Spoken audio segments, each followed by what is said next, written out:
Yo, Atlas speaking and welcome to part 2 of What If a Ruthless Civilian Became Infected by the Nightmare Spell Obtaining the Omnitrix. Let the tale begin. Chapter 26, Heat Blast. Hugo awoke with a heavy head and the gritty feeling of sleep in his eyes. The memories of the previous night's ordeal in his soul felt like a fever dream, leaving him with a big amount of unease. Pushing himself off the cold stone, he yawned and walked over to where the others were already gathered around a small fire eating a quiet breakfast. "Good morning," he said, the words feeling awkward and overly loud in the grim silence. Nephi's and Sunny stopped their low conversation and looked at him. "Good morning," Nephi's replied, her tone as even as ever. "Morning," Sunny added, his voice noticeably cooler. Cassie finished chewing a piece of meat and swallowed before offering a small, strained smile. "Good morning. Am I really that unpleasant to be around?" Hugo mused internally, taking a seat near the fire and helping himself to some of the cooked scavenger meat. The tension in the air was thick enough to cut. "Did something happen?" he asked, glancing between their solemn faces. Nephi's was the one to answer, her gaze fixed on the dying embers. Cassie had another vision. Hugo sighed, the piece of meat in his hand suddenly feeling less appetizing as he realized the reason behind their sour moods. Was it that bad? Not necessarily, but it was dark, to say the least, Sunny interjected, his voice low. He proceeded to recount the fragmented images from Cassie's vision, a boundless darkness held back by 7 seals beginning to unravel, a human castle drowning in an ocean of flames, a corpse in ornate golden armor sitting eternally on a throne, a warrior woman with a bronze spear fighting a ceaseless horde of abominations, an archer piercing the sky with his arrows. And finally, the part that unsettled Hugo the most, a dying angel being consumed by ravenous shadows, which were in turn devoured by a vile abomination with too many faces. What a mess, Hugo thought, struggling to find a shred of hope in the ominous prophecy. They were trapped in a godforsaken corner of the dream realm surrounded by abominations far stronger than them, and now they had to contend with visions of cosmic doom. On top of it all, he was still reeling from the horrifying discovery within his own soul. His eyes dropped to the Omnitrix on his arm, the cold metal seamlessly fused with his skin. The idea that this relic, the core of his power, was a vault containing hundreds of corrupted genetic templates was horrifying to say the least. He still didn't understand how it was even possible. The Omnitrix was meant to be a testament to lost races, a bastion of purity, yet it was tainted from within. Shaking his head to clear the dark thoughts, he decided to focus on the one potentially positive outcome from yesterday's trial. He brought his hand to the Omnitrix dial, turning it. The familiar holographic display of his imprints appeared. He cycled past the Chimera, the Galvan, and the Pisxis Volan, his focus settling on the new, 4th figure. It was still just a black silhouette on the dial, but its humanoid shape was unmistakably that of the flaming abomination he had fought. Hugo decided to take a quick look at his runes first. Name, Hugo. True name, Paragon of Purity. Rank, Dreamer. Omnicore, Dormant. Soul Fragments, Frowny Face 116 1,000ths. Memories, Frowny Face, Prototech Armor, Polymorphic Crystal, Conqueror's Wrath, Black Pearl Trident, Emerald Spyglass, Heart Compass. Echoes. Aspect, Frowny Face, Omnitrix. Rank, Divine. Aspect, Legacy, Frowny Face, The Last Testament. First playlist, Frowny Face locked, 10%. Second playlist, Frowny Face locked. Third playlist, Frowny Face locked. Fourth playlist, Frowny Face locked. Fifth playlist, Frowny Face locked. Sixth playlist, Frowny Face locked. Seventh playlist, Frowny Face locked. His eyes narrowed as he took in the runes displaying his soul fragments counter. His soul fragments had jumped from 16 to 116, which was a massive unexplained increase of power. When did I even absorb that much? He was certain it was 16 1,000ths, before he slept, so unless Sunny and Nephi's had secretly fed him 100 soul shards during his sleep, then this made no sense. Don't tell me it was because of yesterday's trial. The memory of the blazing abomination he killed in the trial resurfaced, but that didn't make sense. Soul fragments were either gained by absorbing shards or by killing other awakened. The latter worked because their human soul cores could resonate and absorb one another. He wasn't the same species as that creature, but his soul was now one with the Omnitrix, a divine relic containing the essence of countless races. So in a way, didn't that make him a part of all of them? Although there was a limit, he was not a part of every creature. His innate ability, essence imprint, would not have existed if that was the case, although that didn't make the realization any less astonishing. So, in theory, I can saturate my core by passing these trials, or by killing members of the races contained within the Omnitrix. The implications were staggering to say the least. The Omnitrix truly never ceased to surprise him. His attention was then snagged by the small change in his aspect legacy. The first playlist was now 10% unlocked. 10 pods in that room, clearing one gave me 10% of what I think should be a 100%, so that's the key? I have to purify them all to unlock my first legacy relic? It was a daunting but clear path forward, offering both new imprints and a greater power upon completion. Well, time for my big reward. He focused on the new imprints data. Fourth imprint, Pyronite. Imprint rank, Awakened. Imprint class, Beast. Imprint description, frowny face. The sun god's first breath upon his divine realm caused numerous calamities and blessings. Among the greatest of these calamitous events were the Pyronite, beings of pure, eternal, divine flame. Imprint attributes, frowny face, calokinesis, minor telekinesis, resistance, blazing spirit. Imprint abilities. Calokinesis, description, frowny face. A Pyronite can control its body temperature. Minor telekinesis, description, frowny face. This imprint can slightly manipulate stone. Resistance, description, frowny face. A Pyronite is immune to fire and extreme heat. Blazing spirit, description, frowny face. A Pyronite's source element is fire.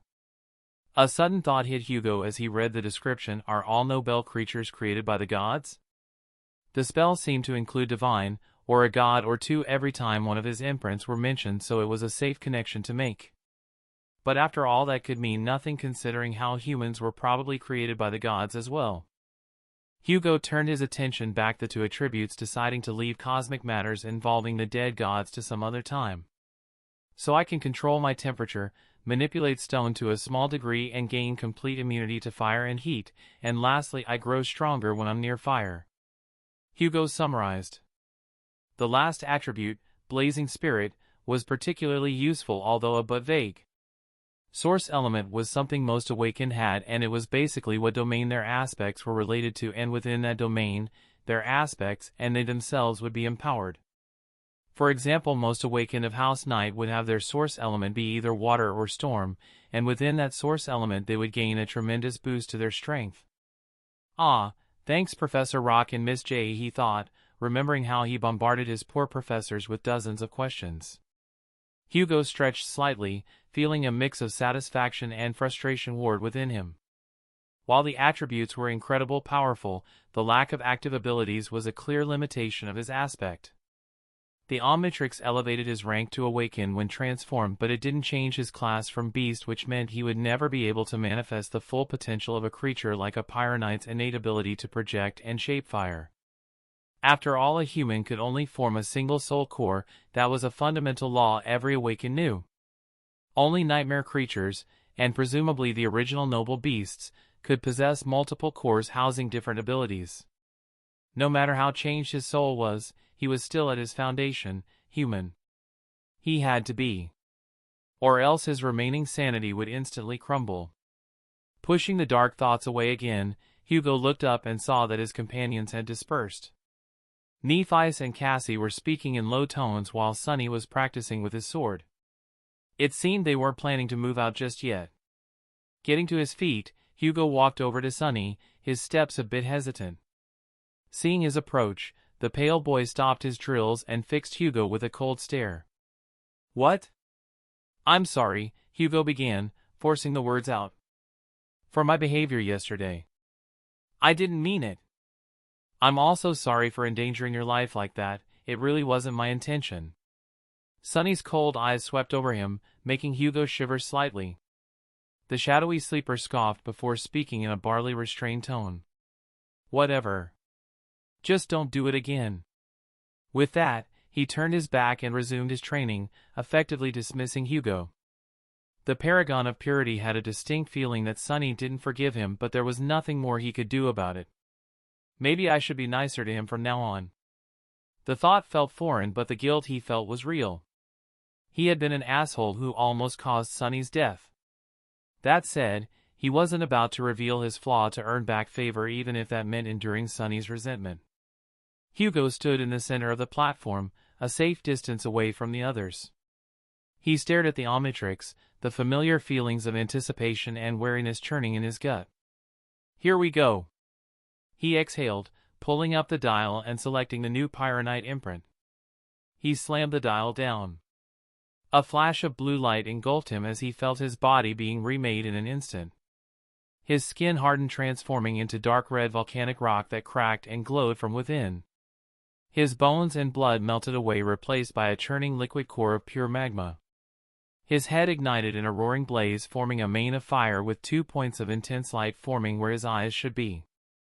Where Hugo had stood, a humanoid creature of living rock and divine fire now towered, heat shimmering the air around it. Sunny and Nephi's, watching from a distance, their eyes widened in fresh surprise. It was one thing to know he had multiple forms, but it was another to see him shift from a tentacle horror to a walking volcano. Hugo flexed his new hands, clenching and unclenching fists of magmatic rock. He jumped, experimentally surprised by the lightness of the body despite its rocky composition. Now for the tests. He looked inward, reaching for the calokinesis attribute. Instantly, he willed his internal temperature to rise. The glow from the cracks in his rocky skin intensified from a dull red to a brilliant, blinding orange. The air around him warped violently, and the stone beneath his feet began to sizzle and melt into a shallow, molten pool. Caught off guard by the intensity of the attribute, he quickly dialed the heat back down to a steady, manageable simmer, not wanting to accidentally melt the entire platform ablaze or injure his companions. Next, he focused on minor telekinesis. He concentrated on the stone beneath him, willing it to move. Nothing. Huh. He scratched his fiery head, the motion sending a few sparks flying. Hugo focused harder, pouring more intent into the attribute. This time, a handful of pebbles and a few larger fist-sized rocks trembled, then levitated a few inches off the ground, hovering uncertainly in the air. Well, this is limited, he mused, a bit disappointed despite the attribute possessing the word minor in its name. But then his mind, still sharp despite the form's bestial nature, began to work. Wait, I shouldn't dismiss it just yet. This could be incredibly useful for crafting. Combined with my Galvan form's intellect and runic sorcery, it could make a good combination. A slow, devilish smile stretched across his fiery face. Neat, he rumbled, the sound like shifting gravel in a furnace. He was so engrossed in his thoughts that he didn't hear the light footsteps approaching until they were close. He turned to see Nephi standing there, her gray eyes analyzing his new form with a calculating intensity. If you don't mind me asking, she began, her voice as level as ever, how many transformations do you have? Hugo hesitated for a moment, as revealing his hand wasn't inherently dangerous, but a deep-seated caution still made him pause. Finally, he raised 4 burning fingers. 4, for now. But the giant tentacle form and this one are the only ones truly helpful on land. The other 2 are a support form and an aquatic-based form.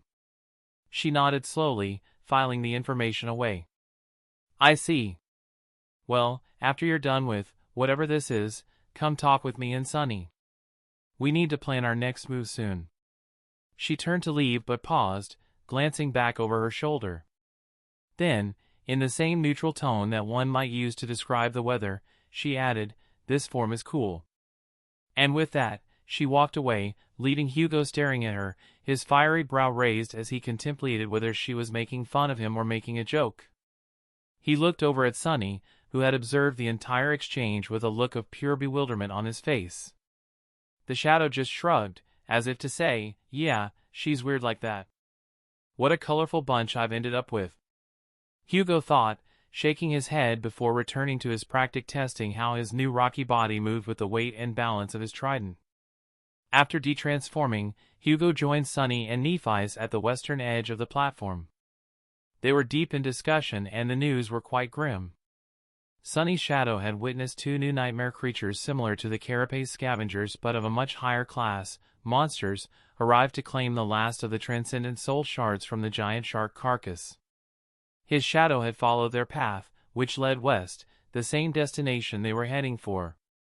With the carcass nearly picked clean, the area would soon be swarming with hungry scavengers again, making it impossible for 4 sleepers to survive, let alone travel throughout the labyrinth. And so the trio came to a decision: they would leave the Headless Knight statue for good tomorrow at first light. While Hugo wasn't overly worried for his own survival on the journey, a strange, nascent sense of responsibility made him feel wary for his companions. It was an unfamiliar feeling, this concern for others he barely knew, but it was this small, flickering ember of camaraderie that led him to do something he normally wouldn't have considered. Sunny's POV. After a brief attempt to lighten Cassie's mood, Sunny found himself battling a profound sense of boredom. With their departure set for tomorrow, there was nothing to do but rest and wait, and while Sunny was a connoisseur of doing nothing, however, he too had his limits. Nephi's, on the other hand, was a literal social void who couldn't hold a conversation while Cassie was still withdrawn, processing her harrowing vision. That left the crazy shapeshifter with whom he was currently on shaky terms. His shadow, gloomy, seemed to radiate his approval at this state of affairs. "You really don't like that guy, huh?" Sunny muttered, wondering for the umpteenth time if his shadow was genuinely racist against other shadows. He did apologize. But so what? Actions mean more than words, so unless he does something to make up for it, it doesn't count, he thought grimly, although the fact that Hugo saved his life twice was still a fresh memory on his mind, making the situation a bit too complicated. His attention was caught by movement. Hugo had walked to a clear spot on the platform and proceeded to transform into his new flaming devil form, and then sat down cross-legged. After squinting a little, Sunny realized he wasn't just sitting idle. The small stones and pebbles around him were levitating, trembling in the air as Hugo focused. So he can manipulate stone to a degree. Sunny noted, making sure to keep that on his mind in case a confrontation happened between the two, although the treacherous Lost from Light would be lying if he said he was confident in winning a battle against the Paragon of Purity. The sheer versatility of the shapeshifter's aspect was both impressive and unsettling. It confirmed a suspicion that had been growing in Sunny's mind since they'd met, a possibility he'd been quietly accounting for. It has to be that. I'm sure of it now. The thought was both intimidating and, in a strange way, validating. His aspect is of the divine rank. It was the only thing that made sense. Hugo had gotten a true name from his first nightmare, just like Sunny and Nephi's had. The link between a true name and a divine aspect was something Sunny was still figuring out, but the correlation was undeniable. After all, he was living proof it could happen. He sighed, ruffling through his dark hair. "It's like a divine aspect bargain sale out here." He scoffed under his breath, hoping no one heard the bitter joke. When he looked back at Hugo, his jaw went slack for an entirely different reason. The Paragon of Purity in his terrifying elemental form was carefully, meticulously, using his control over stone to weave small, levitating rocks into necklaces? Wait, are those necklaces? A dumbfounded expression spread across Sunny's face. Don't tell me he's planning to confess to Nephi's or Cassie. Wait, could he be trying to confess to me? The thought was so horrifying that Sunny felt what little color his face had drained away. Hugo's POV. Once he had crafted 3 simple but sturdy stone necklaces using minor telekinesis, Hugo waited for his transformation to time out. Then, after the requisite recharge period, he selected the Galvan form. The shift was instantaneous, the world snapping into hyperfocus as his intellect expanded. He ignored the confused glances from Sunny and Nephi's. And with galvanizing speed, he gathered the necklaces and retrieved a piece of scavenger carcass, using a sharpened bone shard to inscribe precise runic circles onto each stone pendant. The runes he carved held 2 core concepts within them: senses and empower. It was frustrating. With his current level of skill, 2 enchantments were his limit, a paltry number for a Galvan's mind, which screamed mediocrity. TSK, TSK, TSK. If only I could remain in this form for more than 10 minutes. Oh! The wonders I could create, he thought, the frustration sharp and deadly. After the long inscribing of runes, he began the delicate process of pouring his own soul essence into the necklaces, saturating the runes. This was the main problem. He was the power source. The enchantments, even though they were passive, designed to subtly enhance the wearer's senses and physical resilience, would only last a few days before the stored essence was depleted. Sunny, Nephius and Cassie couldn't recharge them themselves considering they were sleepers. Although it was a temporary solution, but not a crippling one as he could always recharge them later, still the big flaw of the items bothered Hugo. At last. "I'm done," he exclaimed, a wave of mental fatigue washing over him just as the familiar, high-pitched peeping sound signaled the end of his transformation. He reverted to human form, blinking as he looked at the darkening sky. The sun was dipping below the horizon, and the first whispers of the rising dark sea echoed in the distance. The day's already over? Hugo frowned, realizing he had spent the entire afternoon crafting and enchanting the simple gifts, going over multiple cycles of transformation and detransformation. He looked down at the 3 stone necklaces in his hand, their runes glowing faintly with borrowed power. It was a small gesture, but it was a start. Chapter 27, Progress. Hugo, Nephius, Sunny, and Cassie sat in a circle. The trio's expressions shifted from curiosity to stark doubt, especially Cassie, who couldn't see the reason for the others' reactions. Before them lay 3 crudely fashioned stone necklaces, their surfaces etched with faintly glowing runes. Sunny raised an eyebrow, his expression stiff as if dreading an impending social obligation. What exactly are these supposed to be?" Hugo smiled, a touch of pride in his voice. "These are enchanted items I made for all of you. I thought they might help us on our journey tomorrow." The trio's eyes widened in unison. Eventually Cassie was the first to find her voice, her tone hesitant with awe. "Why, you can create enchanted items?" Hugo looked at the blind girl with a neutral expression before speaking. "Yes. Well, not really, the process is complicated. At its essence it's plain runic sorcery, which I'm sure you've heard of during the academy. Anyway, one of my transformations allows me to inscribe the enchantments using a minor power source as its catalyst," he said, looking at the necklaces before adding, "and while these trinkets can't be compared to the charms the spell bestows, they should still be useful in our current situation." Cassie nodded slowly, accepting his explanation. Nephius and Sunny, however, were undoubtedly less grateful, their faces masks of cold calculation. Then it was Nephius who broke the silence, her voice low and probing. "What do you want in exchange for these?" Hugo's eyebrow twitched. "Oh, come on. I try to do one nice thing and I'm met with suspicion?" A strange uncharacteristic anger flared within him, causing Hugo to let out a long exhale as he barely resisted the urge to hurl the necklaces into the dark sea.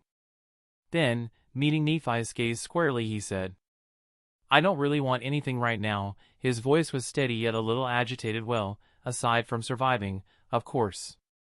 If you 3 are stronger, my own chances of survival increase. So it's simple, really."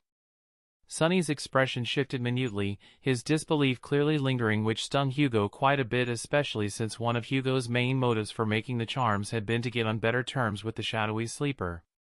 Eventually, practicality won over paranoia. Nephius and Sunny couldn't deny the potential advantage. So one by one, they took the necklaces and put them on. Cassie, in particular, seemed deeply confused when Hugo insisted one was for her. "The 2 enchantments on these are Empower and Senses. They slightly increase your physical abilities and sharpness of your senses. It should be enough to make a difference in a tight spot," Hugo explained. "That's not the point," Cassie said, a hint of frustration and helplessness seeping into her voice. "This is wasted on me. Nephius or Sunny would have a better use for an extra charm." Hugo looked at her solemnly. "Well, I created them, right? So it's my decision who gets them, and I decided that you're getting one. Call it a craftsman's pride, I guess." The blind girl tilted her head slightly, baffled by his logic. That doesn't even make any sense, she murmured, her fingers tightening around the stone pendant. Ah, well, nothing really makes sense in a world filled with superpowered humans walking around and soul-devouring monsters, Hugo replied with a dry chuckle. Strangely, Cassie chuckled too, a soft, wistful sound that was far from fearful. I guess that's true. Thank you, Hugo.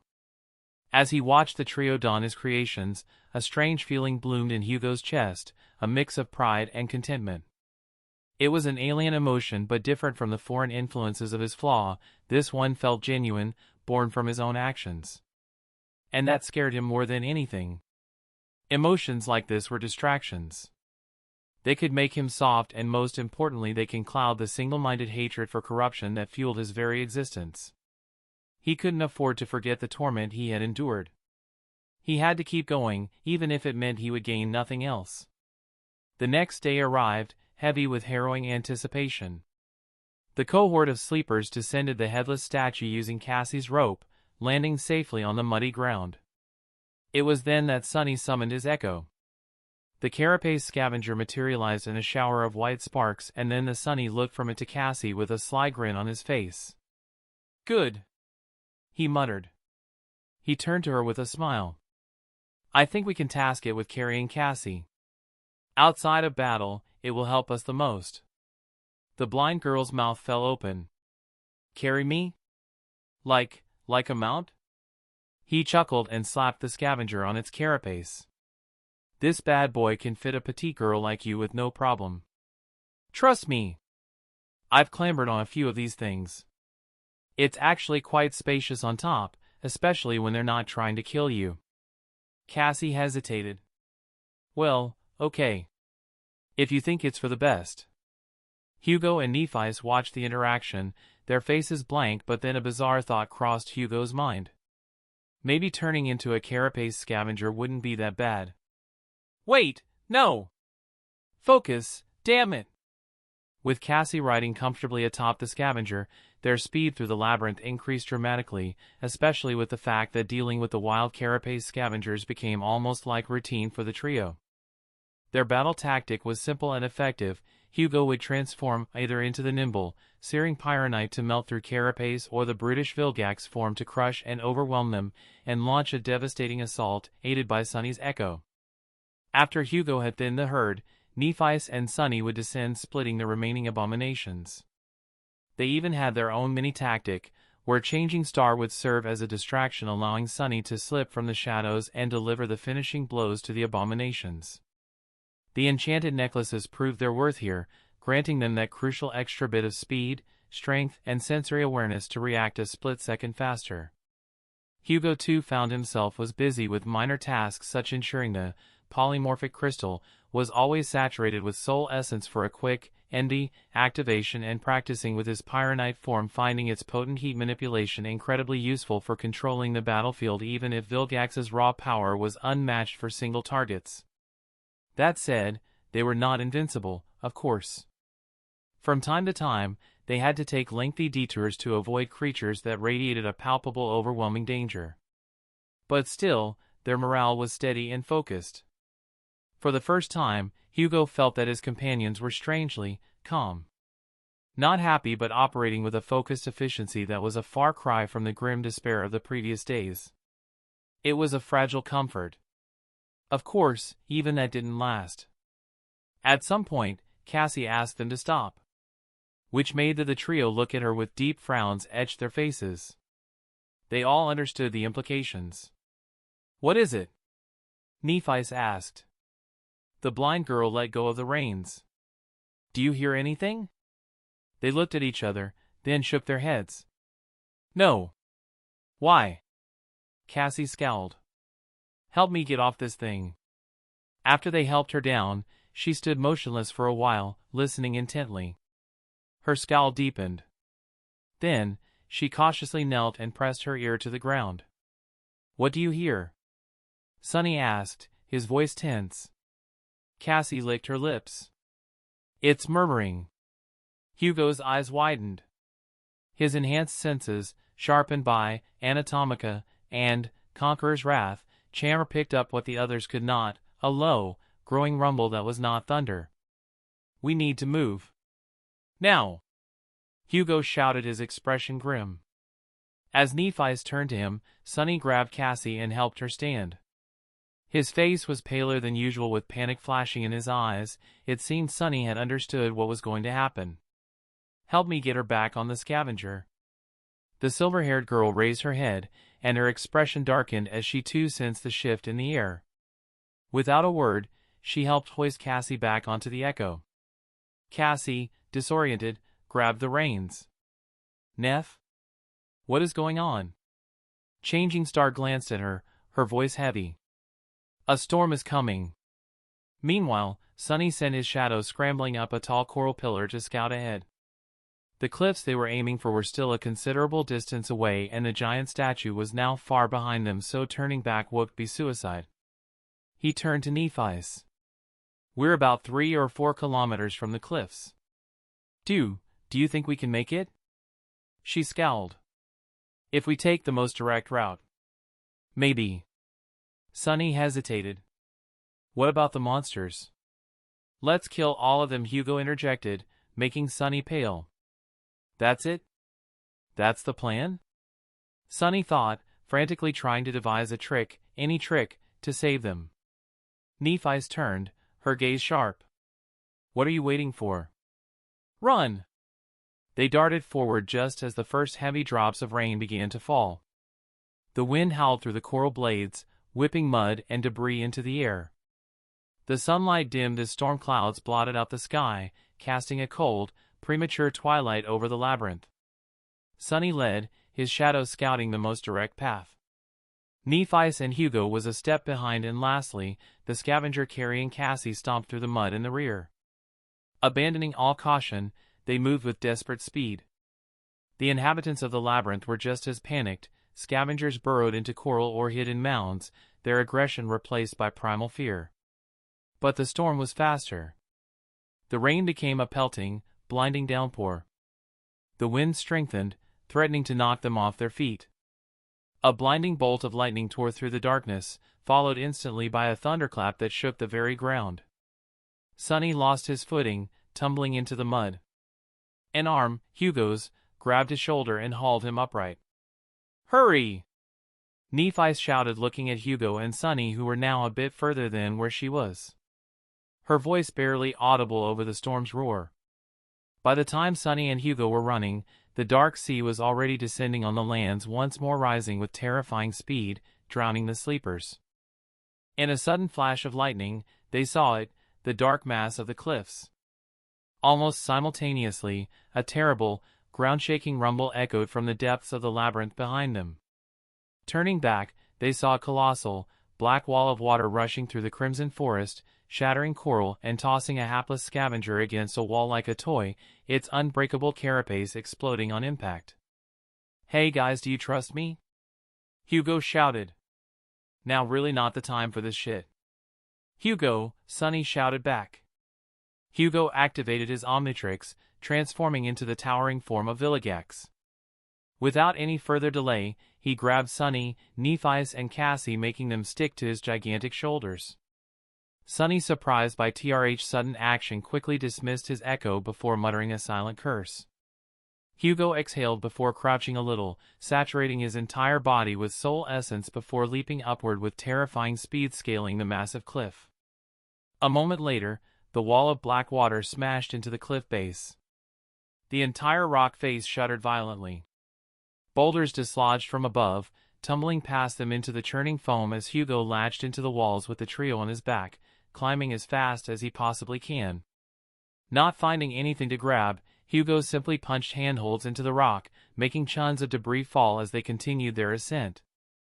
The water chased them, but it was no match for the Chimera's sui generis' desperate strength, and then, finally, Hugo's massive form crested the cliff edge, and he rolled, depositing his 3 drenched and gasping companions onto solid ground before collapsing beside them with a ground-shaking thud. Sunny lay on the ground, struggling to breathe, his body screaming in protest. To his right, Nephis was in a similar state herself, while Cassie sat a few feet away, shivering but safe compared to the rest. He wanted to laugh, but had no strength for it. They had survived, and this time, they had survived because of the monster in their midst. Sometimes later, a low peeping sound was heard by the trio as Hugo de-transformed back to his human form in a flash of red light. Fantastic. He sighed, feeling a bit blind without his enhanced senses. Then, Sunny moaned and get up hurriedly, startling Hugo a little. Don't tell me. I'm not sure yet. Just wait here, I'll go check. With that, Sunny disappeared, leading the two girls with the shapeshifter. Thankfully, the shadow did not leave them for long, returning around 10 minutes later. It's me. A voice from the shadow spoke, making Hugo and Nephi's tense before realizing it was Sunny. What is the situation? Changing Star said, careful to keep her voice low. Sunny slowly exhaled before speaking. There are 8 scavengers around us.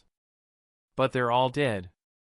The killer is one of those big monsters we saw, the thing with the crimson pattern on its carapace and sides instead of pincers. It's hiding from the storm beneath a stone ridge not far from here. A bolt of lightning flashed, illuminating everything around. Nephi's eyes seemed to glow slightly during this sequence, making Hugo wonder if she really was the protagonist of this world. She tilted her head and whispered, as though talking to herself. An awakened monster. Sunny licked his lips. Yeah. So, what should we do? Sunny shouldn't that be obvious by now? The Paragon of Purity spoke up. No, although he couldn't see his face, Hugo could tell Sunny had a horrified expression in his face. We kill it, Changing Star said, wiping all doubt and hope from Sunny's mind. But it's an awakened monster, he said, making sure to keep his shouting muffled. We don't really have much of a choice, it's either we kills it or we die here. Hugo sprawled on the ground, ready to sleep before he heard Changing Star voice continue. We can't leave the cliffs before morning, and neither can the monster. However, once the sun rises, it will easily see us and attack. Then, our only advantage, the element of surprise, will be gone. If we have to fight it anyway, it's better to be the ones initiating the fight. He instantly paled just as much as Sunny. Wait, you mean we have to fight it now? He groaned, already knowing the answer. He was feeling extremely tired from being the main tank of the cohort, so he had hoped there would be a time to rest. Curse this godforsaken land. It took a bit of convincing, but Sunny had finally relented after Nephi's explained her reasonings. Hugo had understood something about Changing Star during this small conversation. She's insane, he thought, being guided towards the awakened beast by Sunny. She had used the term just when referring to an awakened beast and went on to explain why they could kill it without even flinching, which Hugo did find a bit cool, although he'd never admit that. Contemplating his realization, Hugo came across another fact: he too was insane to an extent. As he wasn't even worried about fighting the awakened monster, but more precisely, he was annoyed by the lack of sleep. Well, that's an interesting information, he thought before turning to Sunny and Nephi's. Alright, so do I light him up or go with the usual? Nephi's shook her head a little. It's better that you go with brute force. Using that fire transformation would be a hindrance in this environment, not to mention it would draw some of the abominations here. Sunny, although still unsure about this entire ordeal, nodded. Also, make sure to leave a good distance between us before you transform, because the flash would reveal our location. This son of... Hugo sighed. I really hate this place. Grumbling, he summoned Black Pearl Trident, enjoying its muffling effect as he crept near the slumbering awakened monster. Finally, once there was a few steps between him and the monster, Hugo slammed his Omnitrix, causing a blue flash of light. The monster instantly awoke, hurrying to consume the source of the light. But its giant sides were stopped by a massive tentacled arm. Before the monster could make its next move, Hugo drove his trident towards the abomination, driving it deeper every moment. But the Centurion was not going to sit idly and let itself be killed. It moved around Hugo's towering frame, easily escaping the clutches of his spear and brining its massive sides on Hugo's leg. Through his enhanced senses, the Paragon of Purity kicked the side away before thrusting his trident to the ground, burying the abomination limb to the ground. Before it could scream, Hugo let go of his trident, making sure it held the Centurion other side long enough, and then saturated his body with essence before delivering a barrage of harrowing blows to the abomination. Left. Right. Up.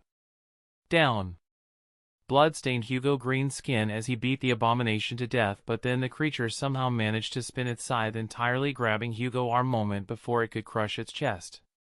However, a certain treacherous shadow jumped from the shadows at that exact moment, wielding a beautiful azure sword and then cutting off its scythe. From the ground, a radiant star moved towards the nightmare creature's legs, cutting them like they were made of Mundoon paper and cashing the abomination to lose its center of balance, essentially tripping without anything to support it. Seeing the opportunity, Hugo extended his giant arm, grabbing the creature's torso and holding it firmly. Snap!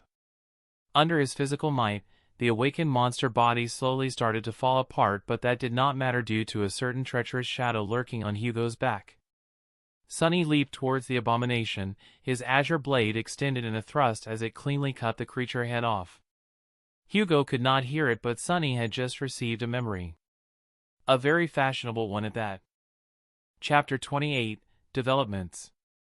The last sparks of life fled the carapace Centurion's body as its head was cut off by a certain treacherous shadow. It went limp in Hugo's gargantuan grasp, its thrashing ceasing as the light died in its multifaceted eyes. Hugo, still in his Vilgax form, tossed the heavy carcass aside with a grunt, the impact sending a tremor through the ground. He wrenched his trident free and turned to his companions, his expression a bit stiffer than usual. To think a single awakened monster could push us this far, Hugo rumbled, his voice low and tired. Sunny gasped for air, his body still trembling from the exertion of delivering the final blow.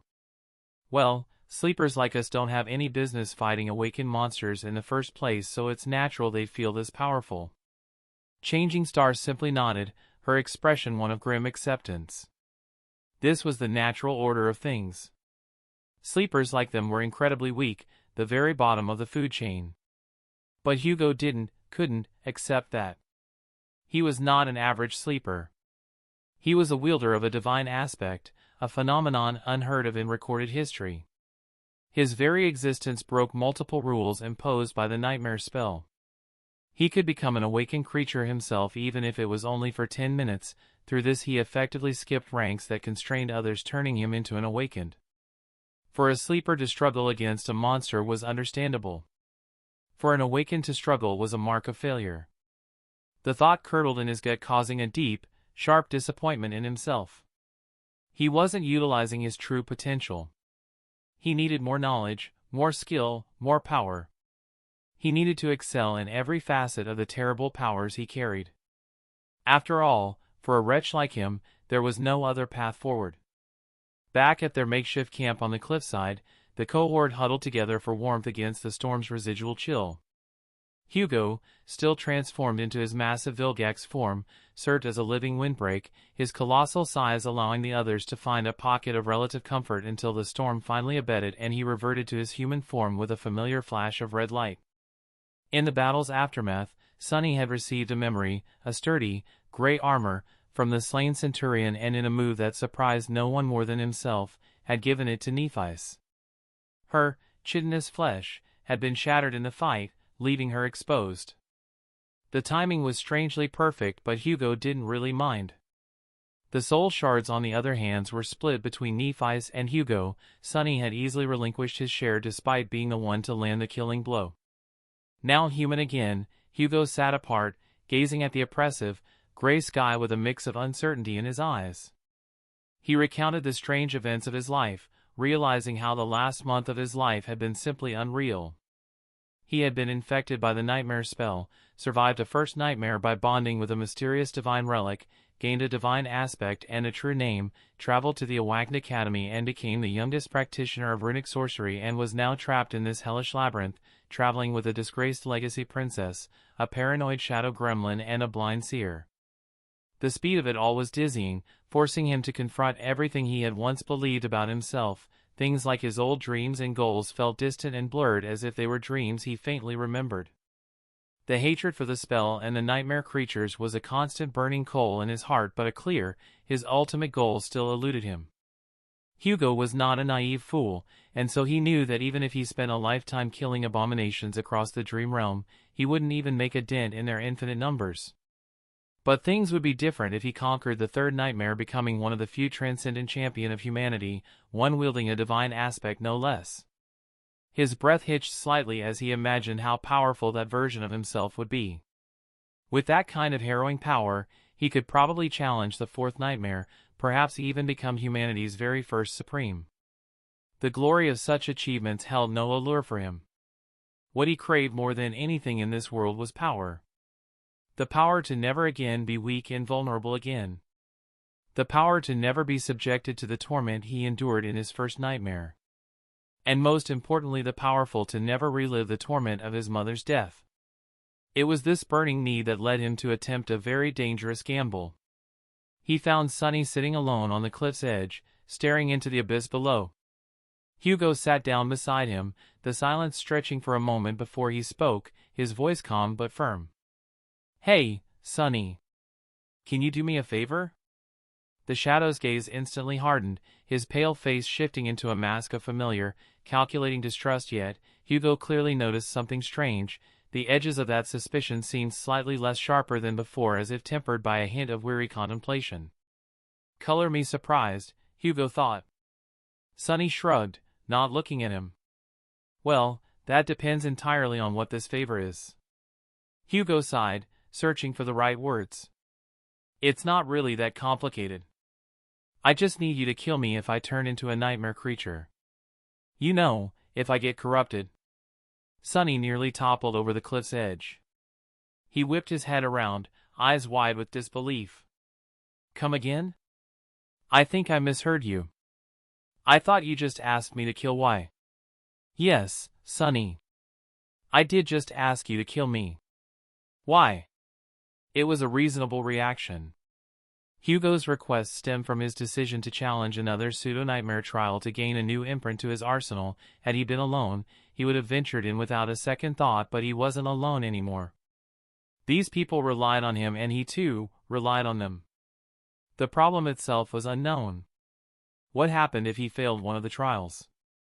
Would he be ejected unharmed, or would the corruption he was purging instead turn him into an abomination? In either case, he wasn't willing to bet their lives on that answer. If he was to be consumed, he would rather be put down by someone he'd asked than live as a profane nightmare creature. Of course, this wasn't a plan for suicide, as Hugo was not planning on dying. "I'm about to do something that might be really dangerous," Hugo explained, his gaze unwavering. "If it goes wrong, I turn into something wrong, and I want you to kill me. For everyone's safety." Sunny scoffed, unconvinced. "Let's say I believe you. Do you really have to do this thing that might turn you into an abomination?" "Yes," Hugo's reply was immediate and sharp, leaving no room for argument. "It must be done. No matter what." Sunny held his gaze for a long, tense moment before letting out a resigned sigh. "Why me?" "Well, Sunny, how do I put this?" Hugo said, a grim smile touching his lips. "You have something Nephi's doesn't." "Oh? And what might that be?" "You're dangerous, Sunny. I could tell from the moment I saw you in the academy.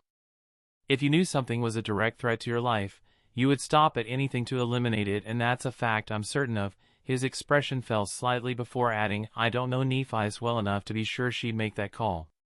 Sunny's sharp eyes swept over Hugo, dissecting every word. He seemed momentarily taken aback that someone had seen through his true colors, but he didn't bother to deny it. "Fine," Sunny said finally, "I'll do it. But let's say you do this mysterious thing, turn into a monster, and I kill you. What the hell am I supposed to tell Nephi's and Cassie?" Hugo lingered for a moment before sitting in a meditative pose. "Well, figure that out." With that, he closed his eyes and dove into his soul sea, leaving the treacherous shadow on the cliff edge with an expression of profound and utter annoyance. Hugo found himself once more in the vast, blue maze of his soul. This time he easily navigated the maze due to having memorized the paths and turns, soon arriving before the shimmering ethereal rift. Stepping through, Hugo entered the cold sterile chamber with its 10 monolithic pods. 9 of them still swirled with their respective liquids, each one containing a vile seed of corruption at its heart. So which one do I go for? He pondered, his hand on his chin.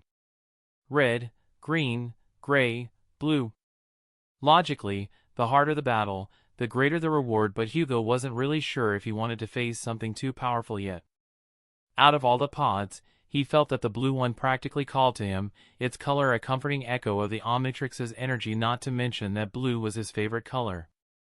But an instinctual warning flared in his mind, that one felt different. Deeper and more alien. He remembered how difficult the Pyronite trial was, and so fighting a creature that seemed too unique was not something he was willing to risk. Eventually, after looking around, his eyes settled on a pod filled with a vibrant, almost aggressive vermilion liquid. The form within seemed solid and powerful, but the reason Hugo felt drawn to it was because it resembled human blood, strangely enough.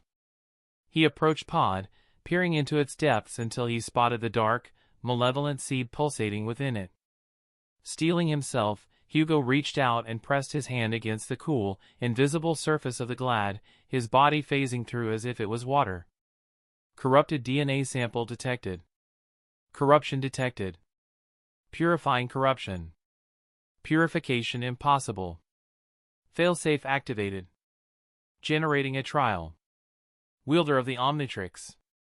Prepare for your trial. The familiar void appeared before Hugo, followed by the azure star of the Omnitrix erupting from his arm. It consumed the nothingness, rewriting reality once again. When the light faded, Hugo stood in the center of a colossal, circular arena carved from dark crimson stone. Tiered seating rose around him into a hazy, orange sky, empty and utterly devoid of life. This was a place of combat, a gladiator's pit on a scale that was both grand and deeply unnerving. Before he could fully take in his surroundings, a figure materialized on the opposite end of the arena, making Hugo's breath caught in his throat. It was a monstrous humanoid, easily 12 feet tall, with skin the color of dried blood. Its most horrifying feature was its 4 arms, each one thick with corded muscle and ending in 4-fingered clawed hands.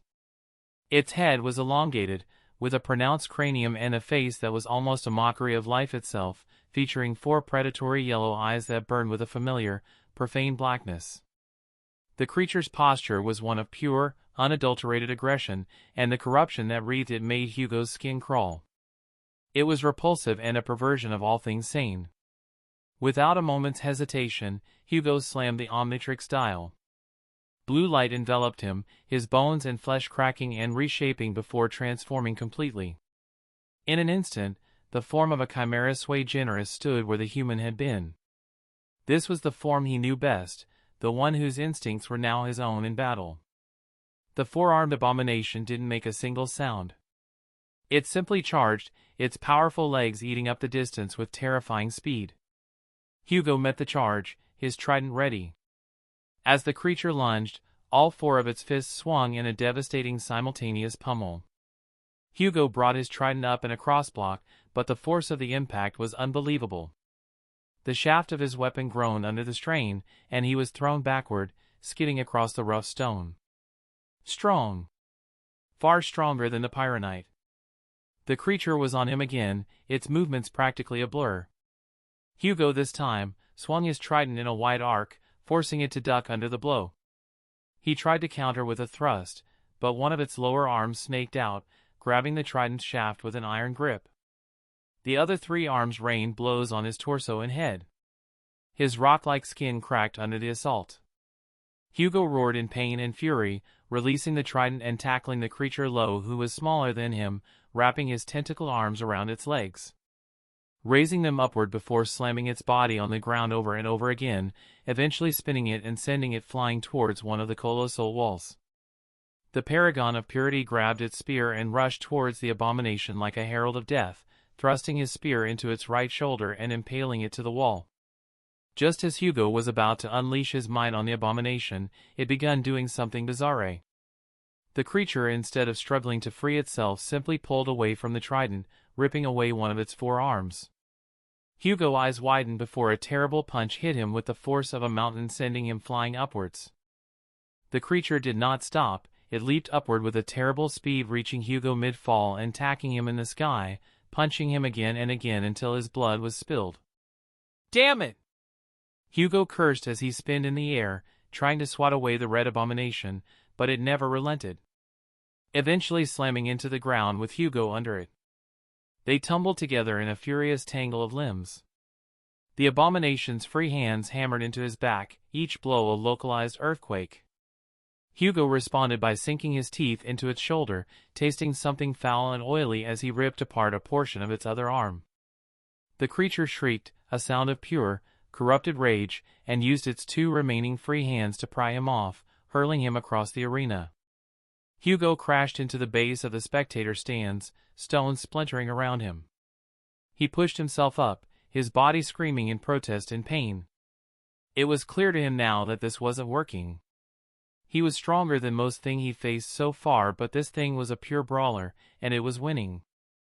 As it stalked toward him, Hugo unsummoned and resummoned his trident back into his hand, taking his usual combat stance. Hugo knew that he had to change tactics. He couldn't win a direct contest of strength, so he simply needed to be smarter, which was fairly simple to do.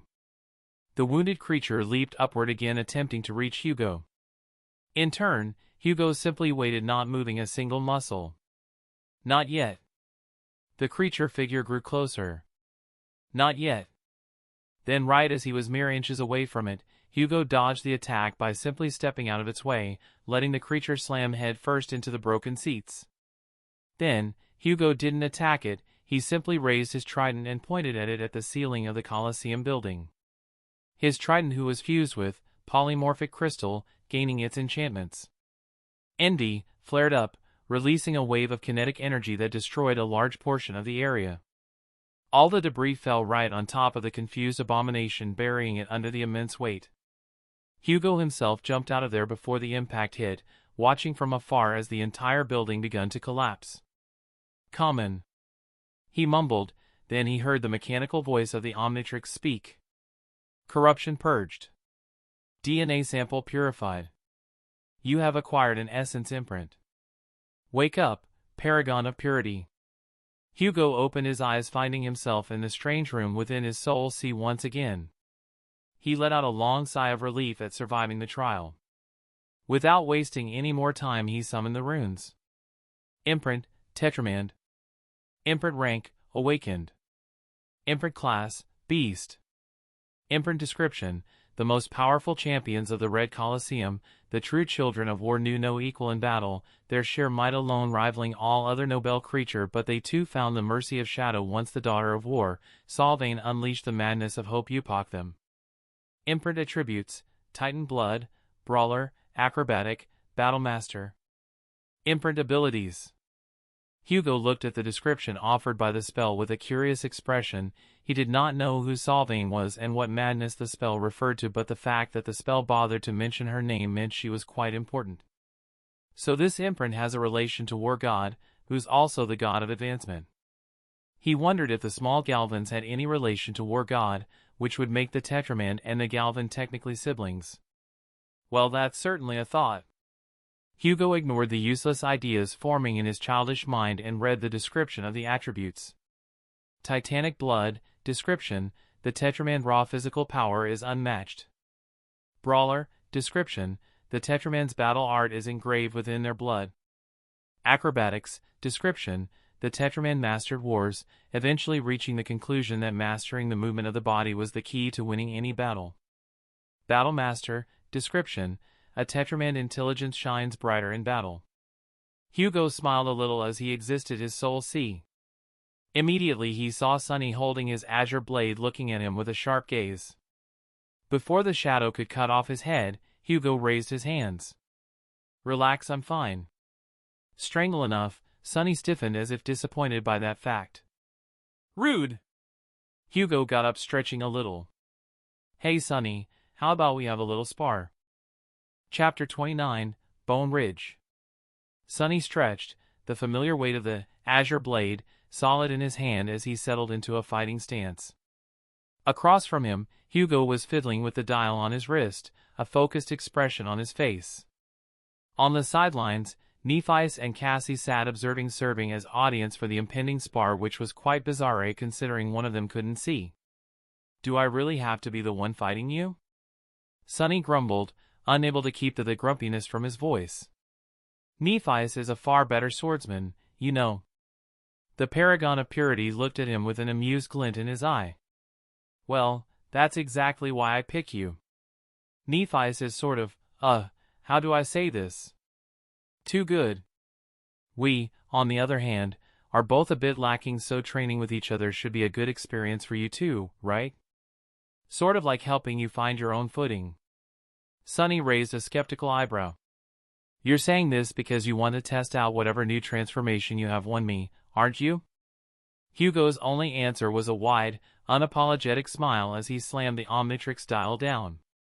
A flash of blue light engulfed him, then in a heartbeat, the short sleeper was gone, replaced by a towering, red-skinned fiend.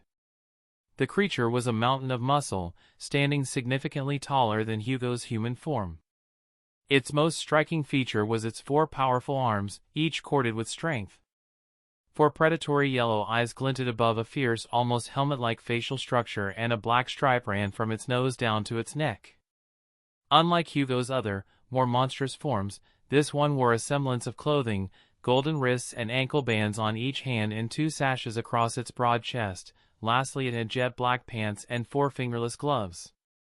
A tattoo-like stripes adorned its red skin, giving it the look of a brutal brawler from before the Dark Ages. Not that Sunny has ever seen a brawler, but he was focused on something else right now. Sunny stared, his grip tightening on his sword.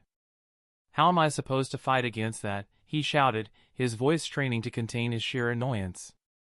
Hugo, now in the body of the 4-armed Tetramander, stretched his new limbs, the motion fluid and unnervingly natural. A confident smile played on his alien features. "Oh, come on. A little light spar won't be that bad. You can test out the results of your training with Nephi's." Sunny scoffed, biting back the urge to shout a myriad of slurs at the strange creature. He launched himself forward. There was no point in complaining further. The fight was certainly a fight. Sunny pushed himself forward, employing the fledgling combat style he'd been painstakingly cultivating under Nephi's tutelage. He darted and weaved, his movements sharp and precise, aiming to find gaps in the Tetraman's defense. Yet, to his growing frustration, he immediately noticed that something was off. Hugo was different. His movements were more precise and balanced, his reactions faster and more experienced than they should have been. It wasn't just the usual burst of raw power he gained when transformed, but instead it was a deep, ingrained skill that Sunny was desperately trying to match. Hugo, for his part, was also learning. Through the Tetraman's enhanced senses and battle instincts, he analyzed Sunny's style. There was something strangely nascent about it, a unique foundation that was entirely different from Nephi's battle art. If he wasn't a Tetraman right now, he would have never been able to notice that. It was unrefined, and even Sunny himself didn't know of its existence, but it was there, a shadow of a future personalized for Sunny alone. Between exchanges of blows, Hugo was able to offer sharp, practical tips. "Your lunge is too telegraphed. Pivot on your back foot, or you're overcommitting." Although the thing that amused him the most was when he mentioned the nascent battle art that Sunny possessed. He saw it immediately in Sunny's eyes. The shadowy sleeper fell silent, a storm of thoughts brewing in his mind. Strangely enough, Hugo felt proud. It seemed Tetraman had a soft spot in their hearts for training people and seeing them progress. Fitting for a race created by the god of advancement. Hugo thought, wondering if something as cruel and vile as war could coexist with something as beautiful and wonderful as advancement and progress. Later, both of them sweating and breathing heavily, Hugo took a long drink from Cassie's endless spring, and tossed the memory to Sunny, who used it to wash the grime and sweat from his face. For a while they sat there in silence without saying a word. "Hey, Sunny, can I ask you something?" Hugo said, his gaze drifting toward the gray grim sky. Sunny eyed him warily, his voice strangely guarded. "Well, that depends on the question. But sure? After we get out of here and become awakened, do you have any plans? Any dreams?" Sunny's eyes narrowed in surprise. He was silent for a long moment, and internal were visible on his face before he finally relented with a tired sigh. Well, I'm not really sure. I guess. I just want to live a comfortable and peaceful life. Maybe open a shop, or get a safe, boring job in Bastion. And yes, I know that sounds stupid and boring, but it beats charging headfirst into an early grave against nightmare creatures. Hugo smiled slightly with a soft, genuine expression that didn't quite reach his wistful eyes. No. I don't think that's a stupid dream at all. It's quite nice, actually. The response seemed to disarm Sunny more than any of Hugo's transformations ever had. He simply stared at him, trying to reconcile this sudden glimpse of vulnerability with the shapeshifter's usually inscrutable personality. For a moment, he felt like he was seeing the real person. Eventually, Sunny just sighed. Well, what about you? What do you want to do after you awaken? Hugo's azure eyes suddenly ignited with a dangerous focused light. I'll work on growing my strength as fast as possible and challenge the second nightmare. Sunny wasn't surprised by the answer, but the terrifying intensity behind it still sent a chill down his spine. He's just like her, he thought, noticing that the same burning ambition he saw in Nephi's eyes. And then what? Live as a master?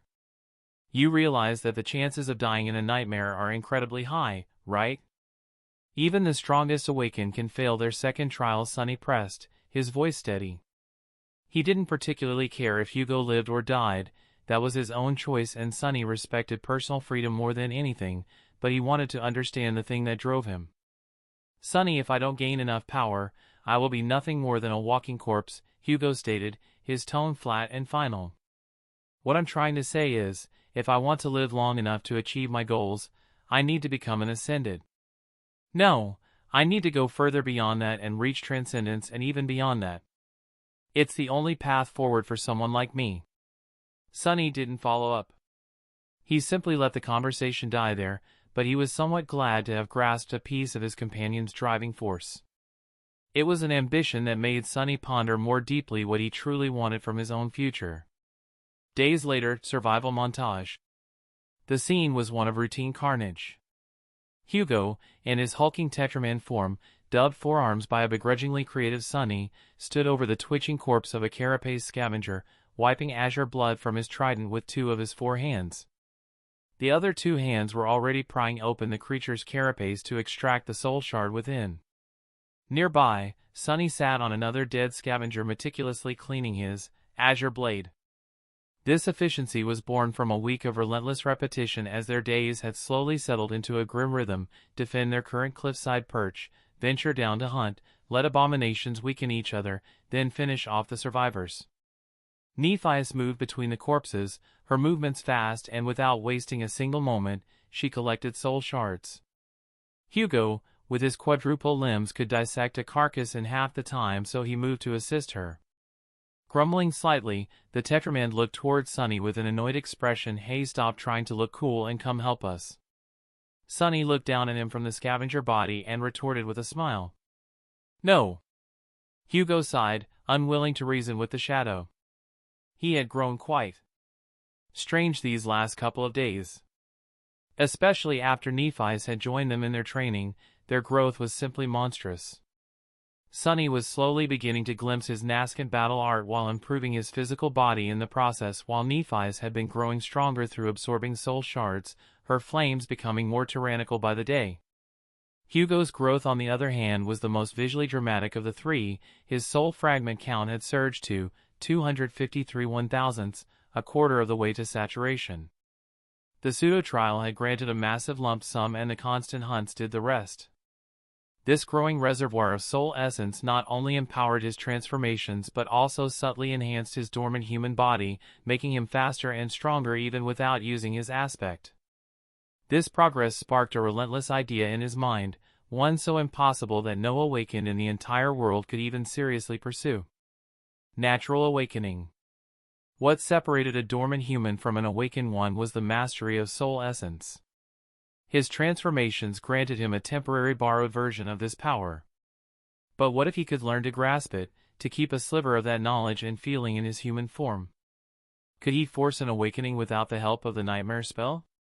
His goal for now was quite clear, to become truly awakened and gain a new ability of his aspect. Not to mention that wielding his transformations for longer would be a necessary evolution for his and the cohort's survival. So as they experienced more horrors of the dream realm, the cohort slowly transformed. No longer just lost children, they became a hardened unit of survivors. Cassie, while still unable to fight, grew more adept at managing her blindness, her presence becoming less of a burden and more a part of their group's fabric. The enchanted necklace Hugo had given her provided a constant subtle boost to her senses, granting her a little more independence. Their teamwork, on the other hand, grew into their greatest weapon. Sunny and Nephi's developed a near telepathic synergy in battle, their movements perfectly complementary. Hugo, on the other hand, acted as their spearhead and their anvil, his transformations allowing them to engage threats that would have been suicide for regular sleepers, whether as the searing Pyronite, the brutal forearms, or the overwhelming Chimera. He created openings they could exploit. They also learned to use the labyrinth's geography and the inherent animosity between different nightmare creature tribes to their advantage, luring them into conflicts and mopping up the wounded victors. The goal of reaching the mysterious human castle no longer felt like a hopeless fantasy, but a distant, tangible point on a map they were slowly, bloodily, traversing. They were getting closer. After collecting the soul shards and some crafting materials, and some oil which Nephis insisted on taking, the trio retraced their moves and quickly grabbed Cassie before moving further into the labyrinth. Their destination was a certain bone ridge that Sunny managed to find through scouting. It was a gigantic part of the labyrinth that was entirely made of bones, hence the name. Nephis theorized that it most likely was the skeletal remains of a colossal sea monster that was located on an enormous mound of chaotically growing coral, with its arching spine protruding especially high above the ground. It was impossible to say what the terrifying creature had looked like while it was still alive, but one thing was certain: it was gargantuan even by the standards of the Dark Sea. Maybe a titan? But how would a titan even die? The answer was quite simple: it would have died to an even more harrowing abomination. Hugo thought as they reached the outer side of the bone ridge. "We'll have to go around," Nephi said, looking at the gigantic structure. It was a logical conclusion considering they couldn't scale the bones, but Hugo seemed to have a different idea. "I don't think that would be necessarily," Hugo said before pressing his Omnitrix and turning into a Tetramand. "Sunny, please dismiss your echo." The shadowy sleeper raised an eyebrow before helping Cassie mount off and returning the scavenger to his soul sea. Suddenly Nephi's eyes widened as she realized what he was trying to do. "You wouldn't," she said, slightly horrified. Hugo smiled devilishly as he grabbed Sunny, Nephis and Cassie, putting the former two on his back and making them hold on for their life while two of his lower hands held Cassie like she was an infant. Then the paragon of purity saturated his body with essence, leaping a harrowing distance into the sky before slamming head first into the bone ridge. Using his two free hands, Hugo scaled the structure with incredible speed, using his unique biology to leap dozens of foot into the sky per jump. In the span of minutes they reached the very top of the bone ridge without a scratch on them. Sunny jumped from Hugo back, holding the urge to puke his earlier launch. "You maniac!" Nephi simply sighed while Hugo helped Cassie to get back on her feet. "What? This is better than going through the coral labyrinth, and I'm quite tired of dealing with scavengers. They're annoying." Sunny wanted to retort, but his reasoning made sense, so he remained silent after mumbling a couple of slurs under his breath. "Let's go. There could be some airborne abominations around here, so we should be careful." The trio nodded before silently continuing their journey. The next day, Hugo watched the last of the Dark Sea recede, the black water pulling back from the bone bridge with a sound like a dying gasp. The air felt strangely heavy today, well heavier than most days. He saw Sunny sit up, his expression sour. The shadow user had been on edge since dusk yesterday, and Hugo didn't need a seer's vision to know it was connected to whatever vast shadow Cassie had named. The Crimson Spire. The name alone screamed of how dangerous the place was. Nephis was already awake, her posture straight as she opened her eyes. A ghost of white flame flickered and died in their gray depths. She offered Sunny one of her newly practiced slightly stiff smiles. Hugo and Sunny both had to give her credit, she was trying. The disgraced heiress was diligently learning to mimic human interaction, studying Cassie's easy mannerisms with the same focus she applied to sword drills. It was a strange, almost disturbing sight, but Hugo understood the drive to reshape oneself for survival. He was doing much the same. But also the exact opposite, considering he was training to become a better non-human. After a quick, silent breakfast of dried scavenger meat, Nephi stood. Let's study the surroundings. Sunny just grunted in agreement, summoning his echo to stand guard over a still sleepy Cassie. From this height up here, they could see what was beyond the Bone Ridge after a little bit of walking west. What met them wasn't the familiar, endless crimson labyrinth. Instead, it was a corpse of a landscape. The vibrant coral was gone, replaced by a sprawling expanse of gray, brittle, and dead reef. It looked sick, drained of all life and color. Further out, the walls had fully collapsed into a vast, flat plain of ash-gray sand. No movement stirred in the mud below. No scavengers, no centipedes, nothing. The silence was profound and deeply unnerving. And in the center of this dead zone, rising from a massive, barrow-like hill, was a tree. It was a monstrosity of nature, a tower of black bark that speared the gray sky, its canopy a sprawling, bloody crimson. It was magnificent and utterly terrifying. Then, a glint of light flashed from its base, a bright, mirror-like reflection that winked in and out of existence. Hugo's hand instinctively went to the Omnitrix. Something deep within him, a primal instinct shared by all his imprints, screamed that this place was wrong. It was a trap. A beautiful, silent, and empty trap. What the hell is that? Sunny finally whispered, voicing the question they all shared. Nephi was silent for a long time, her face a mask of cold calculation. Finally, she spoke, her voice flat. This is the only way west. Hugo scowled slightly, using his emerald spyglass to get a better look of the tree. So it's a choke point. A beautiful, obviously cursed choke point. Sunny grimaced, looking from the ashen wasteland to Nephi. Are you sure you want to do this? Changing Star didn't look at him, her eyes fixed on the distant, glimmering tree. Do we have a choice? We always have a choice, Hugo countered, his tone sharp. The choice between certain death and almost certain death. This, he gestured at the dead landscape, reeks of the latter. Nothing lives there. Nothing. Not even the mindless scavengers. Why do you think that is? Maybe they know something we don't, Sunny muttered, his shadow coiling anxiously at his feet. Exactly my point, Hugo said. Nephi finally turned her head, her gray eyes locking with his. Cassie's vision pointed west. The castle is west. To go around this would take weeks, maybe months we don't have. Our supplies won't last and our luck certainly won't. She paused, her gaze sweeping over the dead coral. A visible danger is better than an unknown one. At least we know what to face. Do we? Hugo shot back. We see a dead land in a big tree. We have no idea what's in there. That glimmer? It could be anything. And it could be nothing, Nephi replied, her voice gaining a hard edge. A trick of the light. A piece of crystal. We will not know until we see it. Staying here is stagnation. Stagnation is death in this hellhole. Hugo wanted to argue. He wanted to list the countless ways this could go horribly wrong. But he saw the resolve in her eyes, the same relentless drive that mirrored his own. She was right, in a cold, brutal way. They were on a clock, hunted by the sea and every abomination in this labyrinth. Playing it safe was just a slower form of suicide. He let out a long, frustrated breath, his shoulders slumping slightly. Fine. Sunny looked between them, his expression a mixture of dread and resignation. Well, this is a terrible idea.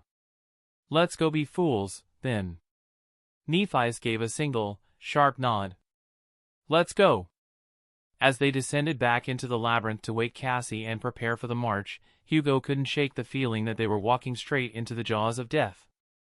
The silence of the ash sea threatened to swallow them whole. Chapter 30, Ash and Hell. Hugo felt something change the moment they stepped from the labyrinth's edge onto the gray sand. It was a pressure, not on his body but on his mind. A faint, insistent whisper at the edge of his consciousness that couldn't quite form into a coherent thought.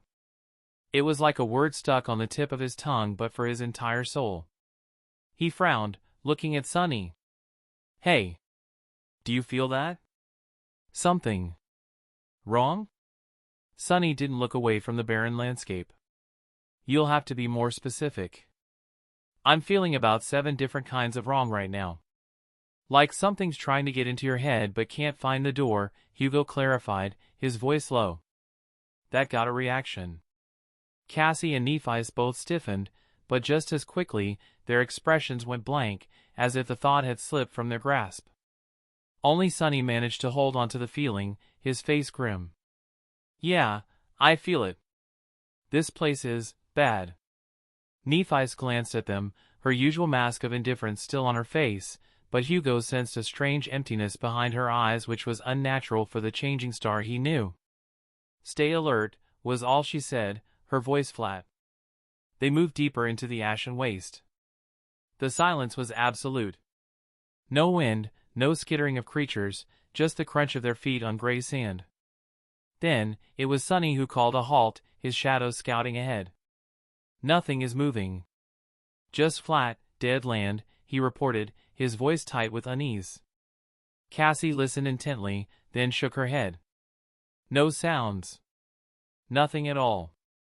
Nephi's gaze was fixed on the distant ashen barrow crowned by its monstrous black tree. "Let's continue." She altered their course slightly toward a small, sand-covered knoll, which was the only feature on the barren plain. As they neared it, Sunny suddenly froze, his expression turning into a deep frown. "Hide," he hissed, dismissing his echo and grabbing Cassie in an instant. He pulled them all down behind the knoll, pressing them against the gritty surface. Hugo crouched, his hand instinctively moving to activate his Omnitrix. "What is it?" "Centurions," Sunny whispered, peeking through a gap. "2 of them are coming from the labyrinth. They're carrying something." Hugo risked a look, using his emerald spyglass. He saw 2 massive, scythe-armed creatures moving with an unnerving purposefulness across the sand. Clutched carefully in their bone sides were crystals that pulsed with a brilliant, hypnotic light. Hugo immediately recognized that light. They were the transcendent soul shards from 2 weeks ago. "They're heading for the barrow," Sunny murmured, his voice tense. "If they stay on course, they won't see us." They held their breath as the Centurions passed. The carapace creatures moved with a strange, reverent gait, like pilgrims on a sacred prayer. When they reached the base of the ash hill, one of the creatures stopped, carefully placed the shining shard on the sand, and then did something that made Hugo's confusion skyrocket. Both of the harrowing abominations knelt. The 8-legged horrors bowed their torsos, placing their scythes flat on the ground in a posture of absolute submission. "What's it doing?" Cassie whispered, sensing the shift in tension. "Wait," Sunny said, his eyes wide as he stared at the top of the barrow. A glimmer of light appeared from beneath the tree, growing brighter. A shape descended. This time, Hugo's breath caught in his throat as he took in the view of the creature. It was a carapace creature, but unlike any they had seen before. It was a behemoth, a walking fortress of polished, spiked metal that reflected the gray sky. 4 arms, 2 with pincers, 2 with scythes larger than the Centurions, moved with a dreadful, elegant power. Its face was a horrifying mockery of a human's, crowned with sharp horns. An aura of pure, ancient malice radiated from it, a pressure that made the air feel thick. "A demon," Nephi breathed, her voice barely audible. "Or worse." The metal demon ignored the kneeling Centurions, picked up the transcendent shard and turned back toward the tree. Sunny's face was pale. "My shadow is following it." They waited in tense silence as Sunny tailed the creature. After a minute or so, Sunny let out a shaky breath. It's just eating a piece of fruit from the tree." It dropped the shard like it was nothing. The absurdity of it was almost as frightening as the creature itself. The centurions finally rose and retreated back toward the labyrinth. Once the creatures were gone, the cohort slowly stood up. "We need to go back now," Sonny said, his tone leaving no room for argument. Back at the Bone Ridge camp, the fire did little to chase the chill from Hugo's bones. Sonny finished recounting what he'd seen: the kneeling centurions, the metal demon, and the discarded transcendent shard. Hugo and Nephi both frowned in unison as Sonny recounted the things he saw in detail, clearly not excited by the implications. What's more, its carapace is not made of chitin. Instead, it looks like some strange metal alloy. I don't think we'll be able to cut through it. I also didn't notice any gaps in that monstrosity's armor, not even around the joints. Cassie gulped, turning her head to her friend. Changing Star, however, remained silent. Sonny sighed. In addition, that thing has 4 arms instead of the usual 2, a pair with pincers and a pair with scythes. They're even bigger than the centurions. Its carapace is littered with spikes, and it has long horns on its head. It also looks, more human-like. It almost has a face, albeit an extremely ugly one.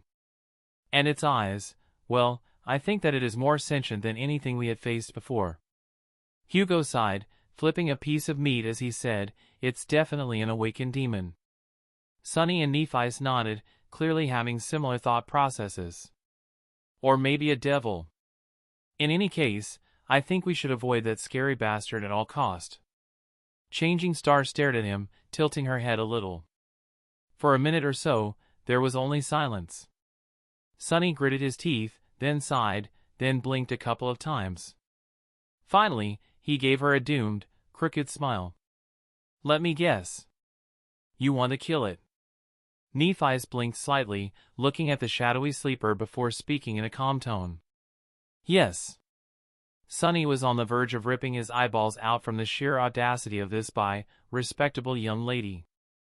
Before he could voice his thoughts, Hugo interrupted. "I think we can kill it." Sonny looked at Hugo with a shocked expression as if he had just been betrayed. "You're crazy too." "Oh gods, why did I have to end up with you two of all people?" He ruffled his hair, clearly annoyed. Cassie chuckled slightly despite the grimness of the situation. Looking at the strange scene in front of him, Hugo coughed to get everyone's attention before continuing. "I actually have a way to kill the big bastard. I have an ascended memory. Well, not really, but I have a certain memory that can elevate the rank of my trident to the ascended rank. Which should be more than enough to hurt the big bastard." Nephi seemed deep in thought for a moment before asking in a nonchalant voice, "A charm memory?" Hugo shook his head. "It's a utility type," he said, summoning the small ruby-red, polymorphic crystal. Deciding to reveal that to the trio was a bit difficult, but he didn't want to lie to his friends, so he simply decided to say it. "It's not like I'm revealing my aspect or anything." He thought before summoning his trident and showcasing the process of the upgrade enchantment. They watched in awe, well, aside from Cassie, who couldn't really see, as the crystal entered the trident, immediately enhancing its effects. "But that's not the only thing we can do to guarantee a clean kill," Hugo added, making the trio look at him in bewilderment. "Remember who made your charms? If I could make charms capable of granting positive effects, then it'd only be natural I'd be able to do the opposite," Hugo said with a sly smile on his face. Sonny's eyes widened as he understood the meaning behind his words. "A weakening charm?" Hugo nodded. "Making one strong enough to weaken a demon or a devil would be hard but not impossible. Sure, it'll still be able to kill us in one hit, but at least it'll be slower at doing it." This time, it was Cassie who spoke, her curiosity piqued. "Sorry if I sound slow, but how exactly would the charm work? Do you just throw it at the nightmare creature?"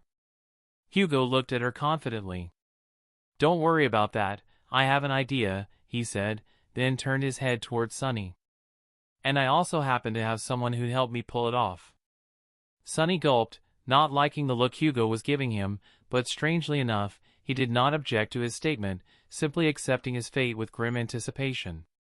Later that day, Hugo spent the entire evening crafting a strange sharp daggers from the carapaces they gathered on their journey. It was a much easier process than using his pyronite transformation minor stone manipulation, and this time around Sunny and Nephi's could help him by sharpening the carapace with their swords.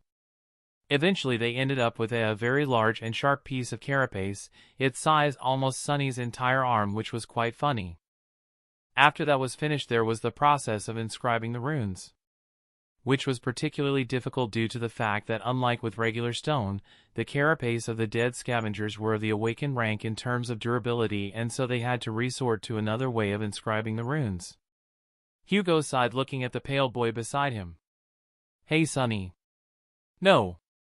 Hugo raised an eyebrow. "I didn't even ask you anything yet." Sunny scoffed. "Every time you start a sentence with "Hey, Sunny," you either ask me to do something crazy or kill you. Sometimes even both." Hugo rolled his eyes dramatically. "Well, don't worry, I won't ask you to kill me this time, nor I'm going to ask you to do something too crazy." "Really?" Sunny asked, clearly unconvinced. Hugo smiled hesitantly. "Sure. I mean, you'd only have to stab me." The process of inscribing the runes Hugo settled on was through using blood. Hugo blood, to be precise, considering he couldn't ask the others to do it. Although there was a certain benefit to it. Whenever he injured himself, Nephi's could use her healing on him, essential, restoring him to his regular state in an instant. So with that, he made Sunny cut him slightly, gathered the blood in a bowl of chitin, and then turned into a galvan, inscribing the following runes into the oversized dagger. Weakening. Poison. The two runes were similar to each other, both containing runic syllables of the same proportions, so the process of making the runes was far easier. There was also the fact that imbuing his will into the enchantment was a more successful endeavor this time around, considering Hugo focused on killing and harming rather than the concepts he prioritized when making the charms for the trio. Lastly, due to Hugo's only enchanting one item, he could saturate it with a large amount of soul essence, making both enchantments as powerful as they could possibly be for his current mastery over runic sorcery. Not to mention it'll last twice as long. By the times Hugo finished the entire thing, it was already early in the morning, and so Hugo told Sunny and Nephi that he'd be taking a small nap. The next day, the air in the camp was thick with a strange mix of dread and determination. Cassie had gotten a new vision which had given them a crucial piece of the puzzle, a hidden weakness on the demon's chest. Now, they just had to live long enough to exploit it. Sunny laid out his plan with the air of a man who knew it was insane. "So, we need to get close without it trying to kill us on sight. To do that we'll need a disguise." Hugo raised an eyebrow. "A disguise? To fool a 7-meter-tall metal demon? That you want us to, what, wear a hat?" "Not us," Sunny said, his eyes glinting. "You." Hugo simply stared at him, confused even more. "Elaborate." "The centurions bring it offerings, right? They also kneel to it like it's their king, so it doesn't attack them on sight," Sunny said, pacing slowly to Hugo. "So, we bring it an offering. A big one." "You, transformed into four-armed." "Tetramand," Hugo corrected flatly. "Four-arms is a stupid name. We'll wear the carapace of that centurion we killed. You'll be our Trojan horse. Well, Trojan thing. You'll carry the offering, that's us, hidden right to its feet." Hugo processed this. The plan was reckless, borderline suicidal, and relied on the demon being both arrogant and gullible. "You realize that if it sees through this, I'm the first one it turns into scrap metal. That's why we have the weakening charm," Nephi stated, as if that solved everything. "And what if it just decides it doesn't like the look of me? A carapace centurion is one thing. A four-armed, red-skinned thing in a carapace shell is another." Sunny looked at him, thinking about something. "Well, can you transform into a carapace centurion?" Hugo scoffed. "It's not a matter of if I can, Sunny," he said, looking at his Omnitrix before adding, "In theory I could do that, but that would limit me in the future." Hugo said, remembering that he only had 5 remaining imprint slots. Sunny, hearing Hugo reasoning, did not push forward, although he was a bit disappointing. "Then this is the only plan we have," Nephi said, her tone final. Hugo looked at the empty centurion carapace they had dragged back to camp. It was a shell of black and crimson chitin, huge and menacing. The idea of cramming his Tetraman form into it was ludicrous to say the least. "Alright, fine. I'll do the stupid disguise," he said, the words tasting like ash. "If things go south, I'll carry you three and jump away, or at least try to." Sunny gave a grim nod. "Understood. We'll be right under you." He stopped for a moment before adding, "Nanina." "We get it," Hugo said, sighing at the absurdity of the situation while Nephi's looked between them in confusion. From inside the stifling makeshift shell of a carapace centurion, Hugo felt like a complete idiot. The chitin armor was heavy, awkward, and reeked with a terrible smell. He was crammed into the thing in his Tetraman form, making it impossible to get any semblance of comfortability. While Sunny's shadow, the real mastermind of this absurdity, guided his movements from below, making him float across the sand to mimic the creature's gait. "This is the stupidest thing I've ever done in my life," Hugo thought, the Omnitrix on his chest glowing slightly in his chest. The paragon of purity, carrier of thousands of DNA samples from extinct Nobel creatures and possibly the only wielder of a divine aspect in history, was currently playing dress-up as a dead budge. Then one of the giant fake scythes strapped to his back came loose and thudded into the sand. Sunny's shadow, which was guiding him, made a gesture that could be summed up as "leave it." Hugo resisted the urge to tear the entire ridiculous costume off and just charge the hill to fight the demon. But alas, they had a plan. A stupid, fragile plan, but a plan nonetheless. They reached the base of the ashen barrow. Following Sunny's direction, Hugo, still disguised, kneeled, slightly imitating the centurions. "Now we wait," he thought, grimly regretting the moment he agreed to Sunny's plan. He didn't have to wait long, as the ground slightly trembled. Peering through a narrow gap in the carapace, Hugo saw the carapace demon descend. The polished metal of its body reflected the dying sun, and its four arms flexed with latent, terrifying power. It stopped, observing the strange, motionless centurion with those burning scarlet eyes. "Here we go." The moment of truth. That moment of truth lasted only 1 second. With no hesitation, the demon lunged forward, its harrowing scythe flashed out with impossible speed. "Now!" Sunny yelled from a large distance. Hugo was already moving. With a surge of strength, the carapace shell shattered around him as the full, muscular bulk of his Tetraman form surged free. Four powerful arms caught the descending scythe mid-swing, muscles straining against the overwhelming force. The impact sent shockwaves through his body, but he held. He didn't even hesitate. Hugo roared, shoving the scythe away and leaping a few feet away. From the remnants of the disguise, Sunny's scavenger Echo scrambled out, darting forward to harry the demon's legs. The massive creature, momentarily surprised by Hugo's appearance, swatted at the nuisance with a pincer. The Echo was sent flying but rolled and regained its footing, its carapace cracked but intact. At that moment, Hugo leaped upward, using his trident to impale the demon pincer. The trident went through the thick carapace, then right at that moment, one of Hugo's arms flew out, slamming the enchanted dagger inside the abomination. Instantly Hugo poured essence into it, activating it before jumping away from the carapace demon. The creature let out a terrible scream as it launched a counter-attack. Hugo snarled, ducking under a swing from the other scythe. He couldn't block it head-on, else he'd be cut in half. So he had to be agile, which is why he picked the Tetraman form rather than Villigax. "Hurry up," Hugo said to no one as he avoided the creature attacks. He saw Nephi's, a blur of white, already halfway up the massive tree, with Cassie clinging to her back. Sunny was near her, sprinting across the ashen sand toward the base. The plan was to send Hugo and Sunny Scavenger to distract the abominations while the trio rushes towards the tree base. Hugo was picked because he was the only one capable of matching an awakened demon or escaping from it. But he was starting to doubt that fact, as the demon's attention was fully on him now. It saw him not as a curious centurion, but as a genuine threat. 4 arms versus 4 arms. Its metallic face seemed to twist into something resembling a snarl as it noticed that fact. It was fast, horrifyingly fast. Hugo poured every ounce of soul essence into his body to avoid the attack, the world narrowing to the dance of avoiding those razor-sharp scythes and crushing pincers. He was buying the cohort seconds, but each one feeling like an eternity. The echo charged again, latching onto one of the demon's back legs with its pincers. The giant creature stumbled, just for a moment, but it was the opening Hugo needed. Hugo used one of the abomination pincers to propel himself forward, then with two of his arms, he punched the horrible creature right in the face. Hugo's punch, augmented by soul essence, was enough to send the creature flying slightly.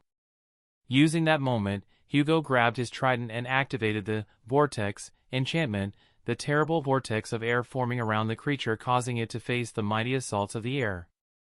Hugo didn't attack after that, instead he retreated, using his incredible biology to leap upward from the creature. The plan, surprisingly enough, had gone perfectly for now. The creature was injured, weakened, and dealing with a mini vortex. The reason Hugo didn't try to finish him off himself was because of his timer and the fact that the second part of the plan hadn't happened yet. Sunny's POV. Sunny saw it all from the base of the giant tree. He saw Hugo, now free of the shattered Centurion disguise, use the distraction to lunge at the demon, using trident to pierce a hole in the abomination weak spot before driving the weakening charm deep into the wound. The Paragon of Purity continued his assault, through Sunny's echo serving as a distraction. He saw Hugo jab the abomination with two mighty arms before using the vortex enchantment to summon a harrowing miniature storm.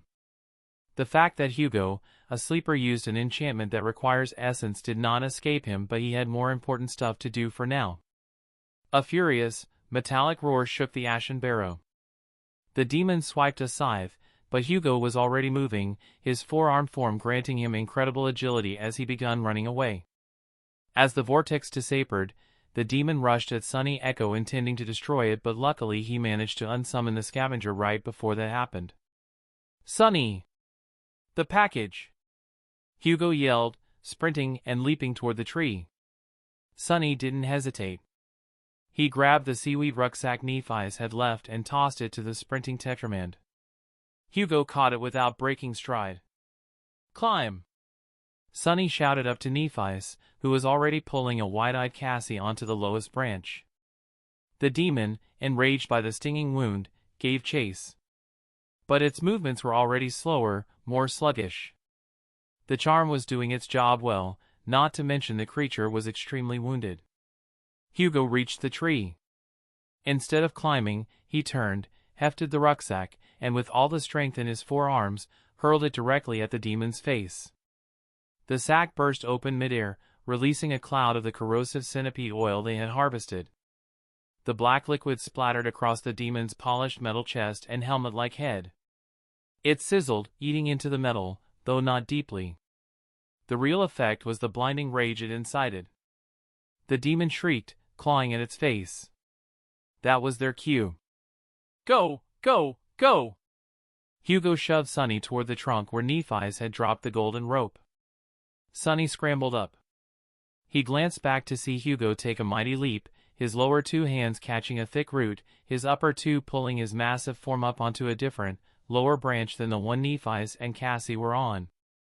He was a clear, obvious target. The demon, wiping the oil from its eyes, focused its burning scarlet gaze on Hugo. It lunged, but its movements were heavy and labored. A scythe bit into the trunk where Hugo had been a second before, but the Tetraman was already swinging to a higher branch, putting the massive tree between himself and the monster. Hugo's POV. This is working. It's actually working, Hugo thought, his heart's hammering against his chest. The demon was strong, but the weakening charm and the corrosive oil had dulled its edge. It was like fighting through mud, giving Hugo the chance to evade it. He made a show of scrambling higher, a bright red target. He needed to keep its attention and draw it away from the others. "Over here, you overgrown shit," he roared, tearing off a chunk of bark and throwing it with incredible velocity. The demon took the bait, circling the trunk, its sides carving deep gashes into the ancient wood. Hugo danced back, using his forearms to swing and grab with an agility the heavy demon couldn't match. Below, he saw Sunny finally reach the safety of the high branch where Nephi's and Cassie were hidden. Good. Then, right as they planned, a thunderous rumble echoed through the labyrinth. The dark sea was returning. The demon heard it too. It paused, its hateful gaze shifting from Hugo to the darkening horizon. With a final, frustrated roar that sounded like grinding steel, it began to retreat, lumbering back to its lair at the hill's summit. The weakening effect and the approaching sea had saved them. Hugo waited until the demon was gone, then let out a long, shaky breath. He looked over at the branch where the others were hiding and gave a slow, deliberate thumbs up with one of his upper hands. They had survived the first encounter. Now came the hard part. Actually killing the thing. Chapter 31, Eldritch Guest. Hugo waited on a separate branch from the trio, the Omnitrix on his chest suddenly glowing a warning red. Then with a final flash of crimson light, he reverted to his human form, the massive strength of the Tetraman leaving him feeling small and vulnerable. "All right, Sonny. Just wait for the signal," he thought, his eyes fixed on the churning, ink-black sea as it began its nightly advance. The second part of their plan was far riskier than the first, which was shocking considering they had just baited and wounded an awakened demon. He waited, his breath held until the Omnitrix symbol shifted from red back to its steady, ready blue. A grim smile touched his lips. He twisted the dial, the vague silhouette of the Pyronite appearing. Hugo slammed it down. A flash of blue light illuminated the world in a beautiful blue light, and Hugo was remade. His skin became cracked, volcanic rock, his core a churning furnace of magma. His head ignited into a roaring blaze. In an instant he became a living beacon of light in the endless night. The effect was instantaneous. A storm of fury erupted from the summit of the barrow. The carapace demon emerged, its polished metal carapace reflecting Hugo's fiery glow. Its movements were still slightly sluggish from the weakening charm, but its rage was a tangible force. Two pits of scarlet hellfire locked onto the humanoid flame torch. Simultaneously, Sonny's voice cut through the tension from a high branch. "Hey, asshole! Come get me if you dare!" The demon's head twitched, distracted for a single crucial second. That was all Hugo needed. He leaped from the branch headfirst, appearing as a missile of fire. The flaming bolt slammed into the demon's head, his four-fingered hands latching onto its horned helmet. "Go to hell," he roared, and willed every ounce of his being as he activated his calokinesis attribute. His internal and external temperature skyrocketed. The air around him warped and screamed as it slowly began to boil. The residual centipede oil still slick on the demon's metal shell instantly vaporized and then ignited with a dangerous light. The creature became the heart of a sudden, miniature sun. A deafening whomp igniting the air was followed by a pillar of fire that lit up the entire ashen wasteland. The carapace demon's shriek was terrifying and inhuman, defying all that was sane, but Hugo didn't stop. He continued reading the temperature as far as he could. The polished armor of the demon glowed cherry red, then white-hot in patches. The creature thrashed and twisted its limbs dangerously, but Hugo kept holding into its humanoid torso, burning its mouth, or what was supposed to be its mouth, and eventually melting off its entire skull. The creature stumbled, flailing as it finally succumbed to agony. "You have slain an awakened demon, carapace demon. You have received a memory, midnight shard." The massive body hit the ashen sand with a ground-shaking thud, the flames still greedily consuming every part of it. I actually killed it," Hugo breathed, the Pyronite's voice a crackle of exhausted triumph. He stood over the burning corpse, a fiery victor in a sea of darkness. But his victory was short-lived. A change suddenly swept over the island, so profound that it felt like the world itself had taken a sickening breath. The familiar roar of the waves distorted unnaturally, morphing into a wet gulping sound. The air grew thick and heavy, a chill seeping through it that bypassed his fiery form entirely, a cold that settled directly into the marrow of his soul, utterly unaffected by the inferno he radiated. A wall of thick, gray fog, unerringly silent, rolled out from the black water. It moved against the wind, purposeful and wrong, a shroud advancing with malevolent killing intent. From the heart of that advancing fog, something stirred. A shape so vast and wrong that Hugo felt like he was going insane just by looking at it. "Don't open your eyes. Cassie's scream filled with undiluted terror from somewhere above him. "Hugo, don't look!" But it was too late. His fiery gaze, a beacon in the glooming darkness, had already attracted the abomination. His eyes, twin points of intense living light, met the heart of the fog. And it saw him. What made the situation even more profound was that there were no eyes to meet his. There was only a shifting, impossible geometry, a form that seemed to be made of solid soul essence, one that was dark and twisted as if touched by something it shouldn't have. It was a presence so profound, so ancient and vile, that the perception of it landed like a physical blow to his mind, making his very consciousness recoil in pain against it. The creature was a mass of that corrupt fog, but the fog itself was wrong, a darkness so absolute it seemed to drink the light from the world, making the already oppressive night grow deeper and more suffocating. Hugo's breath hitched as the very flames that composed his being flickered and wavered violently, their light dimming as if trying to retreat from the creature's mere presence, as if the fire itself was afraid. Then without warning the creature descended upon its prey, ignoring the other three dormant sleepers. A void slithered past Hugo's fiery exterior. It ignored the unyielding resistance of his rocky skin and plunged directly into the core of his being. The creature of nothingness bypassed his body entirely, its vile essence seeped straight into his soul, into the sacred space where the Omnitrix was anchored and where the essences of his imprints resided. It was inside him. He felt it there, a sliver of infinite cold and predatory silence, a stain of pure corruption spreading through the azure expanse of his soul sea, tainting everything it touched. "Get out!" The thought was a weak, mental whimper. "Get out!" Hugo roared, the sound a crackling, desperate inferno of fear and defiance. A terror so raw and primal hit him, on that he had never known before, not even in the depths of his first nightmare. He was left with nothing to do. He couldn't fight Tig physically, there was nothing to punch, nothing to burn in the outside world. He also couldn't run from an enemy that was ready inside him. So, he did the only thing he could. He burned. He turned his will inward, drawing out all the power he could from his soul. A purifying flame of conflagration erupted outward. He poured every ounce of his will, his fear, his rage, his soul essence, everything went to this final desperate attempt at preserving his life. His body became a crucible for his own spirit, a spirit which was filled with omni-energy, which in turn fueled his flames, making it burn with an even hotter will than before. The attribute, blazing spirit, added to the intensity as well, considering Hugo was burning his very soul. The only reason the tree behind did not burn was because of the thick fog containing the flames. But even that did not last for long, as the air around him began to scream, reality itself writhing as spiritual and physical energy collided into a single point. The ashen sand at his feet instantly fused into a sheet of shimmering, black glass. The advancing fog recoiled from his immediate vicinity, repelled by the sheer intensity of the spiritual inferno he was emitting. Inside, the vile presence writhed. It made no sound, for it was a thing of absolute silence, but he felt its shock, its alien, icy fury as the divine fire of a primordial star, the very essence of a pyronite, turned inward to scour it away.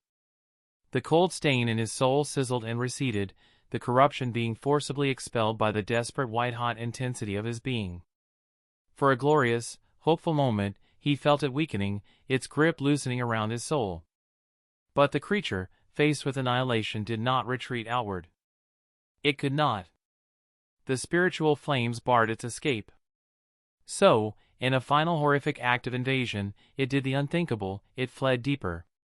It dug down, past the surface of his consciousness, past the safeguards of his will, burrowing into the deepest, most fundamental layers of his soul, into places he didn't even know existed.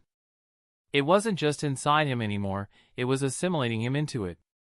Hugo's eyes, wide with a terror beyond comprehension, lost their fiery light.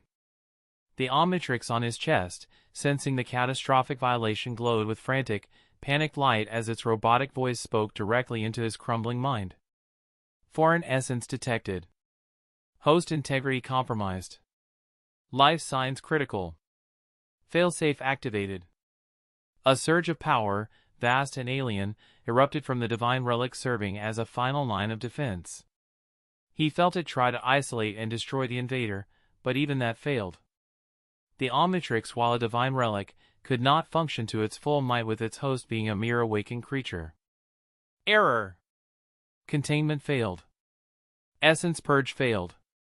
Activating failsafe in 10. There was a final, desperate pulse of energy from the Omnitrix, a flash of light so bright it eclipsed his own flames for a single instant. And then, silence.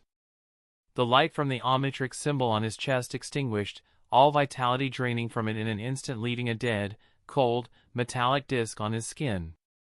His pyronite form dissolved, the magnificent fire snuffed out from within. His body twisted violently before reverting to his helpless human form, collapsing limply to the glass ground, utterly unmoving. The fog was gone, but so was the paragon of purity. Chapter 32, Death. Sunny's POV. Sunny's horrified expression slowly eased as the terrifying pressure imposed on them slowly disappeared.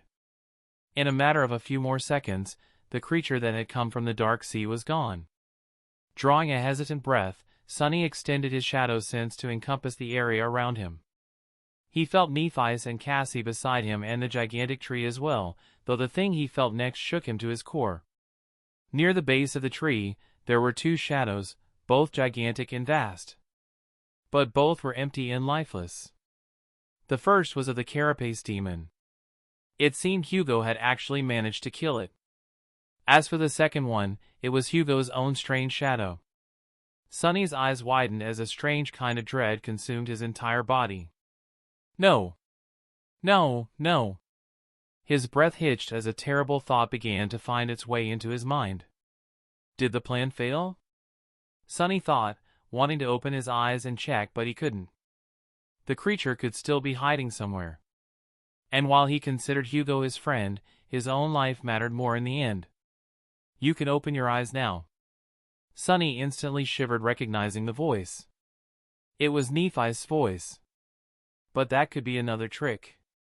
Sunny, it's me. Open your eyes. It's gone. Gulping, Sunny opened his eyes. Thankfully, there was nothing out of the usual. It was just the endless darkness and the black sea. At that moment, Sunny instantly lowered his head, looking down from the tree bark. He could see from afar the dead body of the demon, and beside it, there was a small, tiny dot. Sunny's expression turned sour as he sent his shadow forward to scout. Not long after, his shadow finally reached the demon's body and found what that dot actually was. Sunny's eyes widened, feeling a terrible realization dawning on him. Oh, gods! He muttered slightly, his expression contorted into an ugly frown. Sunny? Nephi said, unable to see anything in the darkness. What is it?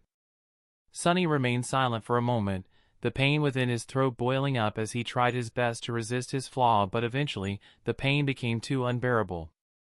Hugo, he's dead. Near the carapace demon body, Hugo's lifeless corpse was laying on a pile of glass and sand, his eyes wide open and his face frozen in an expression of absolute terror. The strange device on his hand had lost its beautiful azure glow, dying with its master. His armor memory, too, was unsummoned, suggesting that he was truly gone. Back in the waking world, Awakened Rock was standing near one of the sleeper pods of this year's batch. His eyes were locked on one particular pod belonging to one of the youths he had taken a liking to, his expression a mixed pain, pity, and strange regret. The pod was glowing red, confirming Rock's fear. The paragon of purity's soul was destroyed, and he had become a hollow. When the morning came and the dark sea retreated, Sunny, Nephi's, and Cassie made their way down the tree bark carefully, eventually walking towards the carapace demon. Sunny's expression was blank, his eyes drowsy and tired. He tried to remain awake, but he barely could, having gotten no sleep the other night. The terrible pressure on his mind didn't help either, but he was currently too busy to think about that.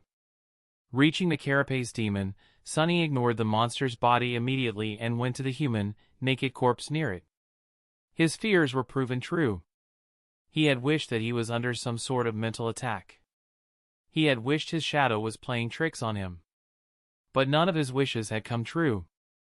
The truth was right in front of him. Hugo was dead. He was dead because of Sunny's plan. A plan which relied on him playing the bait so they could escape. A terrible mix of guilt, sadness, and regret hit Sonny's heart as his face contorted into an even uglier expression. "Wake up," he murmured slightly, looking down at the still body beneath him. "I said wake up," Sonny screamed, shaking the body as hard as he could. He tried everything.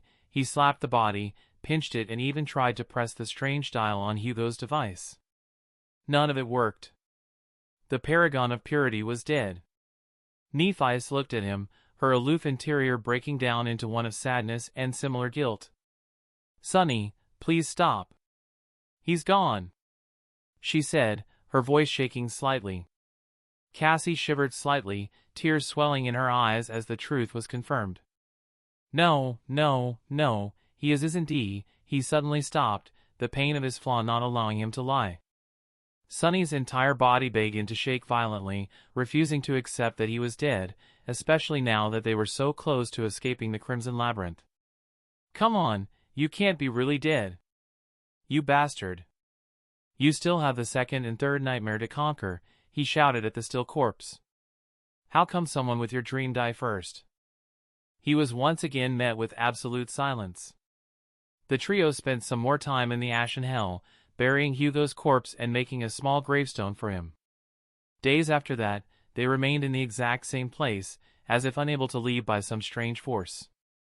On the second week, Sonny decided to climb the gigantic tree to get some more apples for Nephis. On his way, he came across the spawn of a particularly nasty bird and killed it.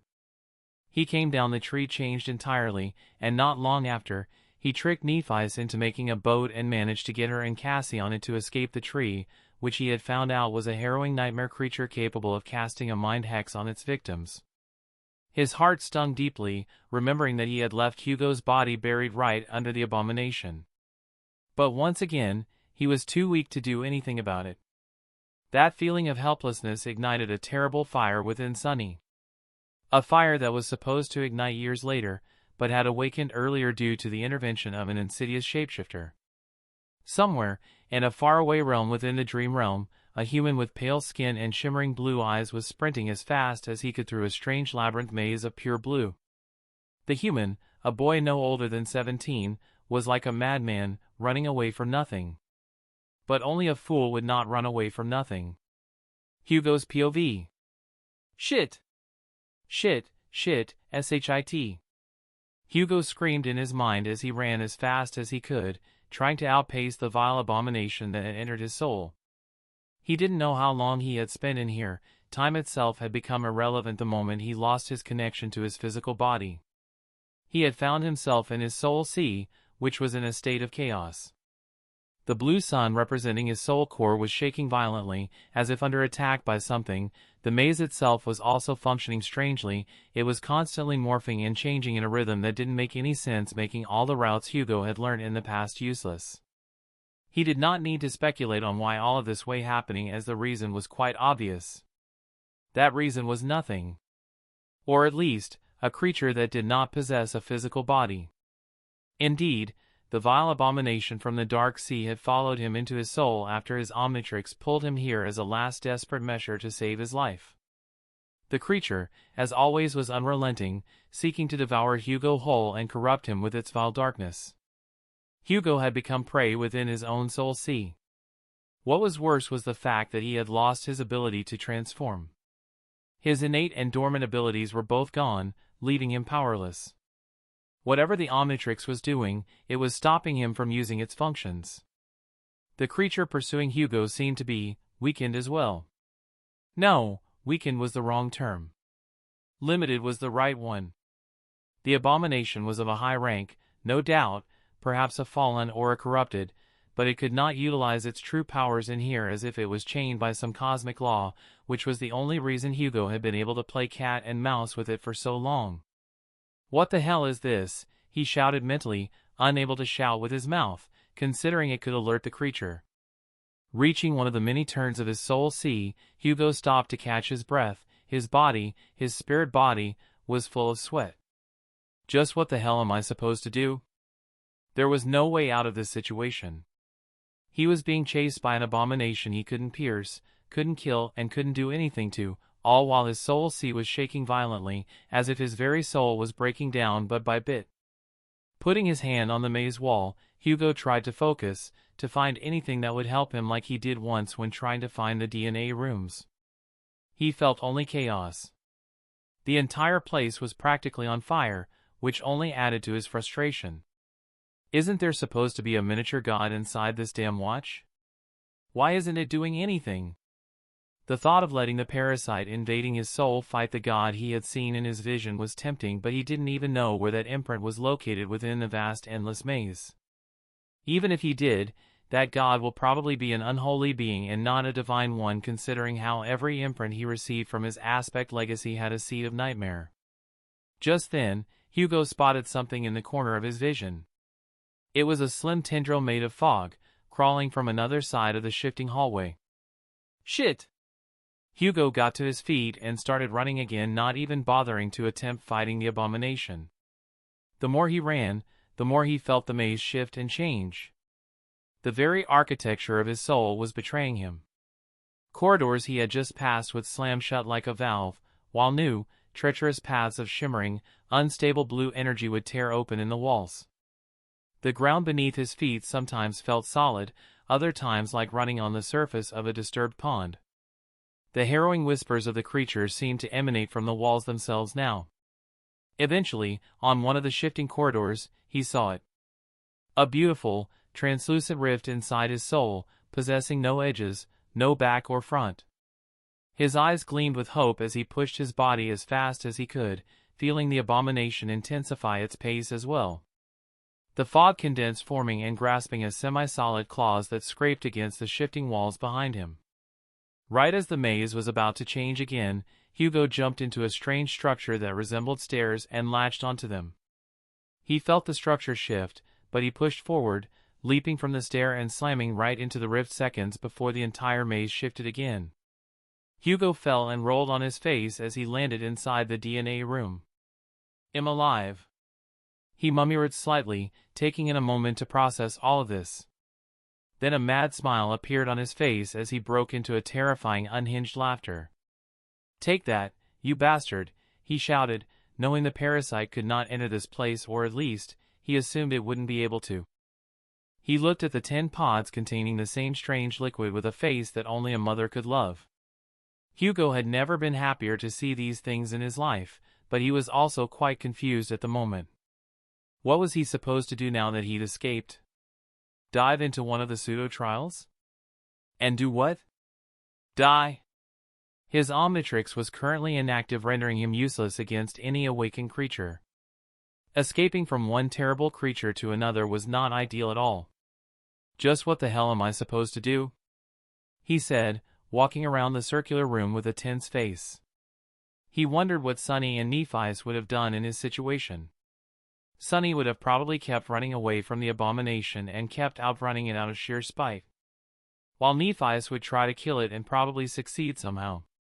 "Sounds like them, all right," he said, a small smile tugging at his lips as he wondered what happened to his friends back in the dream realm.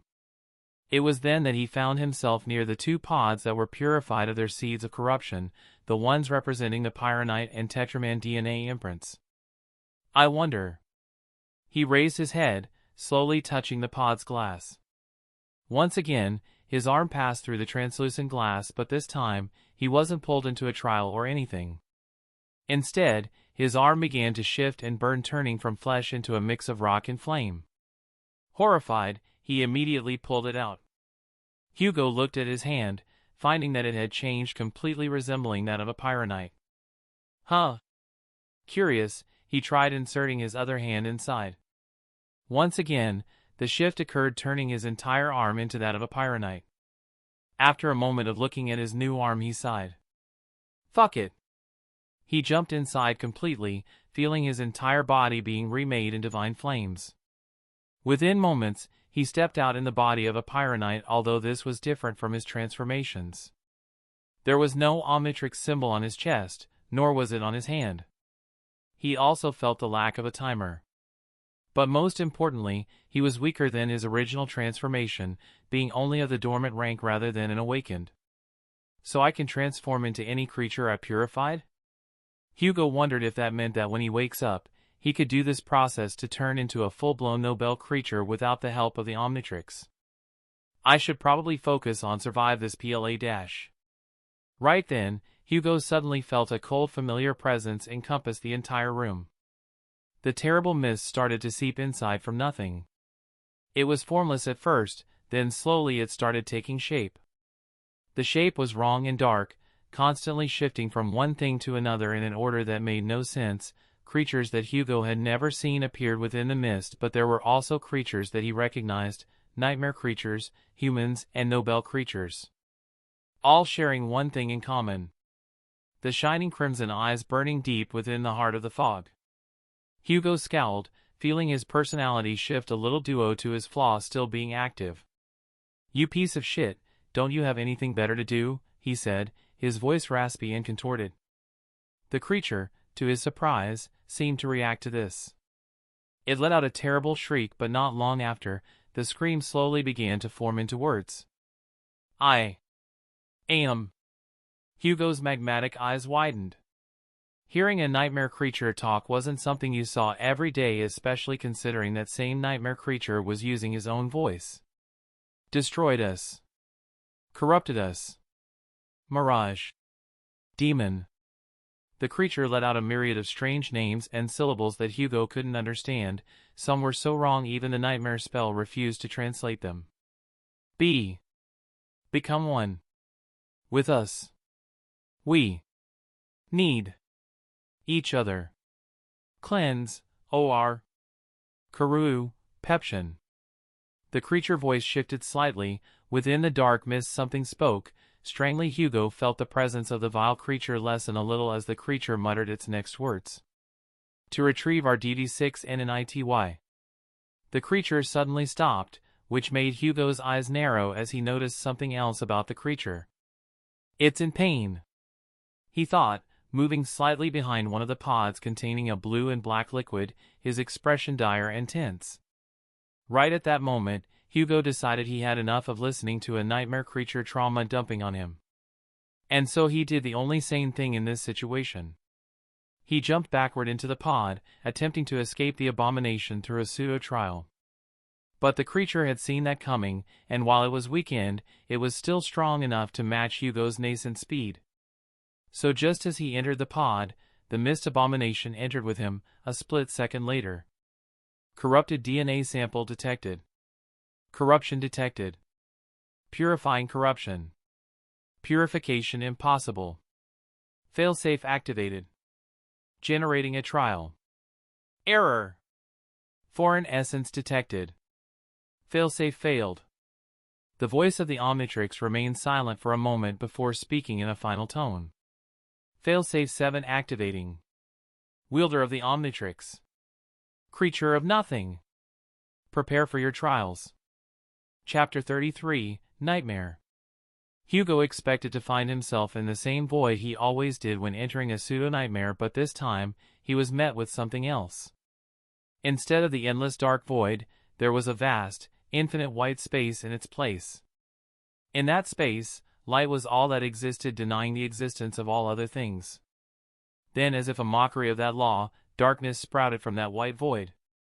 Hugo could barely make out the shape within that darkness, but he knew exactly what it was. It was that damn parasite. It had followed him here, somehow. "You just don't give up, do you?" Hugo said, a mix of frustration and hatred in voice. Then, before anything more could happen, a shimmering blue light erupted from everywhere at once, blinding him and drowning out that darkness. Not long after, Hugo opened his eyes to find himself once again back on land, standing on his feet, naked from head to toe. Shivering slight, he quickly summoned his Prototech armor and Conqueror's Wrath charm. Lastly, he summoned the Black Pearl Trident with a wary expression on his face. Looking around, Hugo noticed that the environment was bizarre, to say the least. The sky was a mix of strange blue and green colors, with a sun that was morbid and too big for a regular sun, illuminating the world in a myriad of sickly hues. But the most astounding part was the ground itself. It was a bare rocky land, too harsh to sustain any green, but somehow there were still plants within it. Ones unlike anything he had ever seen before. Towering white trees erupted into the sky, their bark too smooth and clean, almost like human skin. Their leaves were wrong painted in a deep, unnatural purple. The environment itself gave Hugo a sense of terrible dread. But the silence, profound and heavy, was certainly the most harrowing part of it. Hugo walked forward, his eyes scanning his surroundings for either the corrupted imprint he was supposed to kill or the abomination that had invaded his soul. He found nothing. The place was incredibly vast, which made Hugo contemplate just how large each pseudo-trial really was. Huh? Hugo looked down, noticing something. He was back in his human body, no longer in the form of a pyronite, which was incredibly annoying. He had practically lost all the advantages he previously had. Great! Just what I needed. He sighed, walking around some more. With no other direction, he decided to head west for absolutely no reason whatsoever. Hugo had not even taken 10 steps when the silence was suddenly broken by a terrible screech. To his left, one of the towering, skin-smooth white trees bent at a horrifying, impossible angle. It groaned like a living thing in pain, and then, from within a split in its bark, a mauve splintered, purple vein lined with thorn-like protrusions suddenly lunged for him, moving with incredible speed, ready to devour him whole. Hugo's body, augmented by Anatomica and the passive strength of Conqueror's Wrath, reacted before his mind could fully process the threat. He threw himself into a backward roll, the maw snapping shut on empty air where his body had been a second before.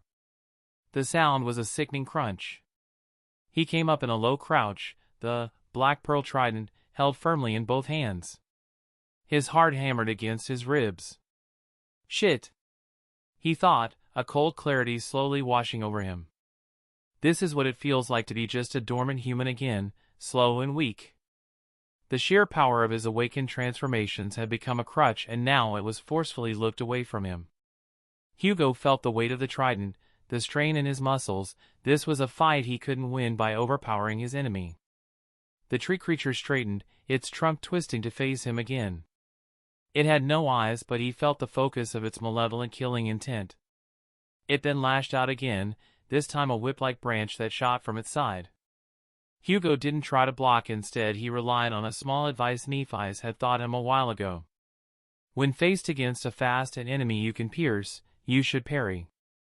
And so, remembering the autistic princess advice, he parried the attack, using the tines of his trident to deflect the blow, guiding the limb past his shoulder. The force of it still rattled his arms, but that didn't matter, because right as the trident touched it, the abomination felt the wrath of tormented enchantment, making it undergo a terrible agony. Just then, Hugo thrusted his trident deeper, and in one violent swing, he pulled it out, cutting the limb in half. Moving backwards, Hugo circled the reeling monster, watching its movements. Just then, he noticed something very important about the creature biology. It was rooted into the ground, its mobility limited to the reach of its branches and the bending of its trunk. Its attacks were powerful but telegraphed, watering down a series of lunges and sweeps. Hugo waited for his moment, letting it overcommit on a furious lunge. Crash! The rock exploded upward as the maw buried itself in the rocky ground. Hugo was fast enough to avoid that lung, then he surged forward. He went for the joint where the attacking branch met the main body, deciding it was most likely the weak spot of the creature. With a grunt of effort, he drove the trident down in a savage thrust. The enchanted pearl tip sheared through the smooth bark with a wet tearing sound, and a viscous, clear sap bubbled forth. The severed branch thrashed on the ground before going still.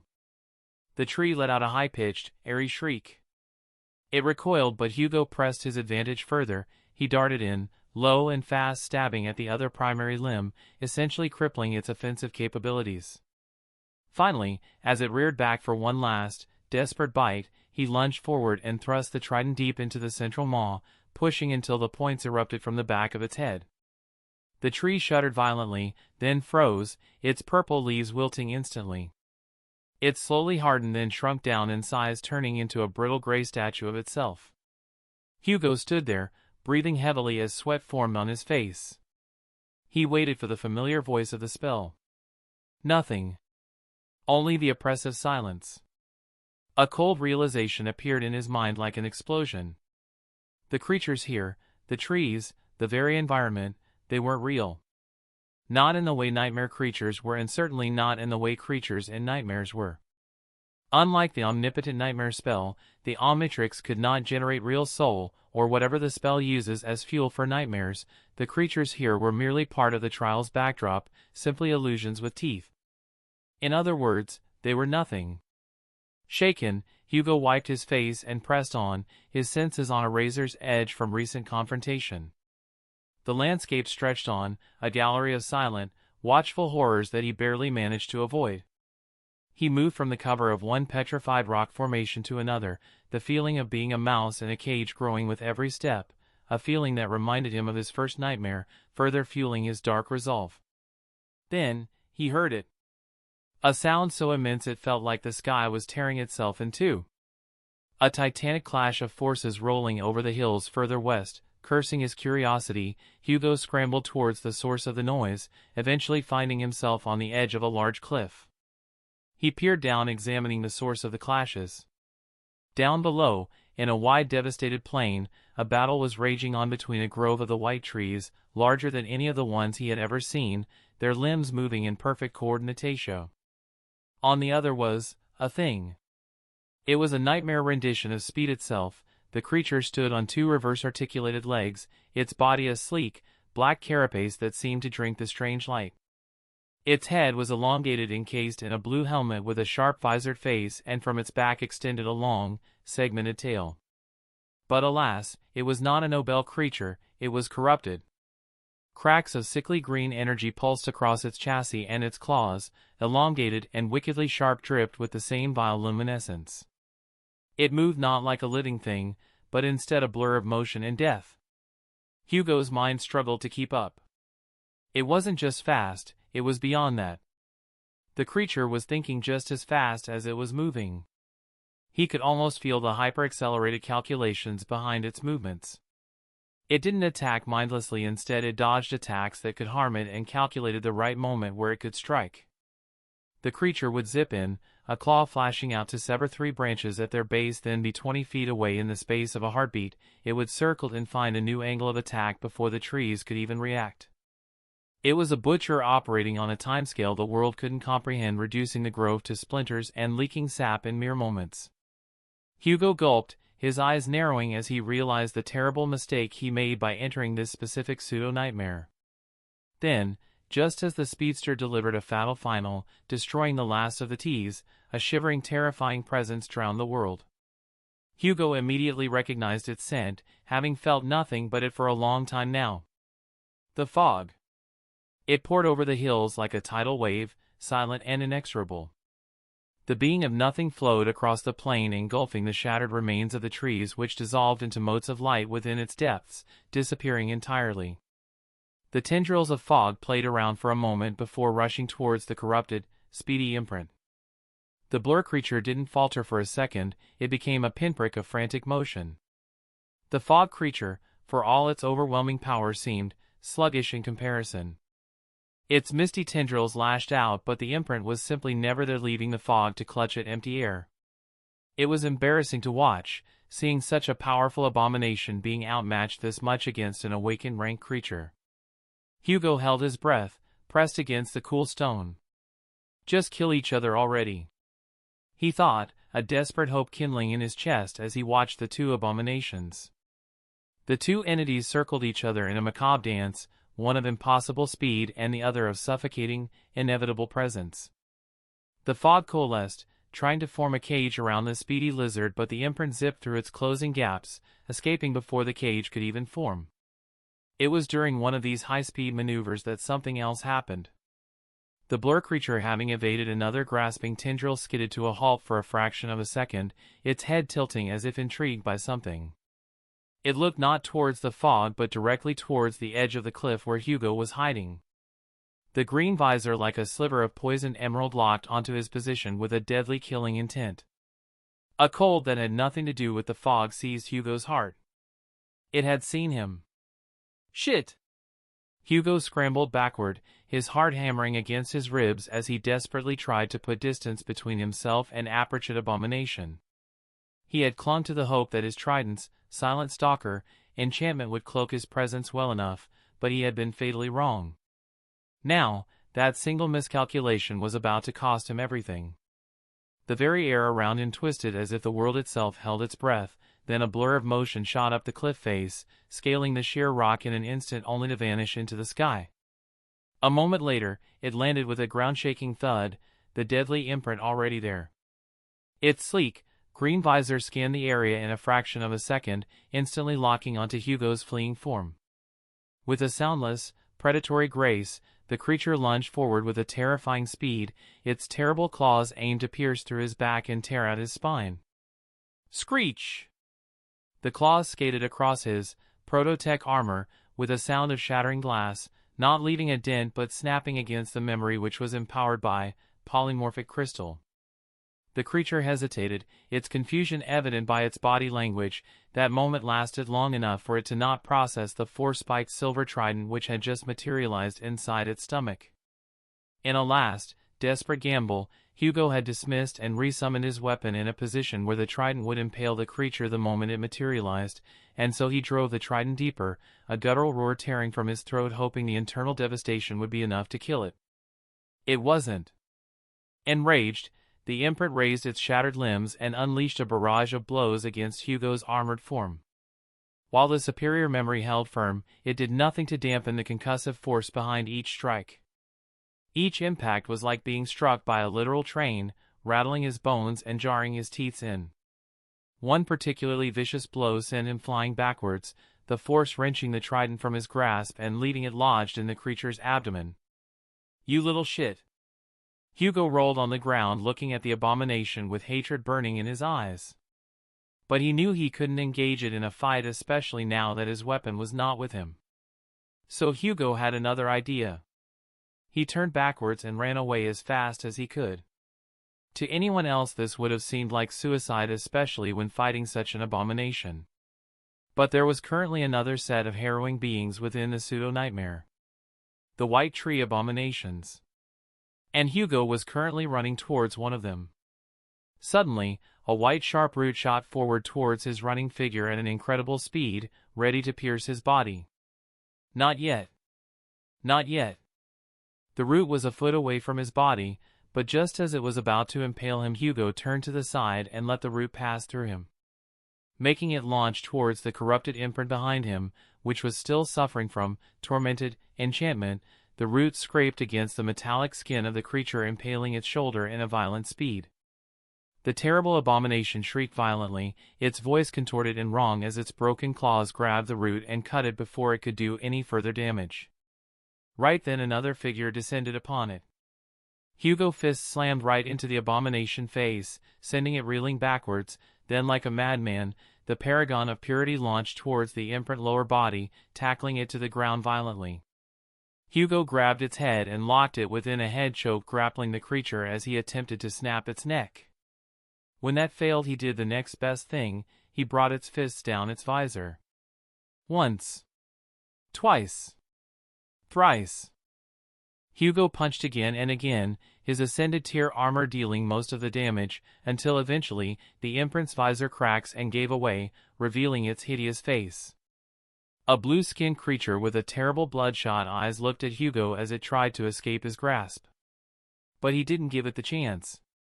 Immediately after the visor cracked, Hugo drove his fingers inside piercing abomination eyes. Hugo's eyes contorted into an ugly expression behind his own visor as he drove his finger even further, his eyes filled with bloodlust. "Die, you miserable piece of shit, you cursed wretch, you don't even matter, just die already," he screamed, his mind blurring a little. But in that moment, he made another fatal mistake. In his madness, he stopped choking the creature and used both hands to pierce its eyes, essentially leaving the abomination's arms free. And so with one desperate punch of a broken claw, Hugo was sent flying, his jaw breaking the moment the creature fist came in contact with it. Thud. Hugo hit the ground violently, his bone shattering at the impact as he felt agony flow through every nerve of his being. He choked a little, attempting to draw air, but he only breathed in the blood pool inside his closed-off visor. I need to get up. He murmured, his voice weak and drowsy as he tried to get up. His body screamed in protest, broken and battered from the punishment. Through a blurry, blood-smeared visor, he saw the abomination rise. With a violent, sickening tear, it ripped the broken trident from its own body and snapped it in two. Your memory has been destroyed. The spell spoke in his mind, carrying no warmth in its sweet voice. A fresh wave of despair washed over him. He was disarmed, broken, and utterly spent. The creature staggered a little, having lost its vision. It was obviously in a bad state, but its prey was in a worse shape. And the creature became a blur again, closing the distance for the final blow. But as it surged forward, it was suddenly arrested in midair by something. No. It was arrested by nothing. The mist had returned. Tendrils of gray fog coiled around the imprint's neck, lifting it like a grotesque trophy. The corrupted creature thrashed wildly, a terrible, piercing screech ripping from its throat as it fought against the inexorable hold. The mist pulled, stretching its limbs with impossible strength until, with a final, wet scrippt, the body violently erupted into a shower of gore and blue blood. Corruption purged. DNA sample purified. You have acquired an essence imprint. Wake up, paragon of purity. The Omnitrix's cold metallic voice was a promise of salvation, making a small victorious smile appear on his face for a moment. But just like the promise his mother made for him 10 years ago, this one was broken as well. The creature of nothing released the dissipating form of the corrupted imprint and flowed toward Hugo's broken body. In an instant he felt it, a vile, freezing filthiness slithering past his armor, past his flesh and into the very core of his being, his soul.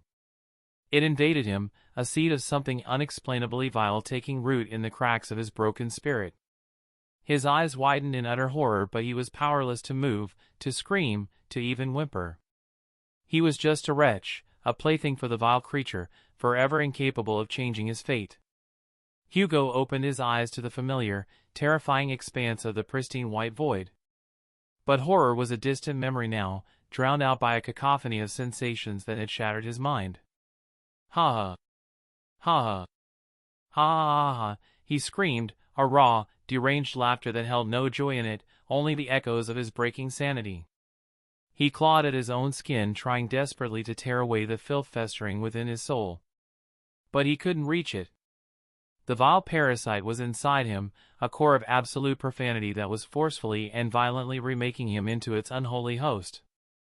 Hugo felt everything, the cold, infinite hunger of the void, the frantic, skittering thoughts of 1,000 nightmares, and at the same time, he felt nothing, the emptiness where his humanity was being erased and the emptiness that came from the creature of nothing. This was not the source of his madness, though. The true agony came from the war raging within his soul and mind. The last flickering ember of his divinity, the dormant flames of divinity that had once burned so bright now raged against the invading corruption. His eternal soul was now a battlefield with two absolute forces, the path of ascension and the path of profanity, tearing him apart in their struggle for dominion. He could feel them both, their natures etched into his being, yet he was powerless to choose which one to follow. Thought itself slowly became a fragmented, impossible thing that a wretch like him was incapable of. And amidst all of this chaos, a new sensation pierced him, the golden strings of the nightmare spell. The bonds it had woven around his soul were fraying, snapping one by one. After all, a nightmare creature was not fit to be a carrier of the spell, and so he was being cast aside by it. But as the final string began to part, a network of brilliant, blue ethereal weaves shot out from his omni-core, lashing around the golden thread and holding it fast. They would not let him go. Deep within his soul, something ancient and mechanical ignited. The Omnitrix had not abandoned him. And now that the creature of nothingness was no longer assaulting its inner mechanics, it could focus on its main task. Saving its host. Host has been corrupted. Failsafe 7, 10, 11 have failed. Activating Failsafe 1. Forcefully awakening the host. In the heart of his madness, a new emotion bloomed, cruel, desperate, and deranged emotion. Hope. A power he had never felt before, external and overwhelmingly potent, erupted from his omni-core. It was an ethereal, blazing heat that circulated through his shattered soul, not with gentle guidance but with a violent, purposeful force. It was tearing him apart to rebuild him, forcibly reconstructing his very essence to resist the vile profanity within him. The Omnitrix, however, was not the omnipotent nightmare spell, and so it could not recreate whatever process the spell used to awaken its carriers. It required fuel, and so, its desperate, dedicated strings found the source, the parasitic creature of nothing that had become a part of him. The Omnitrix deemed the creature as a part of him, and in this situation, it was not afraid to destroy a part of him to save him. So it latched onto the invader and began to burn it to empower his awakening. Hugo felt it all. He felt the parasite's desperate, hopeless struggle as the Omnitrix siphoned its essence, unmooring it from his soul. He felt its alien consciousness scream in silent, futile terror as it was systematically unmade and consumed. The sensation was a horrific cocktail of vengeful satisfaction and sympathetic agony, an impossible contradiction that made Hugo go mad once again. You have slain a corrupted devil. You have received a memory. As the parasite died, its energy flooded him, no longer corrupted as it embraced death. The divine flames, now supercharged, delivered a final, purifying blow to the last remnants of the corruption, shattering it completely. The agony was transcendent, a pain of creation and destruction happening simultaneously deep inside of him. And then, within the violent inferno, he felt 4 new points of incredible pressure condense within his soul, 4 nascent cores, crystalline and potent, spinning into existence as his being expanded, forged in the crucible of the forced evolution. Your Omnitrix is overflowing with power. Your Omnitrix is overflowing with power. Your Omnitrix is overflowing with power. The second seal is broken. You have acquired a new aspect ability. Your Omnitrix is complete. Your ascension is complete. The spell's voice was a distant bell, assaulting Hugo's injured mind. He was left reeling, his mind and soul wounded terribly by the chain of impossible events that happened to him. The corruption was gone. The violent awakening that destroyed his soul and reshaped it forcefully was over, but the memory of the pain, an impossible, soul-deep memory no human should possess, remained. He remembered every nanosecond of the war inside him, every shred of agony as his soul was nearly torn in two. He clutched his head, a petrified, broken whimper escaping his lips as he was violently expelled from the white void, landing back in the DNA room, his body whole but his spirit scarred, left to tremble in the devastating, silent aftermath of his salvation. He had won. Chapter 34, Awakened. Hugo remained on the ground for a long time, his mind in a state of numbness he couldn't quite understand himself. It was as if his mind had created a defense mechanism as a desperate attempt to stop itself from shattering under the weight of the fresh, agonizing memories he had just experienced. The phantom pain of his soul being torn asunder still echoed in his very being. Slowly, he pushed himself up and willed himself out of the DNA room, returning to the expanse of his soul sea. The shimmering blue maze was silent once more, its frantic shaking had ceased, and the imminent threat of dissolution was gone. Most strikingly, in the sky above, 4 omni-cores now hung in a perfect circle. Each one pulsed with latent energy, feeling as though they were a single soul fragment away from erupting.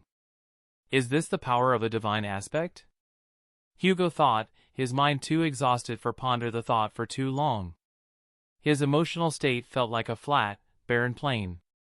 Perhaps the Omnitrix, in its core programming to keep the legacy of Nobel creatures alive, had granted him the potential to form multiple cores. To hell with it all. He willed his runes to manifest, the familiar script glowing before him, now changed. Name, Hugo. True name, Paragon of Purity. Rank, Awakened. Class, Devil. Omni-cores frowny face 4/7. Soul fragments frowny phase 16 4/1000. The revelation that he could form 3 more cores to become a titan should have sent elation coursing through him. It was a path to immense power, perhaps through this he could actually achieve his dream. Yet, he felt nothing. Only the same old hollowness. He lowered his gaze to the rest of the runes. Aspect, Omnitrix. Aspect rank, Divine. Innate ability frowny face essence imprint. Aspect abilities frowny face morph, quick morph. Attributes frowny face mutant, extraordinary memory, flames of divinity, anatomica, shatterend, spirit core, soulbound. Focusing on his new awakened ability, Hugo looked at the runes with a natural expression. Awakened ability, quick morph. Ability description frowny face you can switch between your forms at will. It seemed deceptively simple, almost underwhelming for an awakened ability, but its utility was profound. It solved the critical vulnerability he faced during battle, which was relying on one form for the entire fight. It was a tactical boon even though it wasn't a flashy one. And it wasn't the only gain from his harrowing ordeal. Soulbound, attribute description, your soul has bonded with a divine relic, granting you blessed abilities. Attribute traits frowny face omni-mind, failsafe, omni-kicks, voice command. His eyes narrowed with a flicker of interest. It seemed the path to gaining more traits was directly related to his Omni to Omni course. Failsafe, trait description, the Omnitrix will enact protocols to preserve host life. Omni-kicks, trait description frowny face the Omnitrix can generate armor to enhance your imprints. Voice command, trait description frowny face the Omnitrix's AI has awakened to assist its host. Hugo stared at the runes, a complicated expression finally breaking through his numbness. This was too much.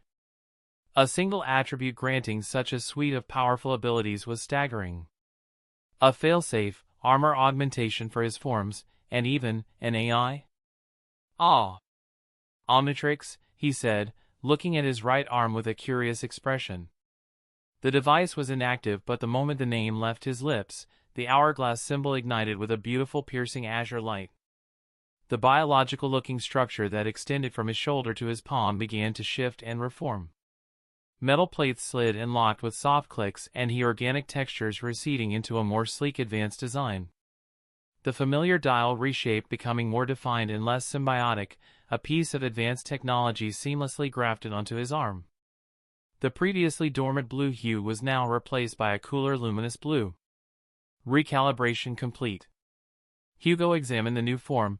The Omnitrix resembled a slimmer and sleeker watch-like shape, now with a blue wristband and the face of the dial becoming black and blue. He appreciated its less invasive appearance. Instinctively, he pressed the two silver buttons on its side, then with a smooth mechanical sound, the dial rose, projecting a blue ethereal hologram displaying his Pyronite imprint. "Well, this is new," he murmured, a faint trace of awe in his voice. He twisted the dial, cycling through the holographic representations. No new imprints had been added, but the visual interface was a significant quality of life improvement. He stopped at the last one, summoning its runes through the spell. Imprint race, Kineceleran. Imprint rank, awakened. Imprint class, devil. Imprint description frowny face the fastest creatures to ever walk the realms, born from the goddess of the black sky's dream of travel. They are the epitome of a noble creature. Imprint attributes frowny face visor, accelerated mind, agile reptilian, motion. Visor, attribute description, a Kineceleran possesses powerful visors protecting their most vulnerable parts. Accelerated mind, attribute description, a Kineceleran mind is as fast as its body. Agile reptilian, attribute description, a Kineceleran agility is matched by none. Motion, attribute description, a Kineceleran speed is their greatest strength. Hugo read the attributes carefully, examining the usefulness of such a transformation. Truly having such a fast imprint was a gift, but that wasn't the true boon of it all. Imprint abilities frowny face transcendent speed, time deal. Transcendent speed, ability description, you can achieve velocity beyond your current rank. Time deal, ability description frowny face you can burn your essence to accelerate your body beyond the flow of time. Now that he was a devil, his transformations would grant him the supernatural abilities all creatures of the devil class possessed. As awakened imprints, they each possess two, essentially giving Hugo access to 6 powerful aspects. The power he now held was by all measure unbelievable. I should get back first. Letting the Omnitrix deactivate, Hugo focused inward, seeking the tethers that connected his consciousness to his physical forms. Soon enough, he found both of them. But something was wrong, something was terribly wrong. A dry, broken chuckle escaped his lips. Of course, what did I expect? Both tethers led to a cold, lifeless stillness. His human body in the waking world and his dream realm body were both dead. His newly awakened soul, too vast and potent, could not be accommodated by a corpse. He had essentially become one of the lost. "Just what the hell do you want from me?" he screamed into the void of his soul sea, his voice raw and shaking. He did not know who he was shouting at, fate, the spell of perhaps the universe itself. In truth, it didn't matter who he was blaming for his suffering. Every difficulty piled upon him turning into a relentless cascade designed to break him, to force him down a path he never chose. It felt as if a mysterious force was actively trying to edit him out of existence at all times. His frantic eyes darted around the darkness before settling back on the Omnitrix, then with an agitated voice, he spoke. "Omnitrix, can you revive my physical body?" The relic glowed slightly before responding in a flat mechanical tone. "Impossible. Physical and spiritual vessels are deceased." He clicked his tongue in frustration. "Well, can you get me back to the waking war?" He cut himself off, a cold dread washing over him as he thought of the fate that had befallen his friends while he was in this place. "Can you transport me back to the dream realm? To the exact location where I died?" Scanning available protocols. Failsafe 67 identified. Activate Failsafe 67, utilize an imprint's physical matrix as a permanent vessel in the event of host body termination. Hugo's breath hitched a little as he read the runes of the Omnitrix. A permanent vessel, not a transformation but an entirely new body. His real body would be that of a noble creature, essentially taking away the last vestige of his humanity away from him. The face his mother smiled at every day before she died would be gone, leaving only his true ugly self. A profound, existential grief threatened to overwhelm him. He wanted nothing more than to break down and cry like a miserable wretch, but the crushing urgency of his situation left no room for mourning. He had no other options. Either he stay for eternity in his soul sea or this. "Yes, activate the protocol." "As you wish." Then, he was suddenly pulled away, the soul sea vanishing all around him. Back at the forgotten shore, within the ashen barrow, the soul devourer tree stood in all of its terrible majesty, its vile influence a stain upon the already dead land. However, the mighty being was currently discontent. Having lost its previous protector to a treacherous shadow, a wicked Nephilim and an insidious shapeshifter was extremely annoying, but the once divine sapling was fine with that, considering it had opportunity to call the divine the shadow and the Nephilim as its slave. But the abominable creature had lost that as well when the divine shadow came across something he shouldn't have. It seethed with contempt for all that was divine even more than ever, wanting to devour the entire world whole. But its malice was patient, and in time, it would lure another being into its grasp with the promise of sweet fruit. Not to mention that, for now, it had a guardian of sorts. The divine shadow in its hubris had buried the shapeshifter's corpse beneath its roots. The soul devourer, ever hungry, had resurrected the remains of the corpse, filling it with its corrupted seed. Now a pathetic, half-fleshed skeleton stood watch, a weak but serviceable sentinel that could not disobey. The tree's corruption, however, was not fated to last for long, because the paragon of purity was coming to reclaim what was rightfully his.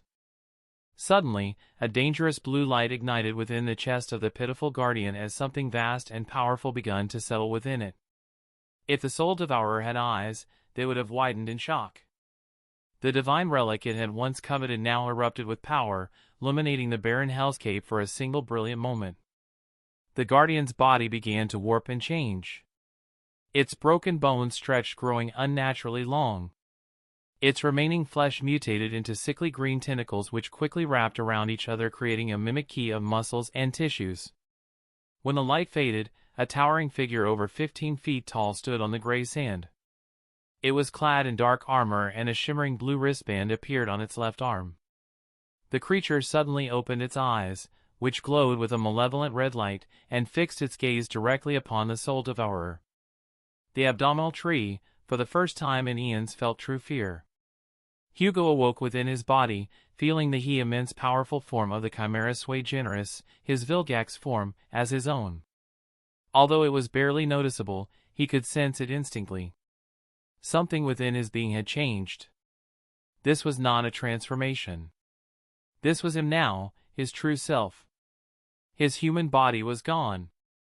The reality of his decision struck him deep. He was no longer a human. The fundamental identity he had clung to was now erased, leaving an aching space in his psyche. Truly perfect. Surely life as a monster wouldn't be that bad, right? He sighed, his voice a low, grinding rumble. His mental problems aside, this was a severe problem. His flaw would now constantly interfere with his base personality, basically crippling him in many ways, but contemplation was a luxury he couldn't afford for now, as a far more immediate problem loomed before him. For one, there was the giant nightmare tree right in front of him. He frowned, his enhanced senses now clearly identifying the tree as an abomination. As he did, the puzzle pieces suddenly clicked into place with a horrifying clarity. The mental pressure he'd felt upon first entering the barrow, it had been a mind attack from the tree. The most insidious kind of attack. Which meant... oh, gods! Hugo let out a horrified whisper, his monstrous face twisting with genuine dread as he thought of Sunny, Nephis, and Cassie. He moved instantly, clicking the 2 silver buttons on his Omnitrix and slamming the dial down immediately. His body dissolved in a flash of blue light, reforming into the sleek, reptilian form of the Kinoceleran. His body was now a black, robotic chassis with a blue, raptor-like head shielded by a blue visor rolling on a 2-central wheel. Without a second's hesitation, he activated Transcendent Speed. The world dissolved into a streaking blur around him as he sped through the area. The sensation was euphoric, a rush of absolute velocity that only few could say they experienced. But he ruthlessly suppressed THQT feeling as he circled the entire barrow at impossible speeds, his accelerated mind processing the environment in microseconds, searching for any trace of his friends. Minutes later, he found nothing. No bodies, no gear, not even a single sign of a struggle. They were simply gone. This should have made him hopeful, but a deep, unsettling dread pooled in his gut. They had most likely gone west, facing horrible abominations in their search for the castle. He didn't know if they had survived the journey at all. No, they're strong, he told himself, the words sounding hollow in his mind. They aren't like me.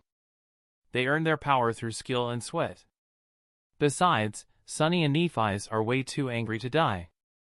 He chuckled slightly before turning his attention back to the tree and rushing to its base in an instant. Now, for you. He felt the air shift a little as the crimson leaves of the Soul Devourer groaned, psychically projecting waves pleased to spare Hugo, to protect it, to cherish it and love it for all eternity. It was a desperate, insidious lure that Hugo was protected from by his Omni-Mind trait. Hugo had his fill of nightmarish parasites for one lifetime. He slammed the Omnitrix symbol once more. This, unlike his first transformation, was in utilization of his awakened ability, as he felt a moderate amount of essence being consumed when he pressed his dial, making Hugo make a mental note to not switch too much between forms lest he runs out of essence. But that was a thought for another time, as flames and magmatic rock engulfed his tentacle body and he emerged in his pyronite form. As an awakened devil, it too had evolved, growing miniature volcanic shoulder plates.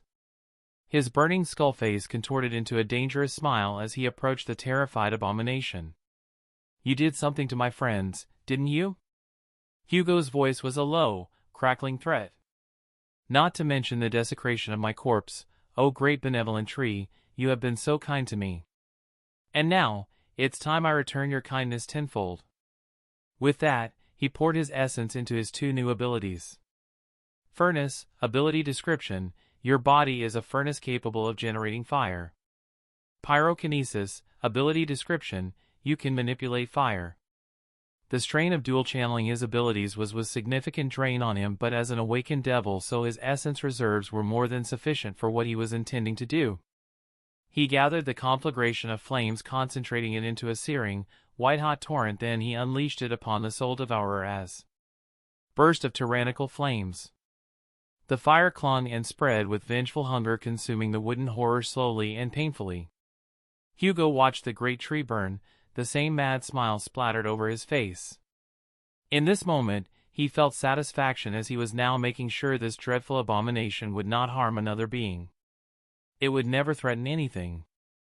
And that gave Hugo the greatest satisfaction he could ever ask for. You have slain and awakened terror, soul devourer.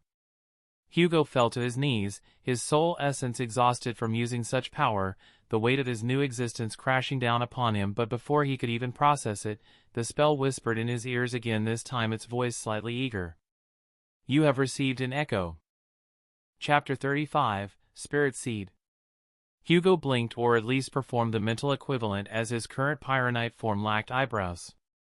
The last embers of the Soul Devourer cast flickering shadows around him as he dismissed his pyronite form, the shift back to his base state feeling less like a transformation and more like a return to a new unsettling normal. He summoned the runes, his gaze narrowing on the new acquisition.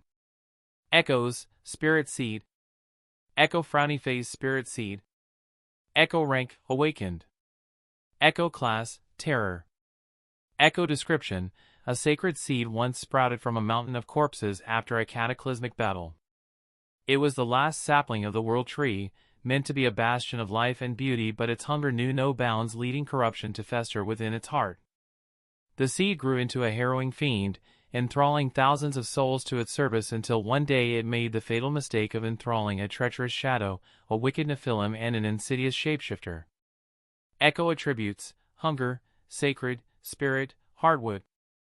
Hunger, Attribute Description: this seed is a child of heart, and thus its hunger for growth is insatiable. Sacred, Attribute Description: Frowny Face: this seed is of a sacred, divine origin. Spirit, Attribute Description: Frowny Face: this seed can reside within the body and soul of its master. Hardwood, Attribute Description: Frowny Face: this seed's core possesses numerous holy qualities. Hugo settled onto the gray sand, the heat of the burning tree behind him feeling quite gentle considering the coldness of the barrow. But the environment wasn't really a problem for him, right, considering he was taken aback. This vile entity, this soul-consuming terror, was once something sacred. The dichotomy was jarring. What even is a world tree? He muttered to himself. Then a certain dubious thought struck him. Omnitrix, he addressed the relic on his arm. Do you have any information about a certain world tree? The symbol glowed slightly, responding in its flat mechanical tone. Affirmative. He sighed, realizing he needed to be more specific. Tell me what you know about it. The Omnitrix whirred softly, as if accessing a deep hidden archives of ancient knowledge. The world tree was one of Heart God divine avatars. A colossal and sacred entity that served as a pillar supporting both heaven and earth within the Heart realm. It was considered immutable, its vast branches forming worlds of their own, becoming a home to human cities during the Age of Heroes. These societies developed sophisticated tools and an elaborate culture. Hugo's interest was piqued. What happened to these humans? Data unavailable. He had expected as much. The Omnitrix was a repository of ancient history, but that history was fractured, full of holes carved out by whatever cataclysm had ended that golden age. And everything in the dream realm. Still learning that the Omnitrix possesses such a vast archives of knowledge was certainly useful. The thoughts brought Hugo a strange kind of warmth. Miss J would probably lose her mind once I got back. He thought before focusing back on the runes and willed himself into his soul sea and summoning the echo. What manifested was underwhelming, to say the least. A single, small seed, black as the night sky, pulsed with a faint crimson light. It hovered in the pristine blue void, looking insignificant and pitiful despite its supposed sacred origin. Well, aren't you disappointing? Hugo clicked his tongue, eyeing the echo. It was disappointing on multiple levels. This was supposed to be an ear of a god, or at least something very close to it, meant to be a beacon of hope to all life, but instead, it had succumbed to its own nature, becoming the very horror he had just destroyed. And the echo itself was small. It was just so small. He returned to the ashen barrow and summoned the seed into his massive, clawed hand. It looked even tinier there, a speck against his dark armor. Time for the truth. His gaze fell to the abilities list. Echo abilities: Enthrall, Harvest, Soul Fruit, Soul Weaver. Enthrall, ability description: this tree can manipulate the minds of weaker creatures. Harvest, ability description: frowny face: this seed can absorb the souls of the fallen. Souls harvested: frowny face 0 out of 100. Soul Fruit, ability description: frowny face: this seed can transform harvested souls into soul fruits. Soul Weaver, ability description: frowny face: this seed can manipulate soul of weaker creatures. The abilities of the Echo are not really meant for combat, but that did not mean they were weak. Harvest and Soul Fruit were macabre, but in the ruthless arithmetic of survival they represented a possibility of an infinite food source, but Hugo was still uncertain what soul fruits truly were. Enthrall, on the other hand, was a weapon he would use with well in the future, and Soul Weaver was in the same boat, essentially giving him a potential way to deal soul damage. As for the attributes, Hugo wasn't really sure what to make of them. Hunger seemed to hint that the Echo could grow in rank, but Hugo doubted that fact, considering Echoes cannot evolve in any way. Sacred and Heartwood gave it an affinity to divinity, particularly to Heart God, which was bound to be useful eventually. Spirit, on the other hand.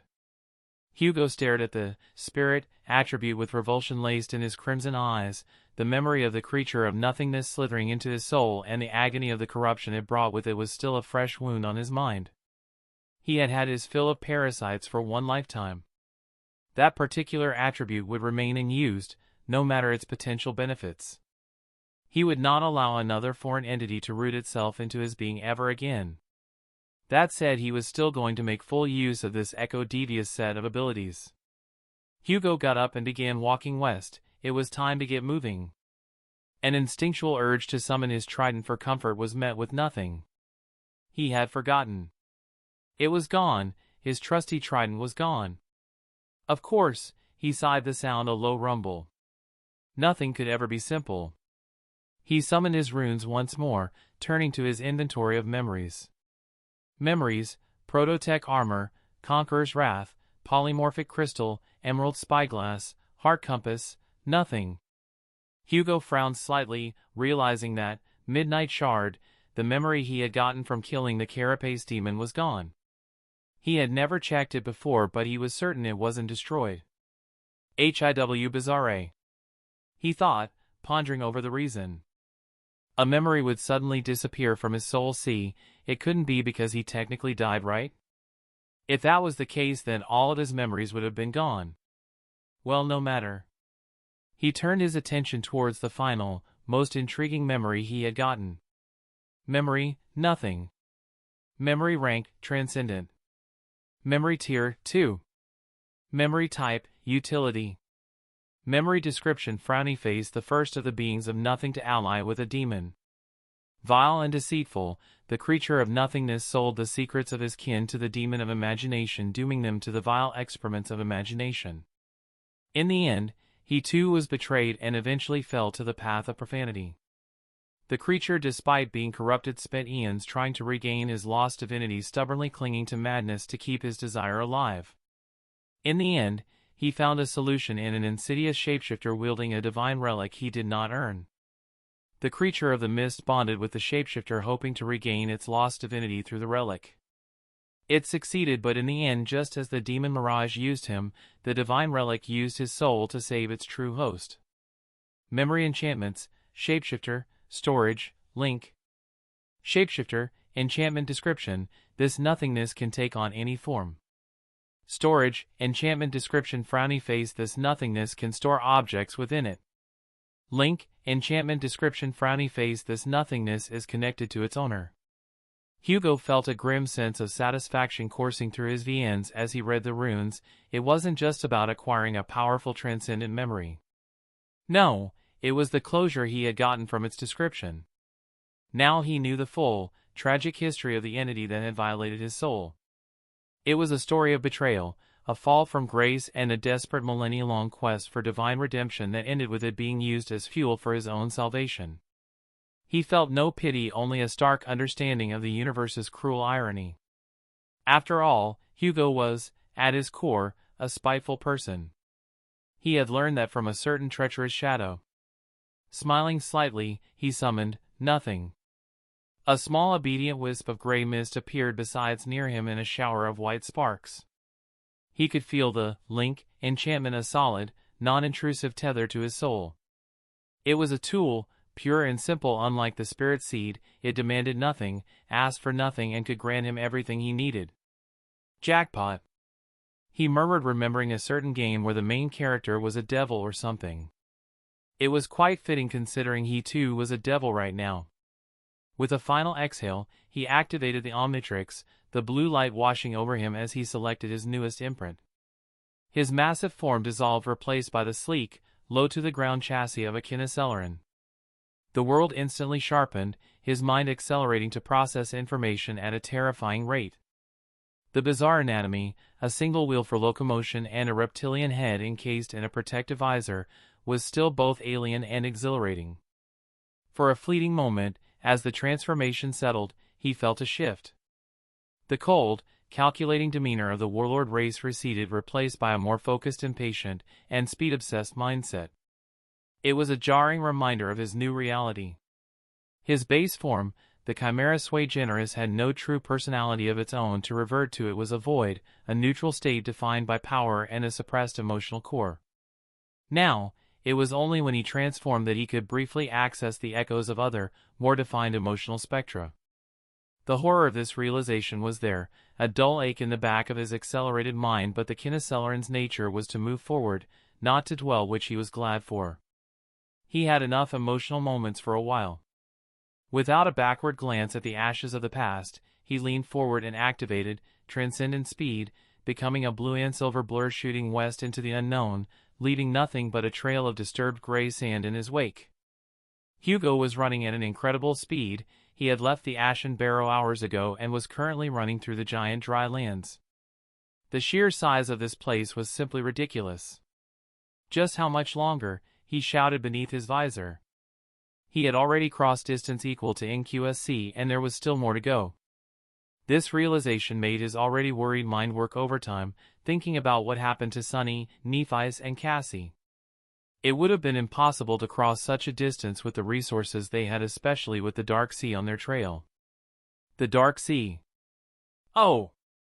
Hugo looked upward, seeing the sun settling. Shit. He saturated his body with essence, trying to increase his speed as fast as he could. But he was too late. The Dark Sea was faster than him. The dark waves of crushing water came to the land like a promise of death, devouring the land in its entirety. Hugo gritted his teeth and suddenly jumped incredibly high to the sky, watching as the Dark Sea engulfed the land beneath. He hit the dial of his Omnitrix, transforming into a Pisxis Volan, which he had subconsciously nicknamed Ripjaws during the hours of traversing the continental-sized land. Hugo slammed into the sea, his tail moving fast as navigated the still rushing Dark Sea. Not having an imprint that can fly was once again making life a hindrance for him, especially with the deadly abominations lurking down in the Black Sea. Even with Ripjaws becoming a devil, he was still in danger. Especially considering the abilities he received in this form were less than ideal, to say the least. The first ability was called Glowing Lure, which allowed him to make the small dingling horn on his forehead to release a strange kind of glow, attracting abominations and other creatures of the depths, which was the exact opposite of what he was trying to do. His other ability, on the other hand, was a bit more useful. It was called Glowing Eyes. When activated, it allowed him to detect living creatures around him within a certain distance, although it wasn't ideal considering it consumed a good bit of essence, considering it was an awakened ability, but he would have to bear with it. Just then, as he activated it, Hugo saw something he did not want to see. It was these damn black tentacles that haunted him and Sunny during their first night in the dream realm. Son of bitch. You're still alive. Hugo thought, feeling a strange urge to take a bite of that big bastard tentacle. What was more profound, though, was the fact that the Titan seemed to remember its prey, as 7 harrowing tentacles were currently rushing towards him. Swoosh! The water rippled as the terrifying black tentacles tried to pierce Hugo's body. His speed was far more impressive considering he was a devil now, which really gave him some confidence in taking on the Titans. But Hugo, now slightly more mature than he was during his first visit to the Dream Realm, realized that was a bad idea. He was merely a devil and that thing was a titan, a vast being that needed dozens of masters to defeat. Suddenly, just as Hugo was contemplating the best way to run away, a giant wave of red energy suddenly illuminated the world beneath, revealing the dreadful titan gigantic Crimson Eye. Now that Hugo was seeing the creature this closely, he felt like he was about to go mad. Luckily, that madness was chased away by something else. Fear. The red energy glowed more and more as Hugo realized what was going to happen. He quickly maneuvered the tides, trying to escape before the Calamice attack finished charging. RASSH. The sound of the water being consumed by a giant red beam of light consumed the world as a beacon of light shot towards the sky. This idiot, does it want to attract every horror? Hugo stopped mid-thought, realizing he was currently facing off against the harrowing horror. The beam, while harrowing, was an incredible way to waste essence. It kept going on for a while, reaching the sky before it slowly thinned and dissipated like embers. Hugo looked down, looking at the terrifying titan who seemed shaken because of that beam. Hugo's eyes narrowed slightly. A titan wouldn't be stupid enough to waste essence and reveal its left like this. So this was definitely a trap of sorts. Soon enough, something else began to happen. Hugo began seeing creatures of all sorts reaching the titans, dozens of nightmare creatures of high class, some among them were even of the fallen rank. But then, just as they approached the titan, the water seemed to grow darker. Hugo could not make sense of it, considering the waters were already the deepest type of black there was, but the darkness the titan was creating right now was more like ink. That ink spread across the water, engulfing the abominations near it like a fisherman web. The strange unnatural ink drowned the creatures before retracting into the titan's body. It can absorb creatures through that ink. The titan, now that it was finished with its meal, seemed to be getting ready for the side dish. Hugo was that side dish. The abomination was truly relentless. In the couple of minutes he had been running away, the titan never gave up on his chase. It simply kept running behind Hugo, trying to use its ink and tendrils upon it. Hugo could feel that he had about less than an hour in this form, which was not bad at all. Think of something, damn it, he screamed at himself. Just then Hugo seemed to remember a particularly new ability he had received. Omnitrix, trait description, the Omnitrix can create armor to enhance imprints. With nothing to lose, Hugo tapped deep within him, gaining the knowledge of how to use the trait. All he had to do was turn the Omnitrix badge in a 90-degree angle. Just as he did, a burst of armor suddenly exploded from his Omnitrix. The beautiful advanced armor encased his torso and his tail before making its way upward and closing on his face like a helmet. Hugo instantly felt much stronger. His abilities within this imprint were stronger than usual, but there was a problem. His essence was practically burning the longer he remained in this state. It was a bit terrifying how fast Omnitrix drained essence, considering he was a devil, but there was nothing he could do about it for now. And nothing he would use. Hugo willed nothing to manifest, before pouring a bit of essence into it to activate Shapeshifter enchantment and made the list transform into a solid spear. That too took a toll on his essence pool. Hugo raced backwards, dodging the tendrils of darkness like a bolt. From his back, a strange jetpack-like device was unleashing a torrent of energy, further propelling him towards the depths with a harrowing speed. The water parted away as he became a bolt of energy, racing towards the Titan Eye. Just as his spear was about to plunge into the crimson horror, the Titan Eye suddenly glowed with dangerous light, releasing another catastrophic blast of red energy. Although this one was a bit shallow compared to the first one. To his surprise, Hugo was not evaporated by the crimson energy. He was hurt, sure, and it did feel like hell, but he was not dead, showcasing the durability of Omnitrix armor.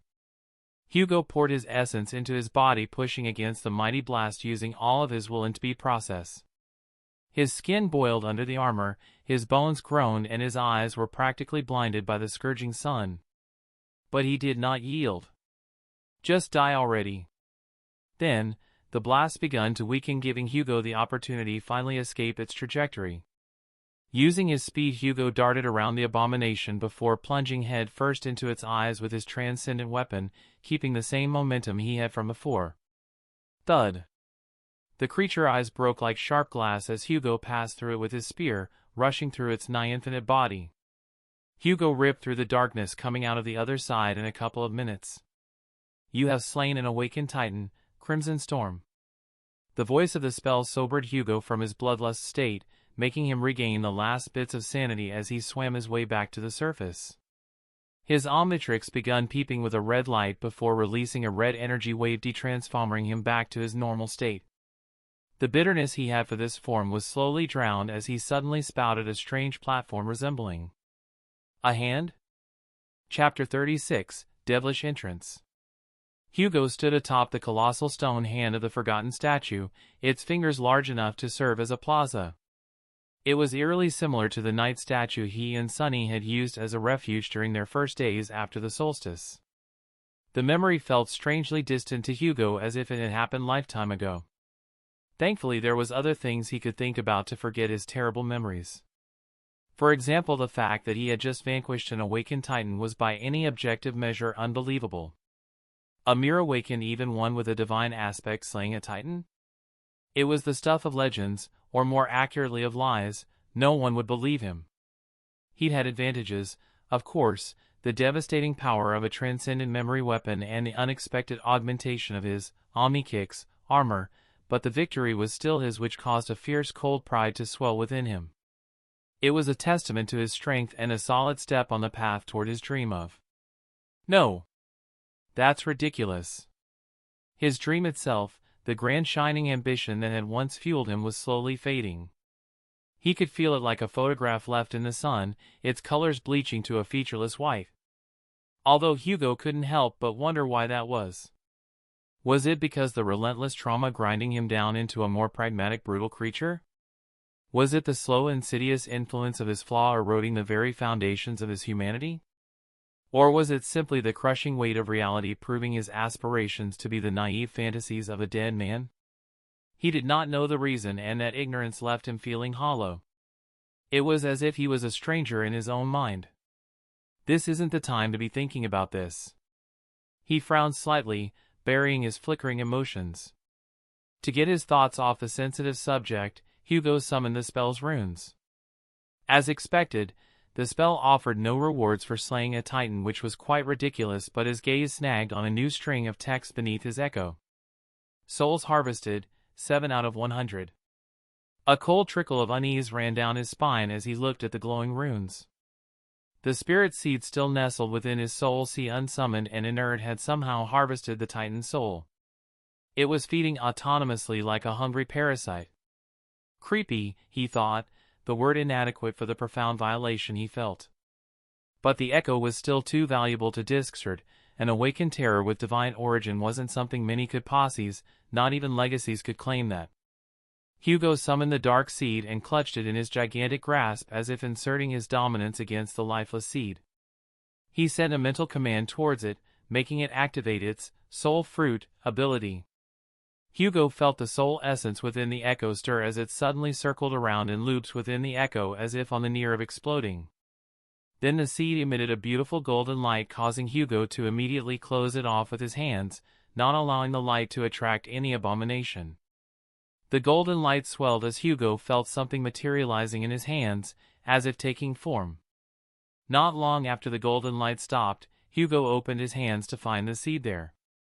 And 7 beautiful golden apples near it, each emitting a beautiful light and feeling divine.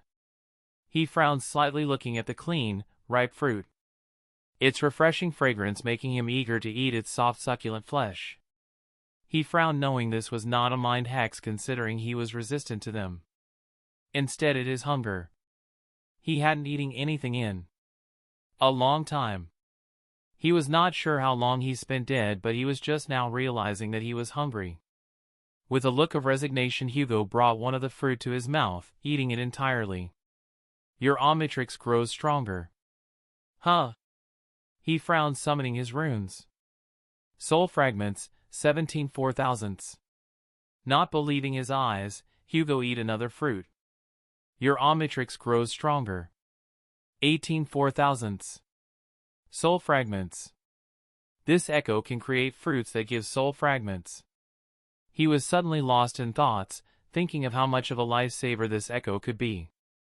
The Titan he killed has 7 soul cores, thus 7 fruits were made. Now that he was an awakened himself, he would get 1 fragments from awakened creatures no matter their class.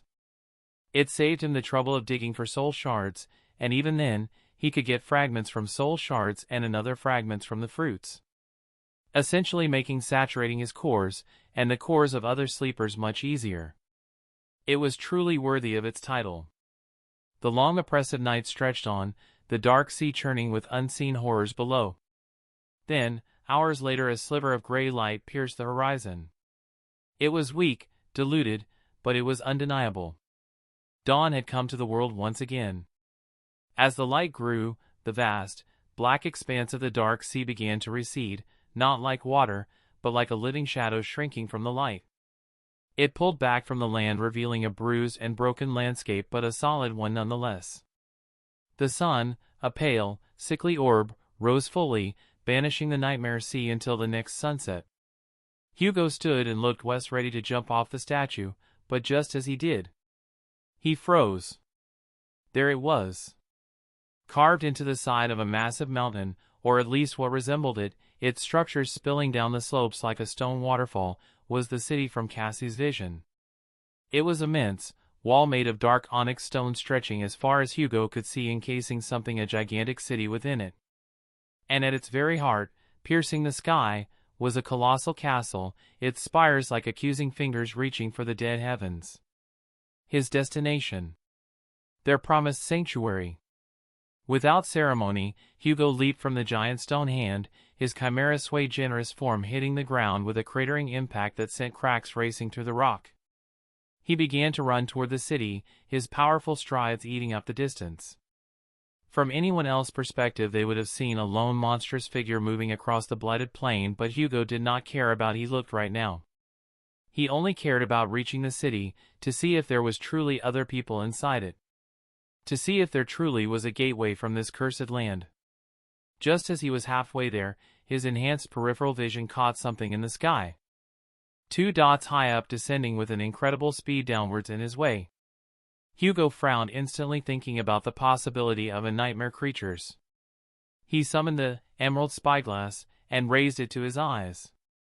The world zoomed in, details snapping into sharp focus as spyglass revealed the nature of the dots. They were creatures. Creatures that were terrifyingly. They had slender humanoid bodies the color of bleached bone with long, segmented limbs that ended in wickedly sharp claws. Their faces were blank masks devoid of features except for a single, vertical red slit where a mouth should be. Most strikingly, from their backs sprouted 4 diaphanous insectoid wings that beat with a blurring humming frequency, holding them aloft with an impossible grace. They radiated an aura of cold predatory efficiency that was entirely different from the mindless hunger of most nightmare creatures. These 2 were professional hunters.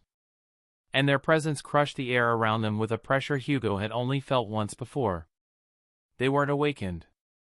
They were fallen.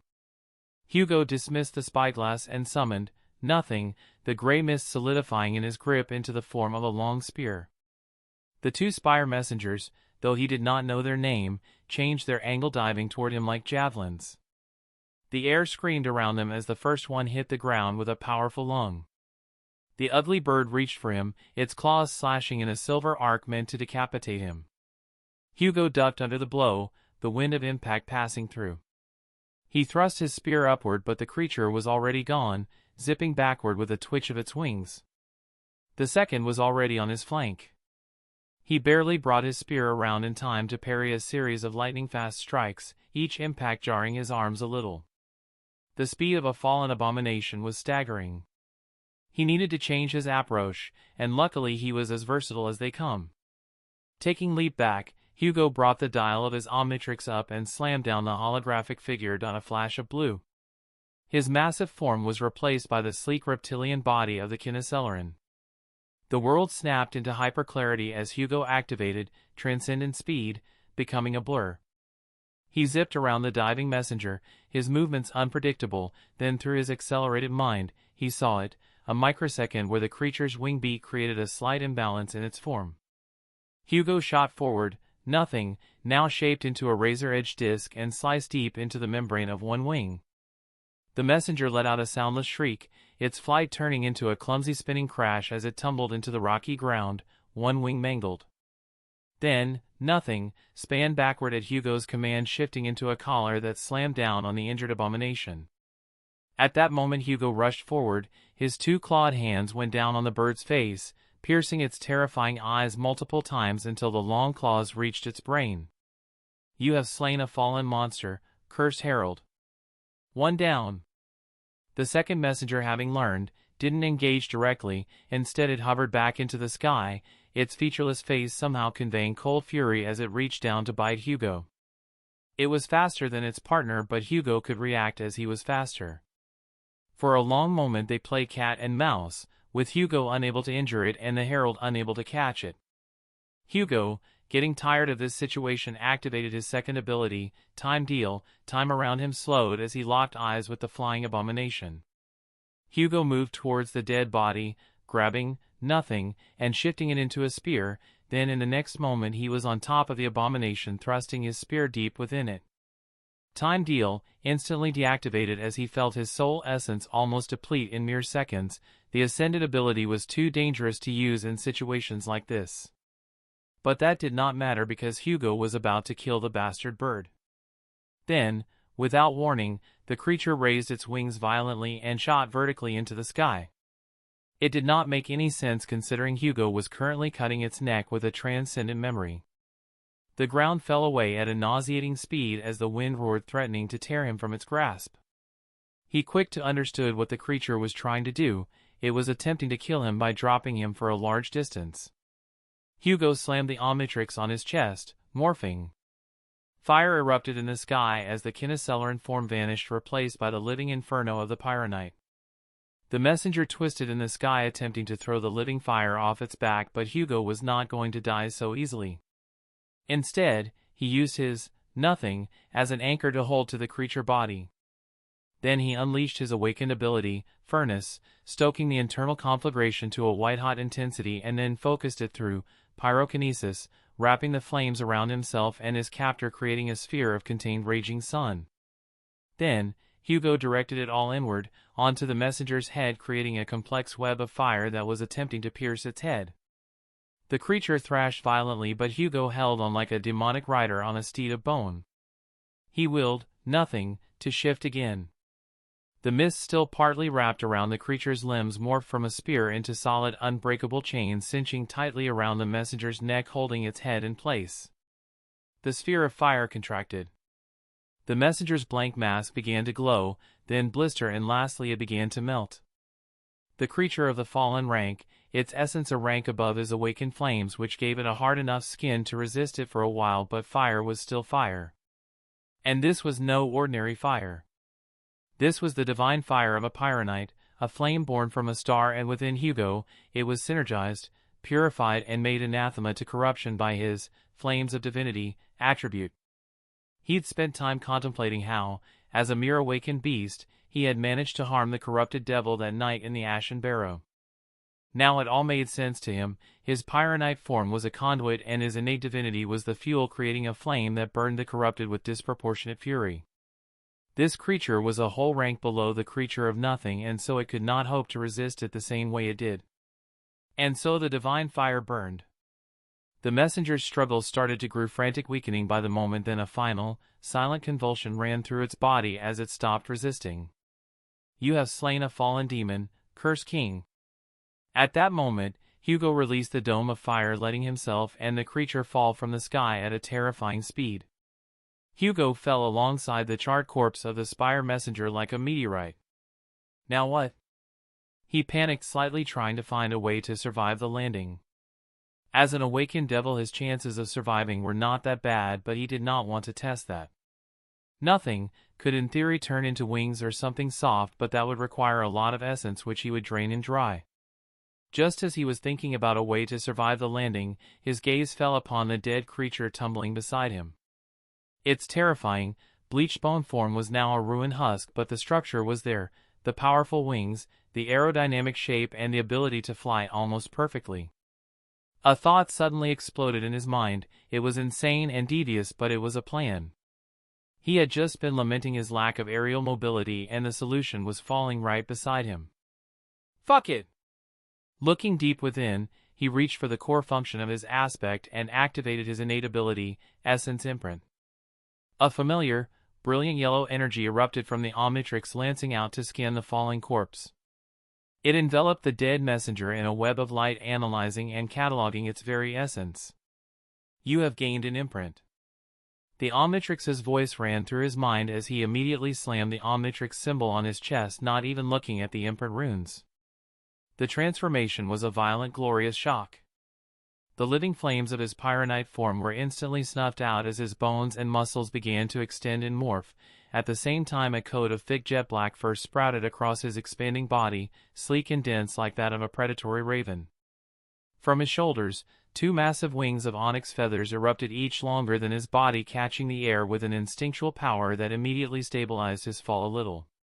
His torso broadened and 2 additional powerful arms sprouted beneath his primary ones, each ending in vicious obsidian claws. His legs elongated, twisting into the powerful, taloned limbs of a raptor, while his face contorted, its features stretching and hardening into a long, cruelly curved beak which sharp enough to pierce metal. The Omnitrix symbol, glowing its steady blue, settled on his chest like a badge of office. He was a giant harp eagle-like creature that was bigger, bulkier, and far more holier than the spire messengers he had slain. It made sense, considering he was of the devil class while also following the path of ascension. Then, with a single, powerful beat of his new wings, Hugo propelled himself away from the dead messenger's body. He watched, hovering with an effortless grace that felt as natural as breathing, as the corpse continued its descent. It struck the towering, ancient wall of the city with a wet crunch.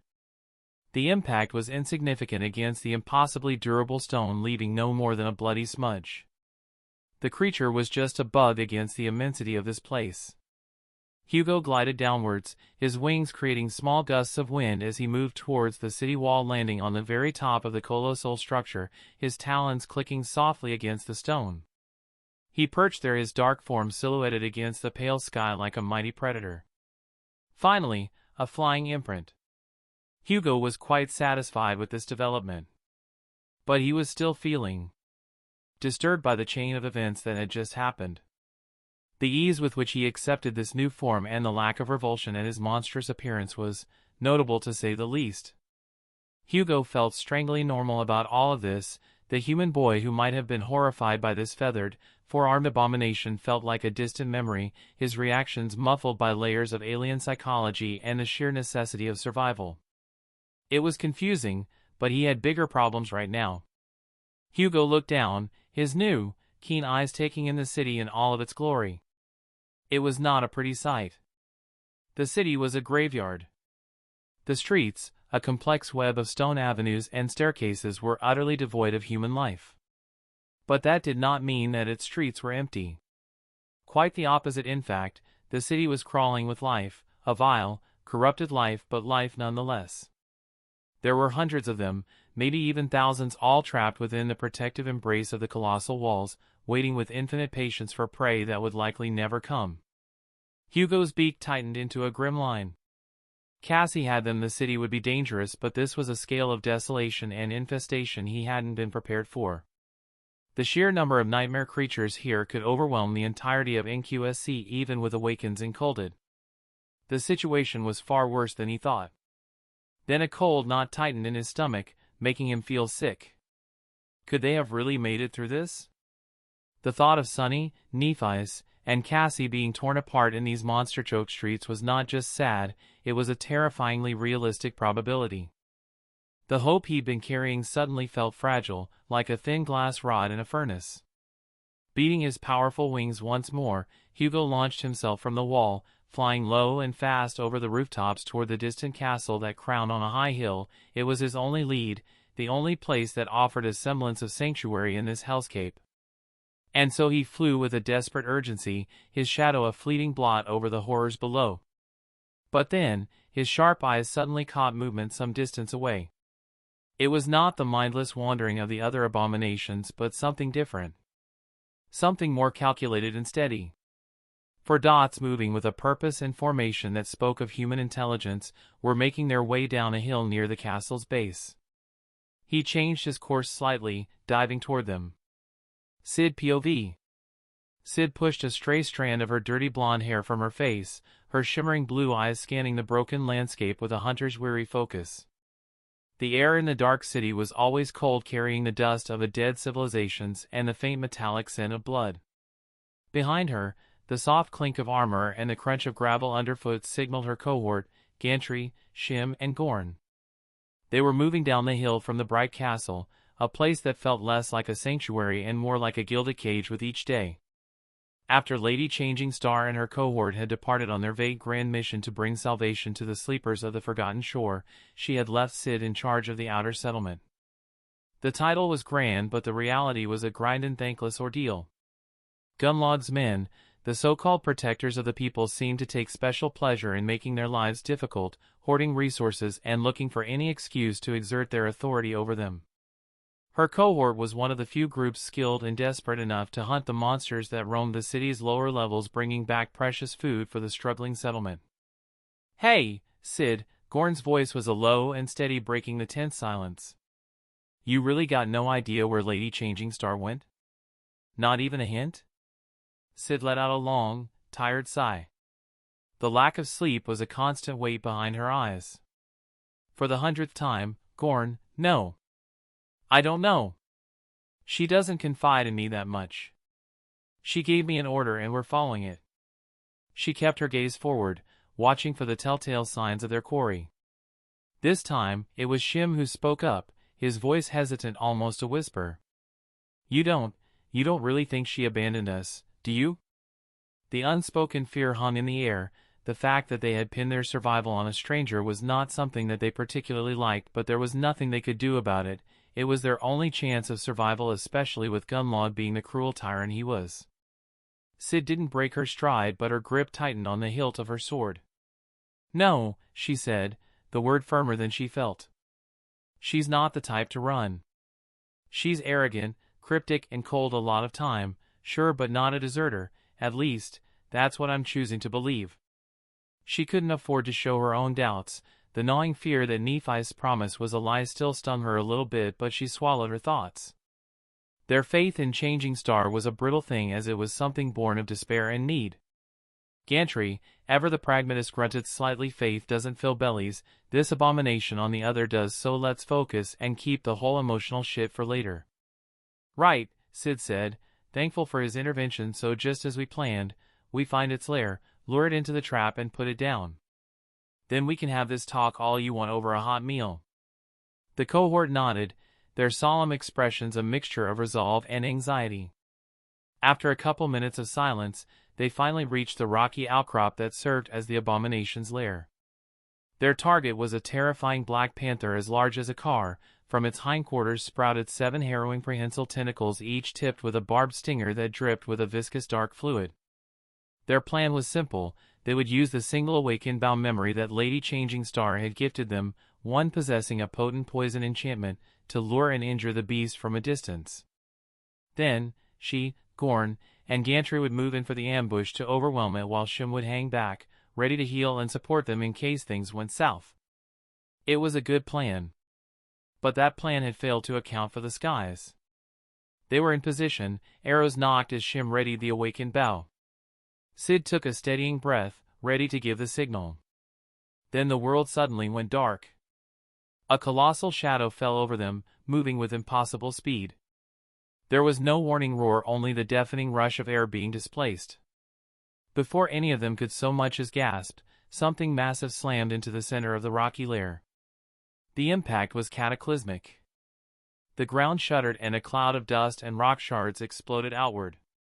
When it cleared, the 7-tailed panther was revealed to be under the shadow, dead and crushed by the impact. In its place was a crater, and in the center of that crater was a pulpy, unrecognizable mess of black fur and shattered tentacles. Their eyes widened as their gazes traveled upward from the crater to the thing that had caused it. It was a spire messenger. But it was all wrong. It was monstrously larger, standing a full 20 feet tall. Its form was thicker, more powerfully built, and covered not in smooth bone but in a coat of thick, jet-black fur. Two immense, raven-like wings were slowly folding against its back. Most horrifying of all, it had 4 powerfully built arms ending in cruel talons, and its head was a nightmarish fusion of avian and demonic, dominated by a long, sharp beak. It stood there, amidst the ruin it had created, radiating an aura of primal, ancient power that made the previous messenger they feared seem like a child's toy. Sid's breath caught in her throat. Her mind, reeling from the sudden violence, could only form one coherent thought. What in the name of the dead gods is that? Chapter 37, Friendly Monster? Next. Hugo's POV. Hugo shifted his wings slightly as he observed the 4 trembling sleepers nearby. In his haste to encounter other humans, he had overlooked the fact that his current forms were far from ordinary among normal people, which lead to this current situation. He sighed inwardly, considering how best to handle the situation at hand. After a moment of silence, the only sound that emerged from his beak was a low, hesitant "Hello." This caused the group of sleepers to tremble even more as they gripped their memories harder. "I am human." Hugo was on the verge of pressing his Omnitrix to return to his normal form when he abruptly recalled the fact that his human body no longer existed. "This is my aspect ability. My flaw causes my appearance to be problematic." This was a lie, of course, but revealing that he had lost his human form while returning from the dead was something no one would believe, even in the bizarre world of the nightmare spell. A flaw, however, could be anything, which should be enough to believe. The leader of the cohort, a young woman with dirty blonde hair, tightened her grip on her sword and spoke with uncertainty. "How can we be sure you're not deceiving us?" Hugo looked down at her, his expression remaining steady and focused. "If I intended to harm you, then all of you would be dead by now." The sleeper tensed at his words, but appeared to agree with that thought process. He had a point. A terrifying creature of such magnitude would not have attempted conversation. Then, summoned a memory, one of the young men behind her exclaimed, his bow aimed directly at Hugo.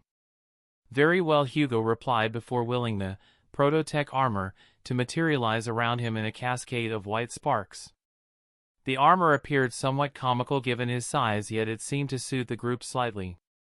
"Does this suffice as proof?" Hugo inquired. "What's your name?" the blonde-haired girl countered. "I'm Hugo.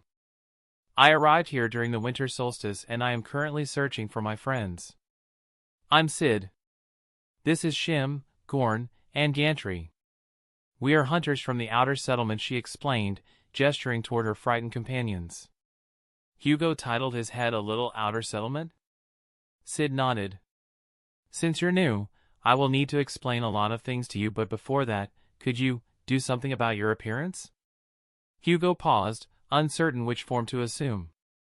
A Galvan was too small, while his base form and a Pisxisvalan were out of the question. That left his Pyronite, Kineceleran, and Taterman forms. But before he could decide, his Omnitrix emitted a red glow and a series of beeping sounds. "Oh no!" In a flash of red light, his form reverted to the familiar, terrifying shape of a Chimera sui generis. "It's complicated, please don't ask," he said, causing the shocked sleepers to exchange wary glances. "Very well. We can manage this, if you hand over the awakened monster you killed." Sid glanced at the broken body nearby. Hugo shrugged. "As you wish," he replied, lifting the dead panther and tossing it toward them.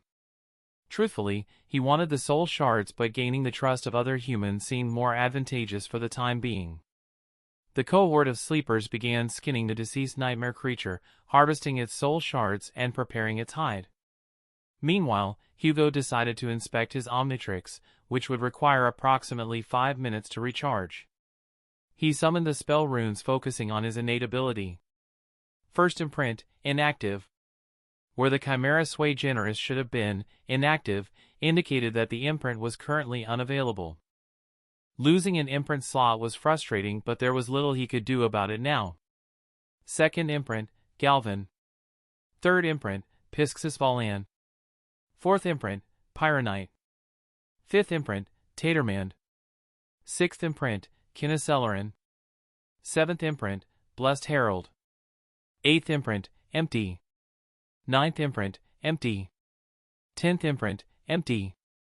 Hugo summoned the runes for the 7th imprint. Imprint race, Blessed Herald. Imprint rank, awakened. Imprint class, devil. Imprint description, born on a forgotten shore, they knew no light, no divinity, and no salvation.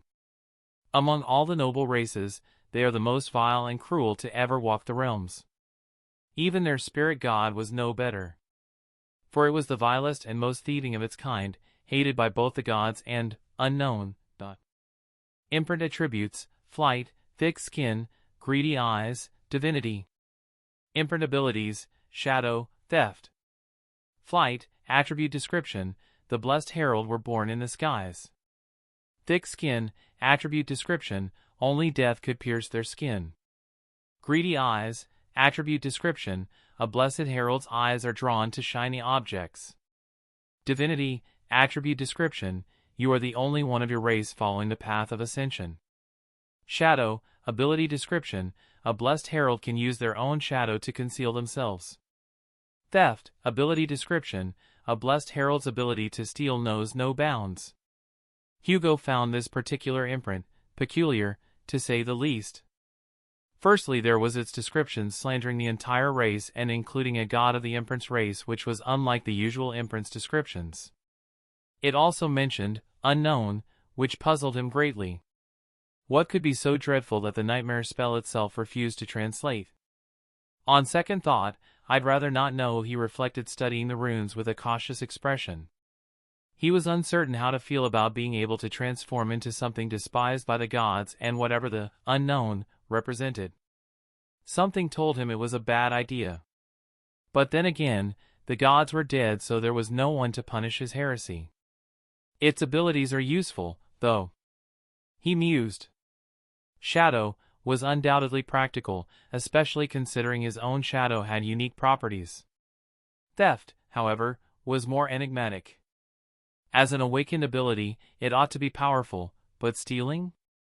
He couldn't think of anything worth stealing in the dream realm, or at least that's what he believed.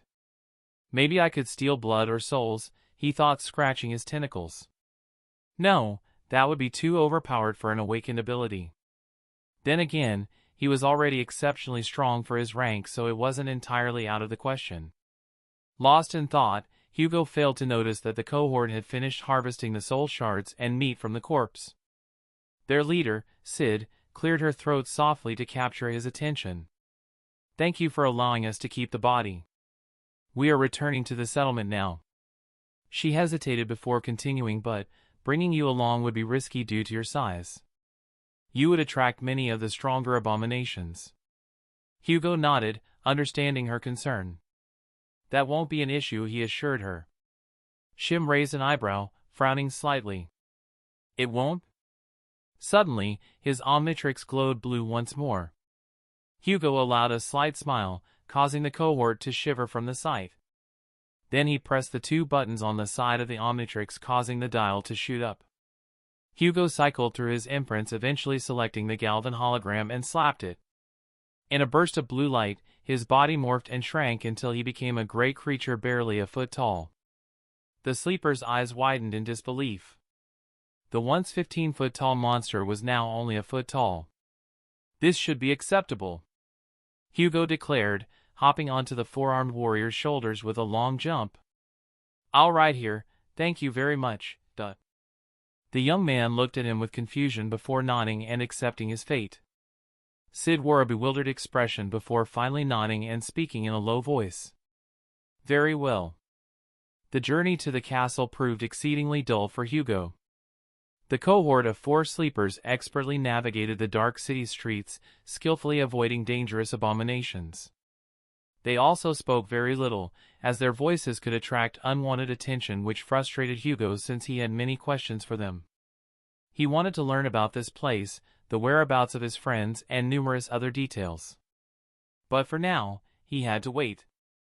And wait he did, occupying himself by examining his Galvan's new abilities. Imprint abilities: Cognitive Parasitism, Lost Arts. Cognitive Blessing, ability description: you may bestow knowledge upon other creatures. Lost Arts, Ability Description, you have mastered the Lost Arts of the Galvans. Both abilities were support-oriented, which suited Hugo fine. He was a jack of all trades, after all. The first ability would facilitate information sharing among allies while the second remained a mystery. When he activated it, foreign knowledge flooded his mind, filling it with words and teachings he had never encountered before yet suddenly comprehended perfectly. So that's how it works, he realized, his lips curling upward as he grasped the essence of galvanic teachings. It was a fusion of technology and sorcery. No, not exactly. More like transforming sorcery into technology. Indeed, the Galvans, the most intelligent lifeforms in the ancient dream realm, had devised their own unique form of creating technology and sorcery. A sorcery that converted objects into technology through an advanced runic language known only to the Galvans. This will be useful later, he thought, deactivating the ability for the time being. They had finally reached the outer settlement. The outer settlement was a haphazard collection of structures situated just outside the magnificent castle. The man-made buildings appeared crude and poorly constructed, yet strangely, the atmosphere was not one of despair. Instead, it was filled with a strange sense of hope. Hugo found this more than a little unusual considering the situation these sleepers were in. Everyone was engaged in some form of work, repairing, training, or managing the area to combat their circumstances. When one of the sleepers spotted Sid and her cohort, a chorus of cheers erupted. Lady Sid has returned. They've hunted another one. Glory! Sid and her cohort distributed the loot they had acquired, excluding the soul shards, and promptly headed toward one of makeshift houses. Hugo, still perched on Gantry's shoulder, cleared his throat. I believe it's time you answered my questions. Sid sighed as she settled onto her bed. Where do I even start? Over the next several minutes, Sid shared everything she knew about the place. The Forgotten Shore was an uncharted death zone of the Dream Realm, which he had already suspected. The Bright Castle was ruled by a tyrant named Gunlog. Then she went on to explain the geography of the labyrinth, the Dark City, and the fallen abominations lurking within. Lastly, she mentioned something that stunned Hugo: a gateway existed here. It was the towering crimson structure far beyond the Dark City, guarded by a fallen terror. Hugo sighed, circling slightly with his tiny legs, a gesture that appeared cute to the cohort of sleepers, though no one dared to mention it. I appreciate the information, but there's still something I need to know, he said, hesitating slightly.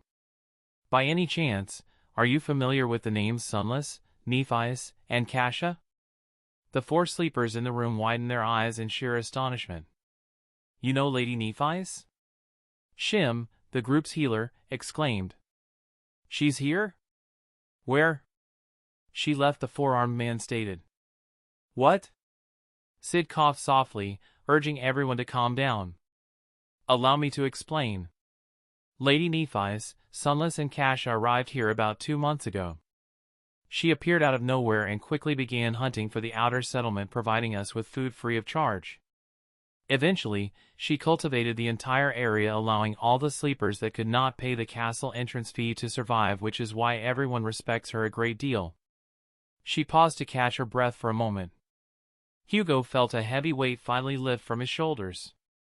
His friends had made it. He didn't know how, but they had crossed the treacherous Dark Sea, spanning an entire continent length, and reached the Dark City safely. Where are they now? Hugo added.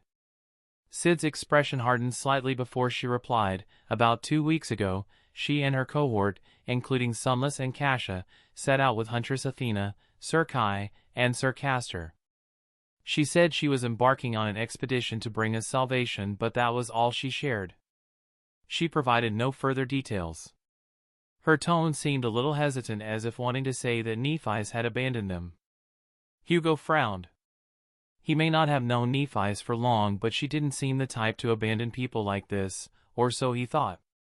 These days, Hugo was uncertain about many things. Well, this is certainly a hassle. Now that he knew the fate of his friends, Hugo wasn't sure what to do next. Should he traverse the Forgotten Shore in search of his friends? As an awakened, and one of the strongest at that. Given his array of abilities, the journey should be manageable. But the dream realm was treacherous. Even saints could perish easily if they weren't cautious. In theory, his best option was to remain here and wait for their return. He was confident the trio had a solid plan for escaping this hell, or at least, remaining alive. Wait. Now that I think about it, I've been dead for over 2 months. Hugo frowned slightly, realizing he had spent a considerable amount of time deceased. The time he had spent playing cat and mouse with the creature of nothingness might have been more than a few days, and there was also the time he had spent as a corrupted creature, or to be precise, a creature existing in the middle of profanity and divinity. Even his resurrection by the Omnitrix might have taken some time. Eventually it was Sid who eventually pulled him from his thoughts. So, what do you plan to do now? Hugo smiled faintly, recognizing that the girl was attempting to recruit him. She had witnessed his power and knew he would be a valuable asset to whatever cause they have going on in here. "Tool, stay here for now, though you may need to do me another favor." Sid sighed again and raised an eyebrow. "And what might that be?" "Nothing major, really. Just inform everyone here not to panic if they see a 15-foot monster wandering about. If someone attacks me, I will not hesitate to defend myself. You understand that, right?" Of course, he had no intention of harming anyone who mistook him for a nightmare creature, nor had he claimed he would. It was a play on words he had learned from a certain treacherous shadow. Sid swallowed before regarding him with a serious expression. "Very well," she said, her tone firm. "If you're interested in joining a cohort, we'll always welcome you. You may also establish a dwelling near the hill." The girl stood up, gesturing to her cohort to follow. "We'll inform the others of your unique situation." With that, she and her cohort swiftly exited the hut. Hugo sighed. That went better than expected. After a couple of minutes of doing nothing, Hugo retreated into his soul sea. There was much he still needed to know. Back in his soul sea, Hugo resumed his human form, his true self, which brought him a sense of comfort. Gazing at his newly streamlined Omnitrix, he spoke calmly. "Hello, Omnitrix. I have a few questions," he said, activating the Omnitrix AI. "Affirmative. Firstly, how do DNA chambers function? And how many of them are there?"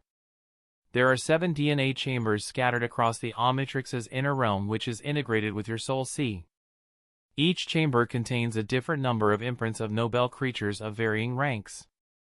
The last 2 words caused Hugo to frown in surprise. "Wait, different ranks? You mean the imprints won't all be at my rank?" Previously, he had assumed that noble creatures could not be dormant due to their inherent nature, which was why the Omnitrix transformed him from dormant to awaken whenever he shifted forms. This theory might still be true, but there was clearly more details involved. Yes. The Omnitrix DNA chambers are split into 7 tiers, each corresponding to a certain rank. The awakened chamber has already been unlocked and is currently being cleansed by the host. The remaining chambers contain ascended, transcendent, supreme, sacred, and divine DNA samples. Hugo staggered back, struggling to catch his breath. "What? You mean there are multiple divine and sacred creatures within my soul sea?" The mere idea of housing one was already terrifying, but the thought of hosting multiple beings within him was. Correction, the Omnitrix contains DNA samples, not the actual Nobel creatures.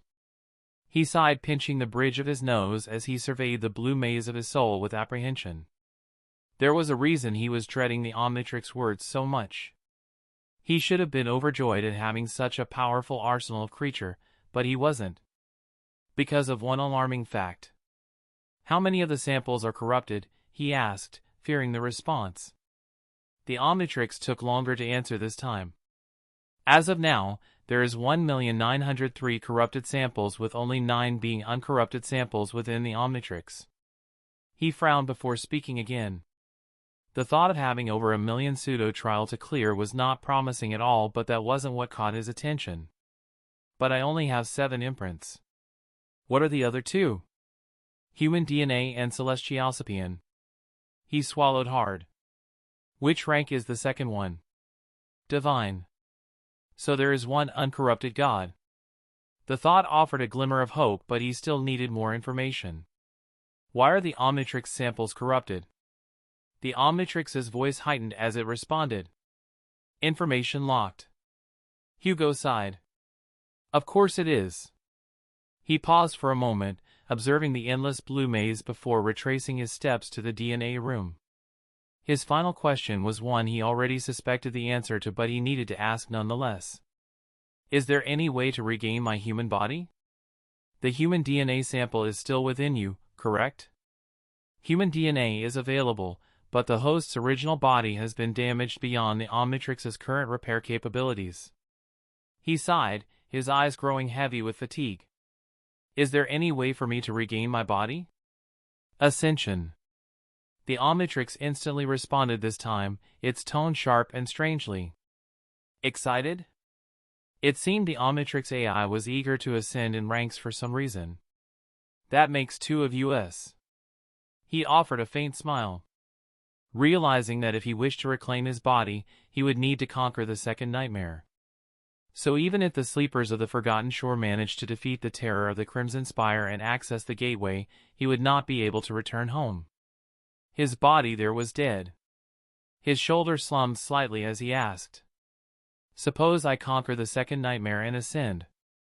Would you be able to restore my human form? Yes.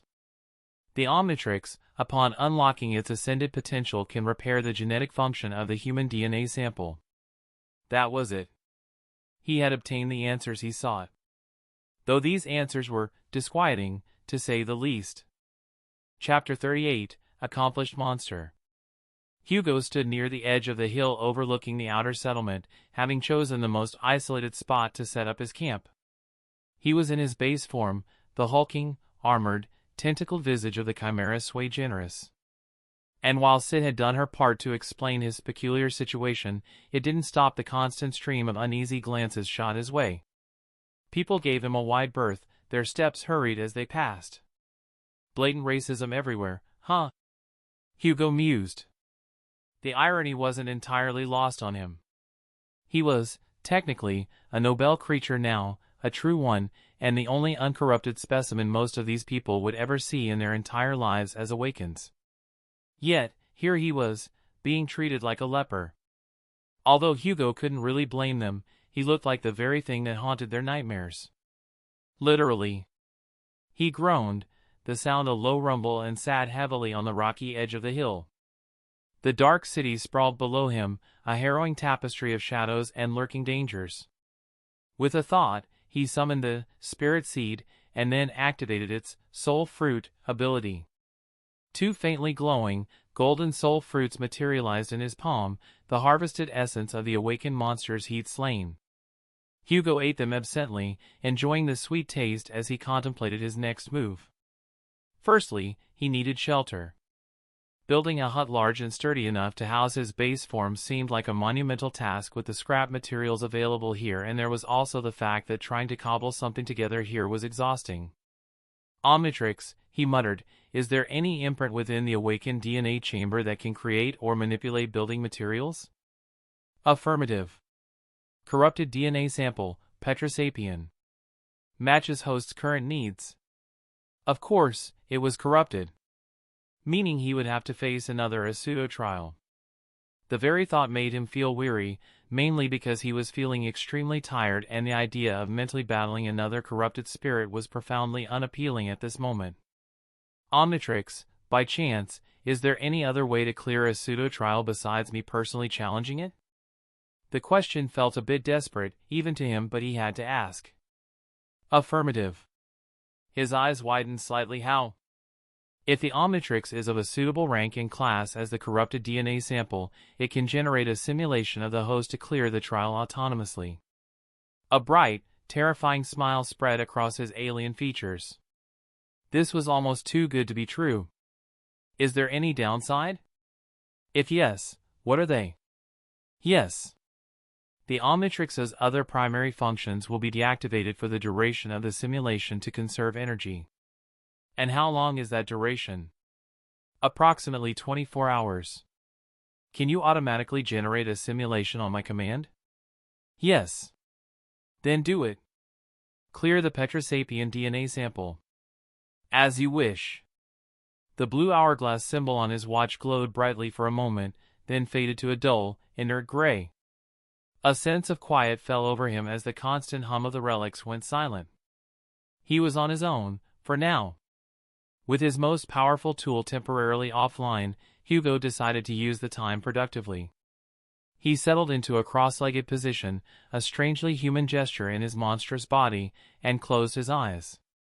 His forced, agonizing awakening had left his soul feeling ragged and his control over essence was still rudimentary at best. So it was time to meditate, to try and smooth the mess inside his soul.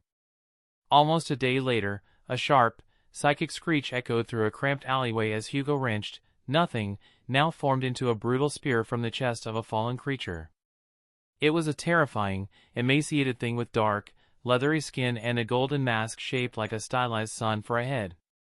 The Omnitrix was still inactive, but Hugo had used the time to hunt, relying solely on the innate power of his chimera sui generis form and his memories. It felt like cheating, in a way, to use this powerful body as his base, but he had little choice about the ordeal. You have slain a fallen monster, son heretic. You have received a memory. He crushed the harvested soul shards from the corpse, watching his count tick up to 44/4000. After leaping onto a nearby rooftop to ensure the coast was clear, he summoned his runes, his gaze scanning the familiar list. He was progressing, but it was annoying that his base form, despite being a devil, hadn't granted him any unique abilities due to his current messed-up biology. Maybe because my soul isn't the one that's transformed. It is body inside the dream realm that was turned into a chimera sui generis, not his soul, or else he wouldn't have appeared as a human in his soul sea. Turning his attention to the new memory, Hugo narrowed his eyes. Memory, sunlight rings. Memory rank, ascended. Memory tier, 3. Memory type, utility. Memory description, frowny face. Even after everything, they still prayed to the gods for salvation. But the gods were dead and their devotion slowly curdled into heresy. Enchantments, frowny face. Sunlight, restoration, blessing of fire. Sunlight, enchantment description. This set of rings can convert soul essence into pure sunlight. Restoration, enchantment description, frowny face. This ring can heal its wearer by consuming soul essence. Blessing of fire, enchantment description, frowny face. Set your heart ablaze to gain the blessing of the fire. He summoned the memory. 4 identical rings of white gold appeared on his large, tentacle fingers. Hugo didn't really understand what sunlight was, but he assumed that it could probably synergize well with his pyronite form. The restoration enchantment was also a godsend. A direct way to heal himself was always appreciated. The last one was cryptic. Set your heart ablaze. Was it literal? Or metaphorical? It seemed tailored for someone with a very specific mindset, likely not him. But the healing alone made it invaluable. Later, back at the settlement, Hugo summoned nothing in its storage form. From the coiling mist, he pulled out the carcasses of several nightmare creatures he'd hunted and hauled them towards the central distribution hut. The young woman managing the supplies flinched violently as his shadow fell over her. All around, people tensed, their hands twitching as if ready to summon their memories. Why, yes. How can I help you? She stammered, unable to meet his gaze. Is there any way I can trade this meat for blankets and some ink? Hugo asked, keeping his voice as neutral as possible. The girl visibly relaxed slightly, a shaky smile appearing on her face. Of course. Just take them to Sebastian over there. He'll get you what you need. She pointed towards a man who was clearly a craftsman, surrounded by raw materials and simple tools. Who names their child Sebastian in the first place? Hugo mused internally, finding the mundane name strangely out of place. He completed the trade, hauling the ink and blankets inside, nothing. He sat again, consuming another soul fruit from the spirit seed. Any time now. As if on cue, the Omnitrix glowed with a vibrant, healthy blue. Then a series of status lines flashed through his mind. Corruption purged. You have acquired an imprint. A satisfied breath hissed from between his teeth. Finally, Hugo activated the Omnitrix, the dial rising with a soft click. He cycled through the holograms until a new one appeared, a tall, humanoid figure composed entirely of facets of brilliant, blue-green crystal, catching the weak light and refracting it into its body. It looked both incredibly sturdy and strangely beautiful. He summoned the runes for a closer look. 8th imprint, Petrosapien. Imprint rank, Awakened. Imprint class, Devil. Imprint description: frowny face, the most beautiful children of Storm God, forged in the heart of a dying star. Their home was a beautiful dystopia, a crystal lattice that sang with latent energy until it was shattered by the cataclysm. Unyielding and radiant, they are living monuments to a glory that was unraveled a long time ago. Imprint attributes: frowny face, shapeshifter, reflective, absorption. Imprint abilities: frowny face, crystal generation, crystallokinesis. Shapeshifter, attribute description: a Petrosapien can manipulate its internal crystalline structure to alter its form. Reflective, attribute description: frowny face, a Petrosapien's skin can reflect most forms of energy cast upon it. Absorption, attribute description: frowny face, a Petrosapien's crystal can absorb kinetic and potential energy. Crystal generation, ability description: you can grow crystals from your body. Crystallokinesis, ability description: frowny face, you have precise mental control over any crystals you create. What an interesting story. The Omnitrix was truly giving him a lot of lore about multiple races. These born of Sun God, War God, the Forgotten Shore, the Vile and Unholy, and much more. But what mattered now was the fact that this imprint was a true builder, which was exactly what Hugo needed right now. Without hesitation, Hugo slammed the dial. A flash of blue light enveloped him, and his monstrous warlord form was replaced by one of towering, geometric beauty. He stood over 8 feet tall, his body a masterpiece of interlocking blue-green crystal. The Omnitrix symbol glowed proudly on his chest, which caused a fresh wave of startled gasps and murmurs to ripple through the settlement as people witnessed yet another shocking transformation. Ignoring them, Hugo knelt, placing his crystalline hands on the ground. He focused, pushing soul essence into his new abilities. Crystal generation and crystallokinesis activated in tandem. With a deep, grinding sound that was not unpleasant, crystals erupted from the earth. With his new strange fascination for beauty, Hugo decided to make a respectful structure for himself. And so walls of smooth, transparent crystal rose, forming a small, domed dwelling. He created a wide, arched entrance with large, beautiful decorated door, and inside, he grew simple, elegant furniture from the floor itself, a raised platform for a bed, a table, even shelving units seamlessly connected to the walls. The entire process took less than 10 minutes, and the result was a small, ethereal home that looked utterly out of place amidst the ramshackle huts gleaming like a misplaced jewel. Hugo summoned nothing to bring out the blankets and materials he'd traded for, carried them inside his new crystal house, and disappeared from view, leaving the entire population of the outer settlement utterly dumbfounded. Inside, he didn't detransform. The Petrosapien form felt solid, steady, and incredibly useful. He set the blankets on the crystalline bed. Then, he got to work. Focusing his will, Hugo began to create more objects from his own body. He grew a set of sharp, durable crystal daggers. He fashioned a robust, clear shield and multiple other forms of weapons such as spears, swords and bows and arrows.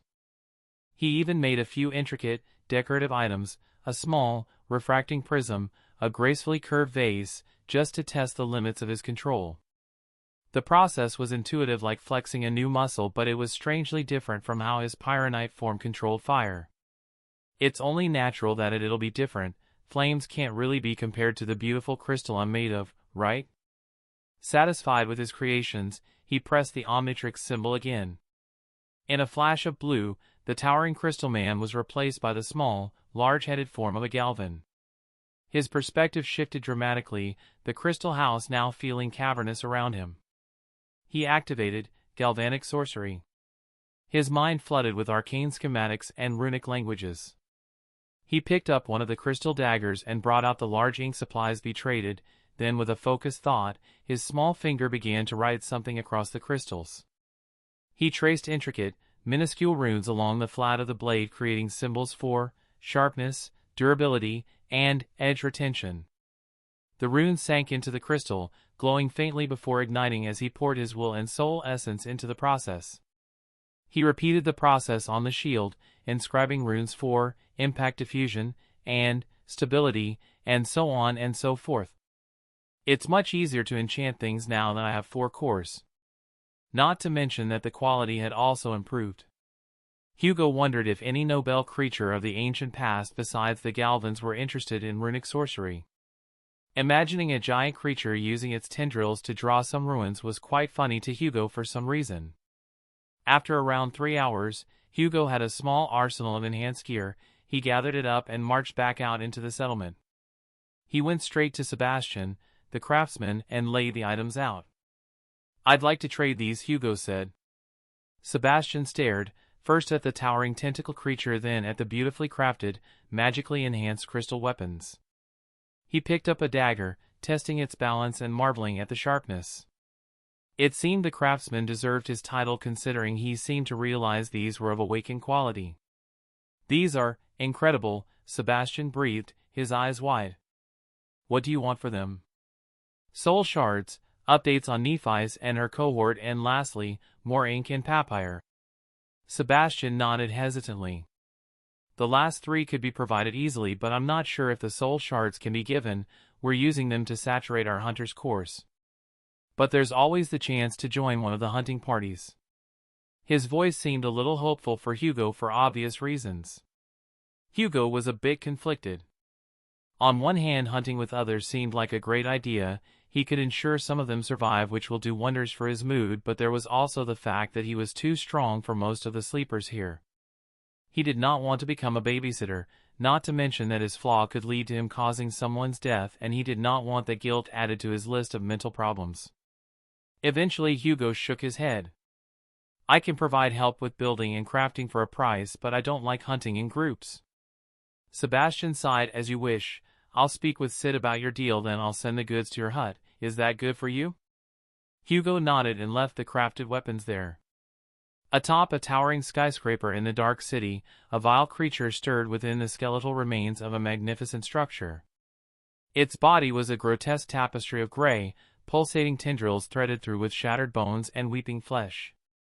It propelled itself on 4 gigantic, multi-jointed limbs, while a 5th, thicker appendage served as both its head and neck, with a blind, questing worm-maw lined with concentric rings of teeth.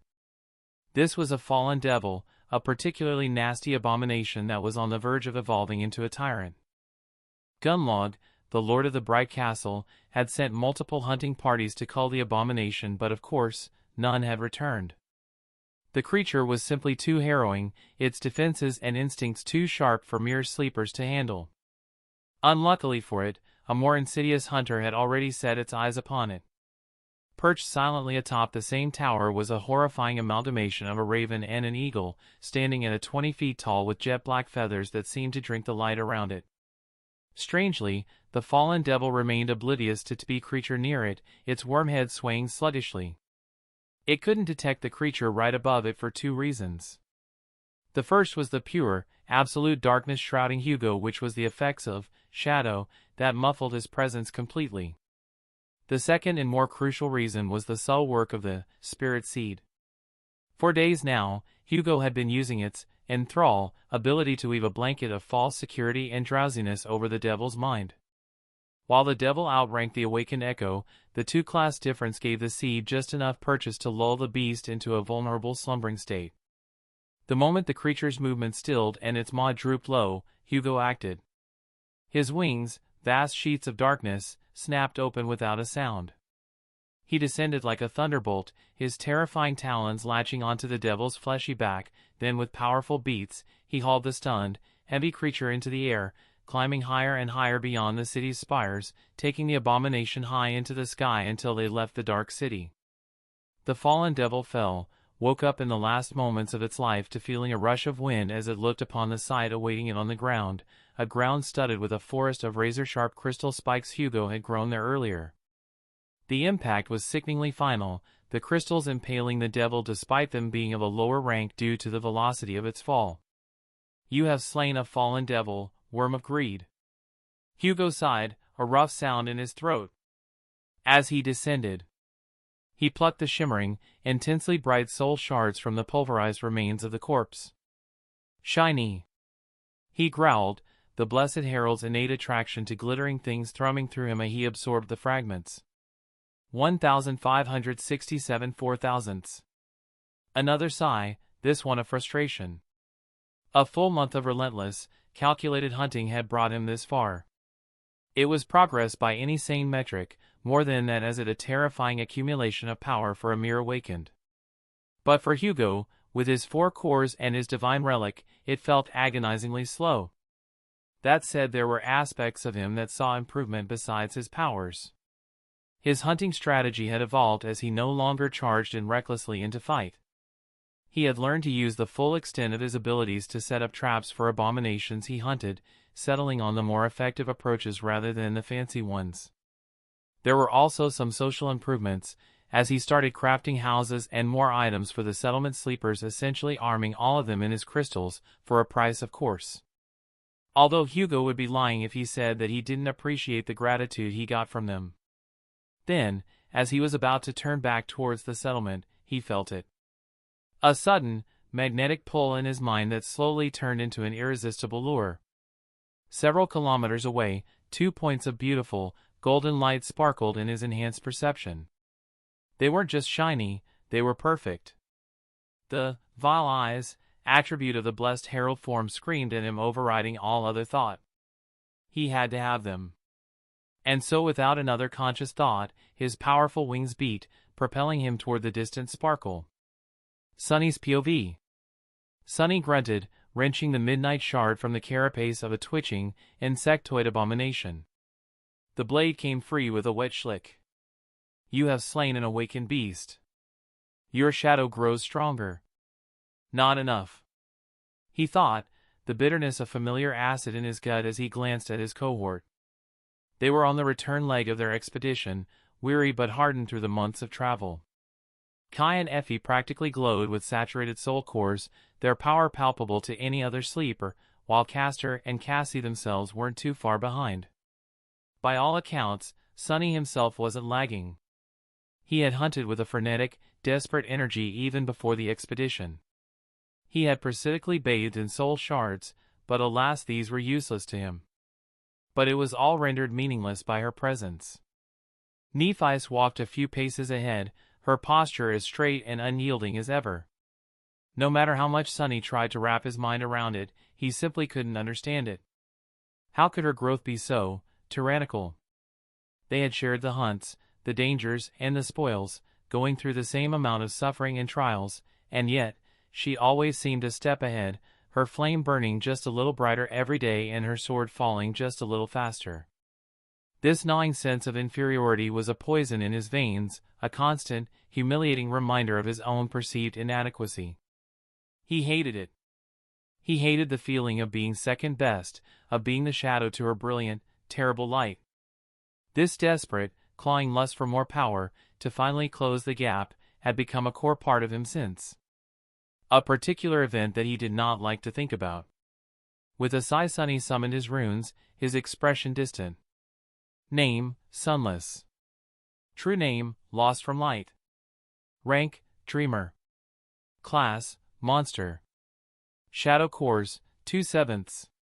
Shadow Fragments, 1894/2000. Aspect, Shadow Slave. Attributes, Faded, Mark of Shadows, Sparks of Divinity, Bloodweave. Memories, Puppeteer's Shroud, Silver Bell, Azure Blade, Midnight Shard, Ordinary Rock, Endless Spring, Mantle of the Underworld, Dark Wing, Blood Blossom, Moonlight Shard. Echoes. Shadows, Carapace Shadow, Stone Saint, Soul Serpent. Aspect Legacy, Shadow Dance. First Relic, Claimed. Second Relic, Unearned. He was so close to forming his third core and unlocking the second mastery of his Aspect Legacy. He simply needed a push to achieve that goal. Sunny, are you alright? Nephi's voice, calm and level, was like a splash of cold water momentarily scattering high dark thoughts. He turned to her, the bones of the mantle of the underworld clicking softly. "I'm F," a familiar, sharp pain constricted his throat as his flaw stopped him from lying, then just as he was about to snap a clever deflecting retort, his eyes widened. His shadow sense, which had extended greatly, suddenly caught something kilometers away from them. Something was rushing towards them. A towering shadow, massive and wrong, its shape a chaotic jumble of sharp angles and bestial outlines. It was barreling toward them with terrifying speed, but there was a flicker of something familiar in its chaotic signature, as if Sunny had seen that shadow somewhere before. But that feeling was drowned out by the sheer, imminent threat. "All of you, hide!" Sunny barked, his voice filled with urgency. But it was too late. A gale of wind whipped down, stirring dust and debris. With a sound like a falling tapestry, a colossal shadow descended and landed on the crimson corcle with a ground-shaking thud. A 20-foot-tall monstrosity of black feathers, cruel talons, and a wicked beak stood there, its vile eyes fixed on them, radiating an aura of pure, predatory avarice. Chapter 39, Dark Reunion. Sunny's POV. The cohort moved as one, like a machine honed by months of surviving hell. Nephi's sword materialized in a flash of silver light, its edge settling into a perfect guard. Castor's own blade, less grand but no less sharp, appeared a heartbeat later. Effie planted her feet, her spear and shield a solid wall of defense.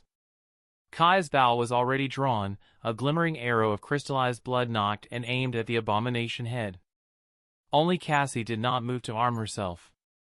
Instead, she summoned her echo. The graceful silver rapier floated behind her, a poised and deadly promise of death. Sunny was no slower. From his shadow, the marble saint erupted, her stone feet cracking the ground as she slammed her sword against her shield with a sound like a breaking mountain, her crimson eyes fixed on the colossal bird with tenebrous killing intent. But Sunny wasn't done. A second, more fluid shadow surged from his skin, the carapace demon. It flowed over the ebony plates of his mantle of the underworld, seeping into the gaps, hardening and reinforcing until he was clad in a second skin of living, chitinous darkness, granting him a raw, potent strength that flooded his limbs. Shadow, carapace shadow. Shadow rank, awakened. Shadow class, demon. Shadow description, a fallen soldier of a long-forgotten legion brought back by the treacherous lost from light. Shadow abilities, frowny face, shadow carapace, changeling. Shadow carapace, ability description, this shadow can bond with its master, granting them strength. Changeling, ability description, this shadow can change its body. Through his shadow's ability, Sunny managed to achieve a false state of awakening. Finally, he called upon a third shadow. The soul serpent unwound from his arm, its liquid form solidifying in his grip into a sharp onyx blade, its edge humming with silent malice. He didn't wait for the creature to strike. With a burst of augmented speed, Sunny lunged forward, a black dart aimed to cripple the giant bird's tendon-laden leg.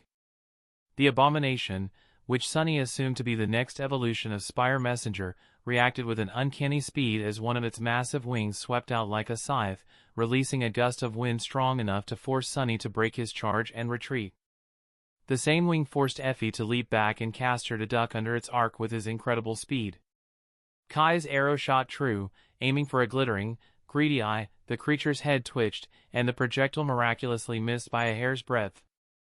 Nephi darted in under the wing sweep, her blade sheathed in corrosive white flames. It licked out, slashing at the creature's underbelly. The sword bit true but shallowly, scraping against what felt like stone beneath the feathers. Strangely, her divine flames, which usually seared corruption, seemed to have little effect. The herald's other claw lashed out at her, but the marble saint was there. A deafening clang echoed as the onyx knight intercepted the blow with her shield before countering with a shove that slammed into the bird's chest, staggering it backward. In that opening, Cassie's echo shot forward like a silver needle striking a joint in the creature's limb. It shrieked horribly, a sound of rage and pain creating the opportunity for Castor and Effie to press the attack, their weapons finding purchase in its feathered hide. Sunny played a lethal game on the periphery. His serpent blade was a flicker of darkness, seeking joints, eyes, and the soft spots beneath its armor, all while his mind raced studying the creature's shadow and its movements for a fatal weakness. But something was wrong. The creature fought with a bizarre, frenetic intelligence that felt alien for a nightmare creature. Demons and higher-class beings had a cunning intelligence, yes, but this was calculated. It wasn't just lashing out, it was prioritizing targets. Its vile, glittering eyes kept darting past their weapons, past their defenses, fixating with a covetous hunger on 2 points, on Nephi's, and more intensely, on him. A deep, unsettling familiarity prickled at the back of Sonny's mind as used a wing to expertly parry Saint, block Nephi's with shocking deftness, all while its gaze burned with a hunger that felt unerringly personal. Sonny does not remember ever meeting such a creature, which made the feeling he was having even more bizarre. Why does this feel familiar? He grimaced as he saw an opening. As Effie's spear thrust forced the herald to rear back, Sonny poured his shadow essence into his blade, courtesy of the serpent's shadow guide ability, and aimed a devastating cut at its supporting leg. The creature shifted at the last moment, taking the blow on its thick, feathered thigh. Dark blood flew, but the cut wasn't deep. In that moment of contact, as his shadow-enhanced blade bit into the creature's essence, Sonny made a decision. He fell back a step and activated the hidden power of his Bloodweave attribute. His perception split into two. The physical world blurred at the edges as his sight plunged into the river of essence, peering into the deepest parts of the abomination's soul. He expected to see the familiar, polluted darkness of a corrupted creature soul. But what he saw stole his breath. There was no corruption. Not even a tiny drop of it. Instead, blazing within the creature's soul were 4 magnificent, shimmering cores that glowed with a clean, potent, and utterly familiar azure fire. A fire that spoke of defiance, of a will unbroken, of a purity that burned all the brighter than any other darkness. His blood instantly ran cold as his grip loosened slightly on Serpent. His eyes snapped back to the physical world, to the creature's chest, racing to find something, to confirm that he was mistaken. And eventually he found it. The familiar, sleek blue design of an hourglass symbol. The impossible truth crashed into him, yet he still couldn't believe it. That's impossible. Hugo's POV. Madness. If Hugo had been in full control of his thoughts, that was the word he would have used to describe what he was feeling in this moment. It was a whispering, shrieking tide rising from the depths of his own soul, drowning out all reason, all strategy, and all basic self-preservation. He was a fool. He had catastrophically underestimated the true harrowing potential of his flaw when paired with the Blessed Herald's deranged mind. The world had narrowed to a single fake tunnel, and at the end of that tunnel were 2 dazzling, golden threads. One was wrapped around the fierce, white-haired girl whose sword stung like a divine wasp. The other, brighter, more intricate, and infinitely more shiny, was anchored to the one clad in shifting darkness who moved with a frustrating slippery grace. He did not know what they were, not did he care. They were perfection. They were the most beautiful things he had ever perceived. And most importantly, they were shiny. They needed to be his and his alone. Despite the madness he was feeling now, there was still a sliver of his true self that was screaming in the back of his mind, but its voice was faint and distant, like a shout from the other end of a long, lightless cave utterly drowned by the roaring impulse. Shiny. Take. Mine. The greed was practically a physical thing, a hollow need that he never knew existed. It directed his every movement, his every thought with an uncanny amount of control. He didn't want to kill these scurrying creatures as they were merely obstacles guarding his prize. Instead, he wanted to take what was theirs, the thing they held most dearly in their lives. He batted the stone woman away with a pained grunt. He parried the unusually fast creature and ignored the searing pain of the blood arrow. The jabs of the spear and the dancing needle also felt like mere annoyances. His entire being was focused on the dark-clad one and the white-haired one. His talons reached for them to pluck the metaphysical threads nestled within their souls with his theft ability. But they were good. Too good even. They moved as one, a seamless unit, covering each other's weaknesses like a master and its shadow, their teamwork a flawless dance of survival. The Dark One's shadow blade bit into his leg again, causing a pinprick of pain that barely registered through the consuming greed. Then, the Dark One did something once again, causing a ripple to pass through Hugo. It was a strange, invasive sensation, as if something was peeling back the layers of feathers, flesh and madness to stare directly into the core of what he was. For one fraction of a second, the greedy haze tore revealing. In that sliver of agonizing clarity, Hugo saw them not as obstacles but as people. He saw the white-haired girl's unwavering burning eyes, and not just as blind fury. He saw the blind girl's head tilted, her expression one of dawning horrified recognition. And he saw the dark-clad one too, the specific, efficient recovery after the cut followed by the pivot on the ball of the foot, the serpent blade held in that unique, guarded stance. A move he'd seen practiced 100 times before, now refined to lethal perfection. Sonny. The name exploded in his mind like a thunderclap, as if a lighthouse had just been ignited in his mind. What am I doing? The internal scream was pure undiluted horror, but his flaw fought back against it. The tunnel of greed trying to drag him under again, but he had already faced corruption and madness before, he had known madness all too well. And he would not fall to it ever again. With a wrenching effort that felt like tearing his own spirit in two, Hugo exerted his will. He focused on the 3 words that were his anchor and the center of his existence, his true name. Paragon of Purity. He fought against the instincts of the herald imprint, against the ache in his soul for the shiny threads. He was not a beast of greed. He was an awakened. He was the paragon of purity. He was Hugo. He forced his reaching talons to curl back, arresting his lunge mid-motion as his muscles screamed in protest. Hugo staggered backward, disengaging completely, creating a dozen feet of empty, dusty space between them. The cohort, sensing the sudden shift, hesitated for a moment. Their weapons remained raised, but their relentless assault bad paused. They watched, tense and utterly confused, as the terrifying bird creature shuddered violently. Its great head drooped, and a strained, guttural sound emanated from its throat, almost like a groan of profound agony. Then, with a trembling limb, it moved one clawed hand to its chest and pressed the blue hourglass symbol. In a flash of brilliant, familiar azure light, the 20-foot terror of feathers and hunger was gone. In its place, standing unsteadily on the crimson coral, was a 15-foot-tall monstrosity of a different kind, wearing dark, segmented armor, writhing sensory tentacles, and piercing, red-slitted eyes. It was a form that haunted the edges of Sonny's memory all too well. How could it not? After all, it was a living monument to one of his greatest failures. The creature, Hugo in his chimera-swayed generous base form, lifted its injured arms in a universal gesture of surrendering. Sonny. Neff, it's me. Stop! The words ended in a choked gasp. Then, the massive figure swayed, its legs buckling before collapsing to the ground with a heavy thud. Silence descended upon the labyrinth, broken only by the ragged breathing of the cohort. Castor, Effie, and Kai slowly turned their heads from the fallen giant to Sonny and Nephi's. Their expressions were a mix of shock, suspicion, and sheer bewilderment. Then, it was Effie who broke the silence, her voice uncharacteristically hesitant.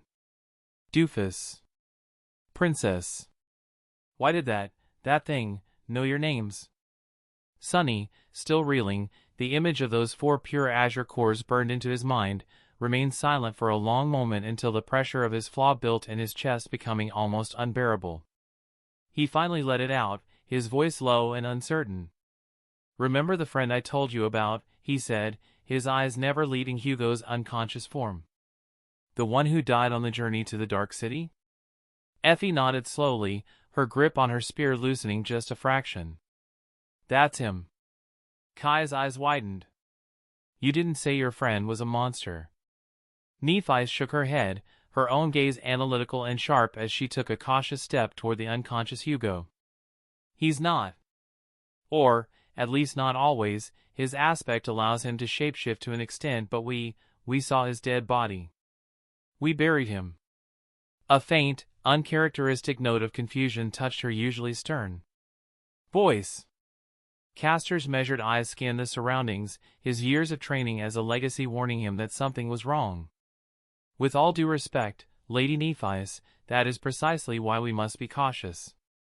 We encountered parasitic swarms on our journey. It's only rational to suspect his remains could have been inhabited by something similar. His reasoning was sound and made perfect sense. It was what Sonny himself would have deduced if not for what he had seen inside Hugo's soul. Before he could voice his thoughts, a low, certain voice spoke from behind them. "No. It's him." The cohort turned, meeting Cassie's sightless eyes that seemed to look right through each of them, focused on a truth only she could see. "I can see his runes," she stated quietly. "His attributes are still there just like the day we met. A parasite or an echo would not have them. And one of his attributes has evolved. I think that is what saved his life." Sonny's breath hitched as he took in her words. The final piece clicked into place with dreadful certainty. "Oh, gods," he whispered. The others might not have fully grasped it, but Nephis and Cassie understood instantly. Their faces paled as they had the same thought process. They had buried one of their friends, leaving him broken but not quite dead under the roots of the harrowing soul devourer tree. And they had left him there, alive. Chapter 40, Friendliest Monster. Hugo's eyes fluttered open, his consciousness returning slowly. By all means he shouldn't have been knocked out by a few cuts and shallow injuries, as his awakened devil biology could handle far worse than that. The true reason for losing his consciousness was the mental strain of his fighting against his flaw and the innate nature of the Herald imprint. He'd used the blessed Herald form for a whole month by now. The attraction to shiny things was a known quirk of the imprint that developed into an annoyance he'd managed. It had never erupted into that ravenous madness before which made Hugo about what had been different this time. What exactly were the strings he was so enticed by? Looking up, he found 6 pairs of eyes fixed on him, their expressions ranging from wary curiosity to outright suspicion. He tried to move but felt a familiar, binding pressure. A golden rope was wrapped tightly around his massive limbs, which Hugo instantly recognized as Cassie's rope. Hugo let out a sigh that sounded like steam escaping a valve. "Really? You think this can hold me?" "It's a waste of a perfectly good memory." Sonny's eyes, sharp and assessing, narrowed slightly. "It's better than nothing besides," he added, his voice flat. "If you're who you claim to be, you won't mind staying in this position for a while." Hugo snarled, "Let me guess. Now comes the interrogation part? Prove you're you? What's your mother's maiden name? Quite frankly, I don't think any of you knows that much about me in the first place." Sonny was about to make a comeback, but he realized Hugo was right, leaving him speechless for a moment. Then it was Nephis who spoke next, her tone as cool and measured as ever. "Before that, why don't you assume your human form? You're unsettling our newer companions." She gestured slightly to the 3 unfamiliar sleepers besides Cassie. Hugo went very still. The request, so simple for her, was like a knife twist for him. "I can't," he said, grunting. "What do you mean, you can't?" Sonny's voice was sharper now. "I mean exactly that. I cannot turn into a human again, at least not here in the dream realm." It was the truth, although they would be misled by the fact that he needed to return to the waking world to regain his human form, not that he had to conquer a second nightmare seed and gain a new body. Sonny studied him for a moment, then glanced at one of the young men, who was unnaturally beautifully that it almost seemed like he was glowing. The man gave a slight nod as if confirming something. "Start from the beginning, then," Sonny said, his voice colder now. "How are you alive?" It was a fair question. To them, he was a corpse that had just tried to kill them. "Where do I even start?" Hugo began, shifting against the ropes. "You remember the mist creature that came out of the dark sea that night?" The trio, Sonny, Nephis, Cassie, all grew tense. It seemed the terrifying memory was clearly still engraved on their minds, which was only natural. "What about it?" Nephis asked. "It's not that I was alive," Hugo said, meeting their gazes with his own red eyes. "It's that I died and then came back." Sonny's eyes flicked to the handsome young man again, who nodded once more. "This is Kai, by the way," Sonny explained tersely. He can tell truth from lies. Anyways, continue. So you see, while I was dead, my soul was actually trapped in my soul sea, which has strange properties because of my aspect.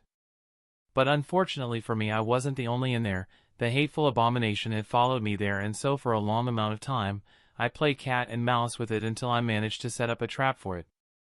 Hugo grimaced, remembering the unpleasant memory of the creature of nothingness. Long story short, I managed to kill it, then with a mix of lucky attributes and my aspect, I managed to come back to life. Kai with his eyes wide nodded again, confirming the truth. When I woke up, Hugo finished, his voice dropping slightly. I was a thrall for the soul devourer, which was inconvenient to me, so I burned it. Sunny's face lost all its guarded composure. You killed that fiend? Alone? It was using my body as a puppet, and I took quite the offense to that, Hugo added. Nephius absorbed his words before speaking again. And then you journeyed west? Alone? Hugo shrugged again. It was bumpy ride, sure. A titan might have taken a personal interest in me for a while, but I managed to survive. Turns out I'm quite the stubborn cockroach. He looked at Sunny now. Will you take this rope off before I have destroyed it?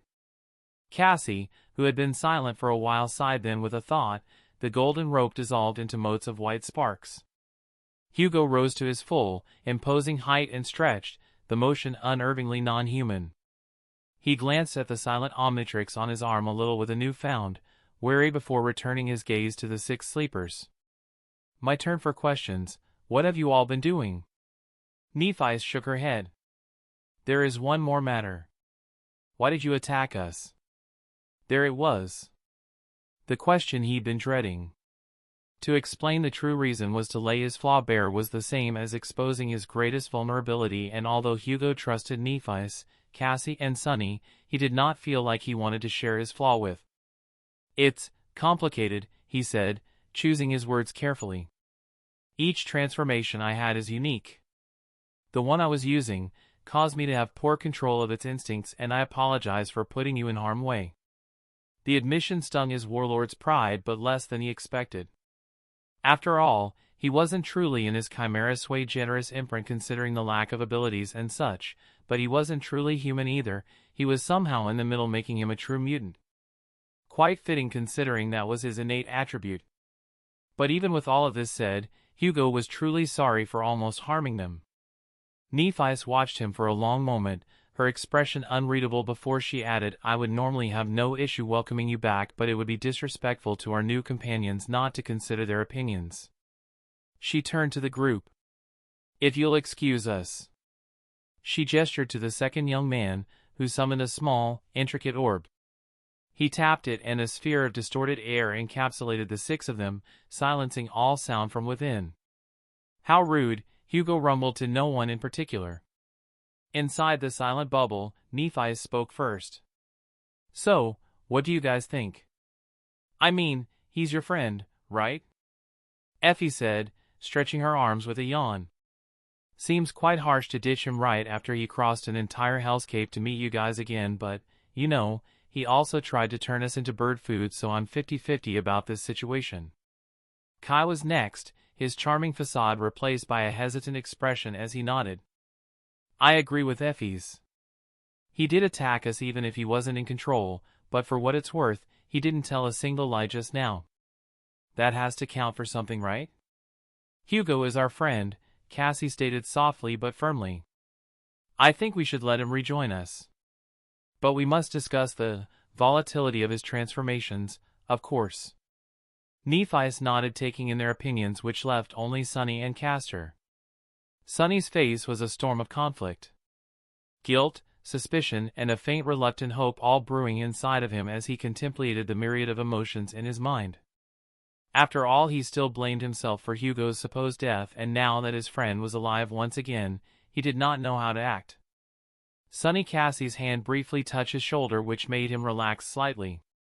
Then Castor spoke, his voice respectful, but the words never reached his eyes. With all due respect, Lady Nephius, are we prepared to incorporate an uncontrollable element into our cohort? I acknowledge his might, but what value is a sword that cuts its wielder? Our plan is too delicate, and we are too close right now. Letting him join might ruin it. Nephi's nodded briefly as she turned to Sunny. And you? What do you think?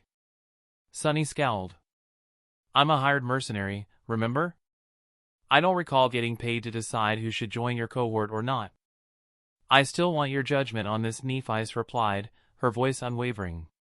Sunny looked away for a moment, remembering Hugo's dead body at the base of the Soul Devourer and how he had buried it there. Fine. I say we let him in as long as he controls his transformations. Nephi's nodded. Effie and Kai are neutral. Castor opposes and Sunny and Cassie are in favor while I side with them. Castor bowed his head. I understand your decision, Lady Nephi's. The sound-dampening bubble vanished as the cohort turned to face Hugo, who had been studying the bleak landscape with apparent fascination. Hey, tentacle boy. Effie called, a forced grin on her face. You're in. Hugo looked down at her, a low chuckle vibrating his chest which sounded quite terrifying. I never doubted it, after all, who could refuse me? I'm the friendliest monster in the whole world. He paused for dramatic effect. 2 worlds, even. The cohort, aside from Castor, shot horrified glances at Sunny, their expressions screaming. There are 2 of them now? Sunny shrugged as a dark smile appeared on his face. We're on our way to kill a particularly nasty fallen devil, you'll feel free to tag along, of course. Hugo's terrifying smile also widened. Never thought I'd hear you of all people excited about fighting a strong nightmare creature. A lot can change in 3 months, Sunny said, his voice slightly reminiscent. We should move, Nephi's interjected, her voice cutting through the moment. We've already lost enough time as it is. Hugo and Sunny nodded, stopping the short banter. The cohort moved swiftly through the labyrinth, carefully dealing with any abominations that came in their way. Truthfully, Hugo wanted to transform into a herald and just fly them back to the Dark City, but he decided against it for obvious reasons. Which turned out to be a good thing because, as they traveled, Hugo had begun piecing together their story from snippets of conversation. He learned of how they escaped from the Soul Devourer and then sailed the Dark Sea on a boat made entirely of carapace, a feat that impressed even him, and their arrival at the Dark City.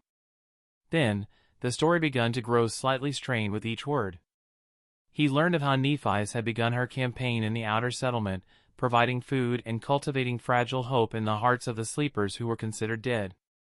This he already knew, considering he had heard a lot from the outer settlement hunters and how great Lady Changing Star was.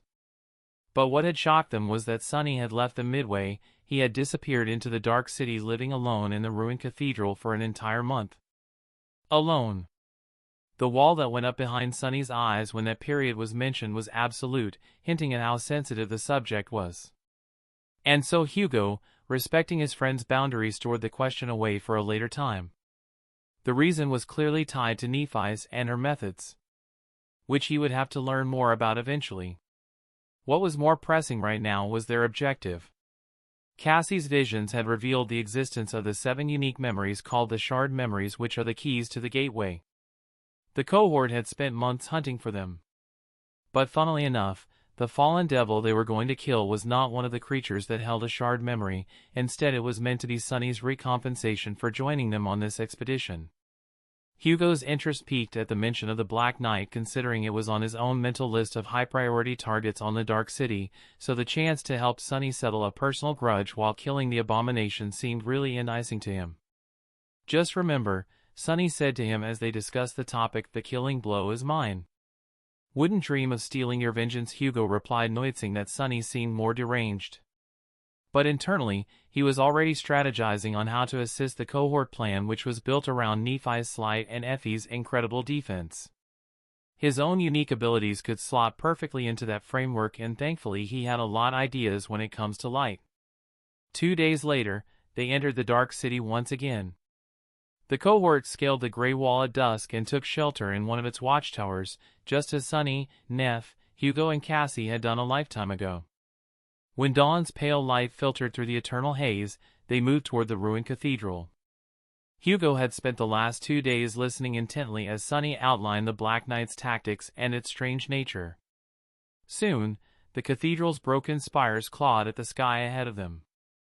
The cohort halted a safe distance away, the weight of the coming fight settling upon them. The journey had been uneventful, thanks to Effie's guidance and the shadow Sunny sent slinking ahead to scout. But the true danger lay within those stone walls. Turning to them, Sunny's face was set in hard lines. "Remember, the final blow is mine. It's important." Kai sighed, his charming demeanor frayed by tension. "Sunny, this obsession, is it truly necessary? Wouldn't discretion be wiser?" Sunny offered him a smile devoid of all warmth. "Have you ever been gutted, Kai? I don't mean your feelings.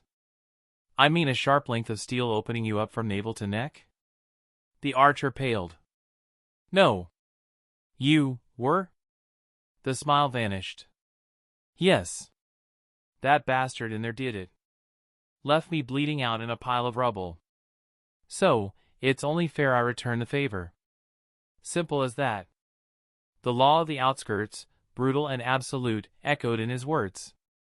"Then how did you survive?" Kai whispered.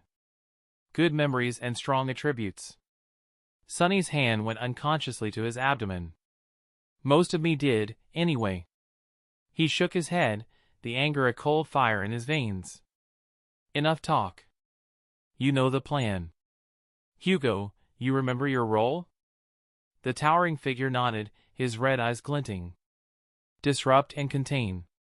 Leave the finale to you. Then let's get this over with." Inside the cavernous, lightless belly of the cathedral, darkness was a physical presence. It clung to the soaring pillars and swallowed the vast space hole. The weak beams from their lantern memories fought a losing battle, only deepening the surrounding gloom. 6 humans and 1 monstrous ally stepped into the temple's maw. The silence was profound, a weight against the ears. And then, Nephi's voice, clear as a bell, shattered it. "Now!" She raised her sword. Not with a battle cry, but with an act of pure creation. A sun was born in the heart of the darkness. A silent, expanding wave of brilliant, purifying white light erupted from her blade. It did not push the shadows back, it annihilated them, scouring the grand hall clean in an instant. Revealed, caught in the act of a silent, deadly lunge, was the Black Knight. A giant clad in slag-black armor, its greatsword, a slab of darkness given lethal form, already mid-descent, aimed to cleave the interlopers in two. The plan held.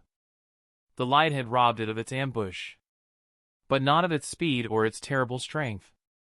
The sword fell, a vertical executioner's strike aimed now at Nephi's, the source of the blinding offense. What could stop it? The dusk shard could.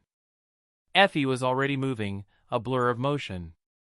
She planted her feet, raised the legendary shield, and met the descending darkness with a defiance carved from stone and memory.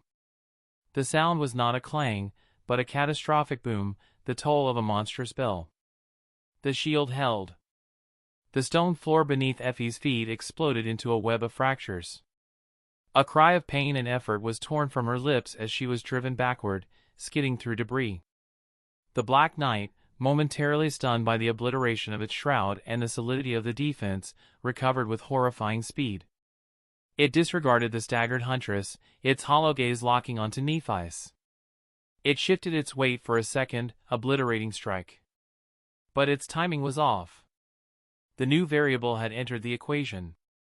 Before the devil could commit, a storm of fireballs rained down from above, not aimed at the knight itself, but at the ground between it and Nephi's, suppressing its darkness even more. They erupted from the shadows of the high ceiling, a sudden, jagged barrier. Hugo, having scaled the wall in his pyronite form during the moment of illumination, was taking the role of a shooter. The knight halted, its charge broken by the flame, but it was only a second of confusion. A second was all the stone saint needed. A massive chunk of pillar, hurled with the force of a siege engine, smashed into the Black Knight's side. The giant staggered, not from pain, but from sheer, unexpected momentum. Through the cloud of stone dust, the saint advanced, a relentless force of nature, her ruby eyes burning. She did not attack to kill, but to occupy, to press, to fulfill her role as the anvil. The plan was in motion. The hammer would soon fall.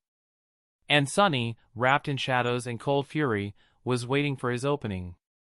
The entire cathedral was jagged and broken, a mix of white and red flames illuminating the burnstone structure. 5 exhausted figures were sprawled on the ground, panting greatly as they tossed around, endless spring, amongst each other. Not far away, Sunny was sitting atop the broken remains of the Dark Knight, his carapace shadow receding back into his shadow as he took large breath in.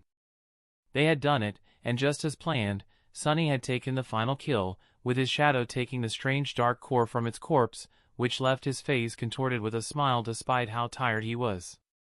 "That's creepy," Hugo said as he descended from the ceiling with a jump, still in his pyronite form. Said the shapeshifter. Sunny snickered as Nephi's tossed him, endless spring. Hugo rolled his non-existent eyebrows and said, "So, now that your vendetta is over, what's next?" Sunny paused for a moment as he thought. "You should go with Nephi's and the rest back to the outer settlement, considering Gunlod will definitely make a move soon. I'll join you guys in a while." Hugo sighed. "Take care of yourself, Sunny."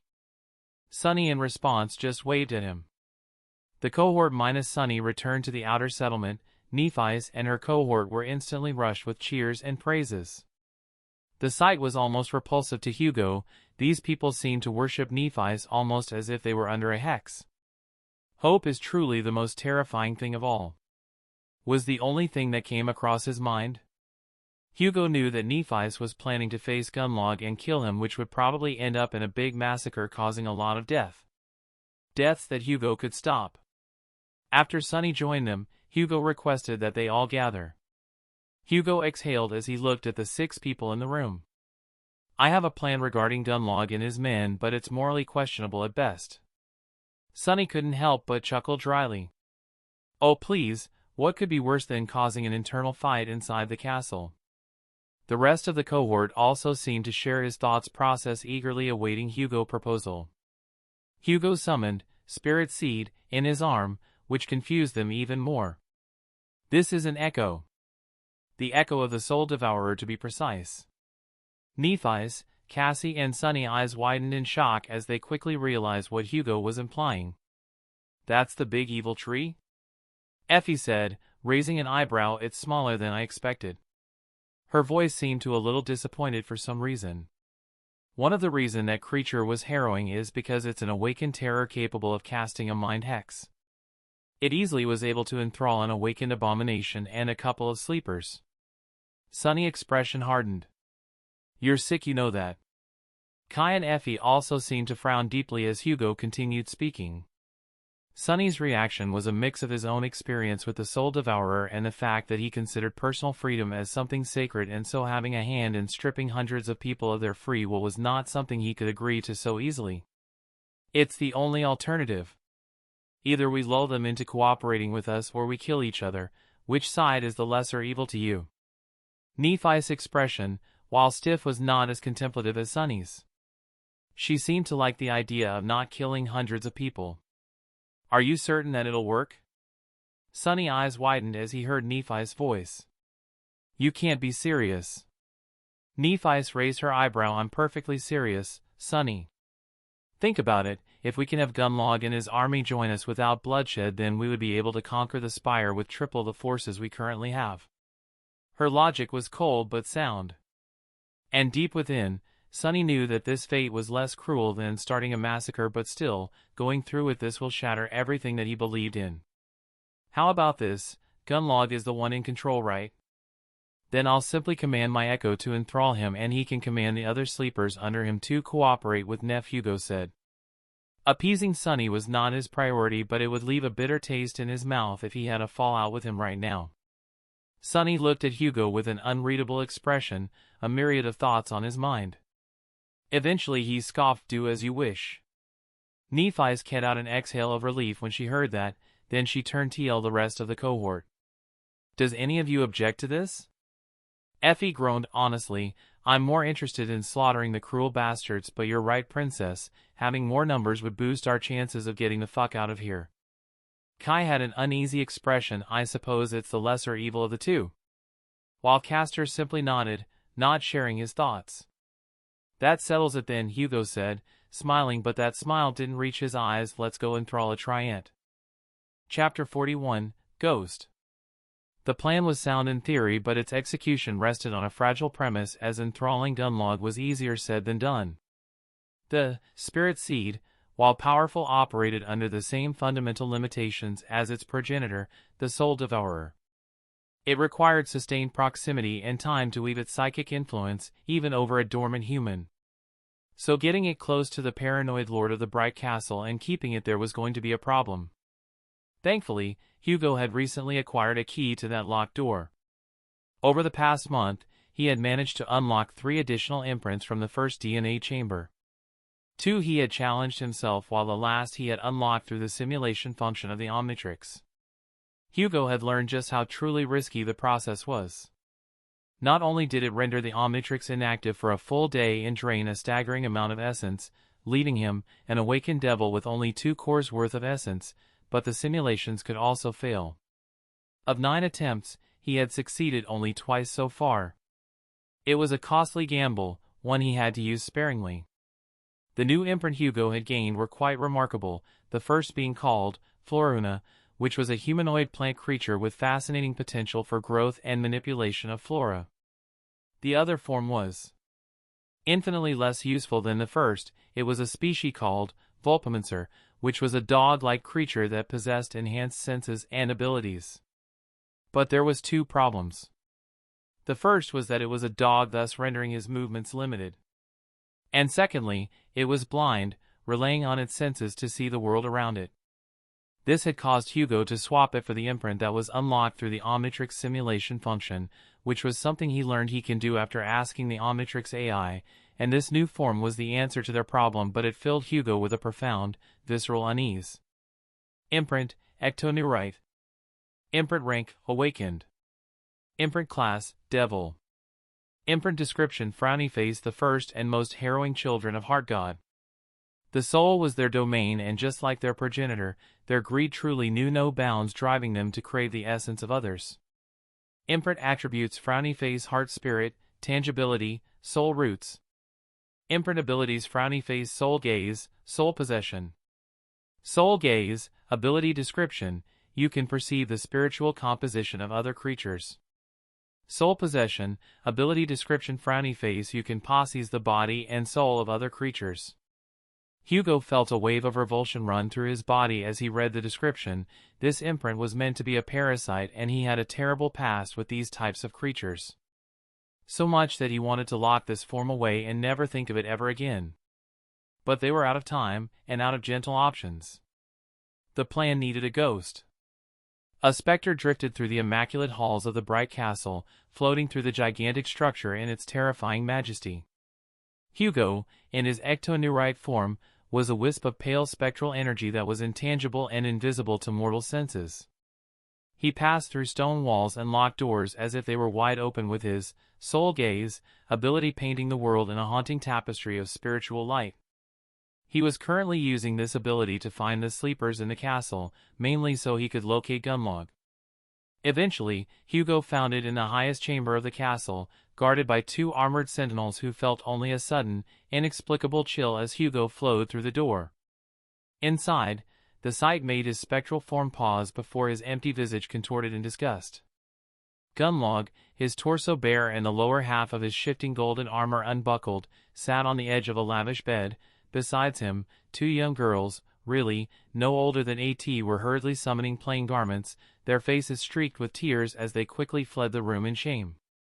The lord of the castle watched them go with a look of bored entitlement, as if this was the most casual thing in the world.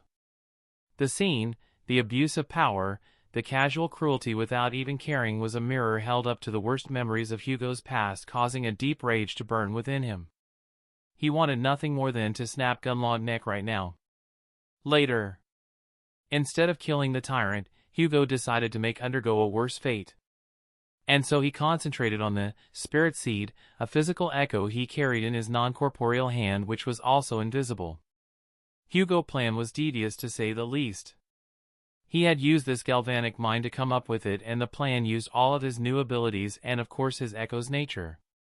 Soul Possession was not suitable enough to take over Gunlog, because while he could easily overpower Gunlog's dormant soul and wear his body like a suit, the Omnitrix's timer eventually made prolonged control impossible. So he needed a permanent solution. The key was the seed's spirit attribute. This seed can reside within the body and soul of its master. Currently, Hugo was its master. And for the next couple of minutes, Gunlog's body and soul would also be a part of him. Without warning, Hugo activated soul possession and dove inside Gunlog, reaching deep within the man body. Gunlog shuddered slightly, but before he could scream, the overwhelming presence invading his soul consumed his dormant soul, lulling it to sleep. Hugo opened his new eyes, finding himself in complete control of Gunlog's body. It was a bit terrifying how easy he had done it, making him feel a bit anxious at the thought of abusing this ability in the future. He sighed in Gunlog's voice as he started his plan. Moving with a ghost's precision, Hugo willed the seed to reside within him, and then as it merged with his own spectral essence, Hugo used the ectoneuride's soul roots attribute to stabilize the process. These ethereal tendrils, which were supposed to anchor and feed on spiritual energy, now performed a delicate surgery. He gently guided the seed from his own soul and transplanted it into the thin, vulnerable layer of Gunlog's dormant spirit. The seed took root without much resistance at all. To it, this was still its master's soil. Hugo, still wearing Gunlog's body, made the man lie down on the disheveled bed and close his eyes, drifting to sleep. Then, he released his possession, his spectral form pulling free from the man's body. He watched Gunlog's chest rise and fall in natural sleep, completely oblivious to the fact that a parasite has been transplanted inside of him. The seed was now embedded within the Lord's own soul, a hidden psychic parasite that would, over the next day, lowly enthrall him by the minute. And when the Echo gains complete control over the Bright Lord, Hugo will have won. The job was done, but just as Hugo prepared to leave, his soul gaze fell upon the true source of Gunlog's power, not the man but the transcendent rank Echo that slept with him, a pulsing, golden mass of pure gold, which a curious thought to enter his mind. He had never tried it on an Echo. Floating closer, he reached into the core of his aspect and activated Essence Imprint. A familiar yellow energy lanced out, scanning the golden mass. Scanning. Unidentified DNA sample detected. Imprint successful. You have acquired an imprint. A fierce, inward grin spread across his non-existent face. This was a bonus he was glad to accept. Right as he was about to leave, Hugo noticed something strange about Gunlog's body. It wasn't because of the seed, instead it seemed the golden mass was twitching slightly. Suddenly, a tendril of molten gold snapped upward with terrifying speed, lashing through air as it reached Hugo's spectral form. It passed through him harmlessly. After all, he was intangible right now, but the message was chillingly clear. The Echo had detected him somehow, meaning it possessed a consciousness, or at least an instinct of sorts, making it far sharper than its masters. What a dangerous thing. Hugo, though, realizing that Nephis could die swiftly if she decided to face Gunlog. He swiftly phased back through the walls, leaving the sleeping lord and his restless guardian behind. Back in Nephi's hut in the outer settlement, the cohort was gathered, the air thick with tension. They waited in silence for a while, until without fanfare, Hugo's form solidified in the corner of the room, transitioning from invisible specter to hulking warlord in a flash of blue light. He let out a long, weary breath as he said, "It's done, the enthrallment ability should be doing its job, now we wait." Nephis exhaled slightly, as if a huge burden had been lifted from her shoulders. "Thank you, Hugo. Without you, the path forward would have been filled with bloodshed." "Don't thank me yet," Hugo rumbled, settling his weight onto a reinforced bench. "The enthrallment needs time to cement, and Gunlog must wake and live a full day with that thing in his soul before he loses his mind." Then Effie raised a hand, her expression slightly bored. "Not to be the bearer of bad news, but what's plan B if this ghost seed thing doesn't work?" Nephi's gaze hardened slightly. "Then we revert to the original plan. I challenge Gunlog directly, kill him, and we take the castle by force." Sonny let out a scoff from his shadowed corner. "And here I thought we were supposed to be the noble rebels." Nephi shot him a sharp look as if wanting to contort, but Hugo spoke first, his voice a low and slightly tired. "You're not wrong, Sonny." He looked at each of them. "I don't really think of myself as a hero or even a decent person at all, but there's a difference between fighting for survival and orchestrating a bloody slaughter. The outer settlement and the bright castle is full of people who just want to live peacefully, so enthralling Gunlog ends his tyranny and allows the sleepers of the Forgotten Shore to unite in order to attempt conquering the Spire. It's the cleanest way out for everyone. Well, unless someone wants to remain here, then nobody is stopping them." Sonny held his gaze for a long moment, his expression unreadable. Hugo understood that Sonny prioritized free will and freedom over anything, to the point that he thinks that death might be a better alternative to living as a slave. In a sense, Hugo agreed with him, but he also had no problem bending his morales for the greater good, even if Sonny feel betrayed by that decision. Finally, Sonny looked away with a roll of his eyes. "Whatever, do as you wish." The next day, the ghouls came. "They're coming!" "They are coming," a lookout's voice, sharp with fear, pierced the settlement. In the main lodge, the tension reached a breaking point. Neff's followers, a mix of hardened hunters and desperate civilians, gripped their weapons, faces pale but resolved. Only Nephi's herself seemed composed, staring out the window at the bleak city. "Stay calm, everyone," she said, her voice slicing through the panic. A grizzled hunter with a scar down his cheek turned to her, his face a mask of anger and grief. "They'd come for Effie. We can't let them take her like they took Jubii. Not again. It'll be over my dead body." A chorus of furious agreement erupted. "Never again." "Let them try." Nephi's turned, a small, steely smile on her lips. "Nothing is going to happen to Effie. You have my word." Her words had a palpable effect, calming the storm of rage into a simmering resolve. Their faith in Changing Star was absolute, a lifeline in the darkness. That faith was tested seconds later when the lodge's front door exploded inward in a shower of splinters. A scream was cut short. Heavy, deliberate footsteps echoed on the stone, growing louder, shaking the very floor. Then, the door to the great hall shattered. Tesai, the master of the guard, filled the doorway. He was a mountain of a man, his sleeveless shirt straining over muscles that looked carved from granite. A morose, cruel glint lived in his eyes. Behind him, a squad of castle guards in fine armor leveled their weapons, their hungry gazes immediately finding Effie. The defiant fire in the room guttered under the sheer, oppressive weight of his presence. "Are these people really afraid of this guy?" Hugo thought, thinking about how easily he could crush this band of sleepers despite their menacing looks. Tessai's deep voice boomed, making the rafters shudder. "Changing Star. So you're alive." He didn't wait for a reply, issuing what he came here for. "Lord Gunlog has invited you people to the castle." Nephi's crossed her arms. The room held its breath. For what? Of course, Nephi's knew exactly for what. The seed must have already taken a chunk of the Lord mind, making him want to speak with them, but she needed to make a convincing narrative. Tessai's grin widened, though his eyes remained frozen. "Who knows? Perhaps the Lord is eager to reward you, or punish you." She turned back to Tessai, a dark smile appearing on her face. "How interesting. Your Lord almost seems like he wants to execute me." She took a single step forward. "However, we are all coming with you. We are all united, aren't we?" Her gray eyes burned slightly. "Surely, Lord Gunlog won't mind." Tessai's face contorted in feigned annoyance. The poor fool must think that Gunlog was going to punish Nephi's. What he didn't know was that the entire castle is in for a gigantic surprise. "All right, come to the castle. Bring your rabble. Witness our Lord's brilliance." Then, a new presence emerged from the lodge end. Hugo ducked through the ruined doorway, rising to his full, terrifying height in the open air.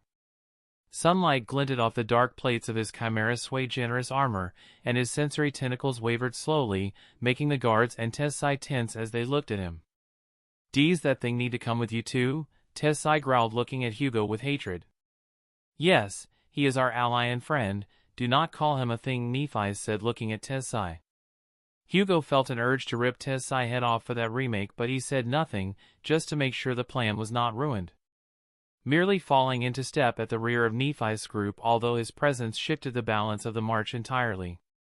The guards eyed him with naked fear, their confidence rattled by the form, while the settlement folk walked taller, looking at Hugo with an acceptance of sorts.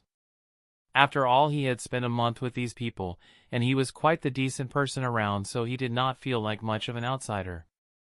That made Hugo feel glad. The crowd swelled as they moved, chanting things about freedom, unity, and other related stuff.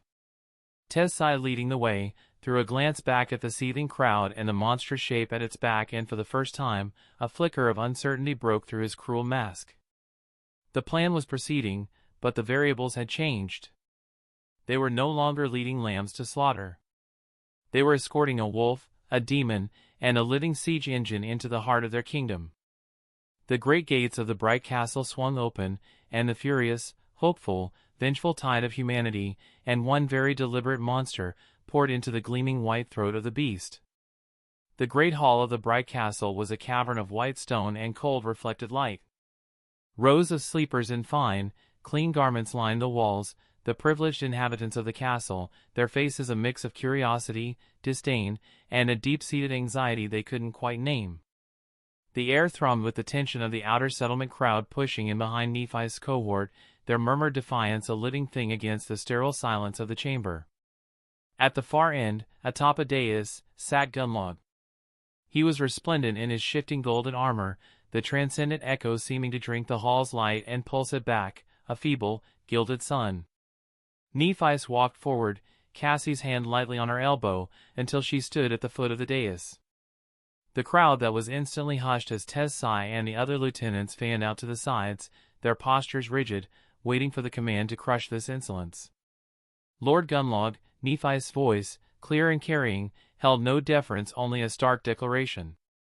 "We have returned from our expedition, and we bring news that concerns every soul on the Forgotten Shore." Gunlog shifted on his throne.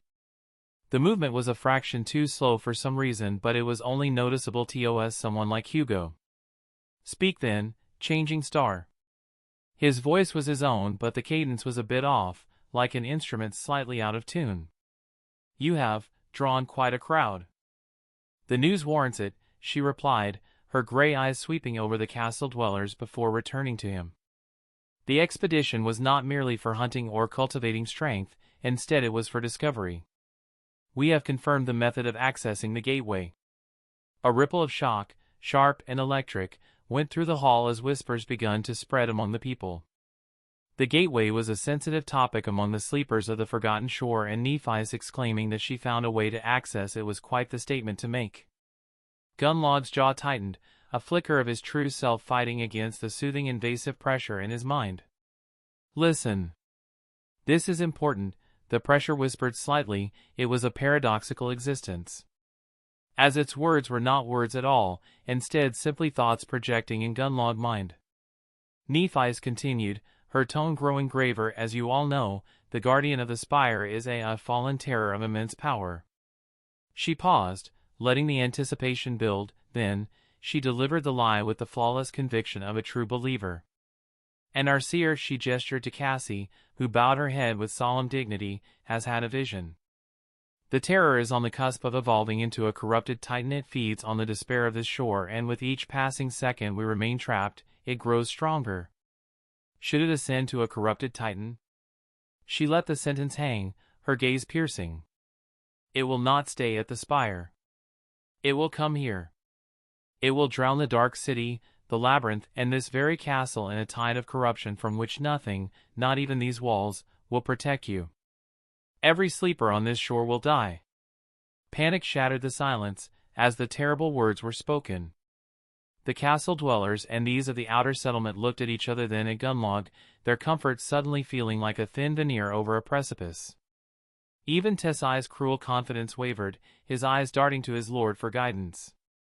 Inside Gunlog's skull, a silent command was issued. Hugo, standing like an obsidian statue at the back of the cohort, silently focused on the seed's connection. "Agree." Probe. Sound reasonable. Gunlog raised a hand, causing the crowd to still, clinging to his authority. Behind his visor, his face suddenly changed, from confusion to an eerily calmness that would have been terrifying for anyone who saw it. It was as if the man had lost his mind entirely. A grim vision indeed. He intoned, his voice now losing its strain, adopting a statesmanlike gravity that was somehow more frightening than his usual malice. If your seer's sight is true, then our inaction is suicide. What do you propose, Changing Star? You have assembled my people to tell them they are doomed. Do you offer no alternatives? The lieutenants, minus the tall female, widened their eyes as they looked at Gunlog. This was not their lord, at least NLT how V usually acted. Their lord would have scoffed, accused her of lies to foment rebellion, and ordered her death through a carefully manufactured right of challenge. Nephi's met his gaze with grim determination. The alternative is unity. As the Guardian is a terror, but it is only that, at the end of the day it is one enemy, and the true reason we have failed to conquer the Spire for so long is not because of our weakness, but instead our division. The true strength of the Forgotten Shore Sleepers is squandered, half in luxury behind these walls and half in struggle outside them, with all of them facing death almost every day. She spoke not just to Gunlog but to the entire hall, her voice rising. We must stop. Today, we pool our knowledge, our memories and our strength together. We train not for petty raids but for a siege, a final glorious siege to stop our suffering. We turn the entire might of the Sleepers here toward a single purpose, conquering the Spire and slaying the terror before it evolves. It is the only way any of us to return home, to our families and friends. The crowd from the outer settlement erupted in cheers. The castle dwellers were silent, stunned, but the seed of the idea, watered by their dread, began to sprout in their very souls. Hugo pushed another command into Gunlog's head, trying to frame the situation better. Accept. Frame it as your wisdom. Gunlog stood, his golden armor rippling as he looked out over the sea of faces, his expression one of somber, decisive resolve. The seer's vision cannot be ignored. Changing Star's words are harsh, but they are not without logic. The lieutenants looked like they'd been struck. A house divided cannot stand against such a foe. Our survival and our legacy may indeed require a new path. Tesai could not bear it anymore. He took a step forward, his face a thunderhead. My lord! This is preposterous. She speaks of visions and unites rabble at your gate. This is a naked power GRA. Tesai.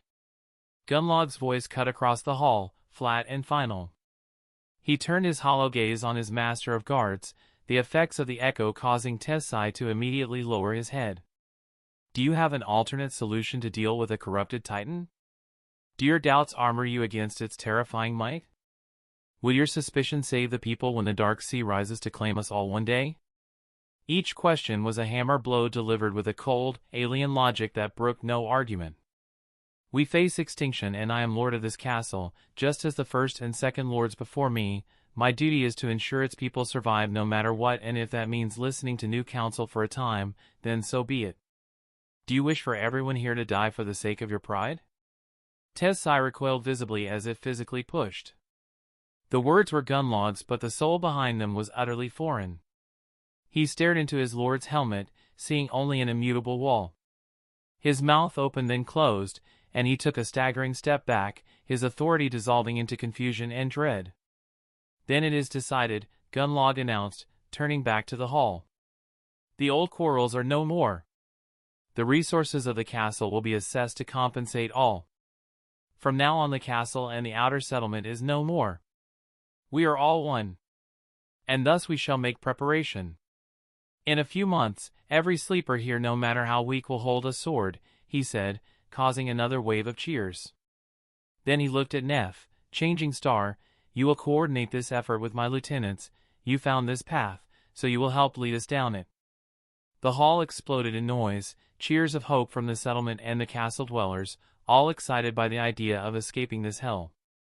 Sunny, shrouded in the shadows near a pillar, watched it all. His face was a carefully neutral mask, but his knuckles were white where he gripped his forearm. He watched Nephi's accept the directive with a graceful nod, watched the grateful, desperate faces of the crowd swarm around her, and most importantly watched Hugo's immense, silent form observe it all like a sculptor viewing his masterpiece. It was perfect. It was bloodless, and it was the optimal solution for the greatest number. And for some strange reason, that made him feel sick. He saw the strings so clearly, and he did not need Bloodweave to do that. He saw the vacant puppet on the throne, and the empty liar that were his friends. They were selling a lie, a necessary, hopeful lie, and trading the will of hundreds for it. The greater good. The clean way. Yet the words tasted like ash to him. He caught Hugo's glance across the room. The Chimera Sui Generis's red optical sensors held no triumph within them, only a weary understanding. Sonny looked away once more, his jaw tight. They had won. They had unified the entire shore without a single drop of blood being spilled. So why did it feel like they had just committed the greatest sin of all? Chapter 42, Divine Ship. The weeks following the unification of the Forgotten Shore were complicated, and that was putting it mildly. A massive logistical and social operation was underway affecting the lives of hundreds of people. The entire population of the outer settlement was relocated into the Bright Castle without needing to pay the Soul Shard's passage price, but instead they have to pay it another way, and that was through labor and commitment. Every sleeper, regardless of their aspect, was required to train in basic combat and contribute to the collective effort of maintaining the castle in their free time. Those with healing or utility aspects were exempt from frontline drills but still learned self-defense just in case. It was a total mobilization. The castle's veteran hunters, under direct order, became reluctant drill sergeants for the newcomers, training the inexperienced hunters and taking cohort of hunters on hunting missions. On the surface, Nephi's and Gunlog managed this unprecedented transition together, with both aiming to train and cultivate the sleepers of the shore. But the truth was far more insidious. It was only Nephi's and her cohort who were managing the sleepers. Gunlog had become a hollow vessel both literally and figuratively. The spirit seeds enthrallment was complete, eroding his will until nothing remained but a placid puppet. In a sense, Gunlog was Hugo's echo now. The real power behind the throne was a partnership between the changing star and Hugo in that regard, making things go smoothly. For a while, that is. Hugo had found the reality less smoother than what he wished for. Not long after the unification, resistance begun to fester. Hunters like Tesai, whose pride and cruelty was suppressed under the new egalitarian orders and Nephi's unchallenged authority. They were a problem, and a big one at that.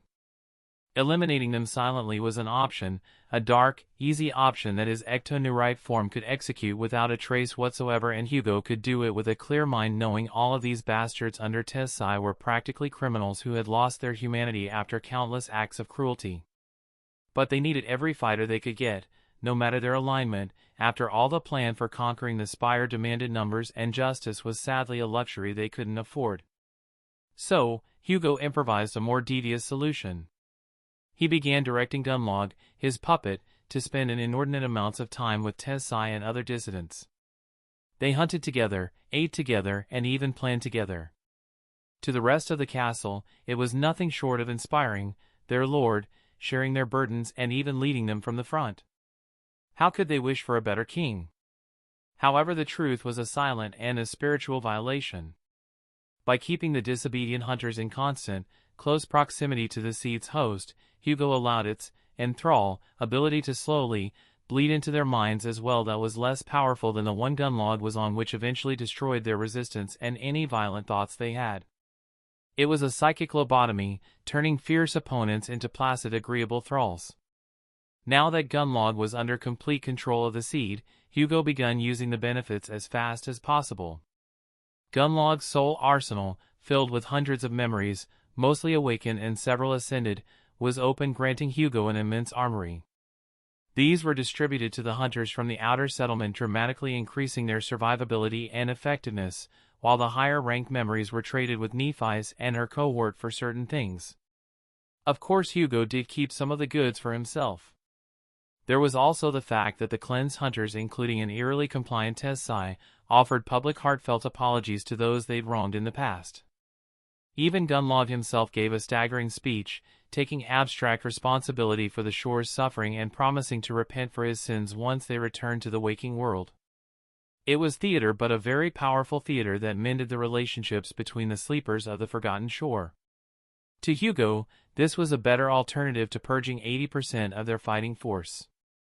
But alas, if Hugo wanted to achieve his goals, he could not be satisfied with this. So while Nephi's, Sunny, Kai, and Effie led hunting parties to gather shards and train the weaker sleepers, Hugo worked on his own projects. His Petrosapien form became a factory that mass-produced weapons, armor, and tools of awakened quality crystal, arming those who didn't have memories. There was also the fact that he could create entire structures with his crystals, making things like storage, more space, and anything related to crafting way easier than it was supposed to be, especially with the artisans of the hunters becoming aiding him. But his Galvan form was the true game-changer. Through the lost arts ability, channels of ancient sorcery opened in his mind, making his Nazca runic sorcery reach the height of a master. He couldn't yet craft the spell tech of the Galvan's golden age, but he could easily match the sorcerers of Valor's. The new applications of his sorcery were used to create better enchantments for the tools, but there was something that made it simply extraordinary. And that thing was covering the entirety of the Bright Castle and the old outer settlement, which was now a sprawling training ground, with intricate, interlocking runes of protection, repulsion, purity, power source, and ward. The synergy created a powerful, active ward that hummed with pure energy, making the entire complex a formidable sanctuary against any nightmare creatures that comes here. It wouldn't be able to ward off high-class corrupted creatures, but it was enough for anything below that. The lost arts also provided a solution to powering these enchantments without draining his own soul essence. He had learned to create an alternative power source for his enchantments through power source. The polymorphic crystal was the key to this process.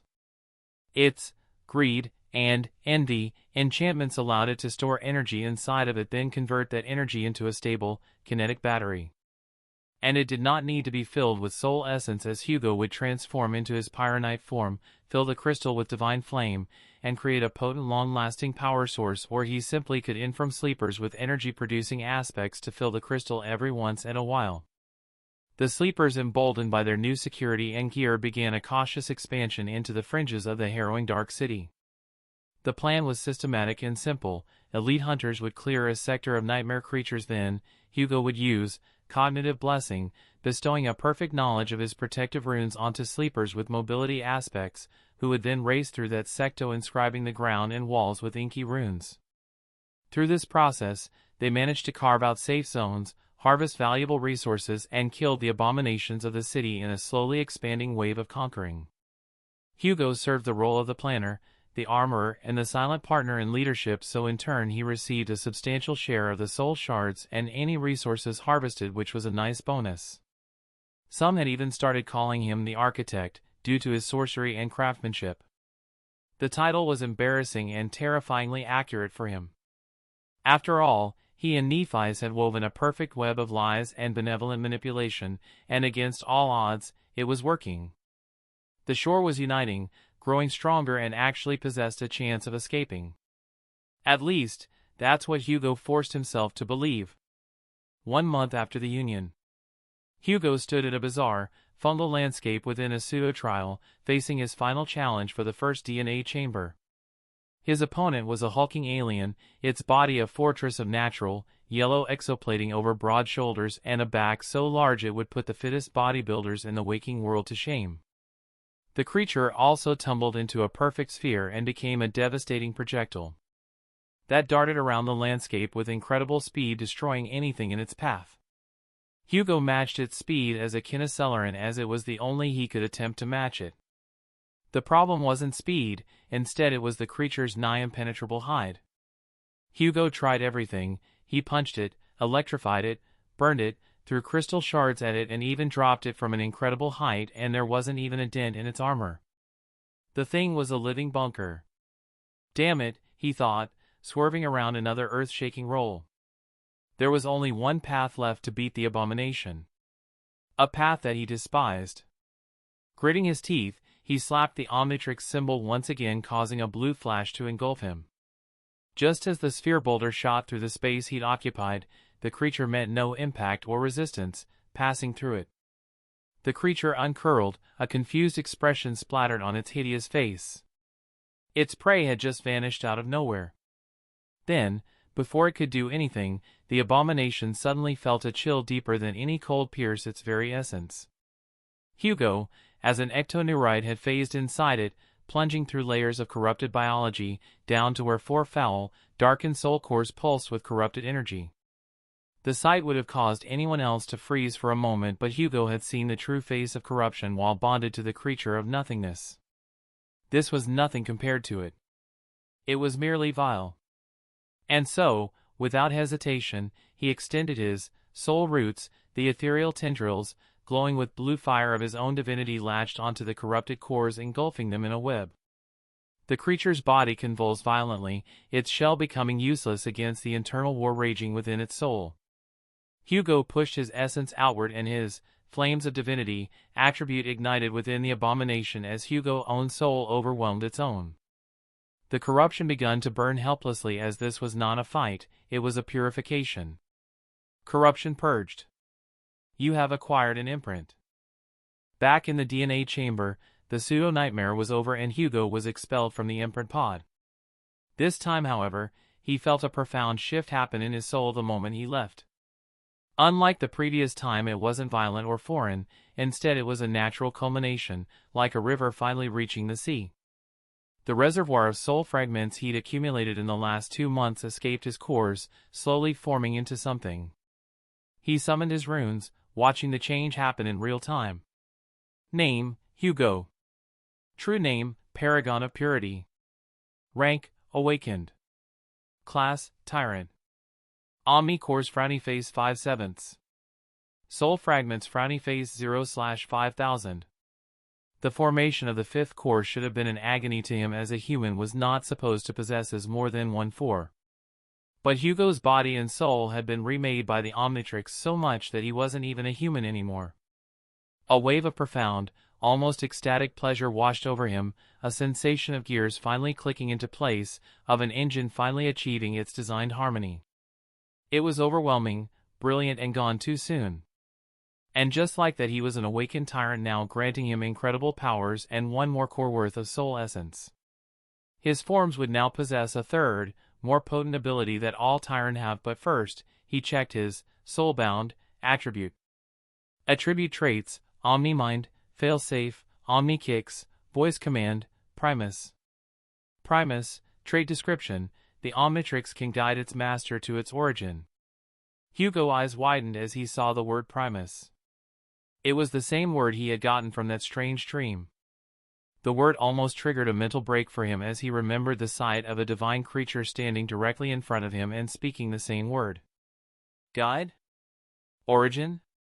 Hugo murmured, slightly shaken. The words were simple, but in the context of the Omnitrix, they were vast and slightly terrifying. The origin of the Omnitrix itself? The workshop of its creator? A place that might hold answers about the corruption within its chambers? A shiver ran through his spine as he contemplated the implications. I'll look at this later. It was for the best. He had much he needed to take care of, and filling his mind with anything related to the Omnitrix would be extremely problematic, so Hugo decided to focus on his powers first. He turned to his completed arsenal. The first DNA chamber was finally, fully his. Untainted by corruption, which made Hugo proud. First imprint, Chimera Sui Generis, inactive. Second imprint, Frowny Face Galvan. Third imprint, Frowny Face Pisxis Valan. Fourth imprint, Frowny Face Pyronite. Fifth imprint, Frowny Face Tetramend. Sixth imprint, Frowny Face Kinecelerin. Seventh imprint, Frowny Face Blessed Herald. Eighth imprint, Frowny Face Petrosapien. Ninth imprint, Frowny Face Floruna. 10th imprint, Frowny Face Ectoneurite. Extra imprint, Frowny Face Vulpomancer. Extra imprint, Frowny Face Galvanic Mechamorph. Extra imprint, Frowny Face Nosodenian. Extra imprint, Frowny Face Arburian Pelorota. The new imprints he had gained in the last month were staggeringly valuable. The Galvanic Mechamorph was a shape-shifting entity made of strange material called nanites, capable of altering itself with the ability, shape-shifting, and more importantly using an ability called upgrade, which allowed it to enhance anything it merged with. Hugo had used this imprint on polymorphic crystal, upgrading the crystal to the ascended rank which allowed it to store more energy. The Nosodinian was a living energy battery with the abilities, energy absorption, and bioelectrokinesis, which made it useful in clearing out hordes of weaker abominations and storing energy. Its new tyrant ability, Electric Blessing, would allow him to grant minor electrochemical enhancements to others, which was a perfect way to subtly boost the shore's hunters. The final imprint, Arburian Pelorota, was the spherical juggernaut he just conquered. With the abilities, Sphere Form, and Nigh Invulnerability, it was a living battering ram capable of crushing anything in its way. Its tyrant ability, Armored Aegis, could grant a portion of that incredible durability to his followers. After all, he was a tyrant now. For corrupted beings, this rank meant absolute dominion over minions. For Hugo, the only noble creature climbing the path of ascension, his tyranny manifested a bit differently, not through control, but through bestowal, which meant he could shard sparks of his own power through these new abilities. The potential was dizzying to say the least, making Hugo wonder of what would he be capable of as a terror, let alone a titan. The thought was equal parts thrilling and terrifying. Finally, he looked at his Aspect Legacy. Aspect Legacy, The Last Testament. First playlist Frowny Face Claim, 100%. Second playlist Frowny Face Locked. Third playlist Frowny Face Locked. Fourth playlist Frowny Face Locked. Fifth playlist Frowny Face Locked. Sixth playlist Frowny Face Locked. Seventh playlist Frowny Face Locked. With a focused thought, he said, Claim. You have received a playlist. You have received an Aspect Legacy relic. His runes shimmered brightly under his innate ability before breaking and reconfiguring into something new. Playlist number 1, Smiley Face. First imprint, Pyronite. Second imprint, Tetramand. Third imprint, Kinoceleran. Fourth imprint, Petrosapian. Fifth imprint, Floruna. Sixth imprint, Vulpimancer. Seventh imprint, Ectoneurite. Eighth imprint, Galvanic Mechamorph.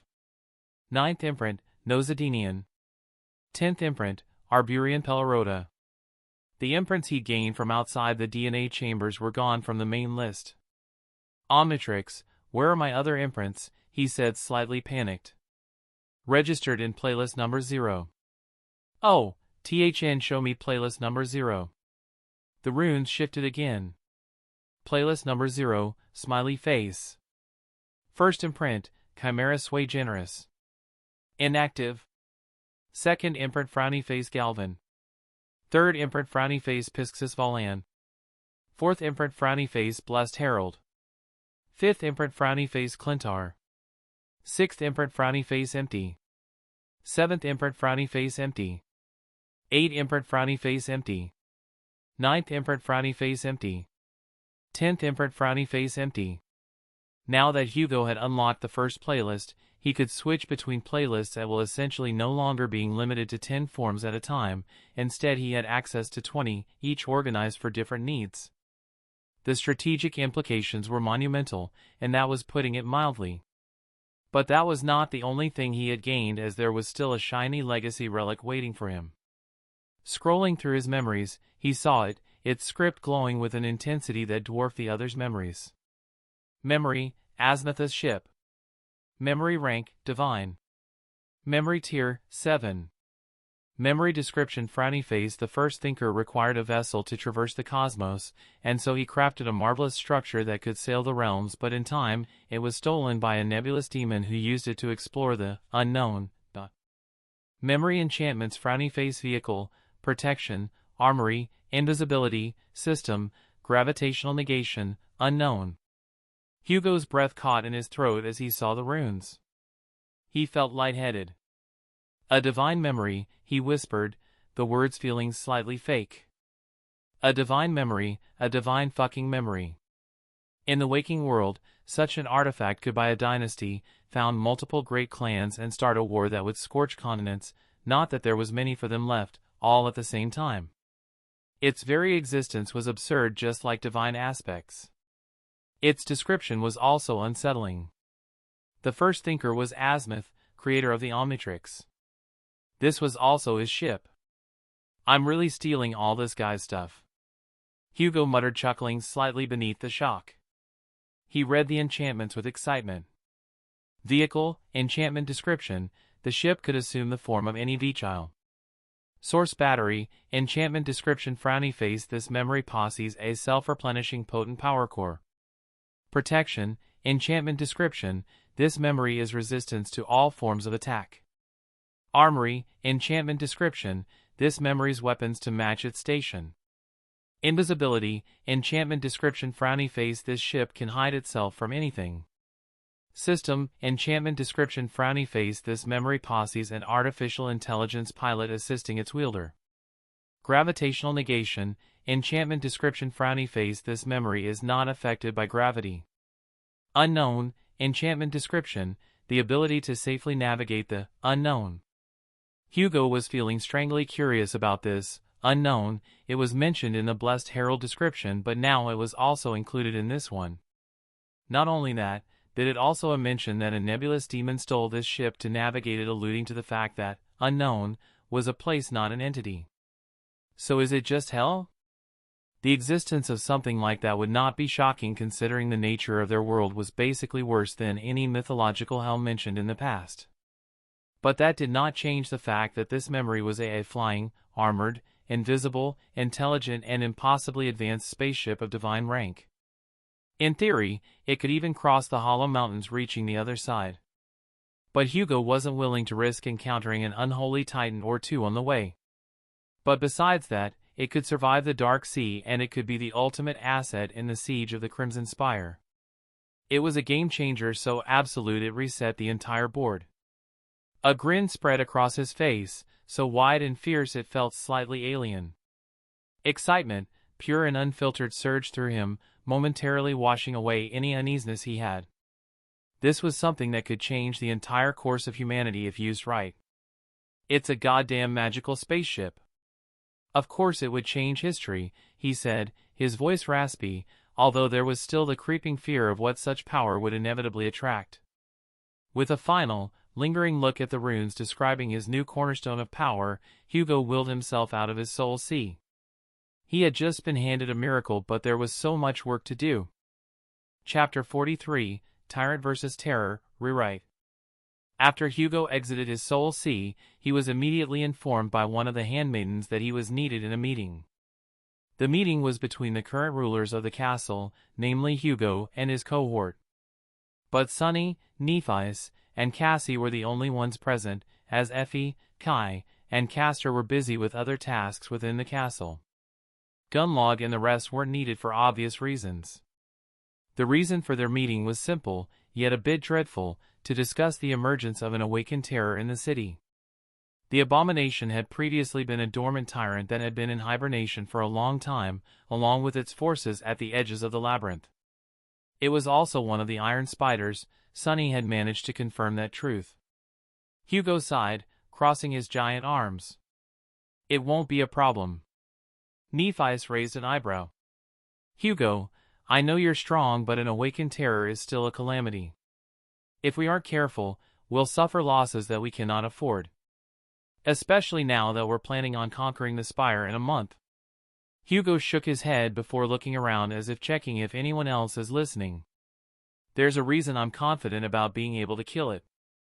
I'm going to tell you about something, which might seem shocking and like a lie. Sunny shrugged. Like what? You rose from the dead? Oh right, you already did that. So what's this now? Hugo said, do you guys promise to keep it a secret? The trio hesitated for a moment before nodding. I promise. Me too. Me thrice. Hugo shifted in his seat before looking at them with a complicated expression. So, back when I died, the nightmare creature that was parasitizing my soul was a corrupted devil, a nasty one at that.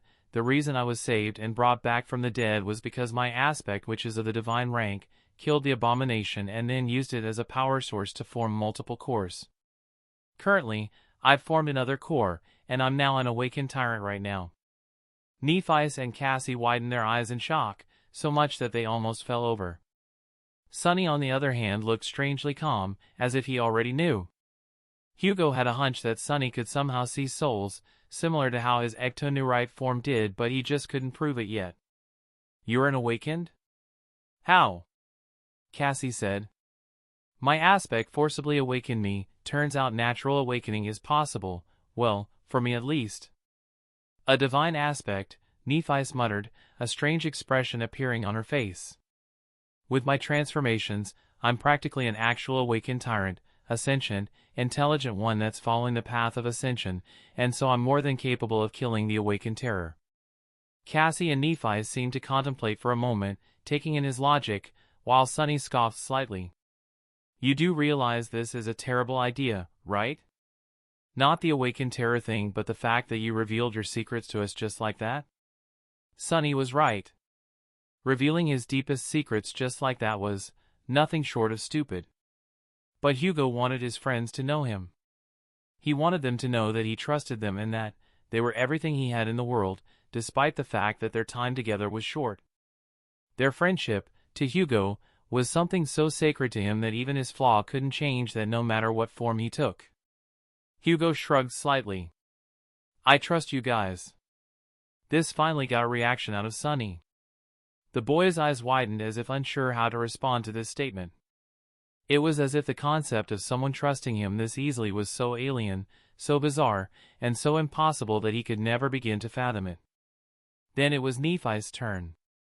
The legacy princess seemed to be in deep contemplation, as if fighting within herself about something. Eventually, she sighed. "Me too." "What?" "I, too, have a divine aspect. Mine is related to light and fire, and I currently have 4 cores, making me a devil." Hugo and Sunny's eyes widened, although Cassie seemed to have known that already. What were the odds of having 2 divine aspect wielders, unheard of in history, in the same cohort? "That makes sense. Now that I think about it," Hugo said. Nephi's had always been a freak in terms of power, and she, too, possessed a true name, confirming Hugo's theory about divine aspect wielders all possessing a true name. Sunny seemed to be in the same state of shock, but then his expression suddenly fell, turning into the same contemplative look Nephi's had on her face a moment ago, though this one was far more severe and intense than her own by a margin. Hugo frowned. "What? Don't tell me you two have a divine aspect?" he said, a bit hesitant. Sunny's face twisted in agony as he seemed to be resisting something. "Yes, I do." Hugo, Cassie, and Nephi's almost fell to the ground at the same time. "Oh, come on!" Hugo shouted, not believing what he was hearing. A small part of him thought he was special for possessing a divine aspect, but now that part was shattered, burnt and tossed outside upon realizing 2 of his only friends also possessed a divine aspect. Not only that, they didn't seem to need a divine relic to access theirs, which wounded his pride a little. "It's like the spell is handing them out like a fucking bargain sale," he grumbled, slightly annoyed by that fact. Wait, why was he annoyed? His friends had divine aspects. Meaning they had just the same potential as him. Meaning he wouldn't have to worry about them at all. "So I'm a tyrant, Nephi's a devil, and Sunny a demon," Sunny said, still a bit annoyed about the fact that he revealed some of his secrets, although he seemed a bit more relaxed. As if a huge burden had been lifted from his shoulders. Suddenly, Cassie raised a hand. "Guys, I have something to tell, too." "Cassie, if you say you have a divine aspect, too, I swear I'm going to." "Oh no, I don't have a divine aspect." Hugo exhaled deeply. "I have a sacred one." He grabbed his chair and tossed it at the wall of the castle, breaking it. A day later, Hugo, Sunny, Nephi's, and the rest of the cohort, minus Cassie, who was back at the castle, with the addition of Gunlog, stood atop a high rooftop. Around 300 sleepers were arrayed in the streets below, weapons ready, their faces tense as they stared at the colossal obsidian wall of the dark city with grim anticipation. On the wall's surface, a horrifying cascade was underway. A waterfall of small, iron spiders was dropping from its top, a relentless, clattering tide of chitin and metal spilling from the depths of the labyrinth into the city. At the very crest of this metallic deluge, Hugo's eyes narrowed, pinpointing the source of that tide. A massive arachnid, fully 3 times the size of a carapace demon, was perched there, its body a fortress of interlocking steel plates without a single piece of flesh appearing on it. This was the awakened terror Sunny had discovered. How the shadowy sleeper had known of its arrival was a mystery, but Hugo was glad he had nonetheless. Hugo sighed, activating his Omnitrix dial. The blue hologram of his Floruna form flickered to life. Hugo felt quite guilty for not using the plant transformation that much outside of combat, but alas, this was not the time to be thinking about such childish thoughts. He spun the dial, scrolling through the combat-optimized imprints of Playlist 1. His Playlist 0 was not that strong, currently possessing imprints that would only be useful in certain situations, not to mention it only had 5 imprint in it now. So he relied, Playlist 1. They were about to fight an awakened terror and hundreds of its minions, all of the awakened rank, though none higher than demon class. So in preparation, Hugo had used his tyrant abilities to bestow boons among the fighters. Nephis currently carried the blessing of fire from his Pyronite form, Effie and Saishan hummed with enhanced strength from his Tetrament ability, while Sunny, Kai and Castor all moved with the preternatural speed and reflexes granted by the Kinesileran. The numerous sleepers beneath them also had similar blessings augmenting them. If there was one way to describe the current, it would be that the humans had numbers while the iron spiders had monstrous strength on their side. So, let me get this straight, Effie said, her tone laced with confusion. You're planning to fight an awakened terror alone, while the rest of us deal with a few hundred awakened abominations? Hugo nodded. It's the only viable plan. If we don't stop this horde now, they'll march on the castle, considering it's the place with the largest amount of souls, and I'm the most suited to face the terror. Not to mention you are all more than enough for its minions. Effie looked at him, then at Nephis. Seriously, princess, it's like they cloned a male version of you. Well, a male-y, more tentacled version of you, but my point still stands. Hugo ignored the comment as he heard Sunny and Kai giggle slightly, stepping onto a higher ledge. He pressed the Omnitrix dial and in a moment, his flesh erupted. His bones cracked and became liquid magma, while his skin turned to living stone and pure flame. In a flash of blue light, the towering warlord was replaced by the walking inferno of a pyronite. The fiery creature looked up, his gaze meeting Kai's from where the archer floated perfectly in the sky, his bow drawn. Similarly on the ground, the hundreds of sleepers knocked their crystal arrows and bow memories awaiting for his signal. Hugo mirrored them, but instead of summoning a bow, he drew one arm back, then his fingers curled slightly as if gripping an invisible string.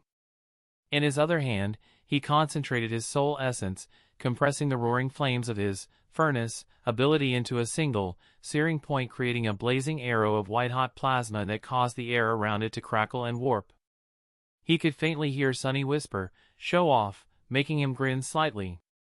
After all, what use was having the ability to manipulate fire if you couldn't show it off? Next, he summoned the sunlight rings, feeding a trickle of essence into its single active enchantment. Pure, brilliant sunlight coalesced at the arrow's tip from where his fingers were. He couldn't control sunlight created by the memory, but he could do the next best thing.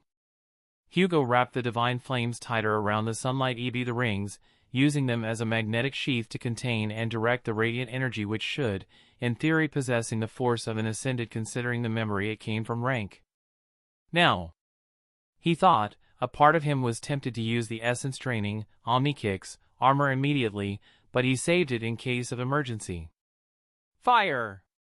Hugo roared, and released his hand. The magnificent flame arrow streaked across the sky, turning into a comet aimed directly at the heart of the metallic terror. At his signal, the sky suddenly turned blue. Not with color, but instead with the sheer mass of crystal arrows launched in a single, unified volley from 300 bows below. They formed a whistling curtain of death, rising to meet the descending horde on the great walls. Alongside them, Kai's single, blood-red arrow shot upward, matching the velocity of Hugo's projectile. Both reached the wall's peak at the same moment. Thud boom! A cataclysmic detonation erupted where the terror stood.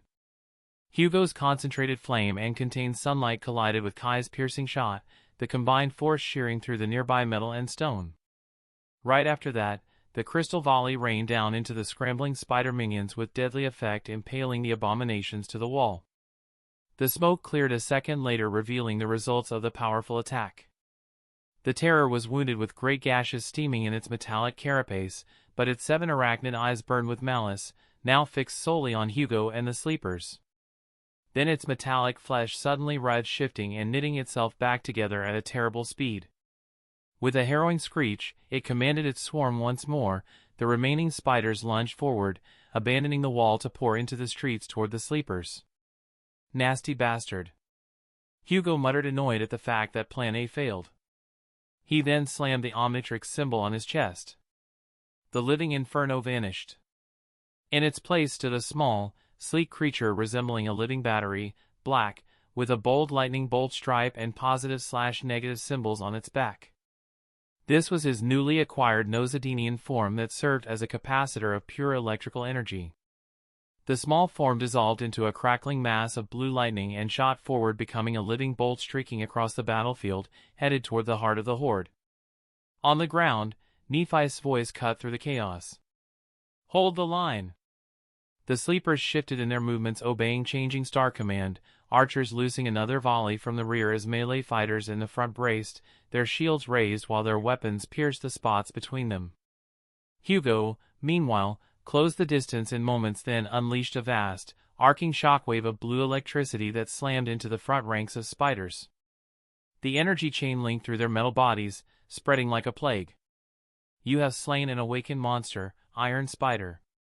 You have slain an awakened monster, Iron Spider. You have slain." The spell's voice became a rapid-fire chant in his mind as the electrical surge fried dozens of creatures. The few that survived his onslaught scrambled forward, only to be met by the grim, waiting wall of Nephi's forces. Then, just as Hugo reached the midpoint of the gigantic wall, the terror began its retaliation. A dozen tendrils of liquid metal erupted from its back, lashing toward him with frightful speed that was unexpected from any awakened creature. He twisted his electrical form midair, avoiding the grasping limbs by a hair's breadth despite how small he already was. Then, he reached the top of the wall and slammed the Omnitrix again.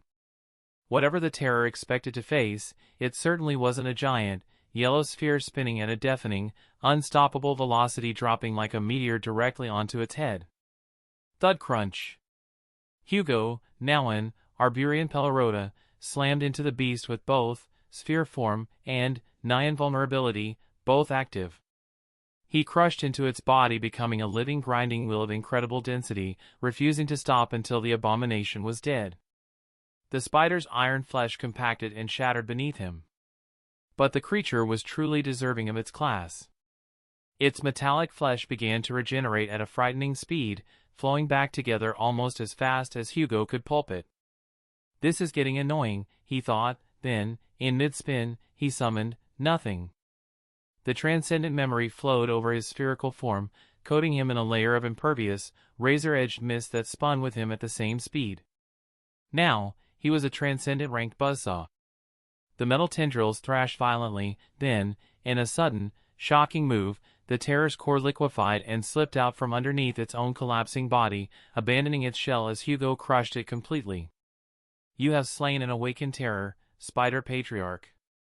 Hugo, still a sphere, used his momentum to carry him off the wall and skid to a halt, facing the quivering silvery puddle of metal that had escaped from the abomination body. "What the fuck is this now?" The strange liquid metal surged toward him, aiming to swallow him whole. Hugo's eyes widened. Then, a fraction of a second before contact, Hugo slammed the Omnitrix once again, making his form dissolve into the pale, spectral wisp of an ectoneurite. Intangible, the metallic abomination passed through him harmlessly, saving Hugo from its grasp. Shivering slight, he floated slightly away from it, creating a moment of respite for him. That moment bought Hugo just enough time to activate Soul Gaze. What he saw made his spectral form flicker with cold dread.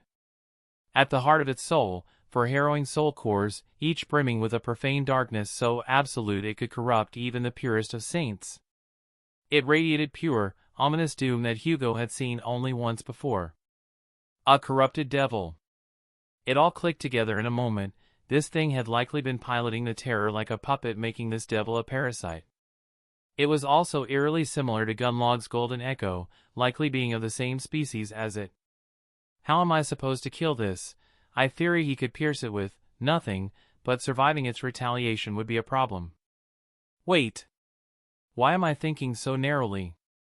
He had 10 powerful forms of ancient Nobel creatures created by the gods themselves. He wasn't limited to just one. I should still have enough essence for this.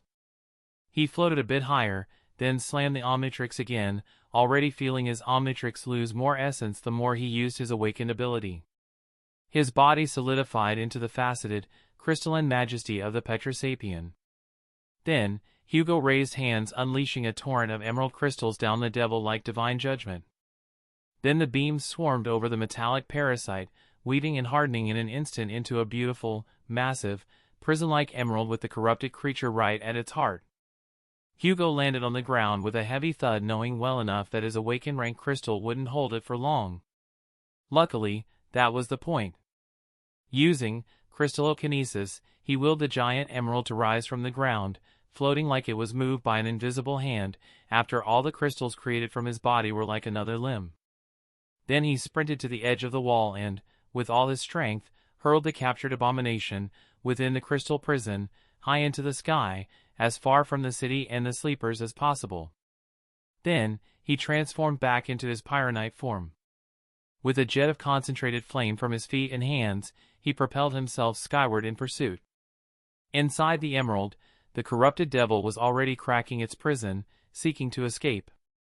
As Hugo shot past the rising crystal, he arrested his ascent and let himself begin to fall.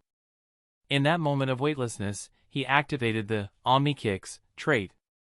Advanced armor enveloped him as an orange helmet sealed over his fiery skull with a glowing visor, segmented white and orange plating covered his torso and limbs. Most crucially, his left arm morphed into a massive, stabilized cannon, its core glowing with the intense, contained heat of his magma body.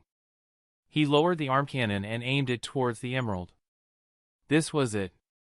He poured every last drop of essence from his cores into cannon. The Omnitrix armor didn't just serve as protection, instead it focused and intensified the energy stored within it, turning his divine flame into something else, a beam of pure, annihilation-grade energy. This was the unique augmentation, the Omnitrix, to his pyronite form. The cannon fired. A lance of concentrated, solar-bright energy engulfed the gray sky.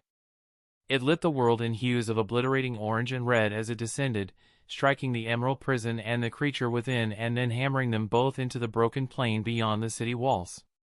The sleepers within the city, having finished the last of the minions, watched in awe. They felt the air grow blisteringly hot as they saw the geography of the distant land itself change under the catastrophic impact. Come on, please work. This was his final gamble. If he failed, he'd be essence dry and helpless before a creature that could hijack his very body. A moment later, the painfully familiar, sweet voice of the nightmare spell whispered in his ear. You have slain a corrupted devil, Silver Twin. You have received a memory. He cut the laser beam before it could cause more destruction to the land. Immediately, his body went rigid, becoming numb. A heavy, numb emptiness flooded his limbs from essence exhaustion, which made him lose control of his body. He had hit 0 point. Ah, fuck! He cursed his luck as his armored form lost all propulsion and fell from the sky, slamming back first into the searing crater his attack had just melted into the earth, a short distance from the city wall. Thud. Thankfully, the Omnitrix armor protected him from the residual heat, but the impact still sent waves of pain through his exhausted frame, making him feel like he had just been run over by a truck. This is bullshit, was all he could think. What Awakened had to kill a terror, only to find a corrupted devil hiding inside it? And what Awakened, after somehow killing that corrupted devil, ended up crippled and stuck in a self-made pit of molten rock? His luck was truly terrible. Within the broken streets of the dark city, a humanoid armored figure was walking through the streets, attempting to find the humans. Not far away, the Terror's minions were also dead, killed by crystal minions, which is Petrosapien Imprint's tyrant ability that manifested as featureless creatures made entirely out of crystals.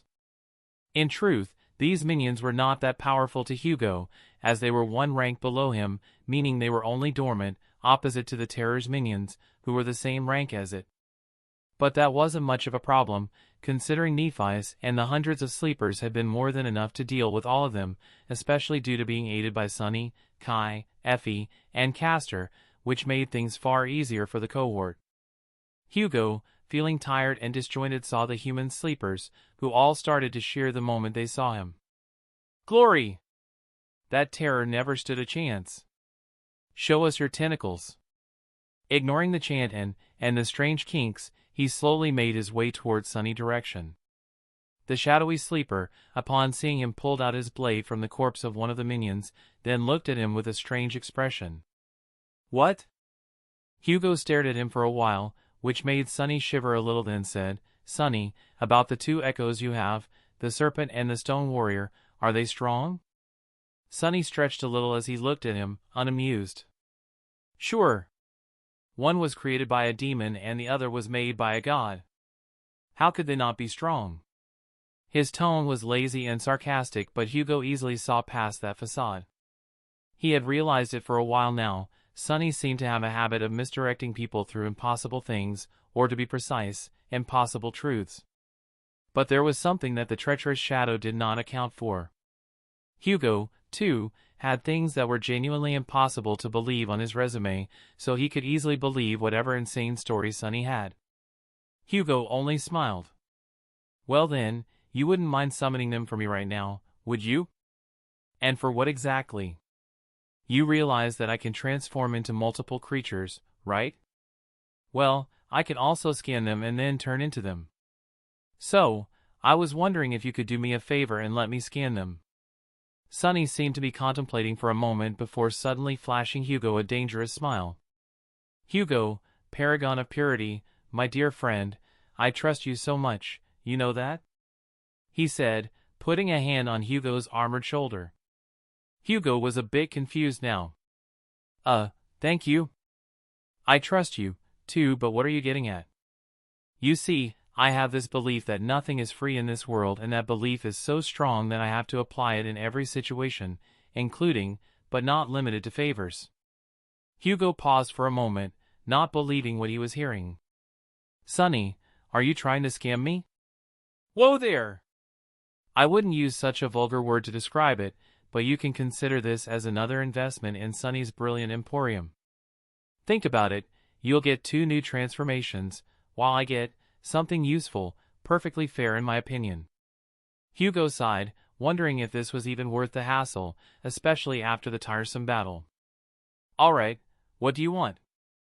Sunny shook his head, clicking his tongue. TSK, you're really a terrible businessman, aren't you? You should be the one offering something for my goo, shadows. Hugo paused for a moment, thinking deeply about the bizarre transaction. What did he have that Sunny would consider valuable? Sunny would rather die than take the Soul Devourer Echo from him due to his history with it, and Hugo's memories weren't something he could sell right now, even for a new imprint. It was then that a thought found its way inside Hugo's head. He did not need to give Sunny something that was in his own soul arsenal. How about a transcendent echo? Sunny paused, his playful expression gone as he understood the implications. You don't mean? Yes, that one, exactly. But wouldn't it be suspicious if Gunlod loses his echo all of a sudden? People would get suspicious. Sunny paused again, as if realizing something dreadful. Don't tell me you're planning on brainwashing them, too? What? Gods, no! Hugo said, mortified by his friend's choice of words. Did he really think that low of him? I only did it for the ones that are too unredeemable. Sunny, I'm not a terrible person who enjoys taking others' free will, and I hope you realize that. He sighed before adding, how about this, after we reach the gateway, I'll take the echo from Gunlog and give it to you. What do you say?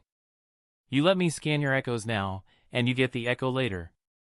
You said you trusted me, right? So this should be a reasonable trade, no? Sunny sighed, cursing his mouth under his breath. Then the shadowy sleeper's eyes widened as he made the greatest discovery of the century. Did you just reverse scam me? Hugo looked at him innocently. Nope. I hate you, the grumbling sleeper said before summoning the graceful, darkstone warrior and his dark, long black serpent. Hugo, without wasting any more time, activated Essence Imprint on the creatures. He started with the serpent first. You have acquired an imprint. Then, just as he reached the stone saint, something strange happened. Scanning. Error, incomplete shadow creature DNA detected. Error, stone saint DNA detected. Huh. Singling out the incomplete DNA. Scanning. You have acquired an imprint. That was strange. What was? The stone warrior. My aspect says she's incomplete. Incomplete how exactly? Sunny said, intrigued considering it was related to his echo. It said incomplete shadow creature, although I don't have any idea about that. Huh, well, that's interesting. Sunny remained silent afterwards, then waved at Hugo and turned to gather soul shards from the dead abominations. Hugo, on the other hand, summoned his runes, focusing on the 2 new imprints on playlist number 0. Playlist number 0, Smiley Face. First imprint Frowny Face Chimera Sway Generous, inactive. Second imprint Frowny Face Galvan. Third imprint Frowny Face Pisxis Valan. Fourth imprint Frowny Face Blessed Herald. Fifth imprint Frowny Face Clintar. Sixth imprint Frowny Face Soul Serpent. Seventh imprint Frowny Face Stone Saint. Eighth imprint Frowny Face Empty. Ninth imprint Frowny Face Empty. 10th imprint Frowny Face Empty. Imprint, Soul Serpent. Imprint rank, Awakened. Imprint class, Tyrant. Imprint description Frowny Face Shadow looked upon his children, the Shadow Slaves. The divine shadows were not like other Nobel creatures who were born with the strength of 100 man. No, his shadows were not born glorious, mighty, or pure. Instead they were born weak and puny and worthless, yet they held the potential to become the most harrowing creatures of them all. And yet, because of that reason, the divine shadows could easily lose sight of their paths early in their journey. Thus, Shadow created the soul serpents that were meant to guide the divine shadow in life and death, forever bonded with them. Shadow God, huh? Hugo read the runes carefully, glancing at Sunny from afar. So Sunny is a divine shadow. How interesting. He did not want to pry into his friend's business too much, but it was interesting to see that such a creature was capable of existing. Wait, doesn't this make Sunny a Nobel creature? The thought was certainly intriguing. That would make Sunny one of the few non-corrupted inhuman species walking the path of ascension in the entire world. If the great clans found out about this fact, he would undoubtedly become an heir of his status. Or die. Hugo shook his head, ignoring the dark thought as he looked at the abilities and attributes of the imprint. Imprint attributes: Shadow Guide, Soul Weapon, Shadowborn, Shadow. Imprint abilities: Frowny Face Soul Reaver, Formless, Shadow Blessing. Shadow Guide, attribute description: the soul serpents can manipulate its shadow essence better than most creatures. Soul Weapon, attribute description: Frowny Face those shadows is a blade that cuts all it touches. Shadowborn, attribute description: Frowny Face shadows gain strength when surrounded by their kin. Shadow, attribute description: this shadow creature can enter the shadows. Soul Reaver, ability description: this imprint can absorb the souls of slain creatures. Formless, ability description: Frowny Face this imprint can assume the form of the souls within its soul sea.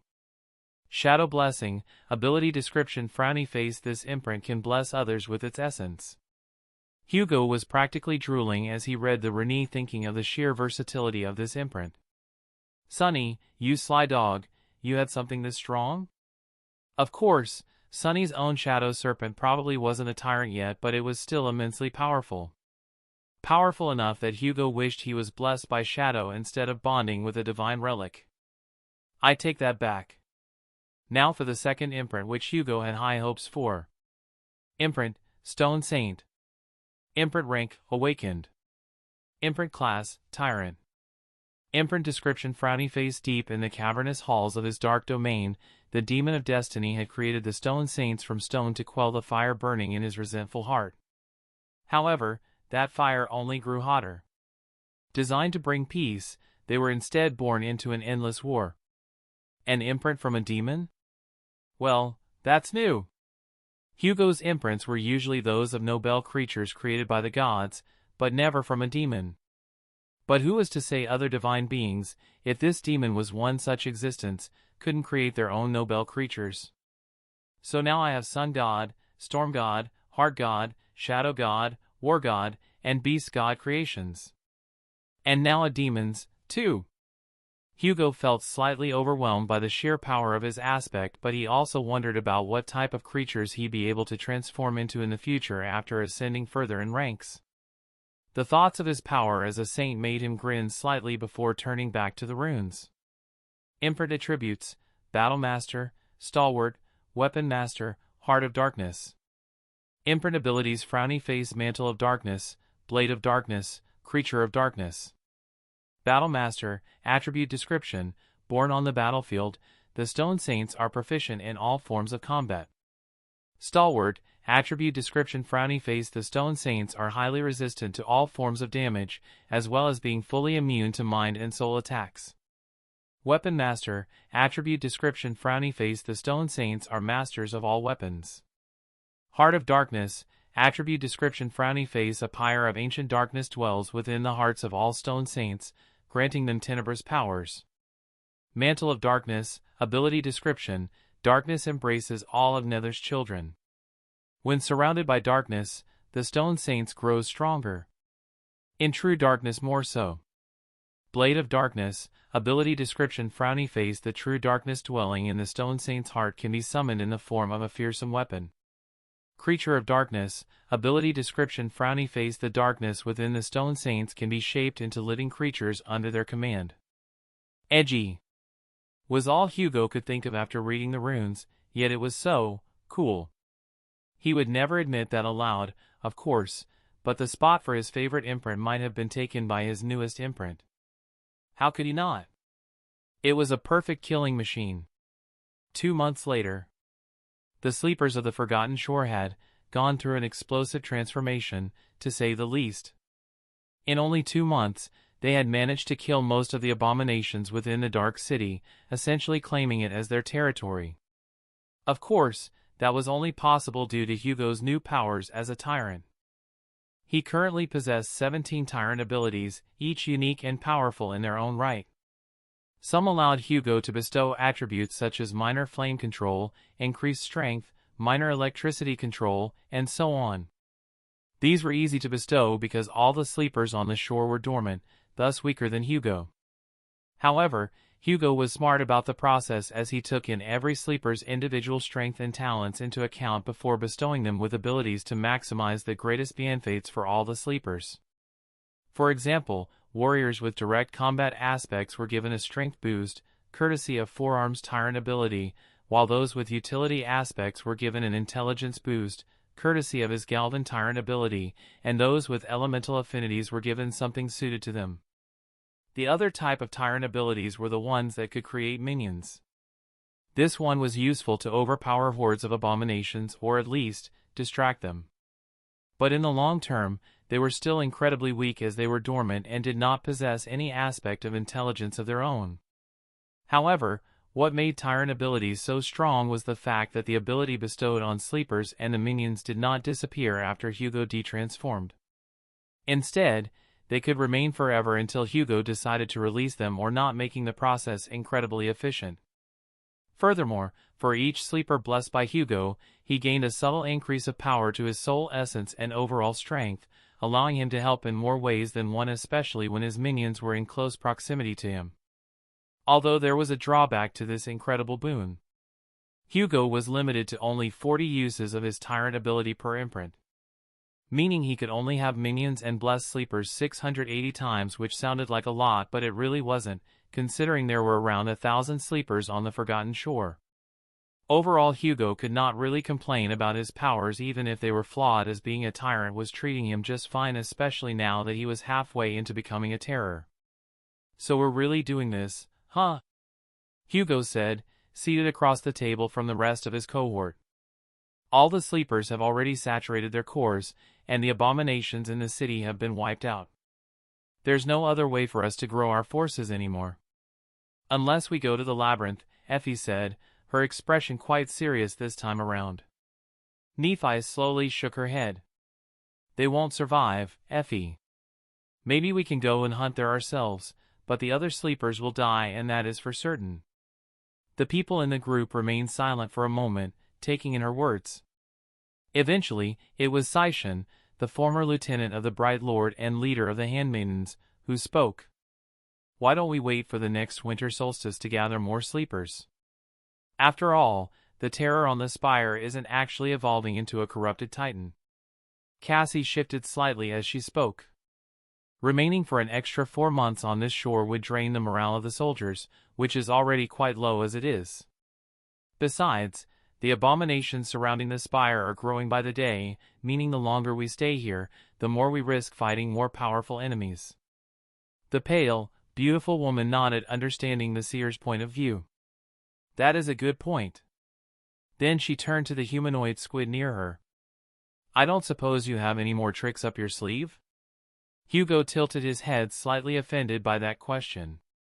"What more could you be asking for? I created hundreds of enchanted pieces of equipment, I enthralled half of the castle to make sure you fools don't kill each other, created a sorcery potent enough to shield this place from powerful nightmare creatures, and even bestowed unimaginable abilities on half of the army, without even mentioning some other stuff, like killing hundreds of fallen and high-class abominations and supplying all the sleepers with memories." The 7 sleepers seemed to pause for a moment, thinking about how impossible all of this was. But sadly, it seemed even with the impossible on their side, they still weren't certain of their success in conquering the Crimson Spire. "Then it is decided. In 2 days, we will leave the castle and the Dark City behind," Hugo said, looking for any objections among his allies. None had objected whatsoever, which made him a bit nervous. Deep down, he, too, was afraid of the upcoming siege. On the beautifully decorated steps of the bright castle, 3 figures were standing, facing hundreds of sleepers, all clad in armor. The first was a tall man wearing a shifting golden armor that radiated an aura of authority and power. The face of his helmet was exposed, revealing a young man in his 20s with eyes that seemed too dull for any human. The second was a beautiful, tall young lady with silver hair, her eyes burning with uncontrollable flames that threatened to consume anything in her way. The third, however, made the previous 2 pale in comparison.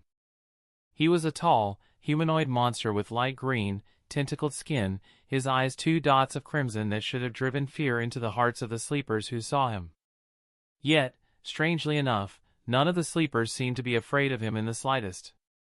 Instead, they looked at him with pride, hope, and respect. Of course, the figures standing atop the ornate steps of the bright castle were none other than the Bright Lord, Changing Star, and the Paragon of Purity. Sleepers of the Forgotten Shore. Nephi's voice, clear and sharp as a honed blade, cut through the still air. "I am Changing Star of the Immortal Flame Clan. For half a year, we have fought the horrors this shore ceaselessly threw at us. We have battled day by night, trapped in an eternal cycle of fear and dwindling hope. Some of us have been here far longer than others, but no more." She paused, her gaze sweeping over the sea of faces, hunters, healers, crafters, all united by shared suffering. "I refuse it. I refuse to hide here and wait for a death that creeps closer with every setting sun. We have conquered the Dark City itself. We have broken its tyranny over us. And so, we stand before you not with a demand, but with a plea. Follow us. Trust us. And we will lead you out of this hell. We will show you the path back to your homes." A profound silence followed, heavy with the weight of her words. Then, she continued, her tone hardening into unvarnished truth. "But make no mistake. The road ahead will be long. It will be arduous. It will be carved from pain and sacrifice. Not everyone will make it. The weak will fall. The strong will fall, too, and those who survive will not be the same people who stand here today. She let that grim reality hang for a heartbeat before her voice rose again, filled with a fiery, unbreakable conviction. Yet I promise you this, one thing I swear on my name, on the name of immortal flame and my very soul, follow us, and you will never again be slaves. Not to your fear. Not to a cruel fate, and not to the indifferent cruelty of a THD nightmare spell. Come with us, and whether we live or die, we do so as humans. Not as cowering beasts awaiting the slaughter. For a moment, there was only the wind. Then, the dam broke. A roar erupted from the crowd, not of fear, but of fierce, defiant joy. Voices tangled and merged into a thunderous chorus. Hail, changing star! Hail the architect! Hail the bright low! A voice started, only to be shut off quickly by these from the outer settlement. The sentiment was then swallowed by louder, truer cries. To freedom! To liberty! They cheered, they clasped arms, and they smiled through tears of joy. It was the euphoria of condemned prisoners finally seeing the gate to their cell crack open, knowing the path beyond was lined with thorns, but choosing the thorns over the cage. Something is seriously wrong with these people, Hugo thought, observing the electric, almost manic hope in their eyes. A moment later, his own fearsome tentacled mouth curved into a sharp-toothed smile. They were all gloriously and fatally insane. He turned his head to Nephi's. You are all completely deranged, you know that? Nephi's offered him a dry smile. And you are not? Hugo scoffed slightly at her words. Oh please. I pride myself on being the sole bastion of sanity among all of you. Whatever helps you sleep at night, she replied, her eyes drifting past him to the monstrous silhouette of the Crimson Spire, looming over them like a promise of death. The journey there, crossing that plain with all of these people, it will likely be more terrible than the spire itself. A faint grimace touched her lips as she said that. Oh, Hugo said, his voice dropping slightly as he remembered something. I might actually have a solution for that. You do? Without another word, Hugo stepped forward, past Nephi's and the placid gunlog. He then raised his massive, tentacled arms toward the heavens, a gesture that hushed the celebrating crowd into curious silence. What was the architect doing? For a second, nothing happened. Then, a single, shimmering emerald spark flickered into existence high above, a tiny, defiant star against the gloomy gray sky. Another followed. Then 10. Then 100 more. The sky itself began to crackle with nascent energy. The sparks multiplied, swirled, and condensed, growing from a glimmer into a beautiful torrent of viridian light that painted the awestruck faces below in waves of alien radiance. The very air seemed to fold on itself, with reality itself grown as it parted like a curtain. And from the heart of the luminous maelstrom, it descended. The divine memory, Aznatha's ship, did not simply appear like any regular memory would. Instead, it imposed itself upon the very world.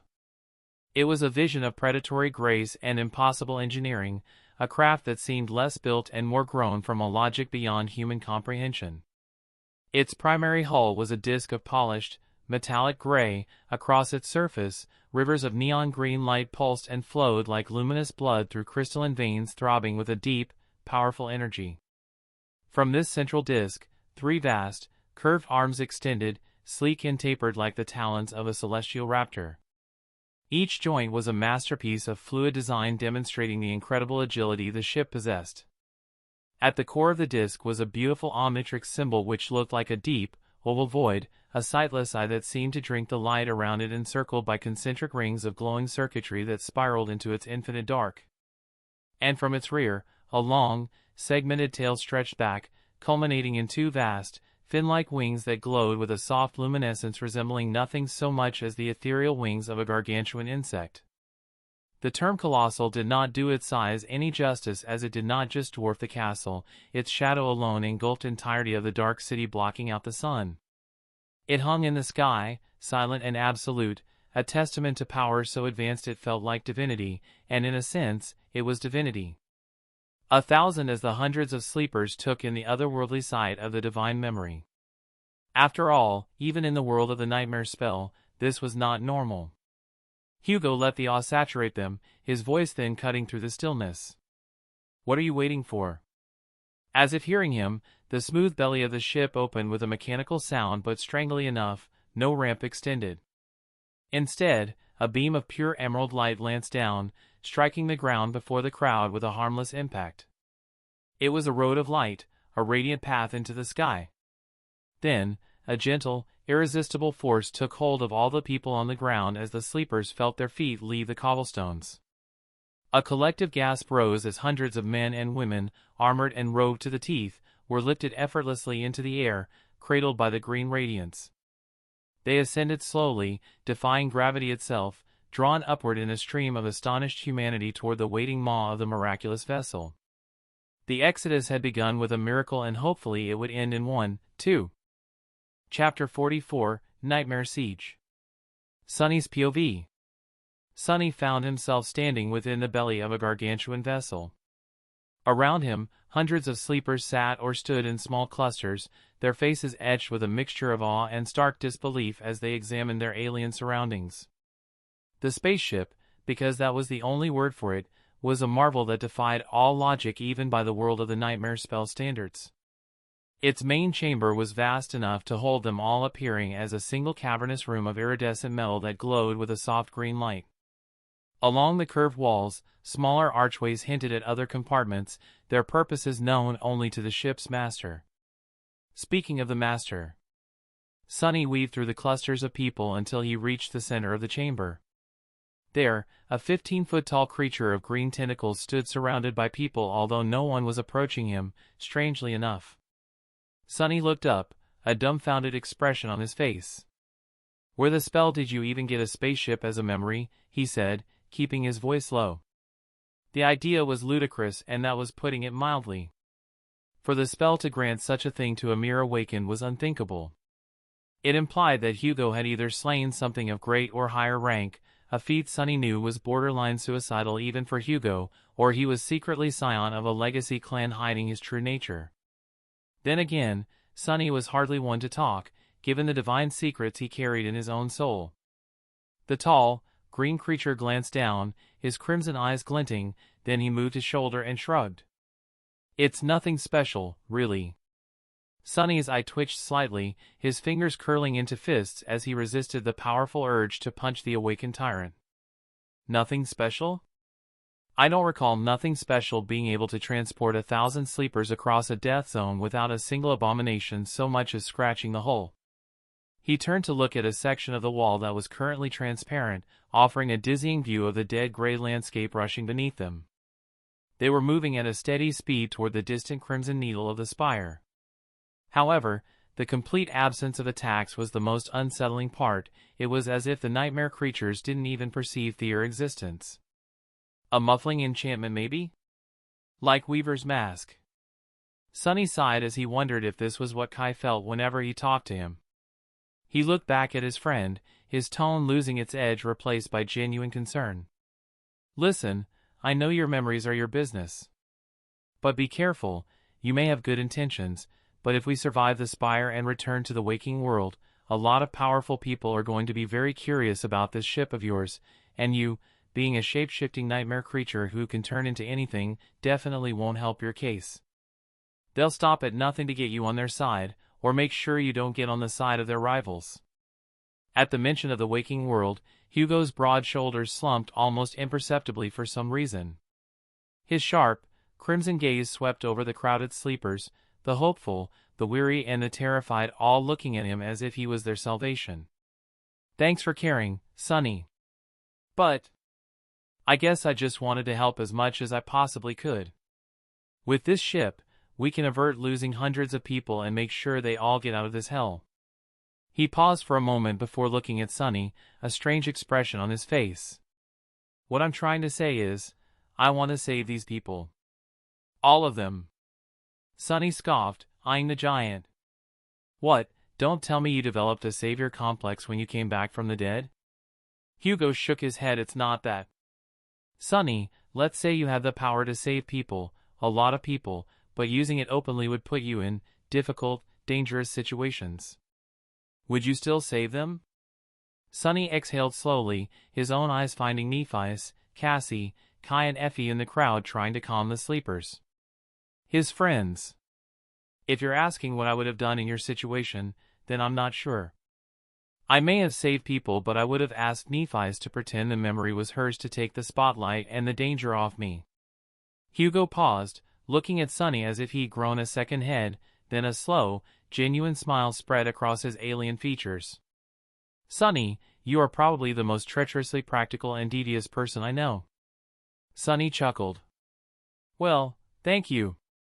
I worked hard to earn that reputation. I guess I worked hard to hide it, which is practically the same thing in my case, but oh well. Hugo's smile remained, but a strange silence fell between them, broken only by the sounds of the sleepers murmuring. In that silence, Sunny glimpsed something deep within Hugo's crimson eyes, a complex whirl of sadness, hope, and a longing for something vast and unnameable. What that something was, Sunny did not know, although he still felt that something was deeply wrong with Hugo. Well, Hugo began again, his voice softer this time. If I had to give a reason to why I'm helping this much, I guess it's because I want to. You see, before the spell infected me, I was someone who never cared for others. Never tried to help anyone and never let anyone help me in return. A truly, utterly selfish person, if you will. But now, I'm not sure I want to be that person anymore. Not after getting to know more people. Especially you, Neff, and Cassie. Sunny fell silent, turning the words over in his mind. His understanding of Hugo had been simple, a middle-class kid from a stable background who lacked nothing, living in a world away from the brutal life of the outskirts. Such people, in Sunny's eyes, had no need for the cutthroat selfishness that was survival's first language in the slums, yet Hugo claimed he had been selfish anyway, and by choice. That was fascinating, confusing, and almost impossible in Sunny's head. He simply could not understand it. Why would someone be selfish without reason? No, Sunny corrected himself. That's not right. He must have had his own personal reasons and battles. The nature of those battles remained hidden, but their outcome was clear to Sunny. Hugo was trying to change, and he was citing them, his cohort, as the catalyst of that change. The notion that he was part of the reason someone was striving to be better was deeply unsettling for Sunny. It was an alien responsibility, a weight he hadn't asked for nor did he want. But that weight also made his skin prickle with an unexplainable warmth. Beneath that unease, hidden in a deep, guarded part of him, it also felt nice.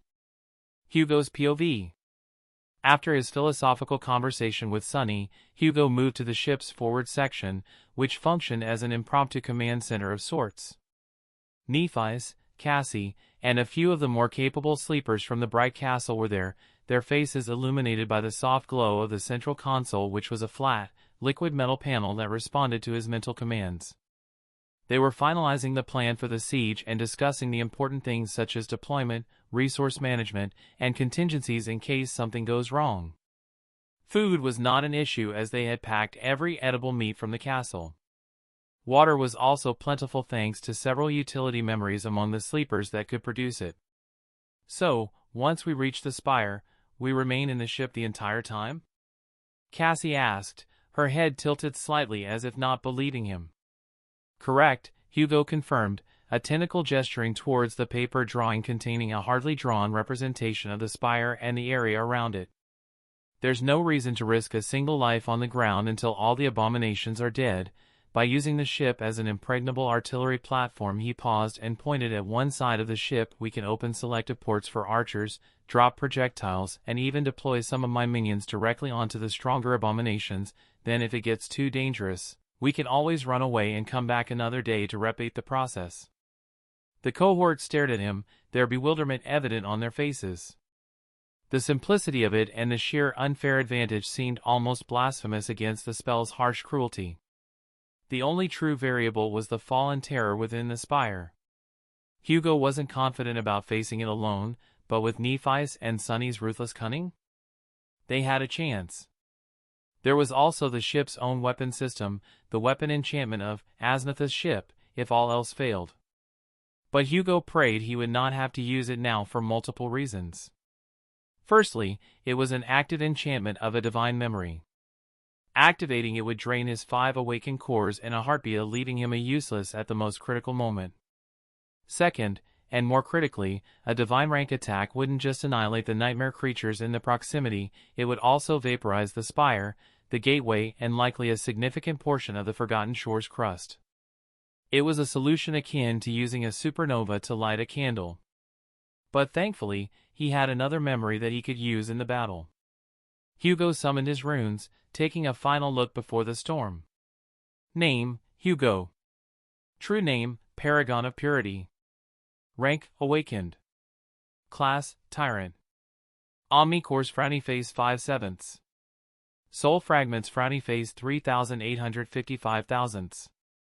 Attributes Frowny Face Mutant, Extraordinary Memory, Flames of Divinity, Anatomica, Shatterend, Spirit Core, Soulbound. Memories Frowny Face Prototech Armor, Conqueror's Wrath, Polymorphic Crystal, Emerald Spyglass, Heart Compass, Sunlight Rings. Azimuth's Ship, Silver Tear. He focused on his newest memory. Memory, Silver Tear. Rank, Transcendent. Tier 2. Type, Utility. Memory description Frowny Face the god of beasts possessed many descendants, as all gods did. Some were mighty beasts, some were cunning hunters, some were mighty sorcerers, but none matched the twin-born Clintarians. The Golden One was valiant and wise, bonding with all manner of hosts to guide them toward the path of ascension. The Silver One was mighty and elusive, keeping only to itself. But one truth trampled over all others: they loved each other fiercely, and in the end, when they were separated, they never stopped searching for one another. Memory enchantments Frowny Face Life, Tears. Life, enchantment description Frowny Face the descendant of the moon not only guided creatures on the path of ascension but also healed their wounds with its essence. Tears, enchantment description Frowny Face the tears shed for its lost brother will never fade. Even in death, these same silver tears retain the power to drown all that is unholy and corrupt. This was the memory he had gotten from the corrupted devil that was parasitizing the Iron Spider matriarch. It was a bit funny how 2 of his transcendent memories were utility type and 1 tier lower than they should be, but alas, there was nothing he could do about that. It manifested as a small, unassuming silver vial that was cool to the touch. Its enchantments were straightforward: healing and drown the corrupted via the contained tier. How tragic, Hugo thought. No matter how many times he read this memory description, he never stopped finding its tragic ending bitter and sad. The Golden Twin was almost certainly the creature Gunlod's echo had come from, meaning it was another noble being consumed by the corruption, just like its silver twin. In the past, Hugo might have felt nothing for these abominations. But now, knowing that many nightmare creatures were once sentient Nobel creatures, it made him see them in a different light. He pitied them, which was something so insane that it could unite the entirety of the human race just to criticize him. This pity was born from the intimate, horrifying knowledge that Hugo was plagued with. After all, he had tasted corruption himself. He had felt its maddening pain, heard its profound wrong call in the depths of his soul. Sometimes he could feel that the call was there, only suppressed by the Omnitrix. Hugo shook his head. Now was not the time for that. Turning to the expectant faces of the sleepers, he raised the Omnitrix dial and slammed it. A beautiful azure light flashed, and where the tentacled behemoth stood, a creature made of living multifaceted crystal now gleamed in its place. A Petrosapien. Well, his voice now had a strange crystalline chime to it. Operation O begins now. Sunny, leaning against one of the walls, gave him an amused look. Why O? Unnecessary questions will not be answered, Hugo chimed back, a little embarrassed. The shadowy sleeper just scoffed. On the dead, great plain before the Crimson Spire, a terrifying scene was unfolding. Hundreds, thousands of abominations, all of the awakened and fallen rank, clawed, slithered, and moved around the structure's base, circling around it as if they were worshipping an unholy god. And then an anomaly appeared in the gray sky. A sleek, metallic ship of silver and green, utterly alien to this broken world, floated with silent grace high above the gathered horde. It was a stark, beautiful contradiction that would have made an amazing painting. On the ship's open upper hull, a figure of shimmering prismatic crystal stood proud. His arms were extended, weaving a complex lattice of crystals. Behind him, a gigantic, perfectly smooth crystal sphere nearly as large as the ship itself had been constructed. From it, a network of crystalline tubes snaked all around the ship, forming a maze of strange tunnels. At the sphere's apex, Sunny, sweating slightly despite the chilly air, carefully poured the last of the translucent silver liquid from the silver tear vial into the sphere, the liquid glowing with a soft translucent light. "Do you really think this is going to work?" Sunny asked, gulping as his eyes darted to the sea of nightmares below. "The enchantment says it drowns the unholy," Hugo said. "If nightmare creatures aren't considered unholy, then I don't know what is. Still, what if it fails? Then we switch to phase 2, aero bombardment, retreat, repair, repeat." Hugo gestured with a crystal hand. "Seriously, Sunny, have you never been to a war?" "Of course not. Why would I have been to a war?" Hugo gave a shrug that sent light scattering in rainbows across his form. "I don't know. With all the crazy things that happened to you, I wouldn't be surprised if you told me you've been a foot soldier in a war between gods." Sunny sighed, watching the last drop fall. The sphere was now full, glowing from within like a captive moon. "I guess I'm about to fight in my first war." Hugo smiled as he dismissed the empty, silver tear vial to his soul sea to replenish it. Then he extended a graceful crystal staircase for Sunny to descend back into the safety of the ship. "Let's make sure it's not your last." Once Sunny was inside, Hugo sealed the hatch and turned his multifaceted gaze back to the abominations below. A strange pang of sorrow hit him. These were beautiful creatures once, now reduced to maddened husks. I hope death grants you solace," he whispered. His past self would have been outraged by the sentiment, but that self was gone now. He had changed. Hugo raised his crystalline arms. Using crystal kinesis, he willed the pathways within the tubes connected to the sphere to open. The result was instantaneous and breathtaking. From dozens of points along the ship's rim, torrents of brilliant silver liquid cascaded down in the ground like a deadly waterfall. The ship began a slow, circular glide around the spire's perimeter, turning the localized deluge into a sweeping mass of silver rain. Wherever the silver tears fell, hell erupted on the abominations. A symphony of pain roars, shrieks, and hisses rose from the horde as the liquid came in contact with the flesh of the abominations. It seeped into cracks and carapaces, flowed into the jaws and eye sockets, and wherever it touched corrupted flesh, that flesh burned, dissolved, and sloughed away disgustingly. Awakened creatures withered in seconds while the fallen ones thrashed, resisting the silver tears.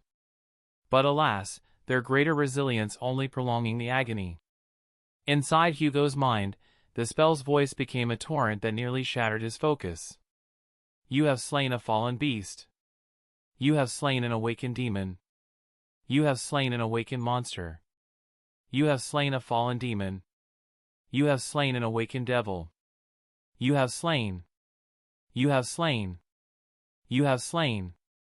You have slain." The stream of text blurred as the relentless scroll of death was credited to him. It was both glorious and utterly horrifying. Yet, it wasn't enough.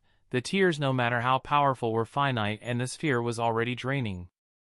And just as the silver downpour began to weaken, Hugo issued a mental command to Aznatha's ship. Sections of the ship's hull irised open at designated points, revealing protected slots. Behind each one, a sleeper armed with a bow or a throwing memory took position. Hugo decided to hold back for now and not join the assault, as his firepower would be needed later. The silver rain ceased, the last drops falling like dying stars. The horde was decimated, with more than half its number dead, but sadly for the sleepers, hundreds of them still remained, many of them fallen, wounded, and enraged. Phase 1 was complete. Now for Phase 2. Flashback 2 days prior. "Are you sure this is going to work?" Keto, the chief artisan of the bright castle, wiped a sweat from her brow, her aspect, green thumb, allowing her to accelerate the growth of the strange, noxious fungi in the clay pots before her. Hugo, in his Florana form, a humanoid plant with bark-like skin and leaves for hair, studied a pulsating fungal node with a single, large eye. The biological structure is stable and my abilities would make sure nothing fails, so, yes. Keto sighed. Let me rephrase then, are you sure this is safe? He rotated his eye to look at her. Oh, absolutely not, but safety lost all meaning the moment we were transported to this shore. Funnily enough, the odd do resembled actual scientists from the waking world right now, as they were crafting a devious type of a plant in a makeshift lab, working from the parasitic toxic fungus used to kill the Lord of the Dead. Hugo's, Florana, abilities gave him an intimate connection to plant, with the first ability allowing him to manipulate all types of plant life and the second one allowing him to generate any type of plant from his own body. Currently he was using these two abilities at the same time to create and modify the parasitic fungus. Keto's knowledge of real-world botany provided an incredible help to the process. She had described many dangerous extinct plants from the waking world, such Dictamnus albus nicknamed as the burning bush, a plant that created a volatile flammable oil within it. Hugo had altered the genetic code of the parasitic fungus to give it the properties of burning bush by following Keto's description of how the burning bush functioned, which wasn't too hard at all due to his imprint's innate connection and understanding of all plant life. He then, through trial and error, combined it with traits that produced hydrogen sulfide and other lethal compounds, creating a hideous new species of plants. The result was a triple-threat biological weapon, a fast-sporing airborne parasite, a potent neurotoxin and a volatile flammable highly explosive gas, all bundled into one package. This was where the Omnitrix's true potential shone, after all, not just in raw power but in the versatile synergy that could be created with the help of other awakened. Keto exhaled, looking at the quivering, oily green fungus with a mixture of horror and pride. You're really just as crazy as they say, you know. Hugo plucked a mature pod carefully, then raised his one eyebrow. They call me crazy? How rude. Present. Back on the ship, Hugo slammed the Omnitrix symbol, his crystalline form melting away into the vibrant green of the Florana. He then summoned, nothing. The shapeless mist had been acting as a storage hold for a few days now and carefully extracted the hundreds of carefully cultivated fungal pods. His arms elongated as the vines making up his body weaved themselves into an organic slingshot. He moved to a newly opened port, loaded a cluster of pods and took aim. Thwip. Thwip. Thwip. One after another, the fungal bombs arced down into the midst of the surviving, confused abominations. They landed with soft, squelching pops, releasing no fire, only a thick emerald green mist that spread with alarming speed, clinging to the ground and the creatures themselves. Most nightmare creatures needed to breathe, and so they foolishly inhaled the toxic mist, causing the parasitic spores to take root instantly. The infection was visible as sickly green veins spreading under their skin and scale. The abominations slowly began to convulse, their movements growing sluggish and unnatural. The fallen ones were affected but resisted the full paralysis, as the toxin was, after all, born from the power of an awakened tyrant. Well, no helping it. Hugo, as he retreated inside into the ship, the port sealing behind him swiftly. He found Nephis standing ready, her expression grim and serious. Nephis, do it. Changing Star nodded as she took up one of the simple crystal bows Hugo had fashioned for the sleepers, drawing curious looks from the other archers who had been ordered to stop their assault. She walked to a special, larger port. Knocking an arrow, then she took a deep breath. Her eyes suddenly ignited. Pure, incandescent white flames erupted from her pupils, racing down her arms and engulfing the arrow in a blinding shroud of divine fire. The heat in the chamber suddenly spiked, then she drew her bow, aiming at the heart of the green mist clouding the battlefield. Swoosh! The port snapped shut the moment the arrow cleared the hull, with every sleeper rushing towards the translucent wall to view what was happening. They watched, their breath held in anticipation, as the arrow of brilliant white flame descended like a fallen star, a stark beacon of purity against the polluted ground below. It struck the center of the mist. The air itself seemed to hold its breath for a single, agonizing heartbeat after Nephi's arrow vanished into the emerald mist. Then, all hell broke loose. The first explosion was small and pitiful, merely destroying a small piece of the land. Then, that same explosion gave birth to a cataclysm chain of explosions that spread through the entirety of the battlefield. The world outside turned into a storm of light encompassing the entire world.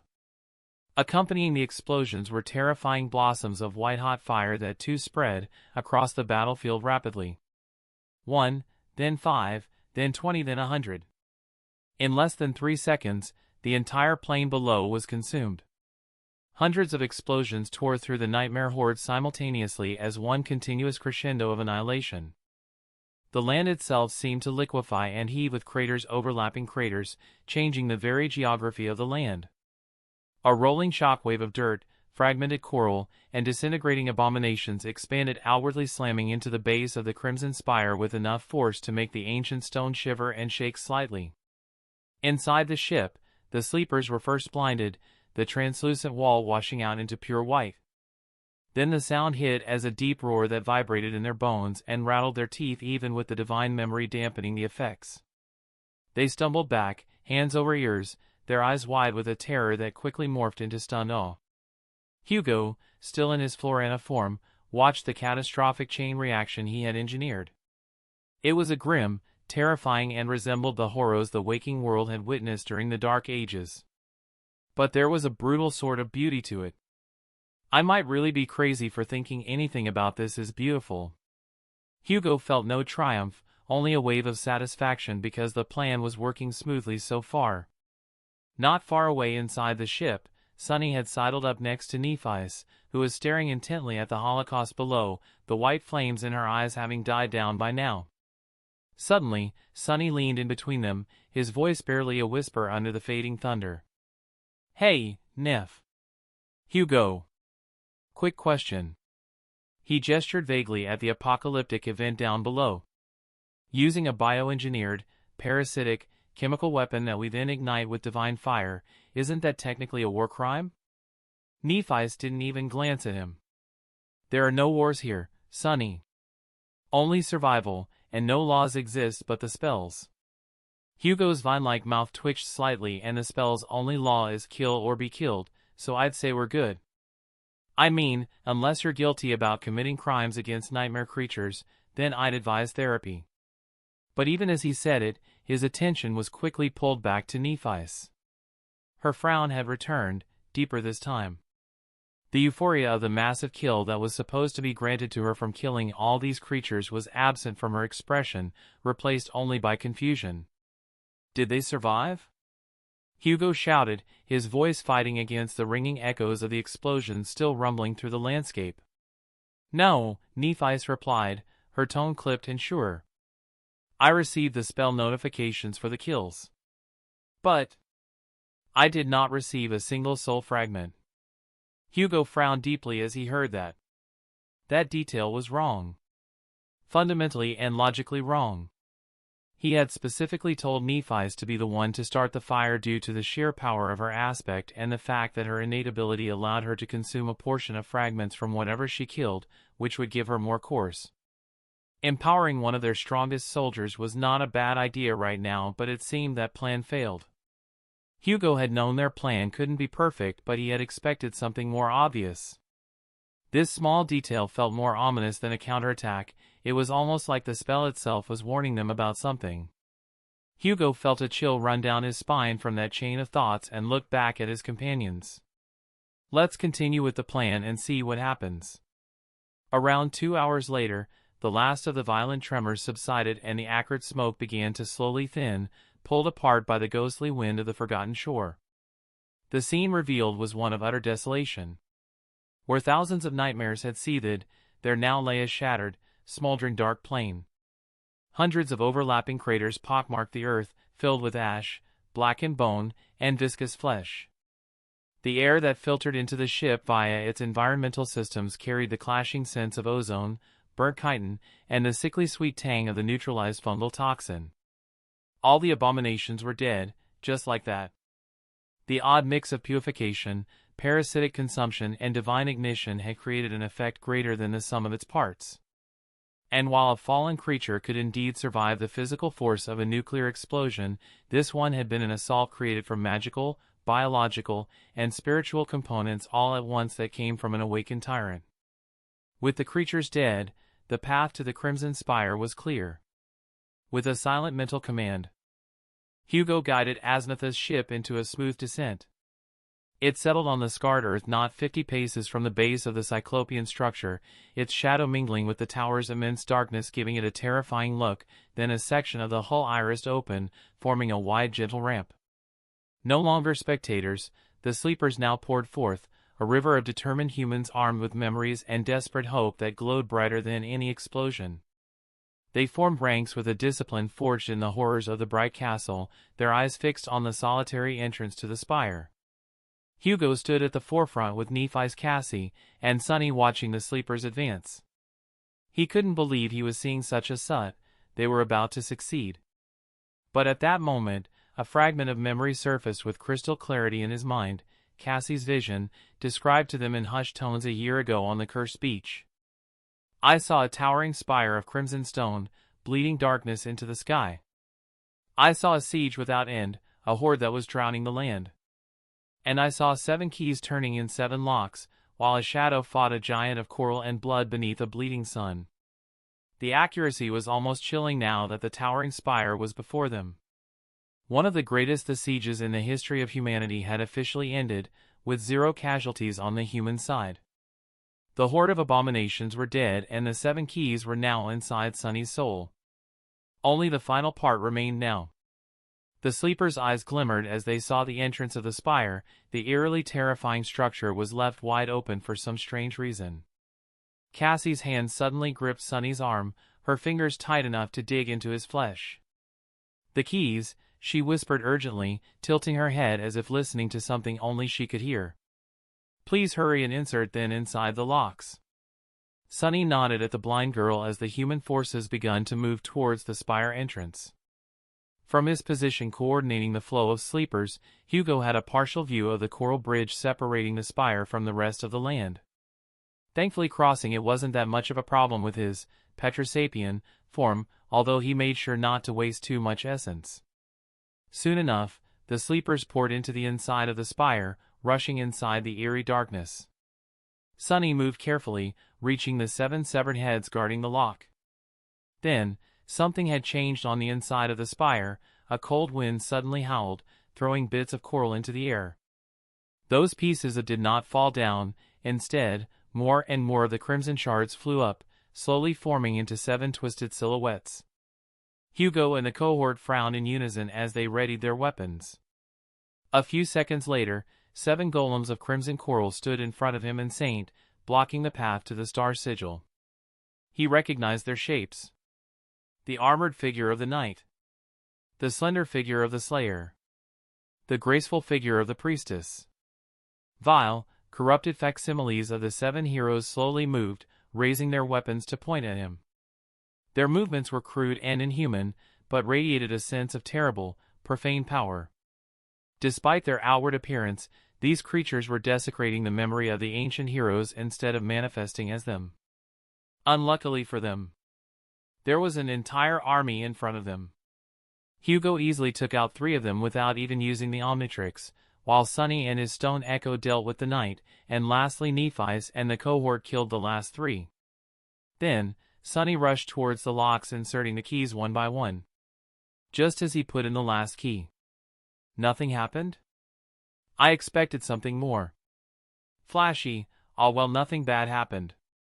Hugo looked at Sunny with a horrified expression, knowing the shadowy sleeper had a habit of jinxing stuff. Then before he could retort, the whole forgotten shore trembled. The terrible storm outside seemed to have ended as suddenly as it had appeared, dissipating into nothingness like a fragile mirage. And then, the dark veil of clouds was broken by a blindingly bright ray of sunlight. As soon as it happened, the restless black water stopped rising, and then flowed in reverse. The cursed sea was retreating. It worked! It actually worked! Hugo shouted, excitedly. Sunny had done it. He had sealed the dark sea. It's time to go. Gather your strength. We are almost there. Nephi shouted at the crowd. The sleepers looked at her with focused eyes, the light of hope igniting in them with her strength moving with a fast pace. Soon, the procession of humans headed deeper into the spire. Nephias was walking at the front, holding Cassie by the hand while Hugo and Sunny were beside them examining the structure of the spire. "We're really here," Sunny said, not believing himself as he looked at Hugo. "I guess we are," the Green Giant said, his expression a bit lost for some reason. That small fact unsettled Sunny. He did not know if that unease came from his worry for his friends or from his own paranoia. "Hey. Thanks for everything," Hugo said, smiling a little. "What are you thanking me for?"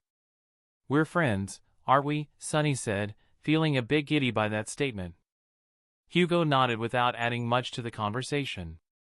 After all, they weren't done with the spire just yet. There in front of all the sleepers, the dark sea was imprisoned under an indomitable seal. In front of them was a vast pool of black water. Its surface was perfectly still and flat, like that of a harrowing mirror made from pure darkness.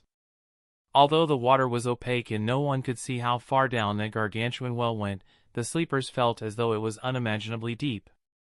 As they watched in solemn silence, a subtle ripple spread across the surface of the imprisoned sea. It was as though it was straining to spill over the edges of the pool and break free. However, the invisible powers that held it down were too mighty to overcome, even for this vast, boundless, inconceivable creature. Turning away from the eerie black mirror, Sunny peered into the darkness and frowned. Hidden in the shadows, far away from the light of human lanterns, countless figures were standing motionlessly, staring at them. Countless coral golems were staring mindlessly into the distance, a lot expression on their faces. They were very similar to the creatures he had fought to get to the star sigil, but also different. Because they weren't copies of ancient heroes, just that of mundane people. Sunny had told him about the history of the Forgotten Shore. How the darkness plagued their land and devoured the sun. How the 7 heroes rose and created the spire, eventually sacrificing themselves to keep the artificial sun intact. It was all a sad story, as all things in World of the Nightmare Spell were. That made Hugo wonder if there was truly any salvation left in the world. After all, what made so different from the people of the Forgotten Shore? Shaking his head, Hugo returned to the task of finding the gateway. Now that they had a better understanding of the ground level of the Crimson Spire, it became clear that the gateway was not on it. To find it, the remains of the Dreamer army were going to have to ascend higher. There were no stairs or lifting mechanisms in sight, but luckily, many of the twisting coral pillars were wide enough for several people to walk on them, and there was also the fact that they had a humanoid crystal factory with them to make suitable stairs for the sleepers. However, as soon as the sleepers stepped forward, Hugo's eyes suddenly widened as he saw something descend from the peak of the spire. "Everyone, retreat!" Just a moment later, a wide ray of blinding light fell from somewhere above and swiped across the interior of the Crimson Spire, annihilating the tranquil darkness. Hugo created a large dome of crystal around the sleepers, reflecting the light somewhere else and giving enough time for the sleepers to fall back to the embrace of shadows. Hugo frowned as he looked upward. There at the end was a terrifying sun, and a mass of flesh bonded to it in a terrifying, grotesque manner. His eyes looked at Sunny, who had a horrified expression on his face as he looked at the terrifying amalgamation. Then, Sunny whispered 2 words that made Hugo's hope crumble. A corrupted terror. Chapter 45, Corrupted Terror. A cold pang of fear hit Hugo's chest as Sunny's words echoed in his mind. A corrupted terror. He knew Sunny somehow possessed an ability allowing him to gaze upon the souls of others, making this confirmation both harrowing and, in a grim way, validating. The sheer, oppressive pressure emanating from the spire's peak was now both a force and a psychic weight that pressed down on the sleepers, causing some of them to stumble and gasp. Hugo, with his heightened senses and stronger soul, felt it as a crushing vice around his own spirit. Yet, the pressure was not as absolute, not as suffocatingly dominant as the stories of corrupted creatures suggested. Hugo was now confused. Did it evolve just now? Right as we arrived? That certainly would explain why the sleepers were still alive. And thankfully, it had only ascended in rank, not transcended into the realm of Titans. This should have made Hugo feel some hope, but the realization of how it happened was dawning on him with a sickening clarity. The reason Nephi's had received no soul fragments from the hundreds of abominations they had slain, it was because of this. The souls of the slaughtered horde had been harvested, drawn into the Crimson Spire as fuel, a massive infusion of souls to catalyze the Terror's evolution from the fallen rank to corrupted. And so, in a very real, very direct sense, Hugo's brutal plan to clear the path had provided the monster with the banquet it needed to become something far worse. The weight of that responsibility settled on him, making his stomach turn. He was the one who created this greater horror. With a tired expression, he looked at Sonny and Nephi's, his expression hardening into one of grim resolve. Take the sleepers and find the gateway as soon as possible. Then his gaze snapped to the mind-controlled gunlog, standing inert like a golden statue. Hugo sent a silent mental command through the spirit seed embedded inside the tyrant. Follow me. What? Are you crazy? Sonny shouted, his voice panicked. He grabbed Hugo's gigantic arm, his enhanced strength as a dominant demon feudal against Hugo's tyrannical form. That's a corrupted terror. That's beyond us. Even a saint would struggle against that thing. It's suicide. Hugo looked down at his friend's terrified face and managed to let out a small, wry smile that felt alien on his crystalline features. I guess you were right about me, Sonny. Maybe I did gain a bit of a hero complex after all. With that, he pulled away.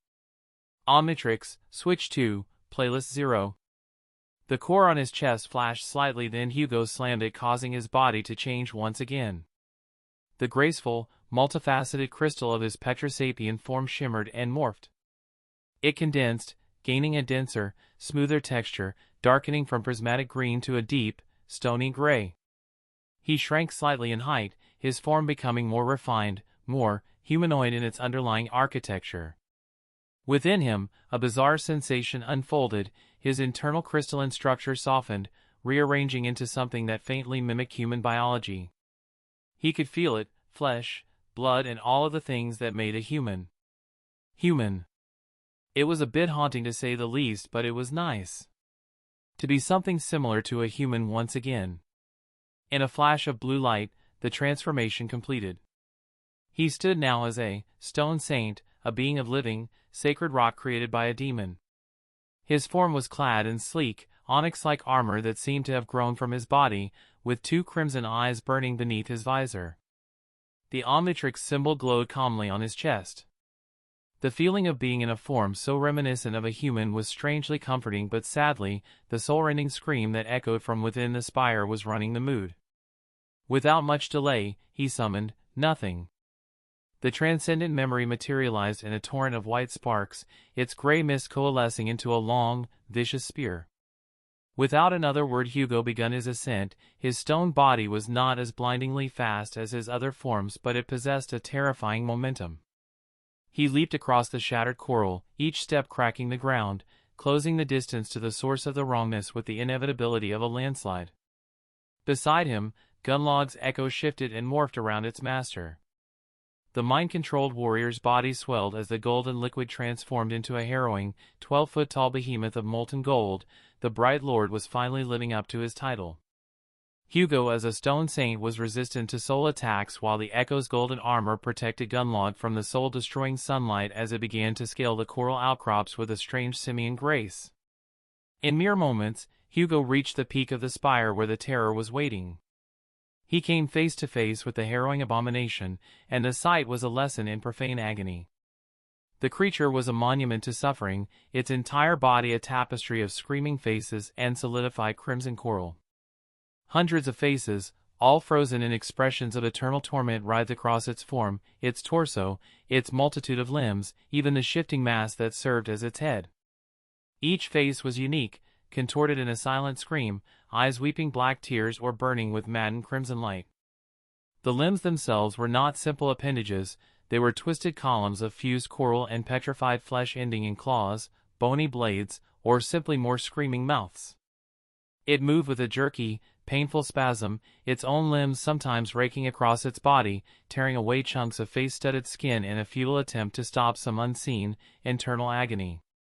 Faintly, Beneath the crushing pressure of its unholy power, Hugo could feel its weeping. The long suffering and despair it had gone through for centuries turned into a silent plea, begging to be released from its corrupted prison.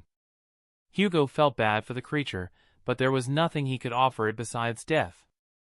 In his other free hand, darkness slowly condensed into something. He drew upon the innate darkness within the stone saint, forming the blade of darkness, which manifested as a short dark purple spear. Normally, Anya type of energy projections from an awakened being would shatter harmlessly against a corrupted creature's hide, but this was different. This darkness didn't just cut flesh, it also pierced the soul itself. Nothing, his transcendent spear, could pierce its physical form, while this dark spear could aim for its spirit. The corrupted terror, sensing a direct threat to its existence, reacted. It exploded forward with impossible speed for its size, unleashing a dozen limb shot toward Hugo from all on, sealing off all escape. Hugo moved with the graceful form of a true stone saint, dashing under the coral tendrils and utilizing his awakened form to shift between attacks seamlessly. He stepped into the trajectories of one of the tendrils, using minimal movement to trick the creature into locking itself on its own tendrils. The process was hard considering all the coral was a part of its body, but Hugo managed to evade most of its attacks, which was already miraculous enough, considering the difference in rank and class. Then, he saw an opening. As one particularly thick limb thrust toward his chest, he chose to not fully evade. Instead, he dropped his center of gravity slightly and brought the blade of darkness up in a precise, reverse grip, colliding the spear with its body and letting it strike its soul. The effect was instantaneous and horrific. The spear of darkness sank into the coral flesh. Where it touched, there was no physical wound, as the spear couldn't pierce it, but the faces along that limb screamed in unison, sharing the agony of soul damage. The entire limb recoiled as if burned by holy fire, with strange black veins spreading from the point of impact. The terror's main mass shuddered slightly, a wave of distress and confusion running through its countless faces. That moment of distraction was all Hugo needed. He augmented his body's soul essence and hurled nothing with all his tyrannical strength. The transcendent spear became a gray streak, piercing through the air and burying itself deep into the central mass of faces, what might be considered the creature's head. It pierced coral, flesh, and bone, seeking the corrupted brain within. It was a grievous wound, but not a killing blow for a corrupted entity. The terror shrieked, trying to remove the transcendent memory from its body, but unluckily for it, Hugo had learned a couple of tricks from a certain treacherous shadow. He mentally commanded nothing to change once again. The memory obeyed its master's will.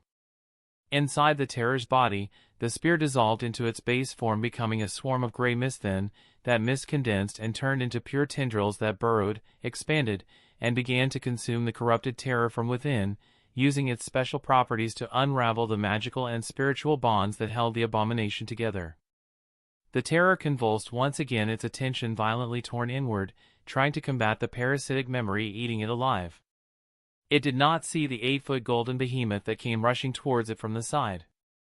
Gunlog Echo was formed into a gigantic golden axe that came down in a devastating arc onto the terror's side, cutting a large portion of it. The creature's entire body was thrown sideways, a crater of shattered coral and pulp faces falling into the ground. Hugo, using this opportunity, closed the distance in 2 strides, the blade of darkness becoming a blur as he thrust, slashed, and stabbed at the creature's soul, each strike slowly destroying the abomination's soul. It's stronger, but it's clumsy, Hugo realized, his mind racing even as his body fought against an impossible opponent. It just evolved, which means it hasn't mastered its new powers. Nightmare creatures, following the path of profanity, lacked the spell's guided awakening, which meant they had to adapt to new strengths through brutal experience and mastery over their unholy powers. This terror had just received a massive power boost by rising in rank, but it was currently unstable and roaring in confusion like a newborn. Then, suddenly, the terror stopped moving altogether. All of its thrashing, all of its screaming ceased, becoming a statue of crimson coral. An eerie, absolute silence fell over the chamber, broken only by the clicks of Hugo's armor as he and Gunlog hacked away at its body. What? Hugo's battle-enhanced senses screamed at him that something was terribly wrong. He yanked the blade of darkness back and mentally commanded, nothing, to disengage and return to him. At the heart of the terror's coral body, a pinpoint of red light suddenly appeared. It was the color of clotted blood, but something about it was simple wrong. It pulsed once, then began to glow with terrifying intensity, casting the entire cavern in a hellish crimson light. Nothing reacted just in time. The swarm of tendrils were forming into something. This time it didn't take the form of a spear. Instead, the mist expanded, flattened, and wove itself into a massive shield of swirling gray mist, interposing itself between Hugo and the terror. Swoosh! A beam of condensed crimson energy, thin as a needle but blazing with violent power, capable of destroying a city, lanced from the terror's core. It struck nothing's shield. The sound from the impact was a high-pitched, soul-rending tear, as if reality itself was being affected by the terror's ability. Hugo muffled his scream as he felt a terrible agony wash over him. Even behind the transcendent shield, the attack wasn't completely nullified. It was infused with condensed soul essence, a corrupt, weaponized version of it that held the ability to pierce the soul. Stone Saints were naturally resistant to soul-based attacks, but this was not a mere spiritual assault. This was more like being hit by a tsunami of liquid poison meant to destroy the soul and the body at once. Although there was something strange about it, the attack wasn't destroying Hugo's body in the regular sense. Instead, it was unmaking it, literally. The attack bypassed much of his physical defense and seared his body. Cracks glowing with malevolent red light spider-webbed across his stone chest and arms as he felt the stone making up his body disintegrate into nothing. The beam persisted for a second, then cut off, leaving a smoking, melted trench in the spire wall behind where Hugo had been pushed back several feet, his stone boots carving grooves in the floor. The terror's single, baleful eyes swiveled a little, then it ignored Hugo for a moment, its beam reactivating and slicing toward the bright lord himself. Gunlog immediately scrambled away, the beam chasing him like a rat, carving destructive paths through the ancient architecture of the spire. Hugo saw his chance. He couldn't win a direct confrontation, and so he needed a new angle. He slammed his crumbling stone hand onto the Omnitrix symbol. In a flash of blue light, the Stone Saint form dissolved. In its place, Hugo's body lost its flesh and stone and turned into a shadow. His body was now a long, dark serpent with beautiful onyx scales that seemed to drink the light from the world, with the Omnitrix symbol glowing like a ghostly eye on his forehead. Then, Hugo lost whatever physical substance his form had and merged seamlessly with the deep shadows of the ravaged chamber. He slid through the darkness, annoyed by the terror who was focusing on the golden echo. Hugo's consciousness expanded in this form, granting him a unique sixth sense, the ability to perceive the shadows around him. Shadow sense. He moved toward the terror's own shadow, that resembled a monstrous, pulsing blotch of darkness that writhed in sympathy with its master's form. To his shadow sense, it was an abomination through and through. A corrupted shadow was a wrong thing, something mangled, sickly, pulsing with jagged edges and inverse light that made no sense whatsoever.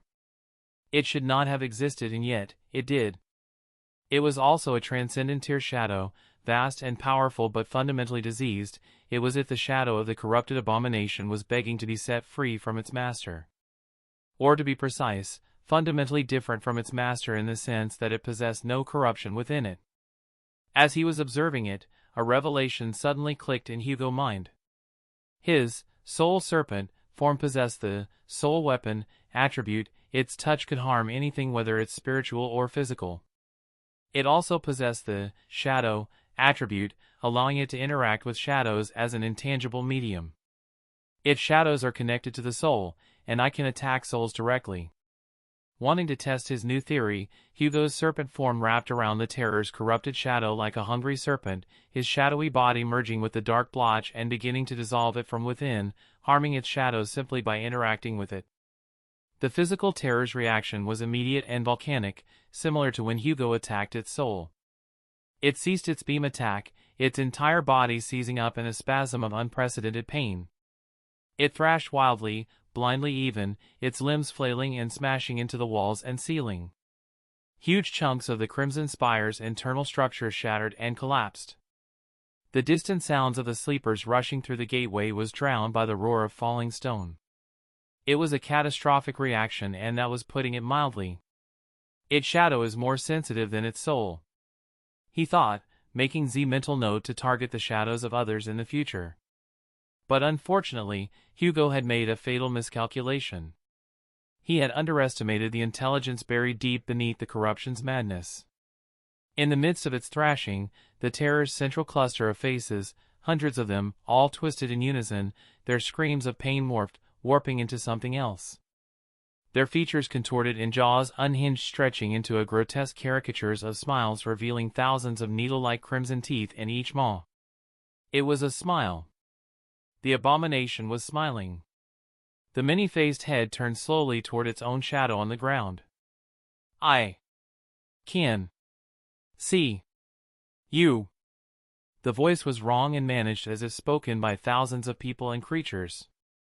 No, it was not sound, but rather a corruption of the meaning itself, a psychic weapon that made Hugo's very essence recoil as if he was hit physically. If he had a body right now, he would have been paralyzed by fear.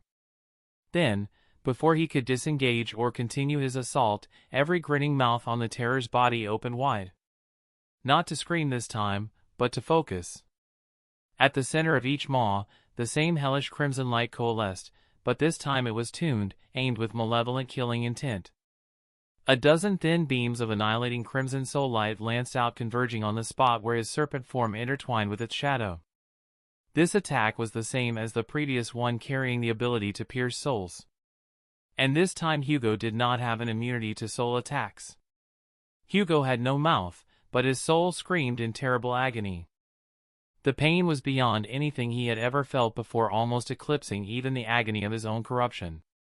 It was the sensation of being dissolved in acid and stretched on a rack simultaneously. The beams weren't just unmaking his soul, instead they were trapping him, pulling the threads of his soul toward the terror's countless, hungry maws.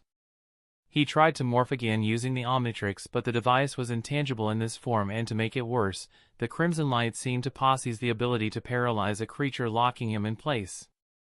"You fucking piece of shit." His thoughts were a raw scream as he tried to do anything, to summon his memory and even command Gunlaw to kill the abomination. But it was useless. The abomination crimson beams were also attacking the mind-controlled Bright Lord, leaving now opportunity to save him. Host life in critical danger. A voice, cool and mechanical, cut through the spiritual agony. It was the Omnitrix. Soul integrity breach detected. Failsafe protocols activated. Scanning. Identifying threat parameters. Selecting a suitable counterform. A flash of blue light, brilliant and pure, erupted from within Hugo's trapped soul, releasing a large portion of Omni energy within the divine relic. The crimson beams shattered against the sudden overwhelming energy. Then, when Hugo's awareness snapped back, he was tangible again. But he was not himself. He looked at his hands. They were not hands in the regular sense. Instead, they were sleek, shapeless appendages made of a smooth, white, ceramic-like material, crisscrossed with glowing blue circuitry. His entire body was a flowing construct of black and white segments with vibrant blue lines tracing patterns all over him, like a living motherboard. On his head was a single, large blue circle that served as his eye, glowing with intense, analytical light. He felt modular, as he was currently composed of billions of interconnected, intelligent particles called nanites. A galvanic mechamorph. Hugo recognized one of his imprint instantly. After all, it was one he had used a lot when upgrading the memories and equipments of the sleepers. It was a transformation not meant for combat, and so did not possess any strength whatsoever. Instead, it shined in adaptability and technological manipulation. The Omnitrix's failsafe had chosen it as the optimal form to survive a soul-based disintegration field by turning his body into millions of small creatures. The Omnitrix is truly worthy of being called a divine relic. The corrupted terror, momentarily stunned by the burst of alien energy, quickly recovered. Its many faces contorted in renewed rage, the smiling horror replaced by snarls of infinite hatred. Then, it lunged once again. Hugo, in his new form, didn't fight. Instead he let his body turn into ichwid, a mercury-like stream of nanites that slipped between the crashing limbs to avoid the myriads of attacks the abomination was launching at him. What am I supposed to do with a form that upgrades tech? There's no tech here, he thought frantically as he dodged another tendrils of coral. His time was running short. Hugo had utilized his awakened ability a lot in this fight, draining a lot of his soul essence. Then, the innate knowledge of the galvanic mechamorph resurfaced in his head as he examined the spire around him. Upgrade. Bond. Assume control. His imprint didn't just upgrade technology, it could bond with and assume control over any sufficiently complex enchanted or mechanical structure. His single, glowing green eye swept the chamber, the shattered coral, the pulsating walls of the spire filled with intricate runes, and the artificial sun hanging in the sky like a distant god. The spire itself suddenly begun to make sense. It wasn't just a tower, instead it was a machine. A giant, arcane machine designed to trap power a false sun and hold back the dark sea. It was exactly the kind of complex system a galvanic mechamorph could interface with. With a last desperate gamble, Hugo allowed his nanite-based body to liquefy into a cascading stream of black, white, and blue. He poured himself onto the floor, the nanites spreading into cracks, up the walls, across the ceilings and merging with the very fabric of the crimson spire.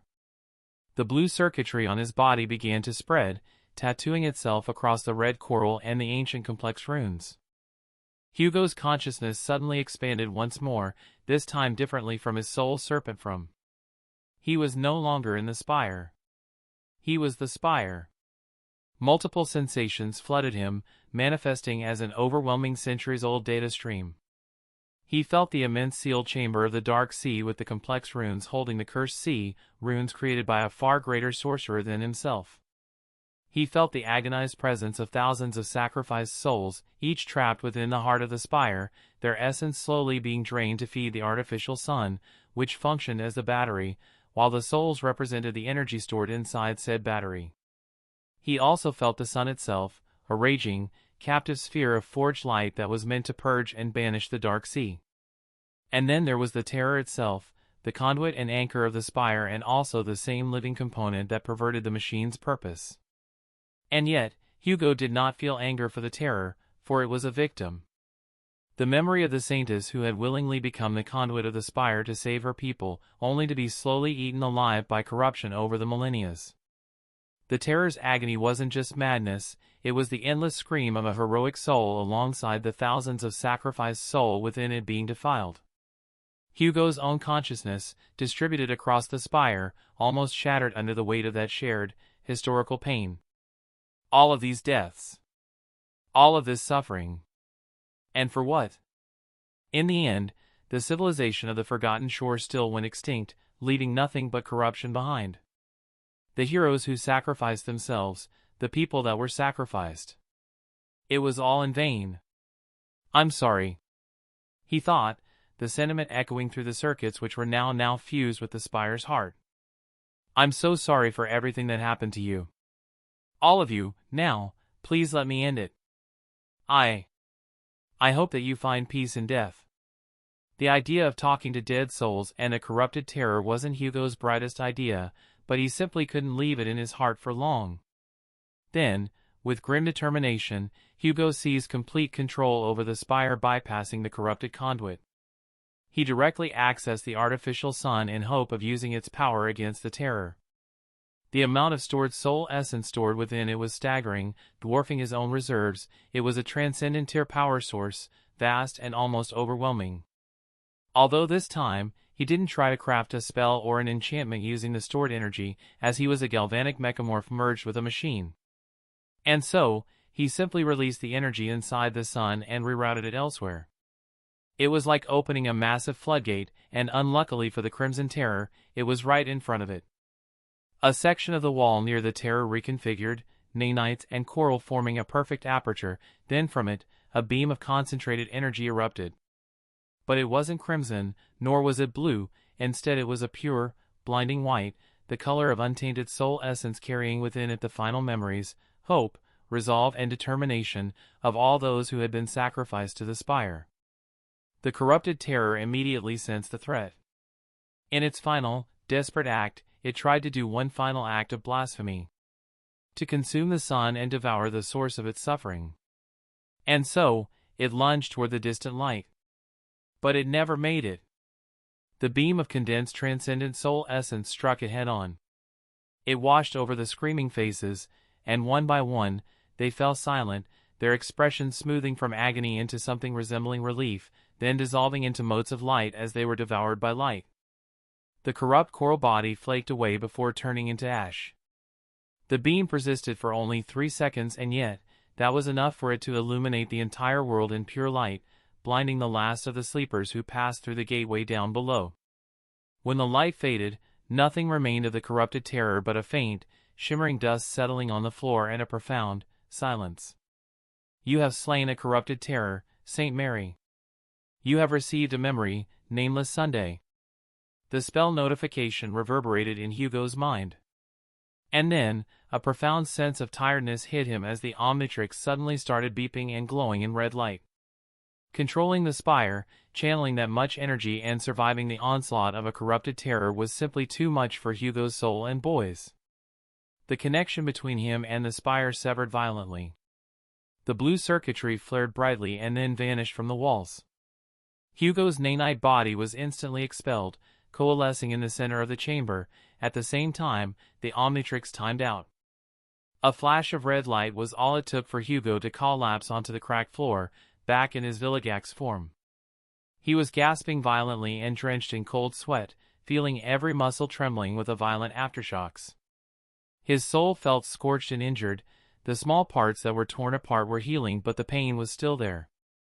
Even his mind was not spared, reeling from the echoes of 1,000 deaths and the intimate touch of corruption. He clutched his chest, feeling emptier and more exhausted than he ever had in his life. Just then, Hugo heard the spell's voice reverberate in his head one more time. You have acquired an attribute, Soul Conduit. Chapter 46, Goodbye. Hugo, still sprawled on the cold ground, summoned his runes. After all, receiving a new attribute wasn't something that happened every day. Attributes: Mutant, Extraordinary Memory, Flames of Divinity, Anatomica, Shatterend, Spirit Core, Soulbound, Soul Conduit. Soul Conduit, Attribute Description: You have become the vessel of the Crimson Spire. He sighed. Of course it wasn't something good. Hugo groaned as he pulled himself to his feet, his body aching in ways that were both familiar and new. He looked at the mind-controlled gun log, standing inert and empty. Guess it's just you and me now, you old bastard. Summoning the sunlight rings and activating its healing enchantment, Hugo felt a warm, soothing light wash over him, knitting together his bruised flesh and mending the countless fractures in his body. But the deep damage in his soul caused by the terror's attacks and channeling the spire's power remained untouched. The rings sadly couldn't heal that. Then, he focused on his new memory. No matter how hurt and tired he was, a transcendent memory was bound to make him feel better. Memory: Nameless Sun. Memory rank: Transcendent. Memory tier: 6. Memory type: Weapon. Memory description: Frowny face. For a long time, the Nameless Sun suffered in solitude, longing for all the things that were lost. Only when she lost that longing, too, was the crimson terror of the Forgotten Shore finally born.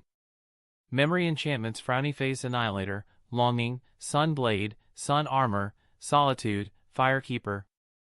Annihilator, enchantment description: Frowny face. This memory attacks the soul. Longing, enchantment description: Frowny face. The greater the longing within one's heart, the greater the power bestowed.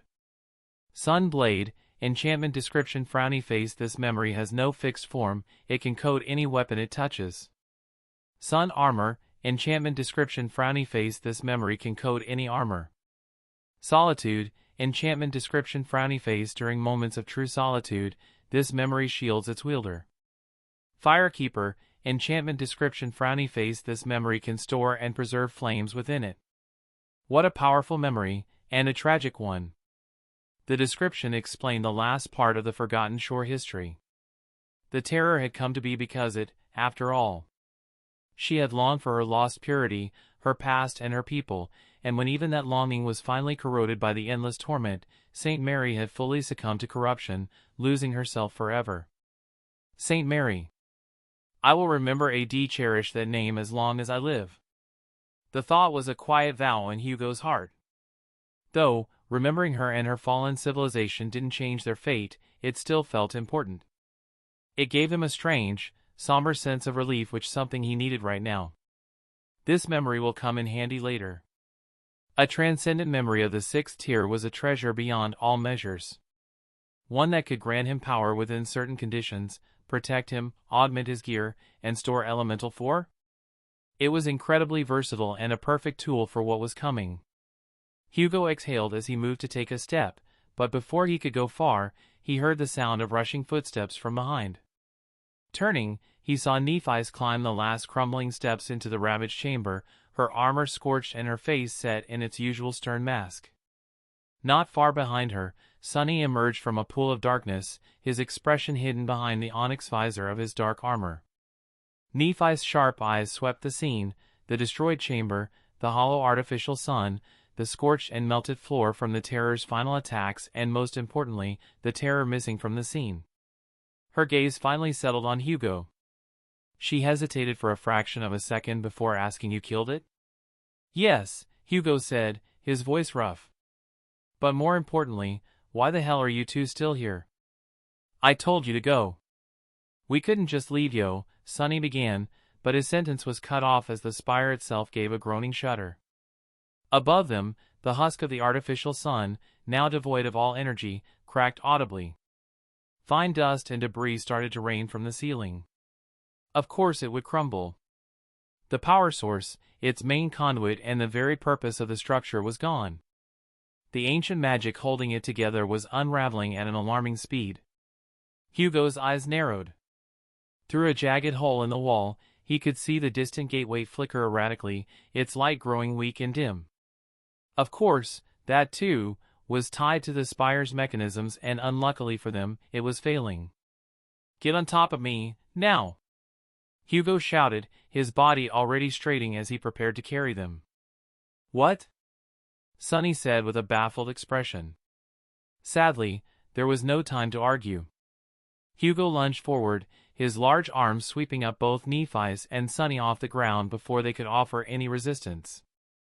He tossed them unceremoniously onto his broad shoulders in a move that was jarringly nostalgic of their frantic escapes in the labyrinth. He then sent a sharp mental command to Gunlog's Echo to follow, and then, without pause, he sprinted for the gap in the wall. The 15-foot giant leapt from the peak of the spire holding a divine shadow and a Nephilim on his back. The wind whistled past them as they fell through the open air toward a balcony where the gateway was located. Thud. Hugo landed hard, his feet digging into the stone. He immediately grabbed Nephi's and, ignoring her startled protest, threw her bodily through the shimmering surface of the gateway. She vanished in a swirl of light. He set Sonny down more gently. Then, as the mind-controlled Gunlog landed behind them with a heavy impact, Hugo sent another command through the spirit seed.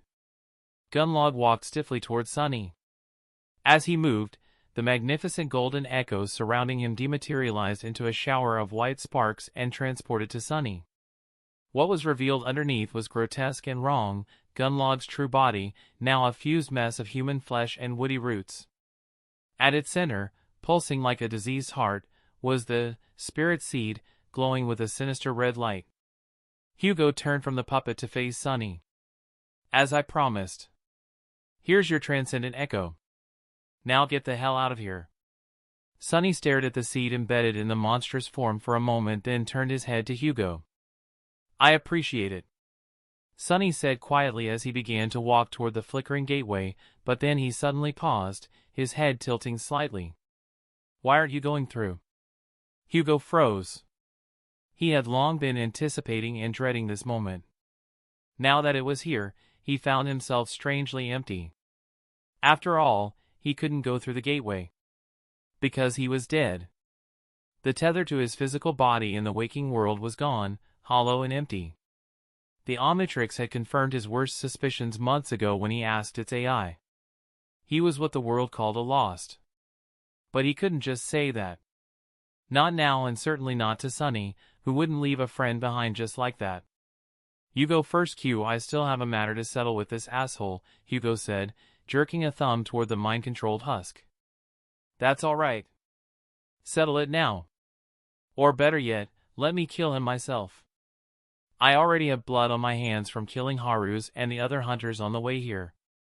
Indeed, the sleepers who had abused their power under Gunlog's tyranny had been dealt with by Sunny and Nephi's with the help of the handmaidens before they reached the gateway. They didn't deserve to live, but that wasn't the problem now. Hugo sighed as he saw the subtle tension in Sunny's posture. His friend had already figured out something was wrong.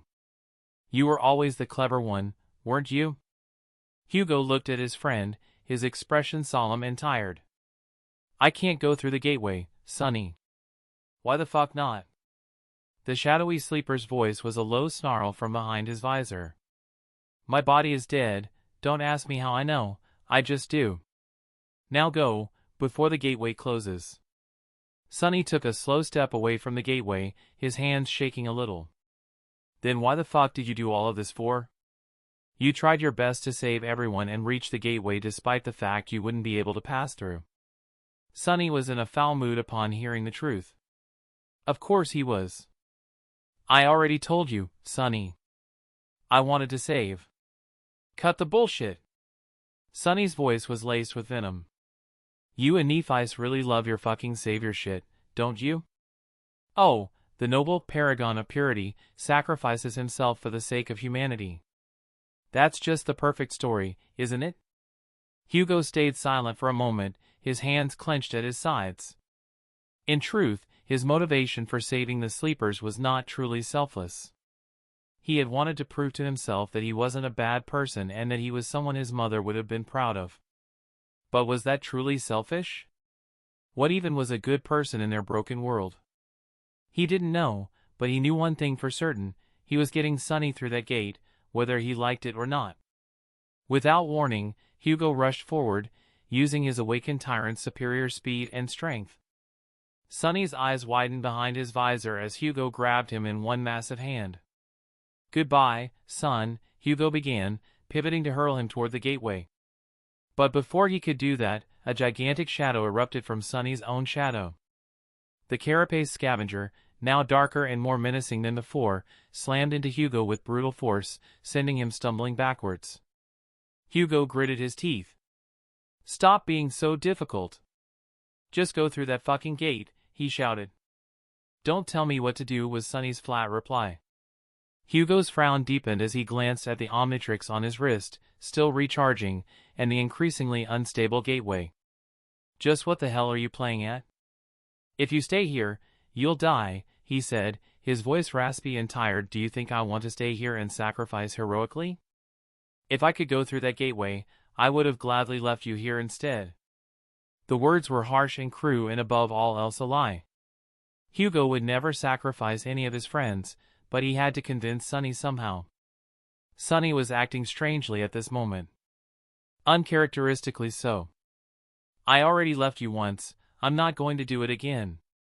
Sunny responded, his voice mixed with strange sadness. Oh, so that's what this is about? You think you owe me something because you accidentally left me for dead? Well, you don't. I was dead at that time, and you know that. There was nothing you could do about it. Sunny gritted his teeth. So what? You're not dead now, are you? And you want me to just leave you here to rot alone? The spire gave another violent shake. Large chunks of coral began breaking free from the ceiling. So your grand plan is dying with me, is that it? Sunny hesitated for a moment before adding, we can find another gateway together, especially with that ship of yours. Oh, I see what this is. Hugo suddenly let out a humorless chuckle. You just want to leech off me, as usual. What? You heard me. You just want to stay here so you don't feel bad about leaving your friend. Then you'll rely on me to carry you through this hell, and then it's all rainbows and flowers, of course. When hasn't your weak, pathetic self done this? First me, then Nephi's, and I'm sure there will be many more in the future, he said, his voice venomous and sharp. Divine shadow? More like divine parasite, you selfish piece of shit. The insult seemed to finally land. Hugo couldn't see Sunny's face, but the subtle flinch in his shoulders and the tightening of his fists told him everything he needed to know. Suddenly, Sunny let out a startled, short chuckle. "Gods, you're good. But sorry to say this, Hugo, your mind games won't." He suddenly stopped as if his energy was instantly gone. "You didn't mean that, did you?" His voice was quieter now, seemingly hurt. "Of course I did," Hugo said, his voice as cold and sharp as ice. "You think I want to take care of you anymore? I'm sick of it. I'm sick of having to save your paranoid, annoying, crybaby ass. So now do us bother a favor and go through that fucking gateway and let us be done with this stupid melodrama." Sunny seemed deeply affected by his words, his posture wilting slightly. Good, it's working, Hugo thought grimly.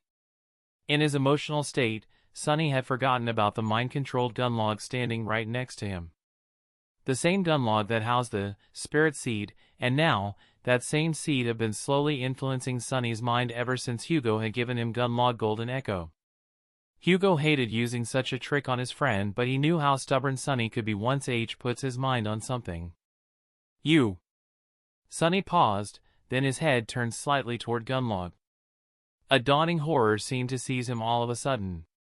"WH." He had realized it. "You little." But when Sunny turned back to Hugo, all he saw was a flash of blue light and a blur of black and blue rushing at him at incredible speed. Hugo, now in his Kineceleran form, moved faster than thought itself. He grabbed Sunny before he could protest or summon another shadow, and in 2 strides, he was at the gateway's edge. Hugo looked down at his friend one last time, a grim, sad smile touching his lips. "Let's meet again, Sunny." Sunny's eyes widened in horror behind his visor. "In!" His scream was cut off, drowned in a shower of brilliant white sparks as he was pulled through the gateway. In mere seconds, he was gone. An instant later, the gateway's light winked out completely, leaving behind only dead, cold stone which crumbled a moment later. At that same moment, a final groan echoed through the crimson spire. High above, the empty shell of the artificial sun shattered completely and fell smashing through the upper levels of the structure, burying itself into the heart of the island and causing the entire edifice to fold in on itself with a sound that seemed like the end of the world. Hugo stared at the apocalyptic scene at the crumbling spire, his expression solemn and tried. This monument that had consumed countless lives and caused endless suffering was finally meeting its end. And once that was done, a profound, hollow loneliness washed over him, colder than the dark sea itself. He was alone. Again. "I guess I won't be getting that cake anytime soon," he murmured to the emptiness, already wondering how his friends were in the waking world. Just as he began to turn away, Hugo suddenly stopped. "Ah, right." He looked at the mind-controlled gunlog, standing motionless amidst the falling dust. "You're still here." Hugo walked toward the puppet with his claws opened and commanded the spirit seed to return to his soul sea. It was time to end this chapter of the story once and for all. But something strange happened once again. His echo did not obey. "What are you?" Hugo whispered as his confusion turned to alarm. Before his astonished eyes, the spirit seed, embedded in Gunlog's chest, erupted with a dangerous, pulsating light that was a chaotic mix of sinister red and pure white soul essence. He was nearly blinded by the light, but then the voice of the spell spoke in his head. "Your echo is evolving." "What?"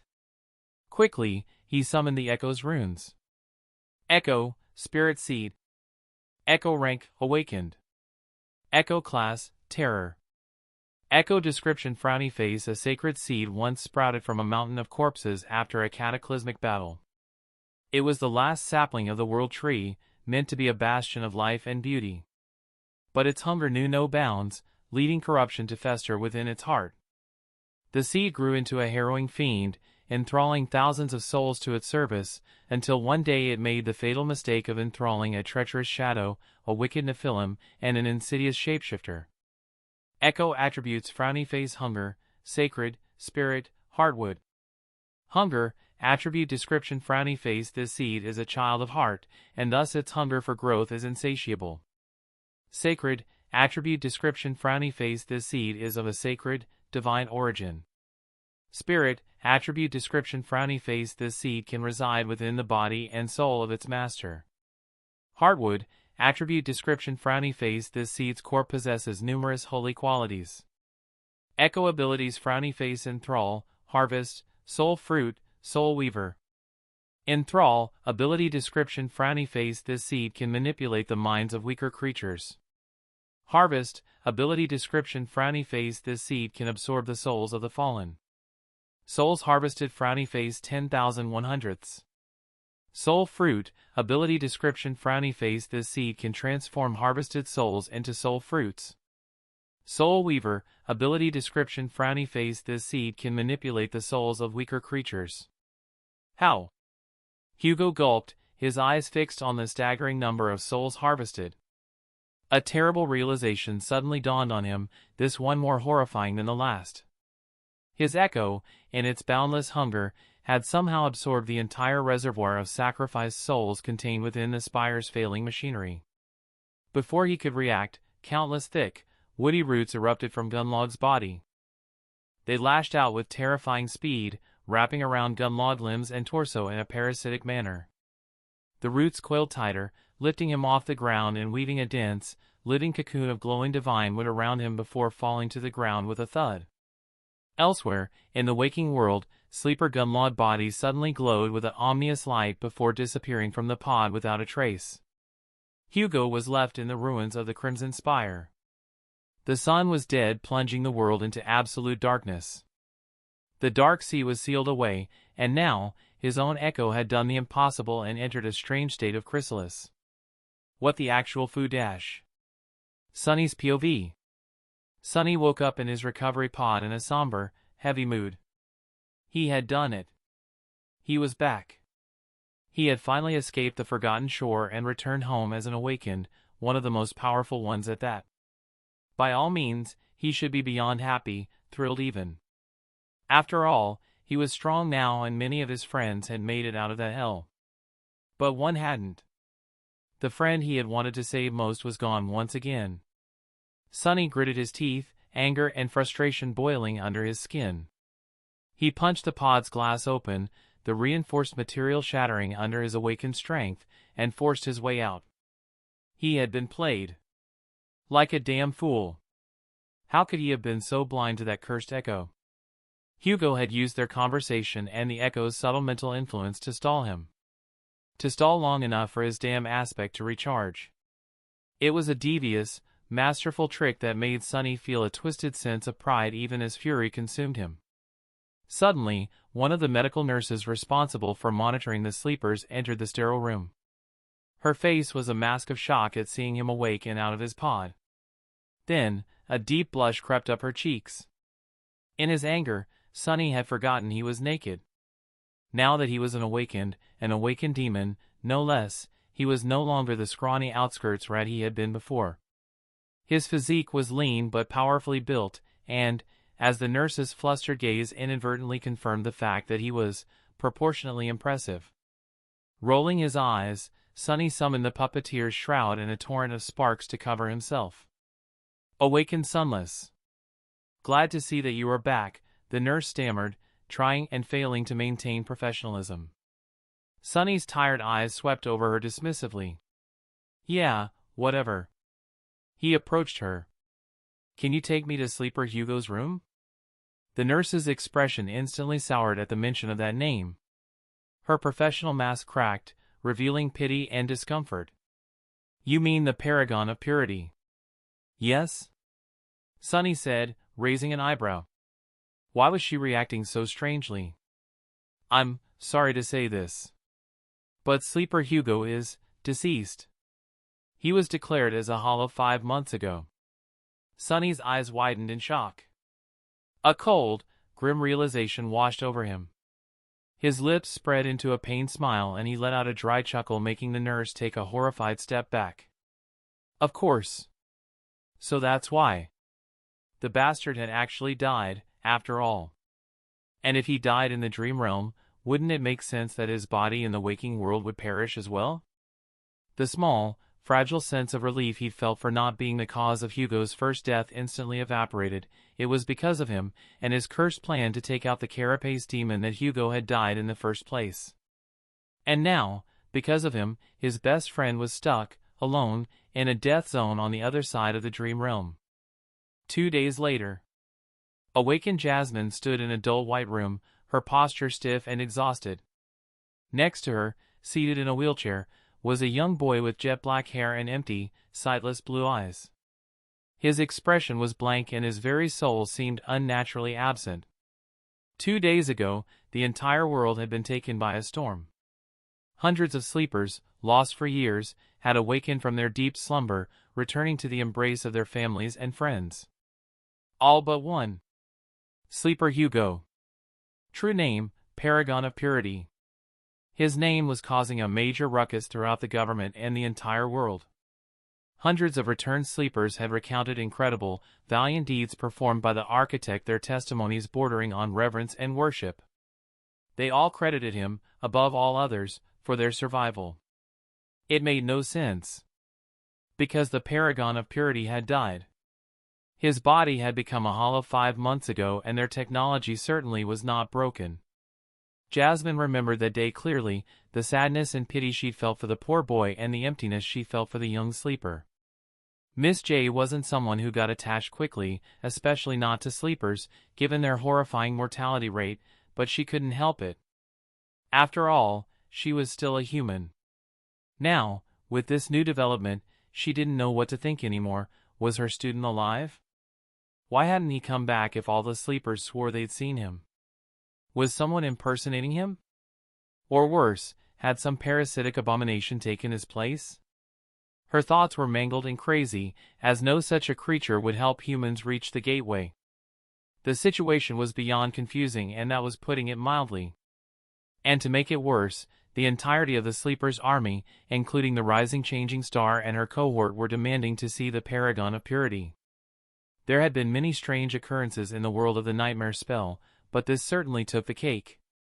The Academy, and by extension the government, couldn't admit he was a hollow, as they themselves didn't understand the situation properly, and so, they did what governments do best.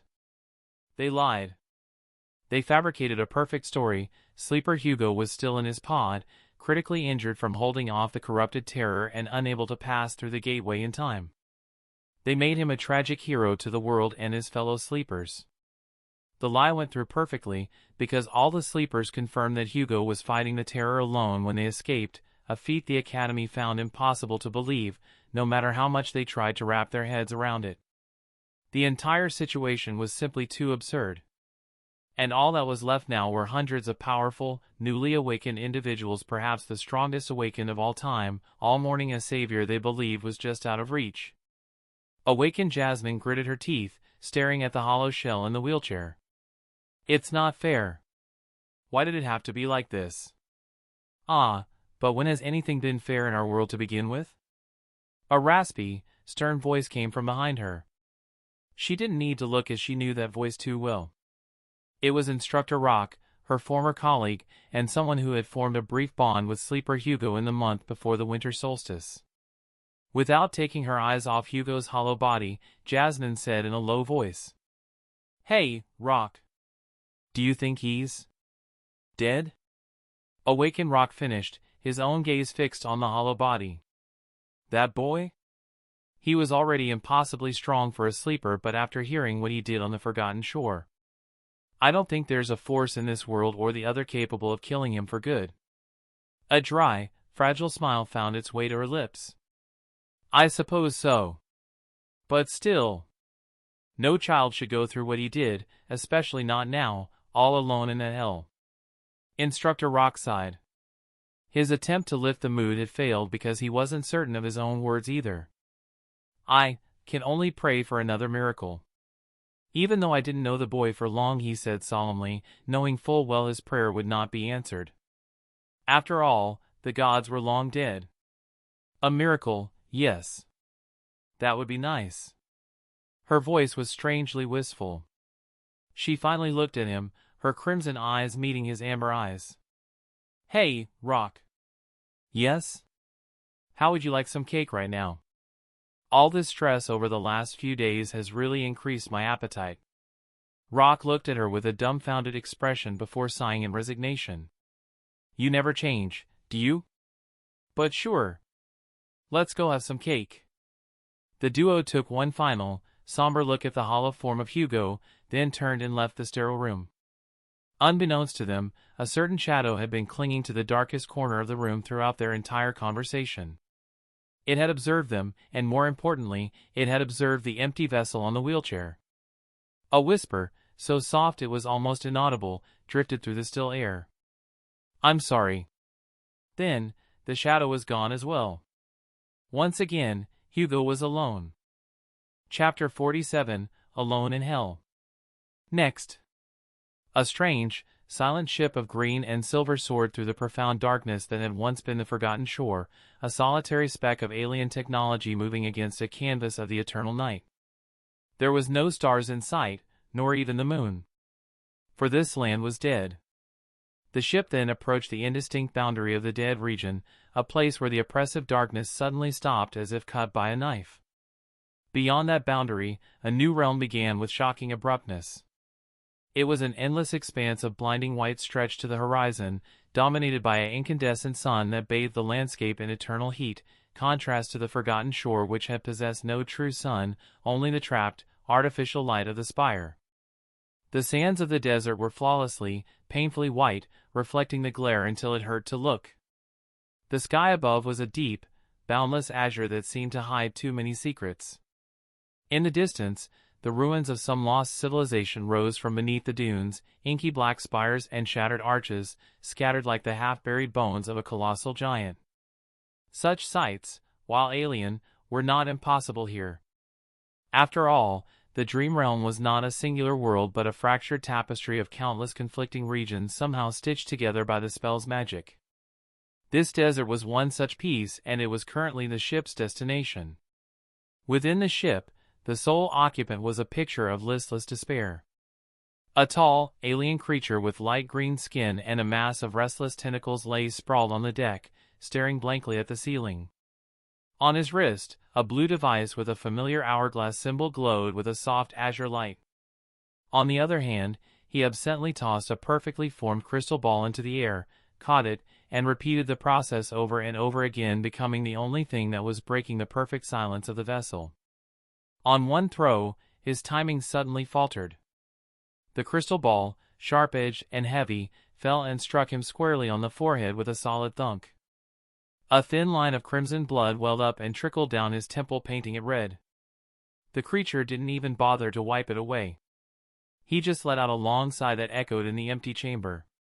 It started when an alien device did what it did. The creature murmured and stuck itself upon his wrist with secrets that it hid. The creature whistled as the blood suddenly reached its nose and mouth. Now he's got superpowers, he's no ordinary kid. So if you see him, you might be in for a big surprise. The creature got up and suddenly started dancing with a mad smile on its face, spraying blood everywhere on the clean floor of the ship. He'll turn into an alien before your very eyes, he hummed, moving his body in ridiculous ways. He's slimy, creepy, fast and strong, he's every shape and size. He's armed with powers, he's on the case. Fighting off evil from Earth or space. He'll never stop till he makes them pay. 'Cause he's the baddest kid to ever save the day. The creature shouted, clapping its hands in joy and excitement. Suddenly Hugo fell to the ground due to a headache and saw his reflection on the smooth silver of the ship. He nearly jolted upward in fear before he recognized that his own face. The creature groaned as it rose to the ground and looked at the wall of the ship, where a calendar written in blood was displayed. He added a new line to the calendar with a strange wistful expression on his face. Today marked 2 months. 2 months since the sleepers of the forgotten shore had passed through the gateway, their laughter and cries and shared terror replaced by this all-consuming silence. 2 months since he had uttered a word to another living soul, and 2 months of absolute solitude in a dead world. The shore was dead in every sense of the word. The final evolution of the Crimson Terror had acted like a spiritual vacuum, snuffing out the lesser nightmares that had plagued the coast. No abomination stalked the labyrinth anymore, and the dark city was already cleared of all creatures inside. The Dark Sea was silent and sealed as well. He was alone in a continental-sized graveyard. This presented a lot of immediate problems. The first was food and water. While his tired biology was hardy and could survive on very little substance, it still needed some form of food. He had scoured the entire dead region over the course of a month, finding only withered, inedible fungi and the bones of the dead. It got to the point to where he even contemplated trying to break the seal on the Dark Sea, just to fish out something to fight and eat, but the enchantments were woven with the power of at least a transcendent, and so Hugo couldn't so much as scratch them. The second problem was soul shards, or to be precise, the lack of it. No enemies meant no soul fragments, which caused his progression to stagnate. "I'm so hungry." The thought was a constant ache in his mind, slowly destroying his mind. Normally, the spirit seed could have sustained him by converting ambient harvested souls into ripe fruits, but his damned echo was still in that strange state of evolution, wrapped around Gunlog's sleeping form in his soul sea. And so it was useless to him for now. An awakened tyrant could endure much, but Hugo was pushing the limits of that statement. He was literally running on fumes. With another sigh, he sat up once again, crossing his legs in a meditative posture. He closed his eyes and began the familiar, frustrating process of circulating his soul essence. He was attempting another shot at natural awakening, or more accurately, an attempt to stabilize his foundation to allow for a future natural ascension to the next rank. After all, the Omnitrix was more than just a tool capable of changing his race. Within its vast genetic and historical archives were thousands of methods, techniques, and philosophies from countless species across multiple realms regarding the path of supreme ascension. He had learned of hundreds of cultures and arts regarding the gods and noble creatures of the ancient past. Facts that would make researchers from the waking world kill to gain a glimpse of it. For example, heart god followers believed that removing their hearts and replacing them with blessed wooden hearts would make them more powerful and give them an easier time walking the path of ascension. There was also the fact that noble creatures were worshipped as minor deities because while they were not descendants of gods, they were creations of them. The truth that humans were not born of the gods was deeply shocking to Hugo, but the Omnitrix refused to answer any of his questions regarding that topic, which was a bit disappointing. Nonetheless, he had learned a lot of interesting things. The most important ones were the informations regarding ascension. For most, ascending from awakened to ascended was a clear, if difficult, path. Refine your soul essence to perfection, harmonize your soul with your aspect and flaw, then lastly, fuse your soul with your body. For Hugo, it was simply impossible. "Omnitrix, remind me again why I can't ascend naturally," he asked the empty air, his voice a dry rasp from disuse. A neutral, mechanical tone responded in his mind. User's soul matrix and physical genotype are in an unstable condition as of this moment. Natural ascension would result in catastrophic deviation for the soul and body with a success rate of 0.0003%. He sighed again, deeper this time. The diagnosis was as accurate as it was infuriating. His body right now could be described as a biological mess. He was a hybrid, half human, half chimera sui generis, a genetic cocktail that should have resulted in death if not for the mutant attribute and the Omnitrix using the chimera sui generis DNA to revive him. In short, his physical body was a dead corpse being moved by strings, which was something that deeply unsettled Hugo. His soul was no better. His awakening had not been the gentle process of the nightmare spell, instead it had been a violent ignition using the Omnitrix's emergency protocols and the stolen power of a corrupted devil. Meaning his 5 soul cores weren't the polished, stable orbs they were supposed to be. As they were jagged, unstable, and burning with different energies held together by the Omnitrix's will and his own stubbornness. They were powerful, yes, but deeply wrong. Natural ascension required perfecting your essence and achieving a sublime unity between soul and body, but his current existence did not allow for any of that. This stagnation was maddening as he couldn't form new cores without soul shards, and he also couldn't ascend in rank due to his instability. This desperation had led him to seek another option, the Omnitrix's second playlist. The Omnitrix had already confirmed that the 10 DNA imprints within his playlist 2 hashtag were species born naturally at the ascended rank due to their inherent overwhelming power. Not only would acquiring them grant him incredible new forms, but it would also make him an ascended, meaning he will be able to return to the waking world. At least that was Hugo's a naive hope. But reality, as always, was crueler. He had spent days, then weeks, in a deep trance scouring the ever-expanding maze of his own soul sea. The mental landscape had grown even more vast and chaotic since becoming a tyrant, reflecting the Omnitrix's powers. The corridors shifted in impossible proportion, the doors appeared and vanished and appeared in different places at once. The second DNA chamber, if it even existed, was hidden from him, obscured by the storms of his own unstable essence.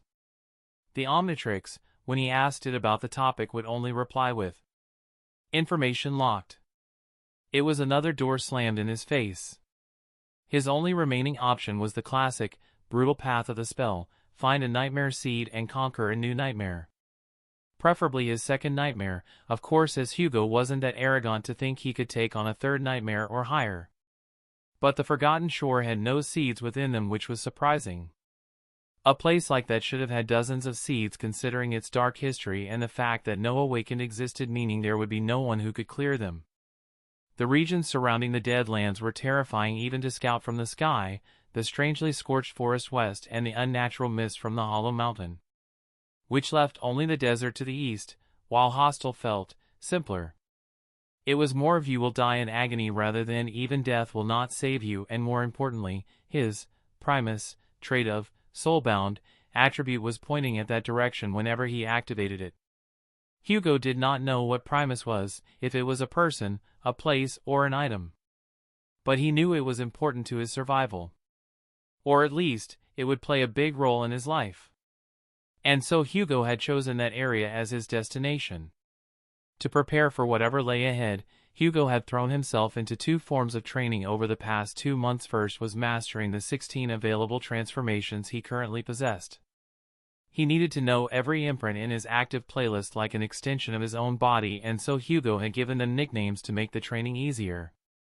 Pyronite, which he dubbed as Heat Blast.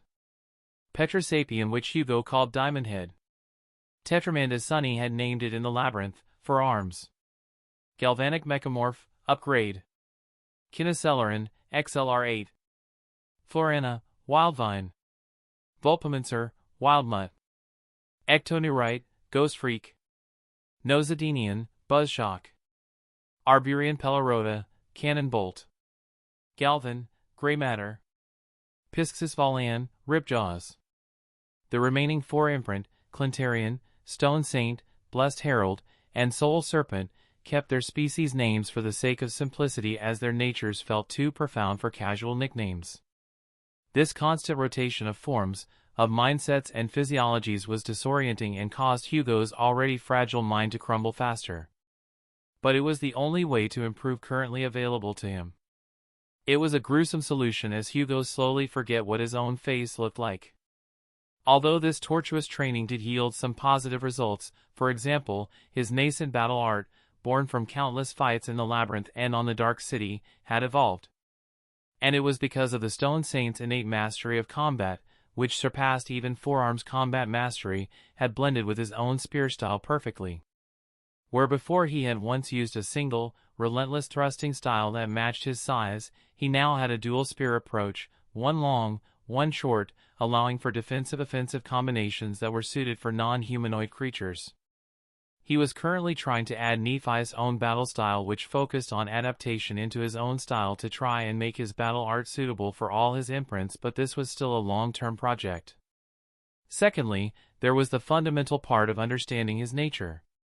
Hugo spent equal time in meditation and contemplation trying to comprehend what it truly meant to be an awakened tyrant. Firstly, he had asked himself this simple question: what was the fundamental difference between a human awakened and a noble creature of the same rank?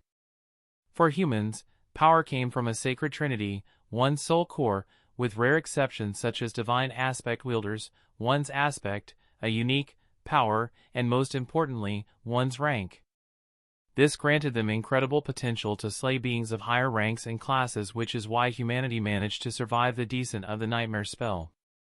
Noble creatures, and by extension, corrupted nightmare creatures, followed a different path entirely. They had no aspects, Instead, they developed abilities organically through the formation of soul cores. Typically, forming 4 cores was a gradual process that would make a noble creature develop their body and souls to eventually create an unnatural ability unique to only them. However, Hugo had skipped this organic process. He'd lived as a beast for only a month before being forcibly awakened and then classed up to a devil. The Omnitrix and the spell had simply granted him knowledge of his imprint's abilities and attributes, causing him to not understand himself truly. It was efficient, but it left a gap in his understanding. For example, how did heat blast make fire? It was quite simple. Circulating soul essence through unique volcanic organ systems causes the ignition of geothermal gases from within the imprint's body. By studying his abilities and imprints, Hugo began to see the underlying principles behind each life form he transformed into, which eventually lead him to reach one simple discovery. Most devil-class abilities were a fusion of unique biology and soul essence manipulation. The Tyrant class, on the other hand, was a deeper mystery. To put it in the simplest term, tyrants ruled. Their power was amplified through their subjects. This could manifest in 2 ways. The first was through subjugation. His 4 arms imprint's tyrant ability allowed him to share his power through his blood, which creates bonds that makes his followers draw strength from him and eventually feed a faint trickle of energy back to him, building a functional domain that relied only on him and his followers. His Heat Blast, XLRL-8, Buzz Shock, Soul Serpent and some others shared this process of tyrannical power. The other manifest ion of tyrant ability was through creating minions from their own body. His diamond head form could literally shed shards of his own crystal body, imbue them with essence, and animate them as loyal beast-class minions that were 1 rank below him. Stone Saint, Ghost Freak, Will Divine, and Blessed Herald shared this process. Hugo currently had a small swarm of them back on the ship to lessen his loneliness. In conclusion, tyrants were monarchs. Their strength grew not just from within, but from the creatures they subjugated. Understanding this felt pivotal to Hugo, as it was a step further in understanding his own powers even better. He felt a flicker of pride at reaching these conclusions. And while the Omnitrix's AI had provided useful information, the understanding and conclusion was made by Hugo himself and was later confirmed by the divine relics, so it was his efforts that mattered. Hugo's own mind was currently undergoing a transformation of its own as it slowly became less human and more akin to that of a noble creature. And he doesn't even realize it. Hugo ended his meditation and rose to his feet. He walked to the viewport, looking down at the endless dunes below. A grim, determined smile touched his alien features. This was a new undiscovered death zone filled with abominations beyond his imagination. But it was still better than nothing. The ship had scouted this desert's edge for days, and so, it was time to go ground level. It's time to hunt. Azmatha's ship slowly paused in the air, still invisible. The hatch suddenly opened, giving space for Hugo. He activated his Omnitrix and circled through the holograms until he landed on Heat Blast. Without further delay, he pressed the Omnitrix, causing his body to become a humanoid silhouette of volcanic rock, with flames dancing across his shoulders and head. The desert sun felt like a welcome embrace. Strange. Could this place have relation to Sun God? He thought. It would make sense considering he felt slightly stronger here. Without further thoughts, he leaped from the ship, landing on the white sand, which didn't turn into glass from the heat, strangely enough. This place is full of wonders. And the creatures within were undoubtedly full of wonders as well. Unluckily for them, he too was a wondrous creature. His plan was quite simple, audacious, and incredibly dangerous. He would use himself as bait. Hugo began to walk at a slow pace while letting his inner flame burn brighter, pumping small amounts of soul essence into it until he blazed like a signal fire, a beacon of pure, holy energy in a realm steeped in corruption. To any corrupted creature, he would smell like a delicious abomination that should never be allowed to exist. Something that must be devoured at all costs. He didn't have to wait for long. A monstrous worm, over 20 meters long, moved beneath the white dunes. Its scales were plates of polished white stone, and its many eyes arranged in a ring around its fanged maw glowed with a sickly blue corrupted light. It felt the vibrant, painful soul flame above, making its very soul shake with madness. Such a thing was an affront to it. It had to be consumed, its light snuffed out no matter the cost. The sand beneath Hugo's feet suddenly parted away, revealing the stone-scaled worm which was lunging at him. Its circular maw, lined with rows of crystalline teeth, opened wide enough to swallow a house. It aimed to consume the fiery creature in one gulp. Hugo, in his heat blast form, didn't try to escape or dodge. Instead, he simply stood his ground. As the shadow of the creature fell over him, his fiery skull contorted into something frenzied, a wide, manic grin of molten rock aimed directly at the worm. For a single, fleeting instant, as it descended, the mindless, corrupted abomination felt something alien stir in its profane soul. A spike of pure, instinctive fear. But it was too late. The worm swallowed him whole, its massive jaws snapping shut with a crushing boom. Hugo felt it all. The darkness, the pressure, and the grinding of stone teeth against his own rocky hide. The acidic, suffocating atmosphere of the beast's gullet felt like interesting to Hugo, as it was clearly of ascended quality, or to be accurate, of fallen quality. I wonder what I'll be like when I ascend. He thought for a moment. Then, Hugo unleashed his harrowing power. He stopped containing his heat and he let it explode in the worm's mouth. His body was suddenly consumed by blinding light as intense orange light seared out from him, heating the worm's interior from the inside.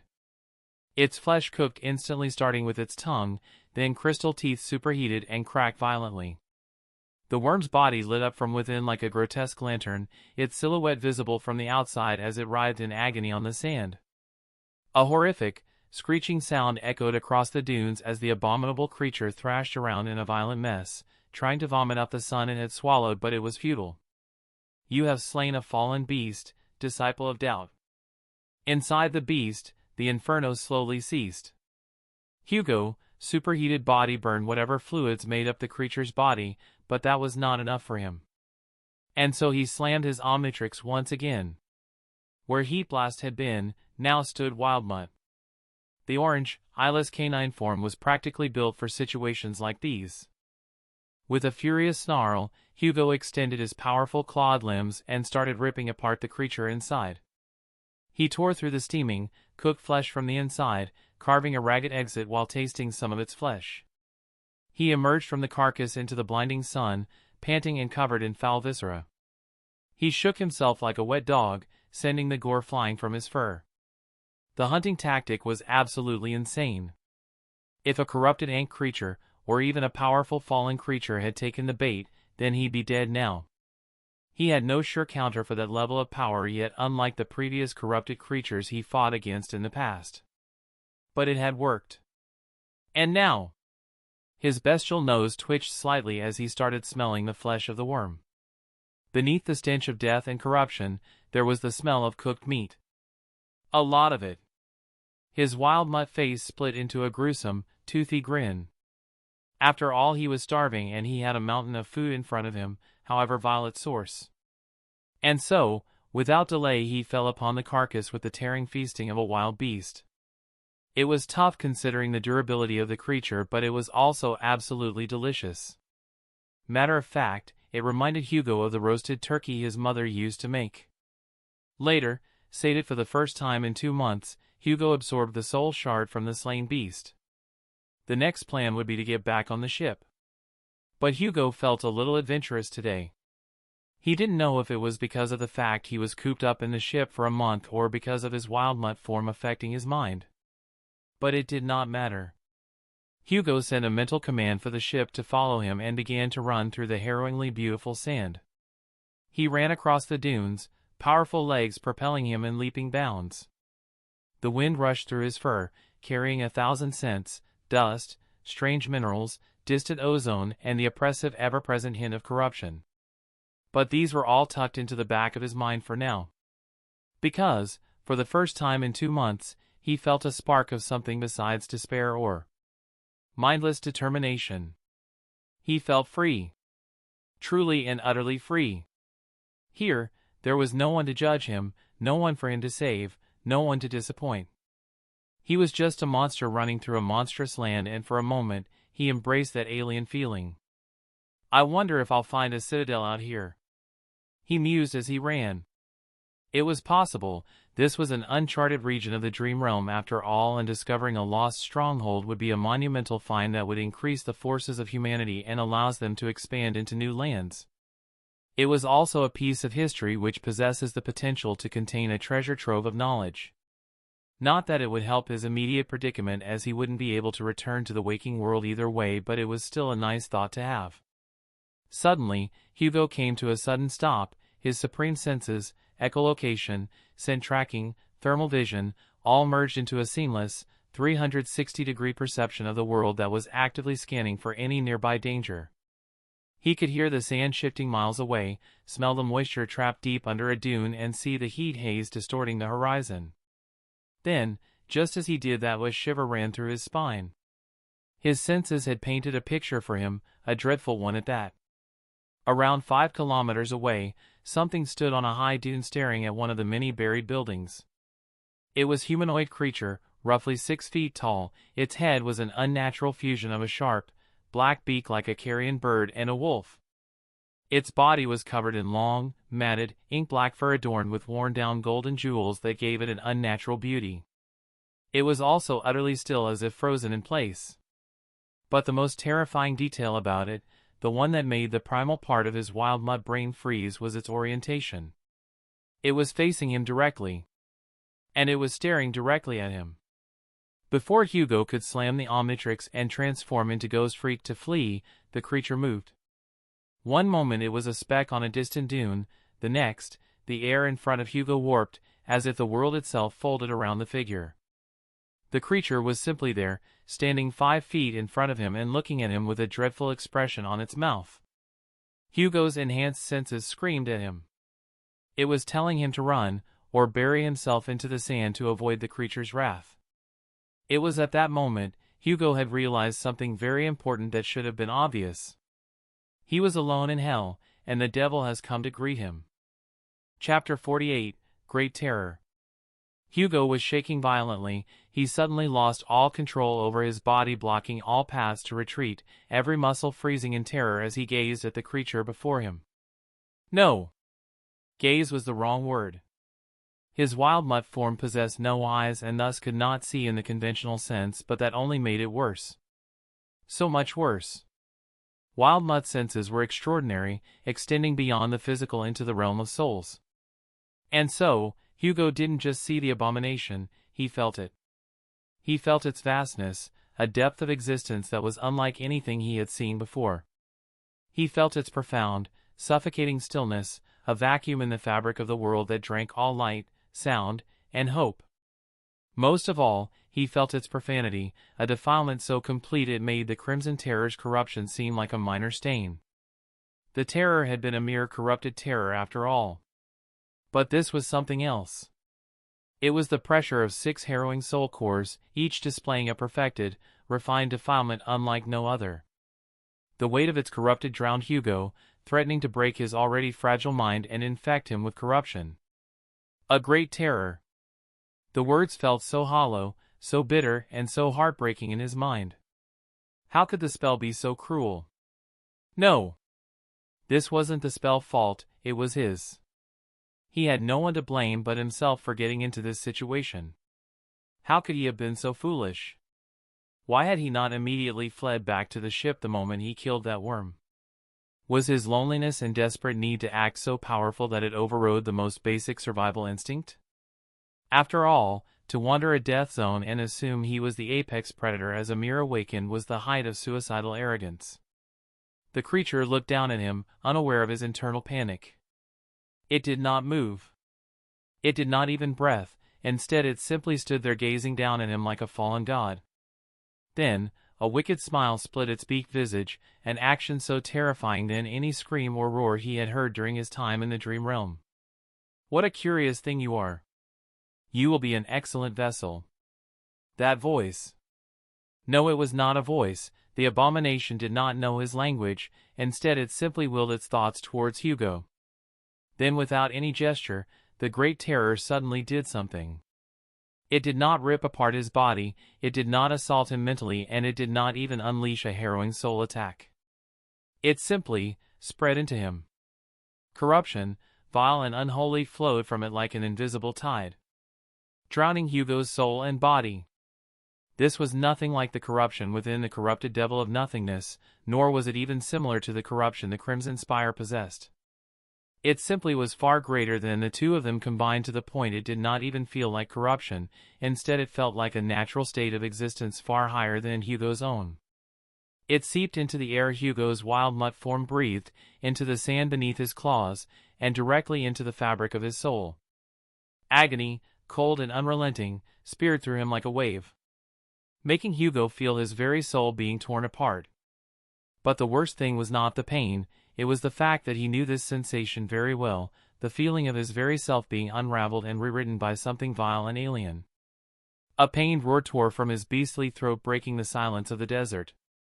He thrashed violently on the sand, his own razor-sharp claws raking across his fur and hide in a futile attempt to tear out the invasive presence crawling beneath his skin. He could feel it taking roots, slowly giving birth to a seed of absolute corruption in the center of his soul. He was getting violated by corruption.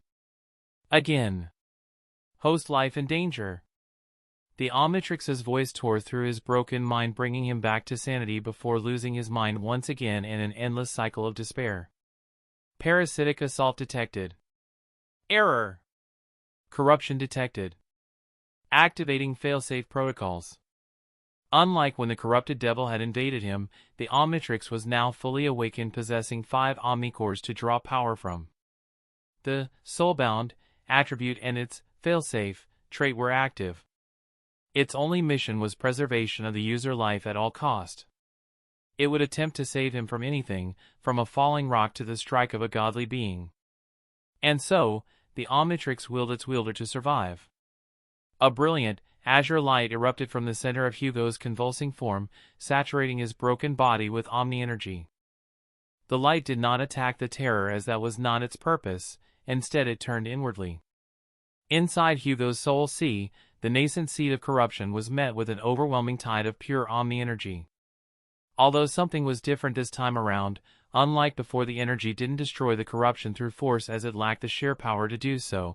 Instead, it assimilating it and breaking it down into smaller seeds of corruption, analyzing them, and then flooding the hundreds of corruption seeds with the omni-energy. It was a process nearly identical to the pseudo-trials within the DNA chamber, just on a larger scale. The Great Terror, still standing motionless, suddenly had its smile faltered. Its hollow eyes widened in shock. What? Before its astonished eyes, the writhing beast on the sand was consumed by the blue radiance. In the space of a heartbeat, Hugo's corporeal, bestial form dissolved and reformed once again, as the Omnitrix deemed the situation dangerous enough to transform its wielder. Where Wild Mud had been now hovered a pale ghost-like alien. Its skin was a sickly white, crisscrossed with black zigzagging cracks that glowed with an untrawled dark color.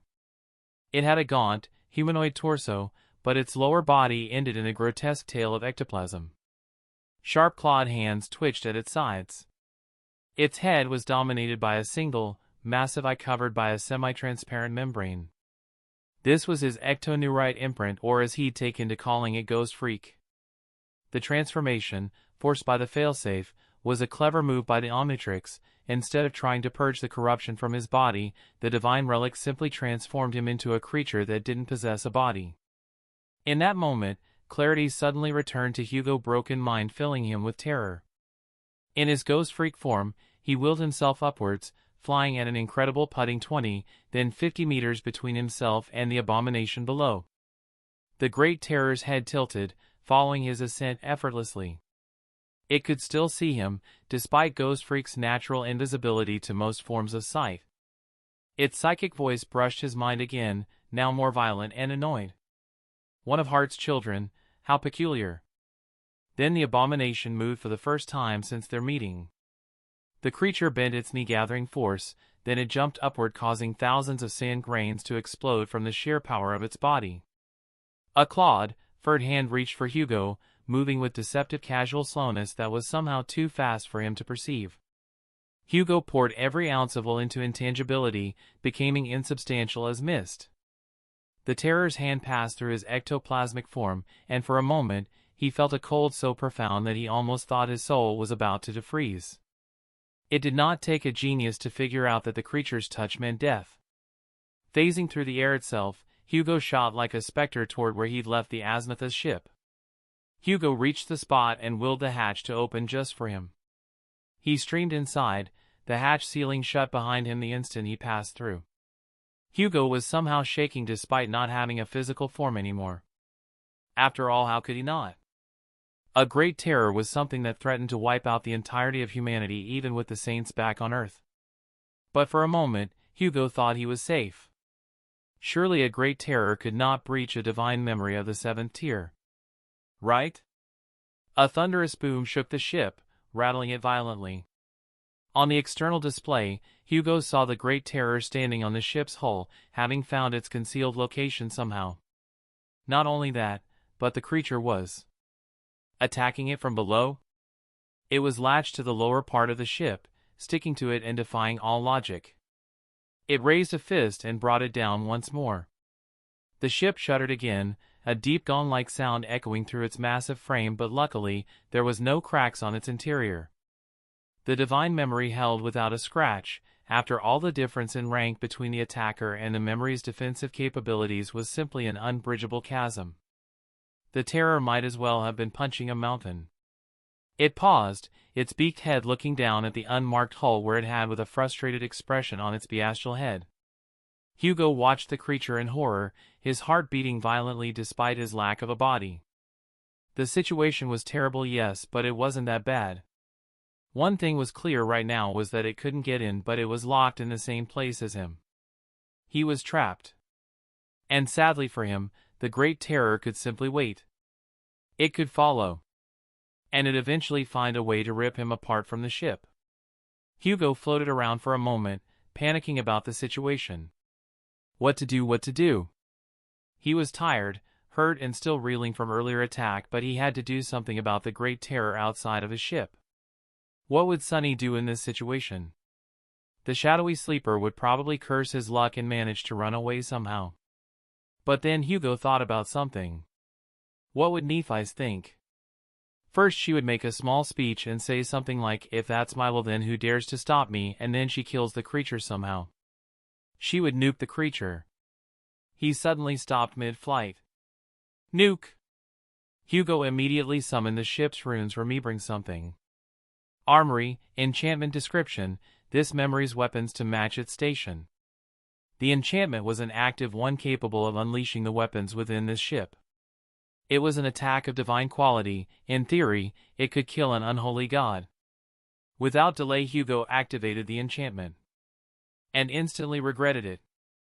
From within his injured soul, all of the soul essence stored within his cores was instantly drained away, forcefully detransforming Hugo into his Vilgax form and causing him to fall on the ground with a sharp thud. Outside, a part of the ship's bridge suddenly opened, then a hexagonal plate of the iridescent metal, no larger than a dinner plate, appeared from the tip, facing the abomination directly. Gasping for air, Hugo spoke to the ship system. "Kill the entity on the hull." The ship's intelligence responded with a small bright light, then the small cannon suddenly started to gather light within its tip. The light then condensed, the air around it heating up and fluctuating strangely as if the space of the dream realm was snapping around the energy. The emerald light grew even more dense, becoming as luminous as a star, yet as small as an ant. Then, without warning, the emitter fired. Surprisingly, there was no colossal roar or sound from the beam. After all, how could sound keep up with something as fast as a star? But what was more mind-bending was the fact that there was no visible beam of energy lancing out. From an external point of view, the space in front of the small cannon simply displaced. A line of perfect, emerald-pierced reality, connecting the emitter to the Great Terror standing on the hull. One moment it was there, and then it wasn't. The Great Terror, upon seeing the beam, did the only thing it could. It ran away. The abomination had time to turn, its single step having carried it a kilometer away in the oven eyes the moment it sensed the danger of the blast. Then the terror its hands as if trying to block the incoming blast. Or at least that's what it would have seemed like from Hugo's perspective. The creature was actually shrouding itself using its unholy will which have been accumulating for centuries. Slowly and steadily, the world itself started to shift towards the great Turfavor, the distance between the abomination and the blast growing larger and larger out of nowhere. But it did not matter. The difference in rank between the weapon and the creature was simply too vast. A great terror could never hope to survive a divine attack, no matter how much will it possessed. And so the emerald line touched the terror's reality negation field, causing the space between them to simply cease. The field was simply destroyed by the blasted, as was the space it occupied, and then the terror's arms followed, and then the terror's torso crumbled as well. The entity had no time to scream or flee. One moment it was a great terror, a sovereign of its ancient desolate domain. The next, the upper half of its body was simply gone, vaporized by a principle of energy so far beyond its comprehension it might as well have the will of the dead gods. The remains, the lower half and legs, stood for a surreal moment before collapsing into a pile of ash. Unfortunately, the attack did not stop at destroying the creature's physical body. The emerald line, having passed through its target, continued downward and struck the white desert. Then, silence. For a fraction of a second, nothing happened. Then nothing ended and the world detonated. The point of impact was not an explosion in the traditional sense, instead the land simply wasn't. The emerald energy, no longer constrained in one form, expanded in a wave of violent energy, disintegrating the sand at an atomic level. The white dunes suddenly vanished, replaced by a rapidly growing bowl of glowing glass smooth emerald energy.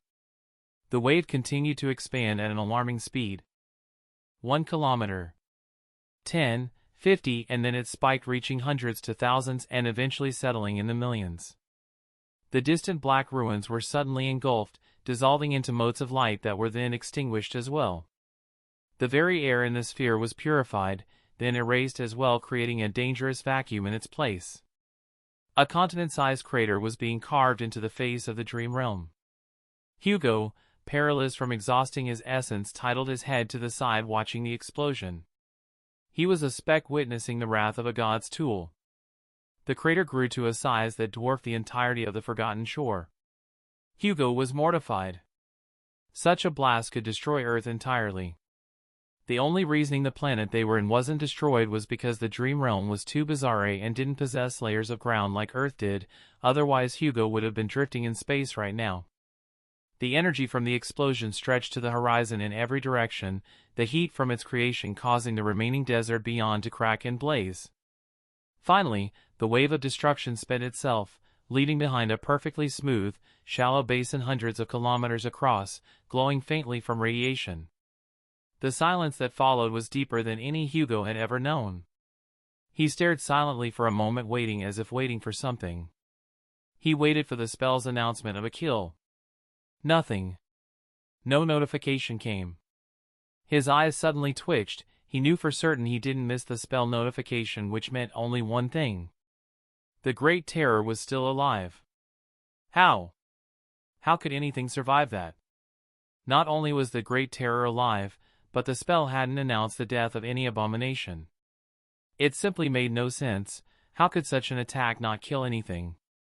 Then a terrible thought suddenly presented itself to Hugo. The Terror's words, "You will be an excellent vessel."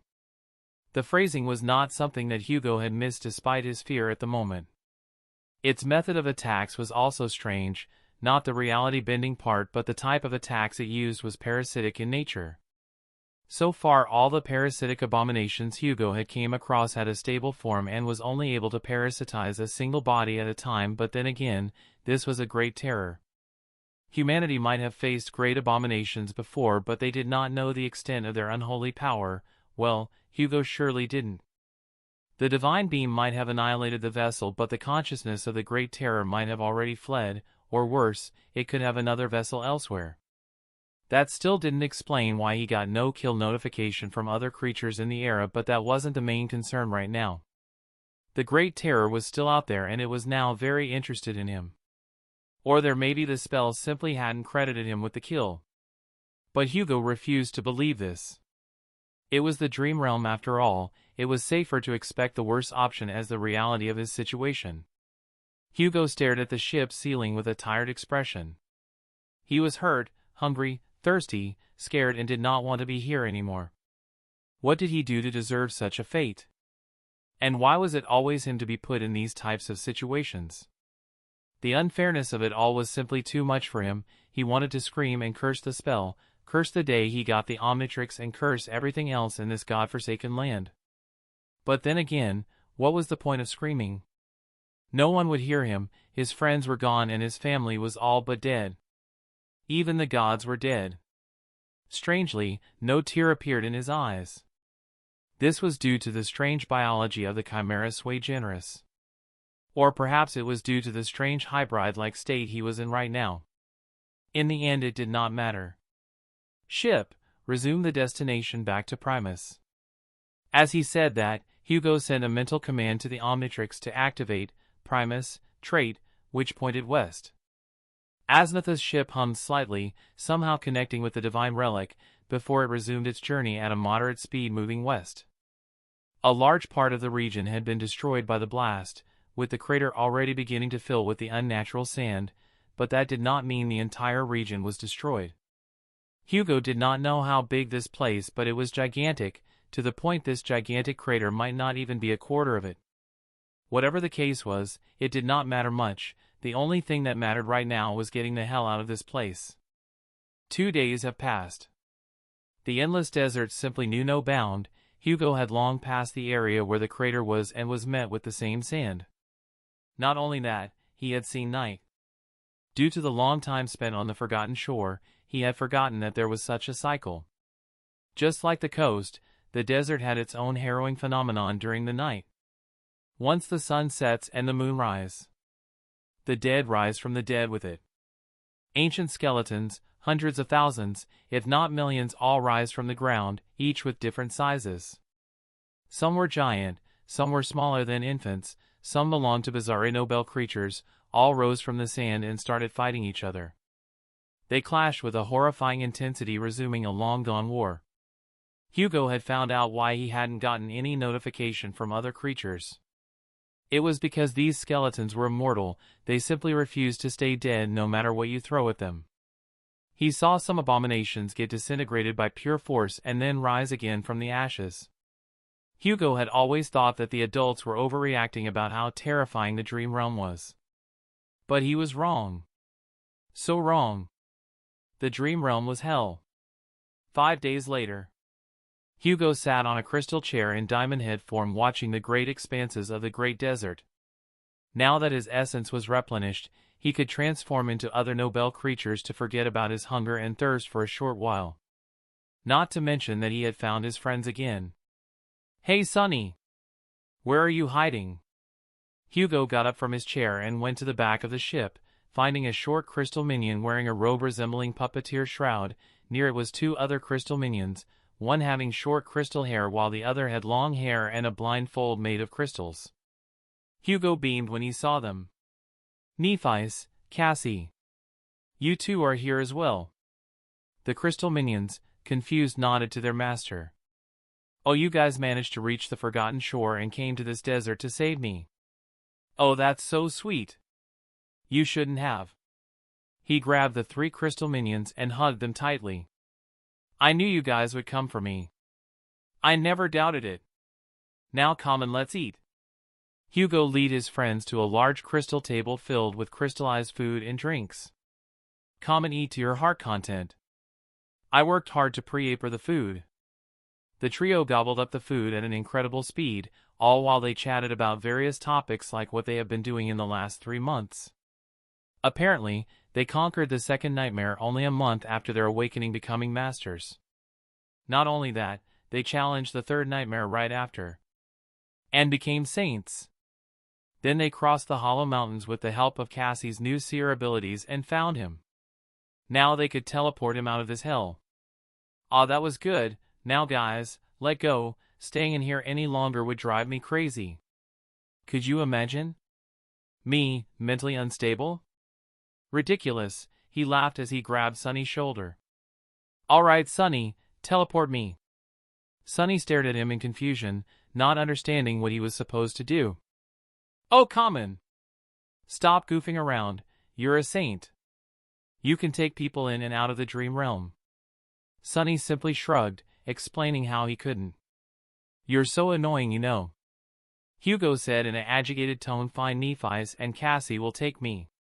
He strided to them angrily and told them to teleport him, but just like Sunny, Nephi's and Cassie simply stared at him in confusion. Guys, this isn't funny. He screamed at the trio in anger. Pulling a prank like this isn't cool. He grabbed them in his hands and shook them a little. Common! Take me back to the waking world. The trio stared at him in silence. Hugo gritted his teeth. I said take me out. He lunged at Sunny, punching him to the wall of the ship, then grabbed Nephi's and tossed her at Cassie. He stopped forward and started punching Sunny at an incredible speed. Is this what you wanted? Why do you have to be so difficult? You piece of shit. He punched and punched, until suddenly, Sunny broke and Hugo felt a minor amount of essence flow back into him. Sunny? You're a saint.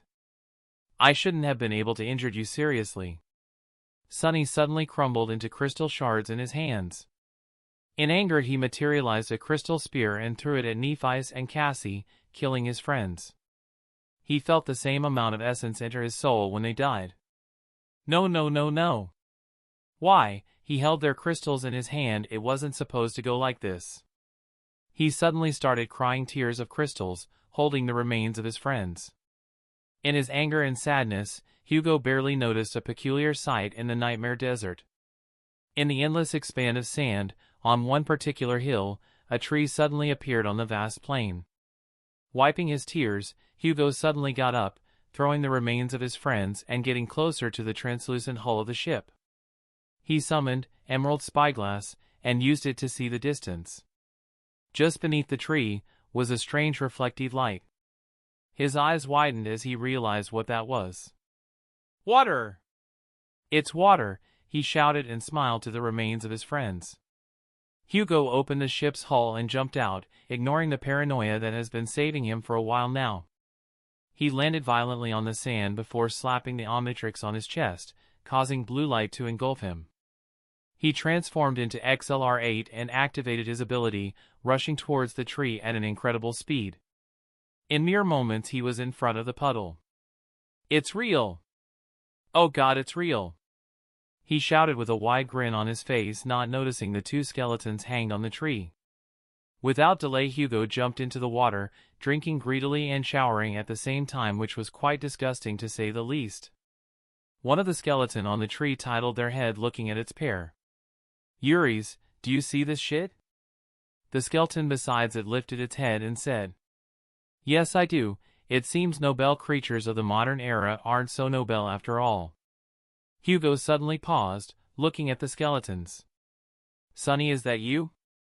One of the skeletons raised its non-existent eyebrow. And it's also crazy, great. While the other one simply chuckled. Well, it is quite sunny in this place. Chapter 49, Ancient History. Hugo stared at the two chattering skeletons for a long moment, wondering if he was hallucinating or not. Surely I haven't gone completely crazy, right? Sure, he had spent 2 months in complete solitude, starving and contemplating his life decisions. Yes, he's also being hunted by a great terror that was trying to corrupt him. But was that enough for his mind to fabricate hallucinations? Hugo always considered his sanity fairly resilient even by the distorted standards of the nightmare spell, so he really didn't think he was hallucinating. At least not right now. Eventually Hugo only sighed. In the end, it didn't really matter. If these two were figments of his broken mind, then engaging with them was no different from talking to himself, which he had been doing for weeks anyway. However, if they were real, well, that opened a different, possibly worse, set of problems. You're not corrupted, are you? One of the skeletons said with a slight curious tone. Hugo shook his head. No. The same skeleton made a clicking sound that might have been a sigh. Ending up in this place. I pity you, it's truly a terrible fate even for a detestable creature such as you. Detestable creature? Hugo furrowed. He was currently in his XLR-8 form, which made him quite curious to why the skeleton found him detestable. It made Hugo wonder if the Kinesillaran race was evil or something along the lines. He summoned, nothing, the gray mist flowed from his soul sea, obeying his will as he directed it to the strangely fresh puddle of water at the tree's base. Then, using its storage enchantment, he began draining the precious water into it for future use. "What exactly is detestable about me?" Hugo asked in a flat tone. He was genuinely curious now, whether this was a soliloquy or a conversation. "Well," the skeleton said, its empty eye sockets somehow managing to convey a disdainful look, "you are a noble creature created by the gods, and I happen to have a rather significant grudge against those bastards." Hugo paused his work, looking from the water to the skeleton with a judging look. "That's a terrible reason to despise someone. Judging a creation for its creator's sins." The skeleton let out a dry laugh. "A fair point, from a simple perspective. But now that I look at you more closely, I can also see you're one of Weaver's. TSK. Such a strange creature you are. To think that slippery, scheming bastard would involve even noble creatures in his grand design." Hugo's focus sharpened instantly, realizing he wasn't talking to himself. "Weaver?" he asked, keeping his voice carefully neutral. "The demon of fate, of course," the skeleton replied as if it was the most obvious thing in the world. "And why do I smell of him?" Hugo pressed, using the skeleton's own terminology for simplicity's sake. The skeleton seemed to pause, its bony frame going completely still. Then it attempted a shrug, which was a bit comical given it was nailed through its shoulders. "You know, you're asking a great many questions for someone I've just met. I don't even know your name." "My name is Hugo." Both skeletons suddenly erupted into mad, clattering laughter, their bones shaking hard against the rusted nails. "Oh, by the dead gods," the second skeleton, the more robust one, wheezed. "That is a terrible name. Especially for a noble creature. It lacks gravitas. It lacks menace. It sounds like a grocer." Hugo felt a flicker of annoyance from the two ancient skeletons. "My mother wasn't really concerned with how menacing my name sounded when she named me," he said dryly. "And who are you two?" The second skeleton strained against its bonds, then it threw its head back, as much as it could, and roared. "I am Azarax the Mighty. The Plague of Steel. King of Kings, conqueror of 100 thrones. There is no supreme monarch more powerful and prideful than I." Hugo looked at the screaming skeleton with a deadpan expression. Surprisingly enough, he wasn't particularly impressed. It wasn't that he doubted the claim or anything. Strangely enough, Hugo believed the skeleton. After all, why would someone even be punished in such a way if they weren't extremely powerful? But alas, his interest was piqued by the first skeleton's more cryptic demeanor. He turned his gaze back to it. "What about you?" The first skeleton answered in an aloof, almost bored tone. "Me? Oh, I am no one. Just a humble slave."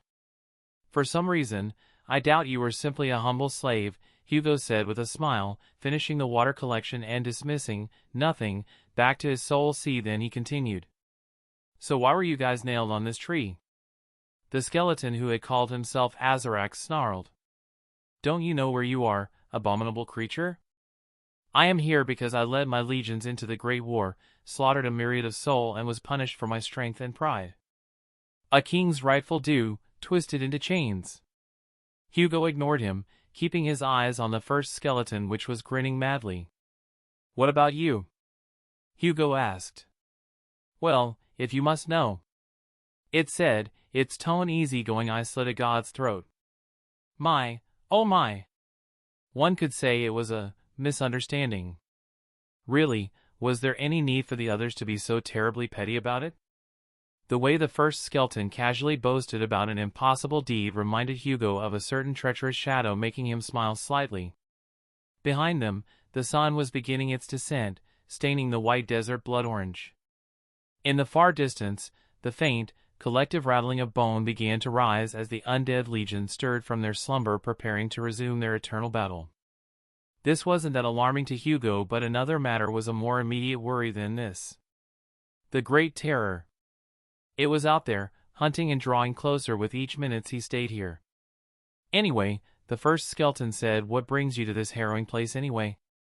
I'm looking for something, Hugo said, his tone a bit more stiff. Can either of you take me to it? The skeleton's mirth vanished, replaced by a strange form of attention. That, said the first skeleton, depends entirely on what that something is. Hugo was about to answer, but he suddenly paused before the words formed. What was he looking for?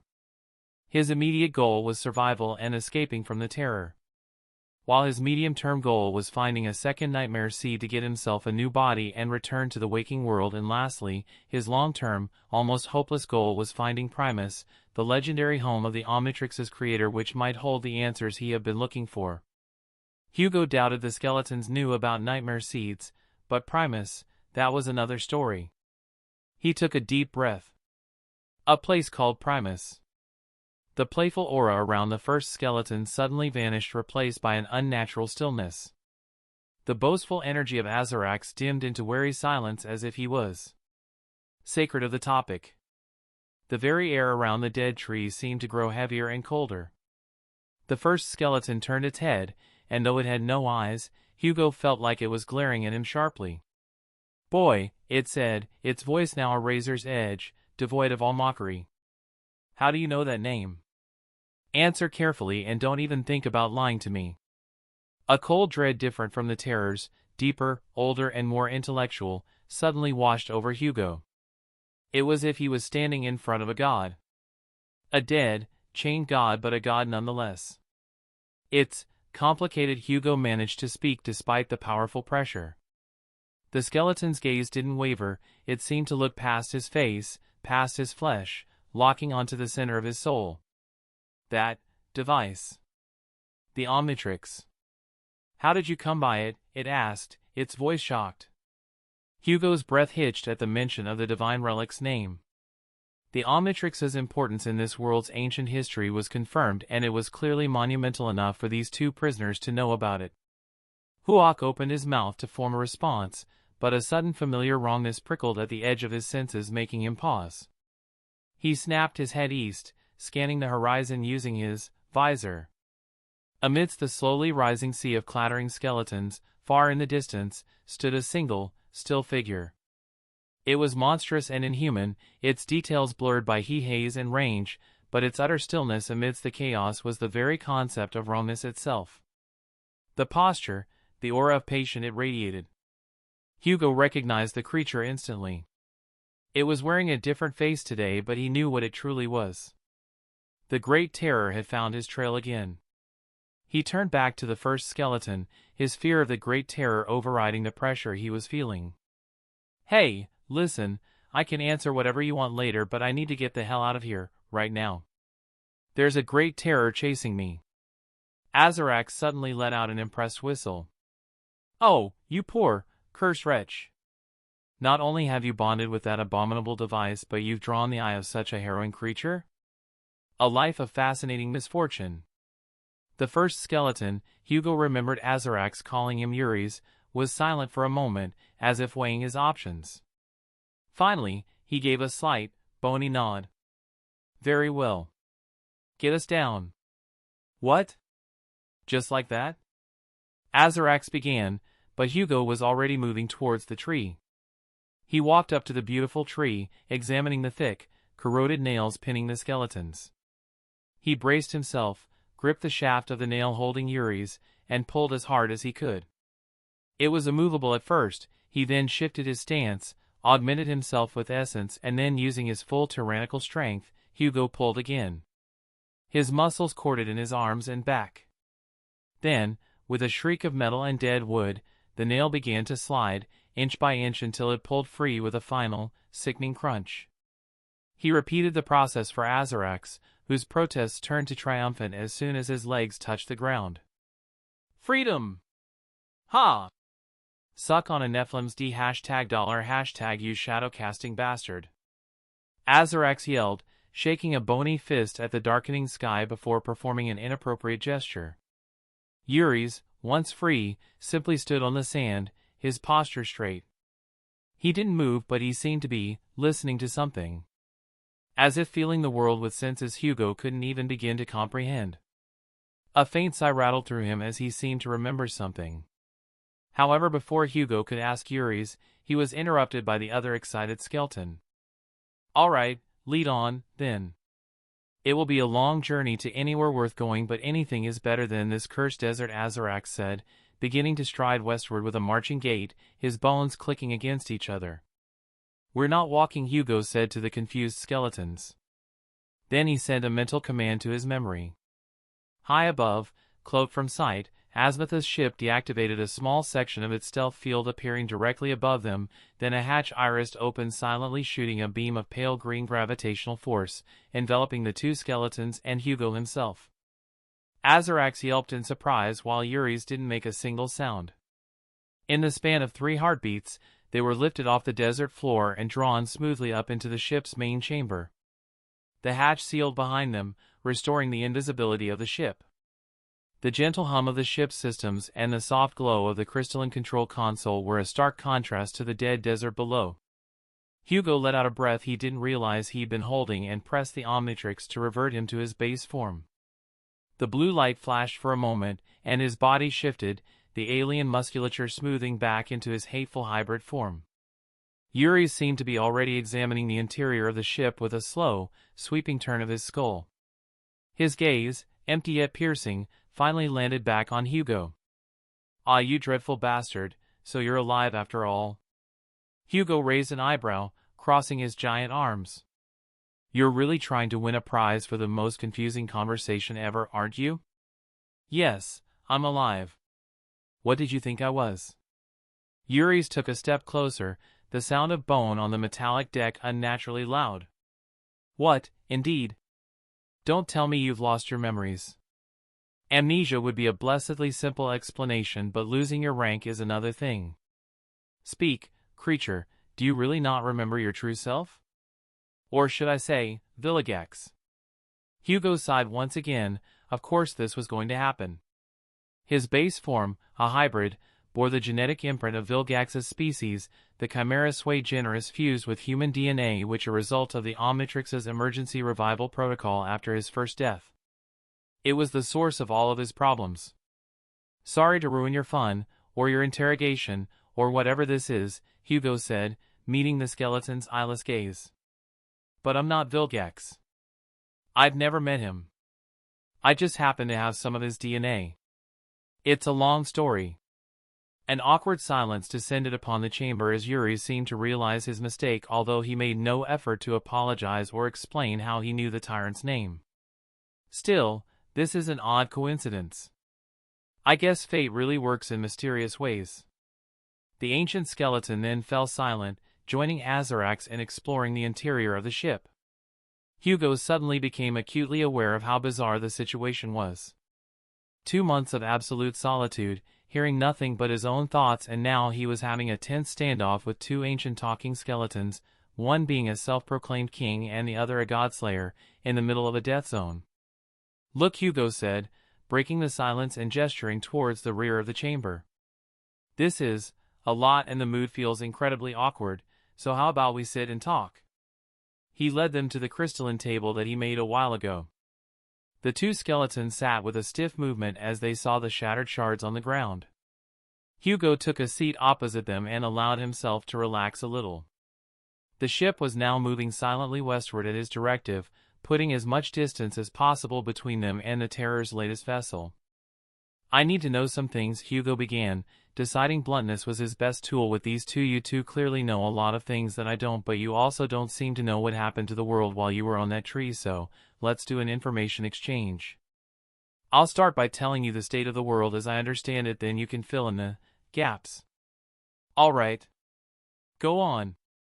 He proceeded to give them a detailed summary of the waking world, the mysterious advent of the nightmare spell on Earth, the wholesale death of the gods and demons, as far as anyone knew, the infection of humanity by the nightmare spell and the system of ascension through the nightmares, the existence of the dream realm as a monster-infected land that was being slowly conquered by humanity, and lastly, the ever-present, all-consuming corruption that manifested as gates and nightmare seeds.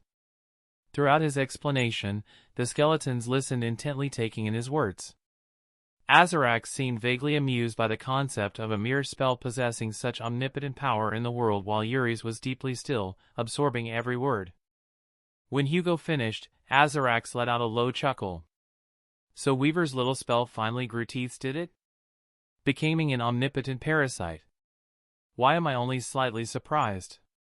Yuri's tapped a bony finger on the table, thinking deeply. Weaver was always playing the longest game. To think his framework would outlive the gods themselves, and achieve this. He seemed almost impressed. You keep calling it Weaver's spell, Hugo pressed. Who is Weaver and how are you sure it's their work? Hugo silently prayed they would answer. After all, he was receiving answers to the origin of the nightmare spell, which was something the entire world had been pondering over for decades. The stench of meddlesome fate is all over you. It's definitely their work, Yuri's replied dismissively. But continue. These nightmares you talked about, individuals are pulled into pocket realms generated by the spell, conquer them, and are rewarded with power through ascending in rank? Hugo explained the basics of the nightmare seeds, the trial, and the conflict it has in it. He also added some of the most common theories about nightmares, like the idea of them being an illusionary recreation of the past. Yuri's fell silent for a long moment. A forced, accelerated awakening to combat the ever-spreading corruption, how devious, how utterly Weaver-like. He then looked directly at Hugo. You are also a child of war. Hugo blinked. A what? Your world, or the place you call the waking world, is War God's divine realm, or at least, what's left of it in Weaver's spell. It's actively awakening people to combat the corrupted spewing in through gates. Which means that the divine realm of War God is currently being consumed by corruption. Despite the harrowing implications of his words, Yuri seemed pleased. Almost satisfied. That is, pleasing news. Hugo's mind raced as he processed this knowledge. He was angry at Yuri's for being so casual about a world-ending calamity, but his curiosity currently outweighed his anger. After all, the ancient skeleton was suggesting that the spell was saving humanity instead of dooming it. But more than that, there was something Hugo caught on that made his head spin. Wait, are you implying that there are multiple realms? Not just the dream realm and the waking world? Of course, Azarax scoffed. The cosmos is large, boy. Your world is not the only one. Back in our days, there were mortal realms, where the common people lived and cultivated their power by climbing the path of ascension, and then there were the divine realms, where the creatures blessed by the gods and these created by them lived. His voice was filled with disdain, showcasing his hatred for the gods and their chosen. They were not places in the way you think. Instead, they were the physical bodies of the gods, their very essence made manifest as geography, weather, and lastly life. Well, expect for Shadow God, but that's barely important. Yuri's picked up the thread. Even now that the gods are dead, their realms did not vanish. Usually they would have continued existing naturally, but alas, corruption got to them now that their divine protectors are gone. But at least you people have this nightmare spell to gain a chance of survival. My theory, based on your testimony, is that this dream realm is a new, grotesque amalgamation of these realms. A cancerous fusion of multiple dying or dead divine realms stitched together and overrun by corruption that has been accumulating for thousands of years since the death of the gods. The skeleton mood seems to have gone sour once more, but he didn't dwell on it. Well, aside from your realm, but don't worry, from what you've said, it won't be long before this dream realm consumes your realm as well. The scale of all it was staggering. Hugo felt dizzy, and he did not even know what shocked him more from all of these revelations. The existence of multiple worlds, and the fact that Earth was the dead body of an actual god. Or the fact that the dream realm is made up of many other realms which are all fused forkfully with the dream realm. There was also the fact that the nightmare spell might not be as cruel as the world thought it was. This explains so many things, and at the same time opened door to many more questions. Unable to resist, Hugo looked at Yuri's with a curious, nearly mad expression. If all the realms are bodies of gods, Hugo said slowly, his voice shaky, then the dream realm itself, is it the body of a god too? Which one? The temperature in the room seemed to drop by several degrees as he asked that question. Yuri's and Azarax went perfectly still, their emotionless faces displaying a strange expression. Then Yuri said, I suggest that you should stop perusing that topic altogether. Knowing that particular truth at your current rank would cause you to get corrupted. After all, some truths are not meant for the mortal, or even the awakened, mind to hold. Hugo stared at the skeleton in shock, feeling a cold sweat beading on his tentacled skin. Knowledge can do that? Just knowing something can corrupt you? Yuri's let out a dry chuckle that held no humor whatsoever. Knowledge is the most dreadful force in all creation. More volatile than any divinity and more powerful than any aspect. I do not care much about your well-being, but remember this, ignorance is not just bliss, it is often the only armor you have in this cruel world. The conversation lulled, the weight of all these mind-shattering revelations hanging in the air. Hugo shifted topics, deciding to listen to the ancient skeleton advice. He explained, in brief terms, how he had received the Omnitrix, finding and bonding with it in his first nightmare and encountering Vilgax briefly from afar. This, finally, seemed to genuinely surprise Yuri's.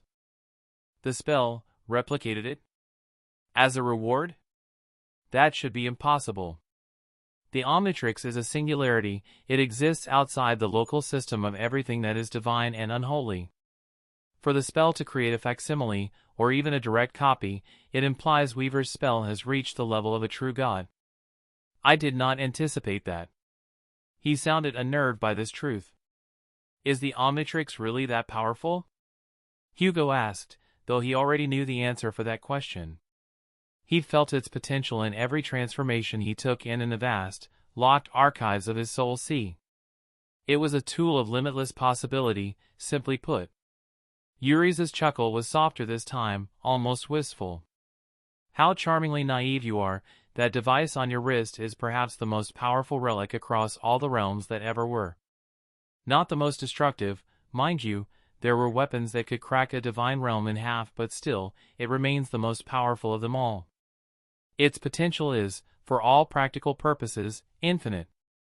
In the hands of a worthy wielder who understands a fraction of its purpose, it could reshape reality, change the world and make its wielder rival the very gods themselves. Given time and mastery, it could even rival the omnipotent power of the nightmare spell. The silence that followed was simply profound. Hugo looked down at the familiar dial on his wrist, seeing it with new, terrifying eyes. Rival the nightmare spell. He thought, remembering how he had been using the divine relic so far. He'd been using it to bash down immediate obstacles and gain more power, but something was telling him that it could do much more than that. After all, gods did not just destroy, they also created. But alas, as Yuri said, it needed a worry master, worthy in the sense that it needs someone of higher rank to bring out its true potential. I should keep this in mind later when I ascend. Hugo changed the subject again, deciding to focus on his current problems. The great terror that's chasing me. You wouldn't happen to know how to kill it permanently, do you?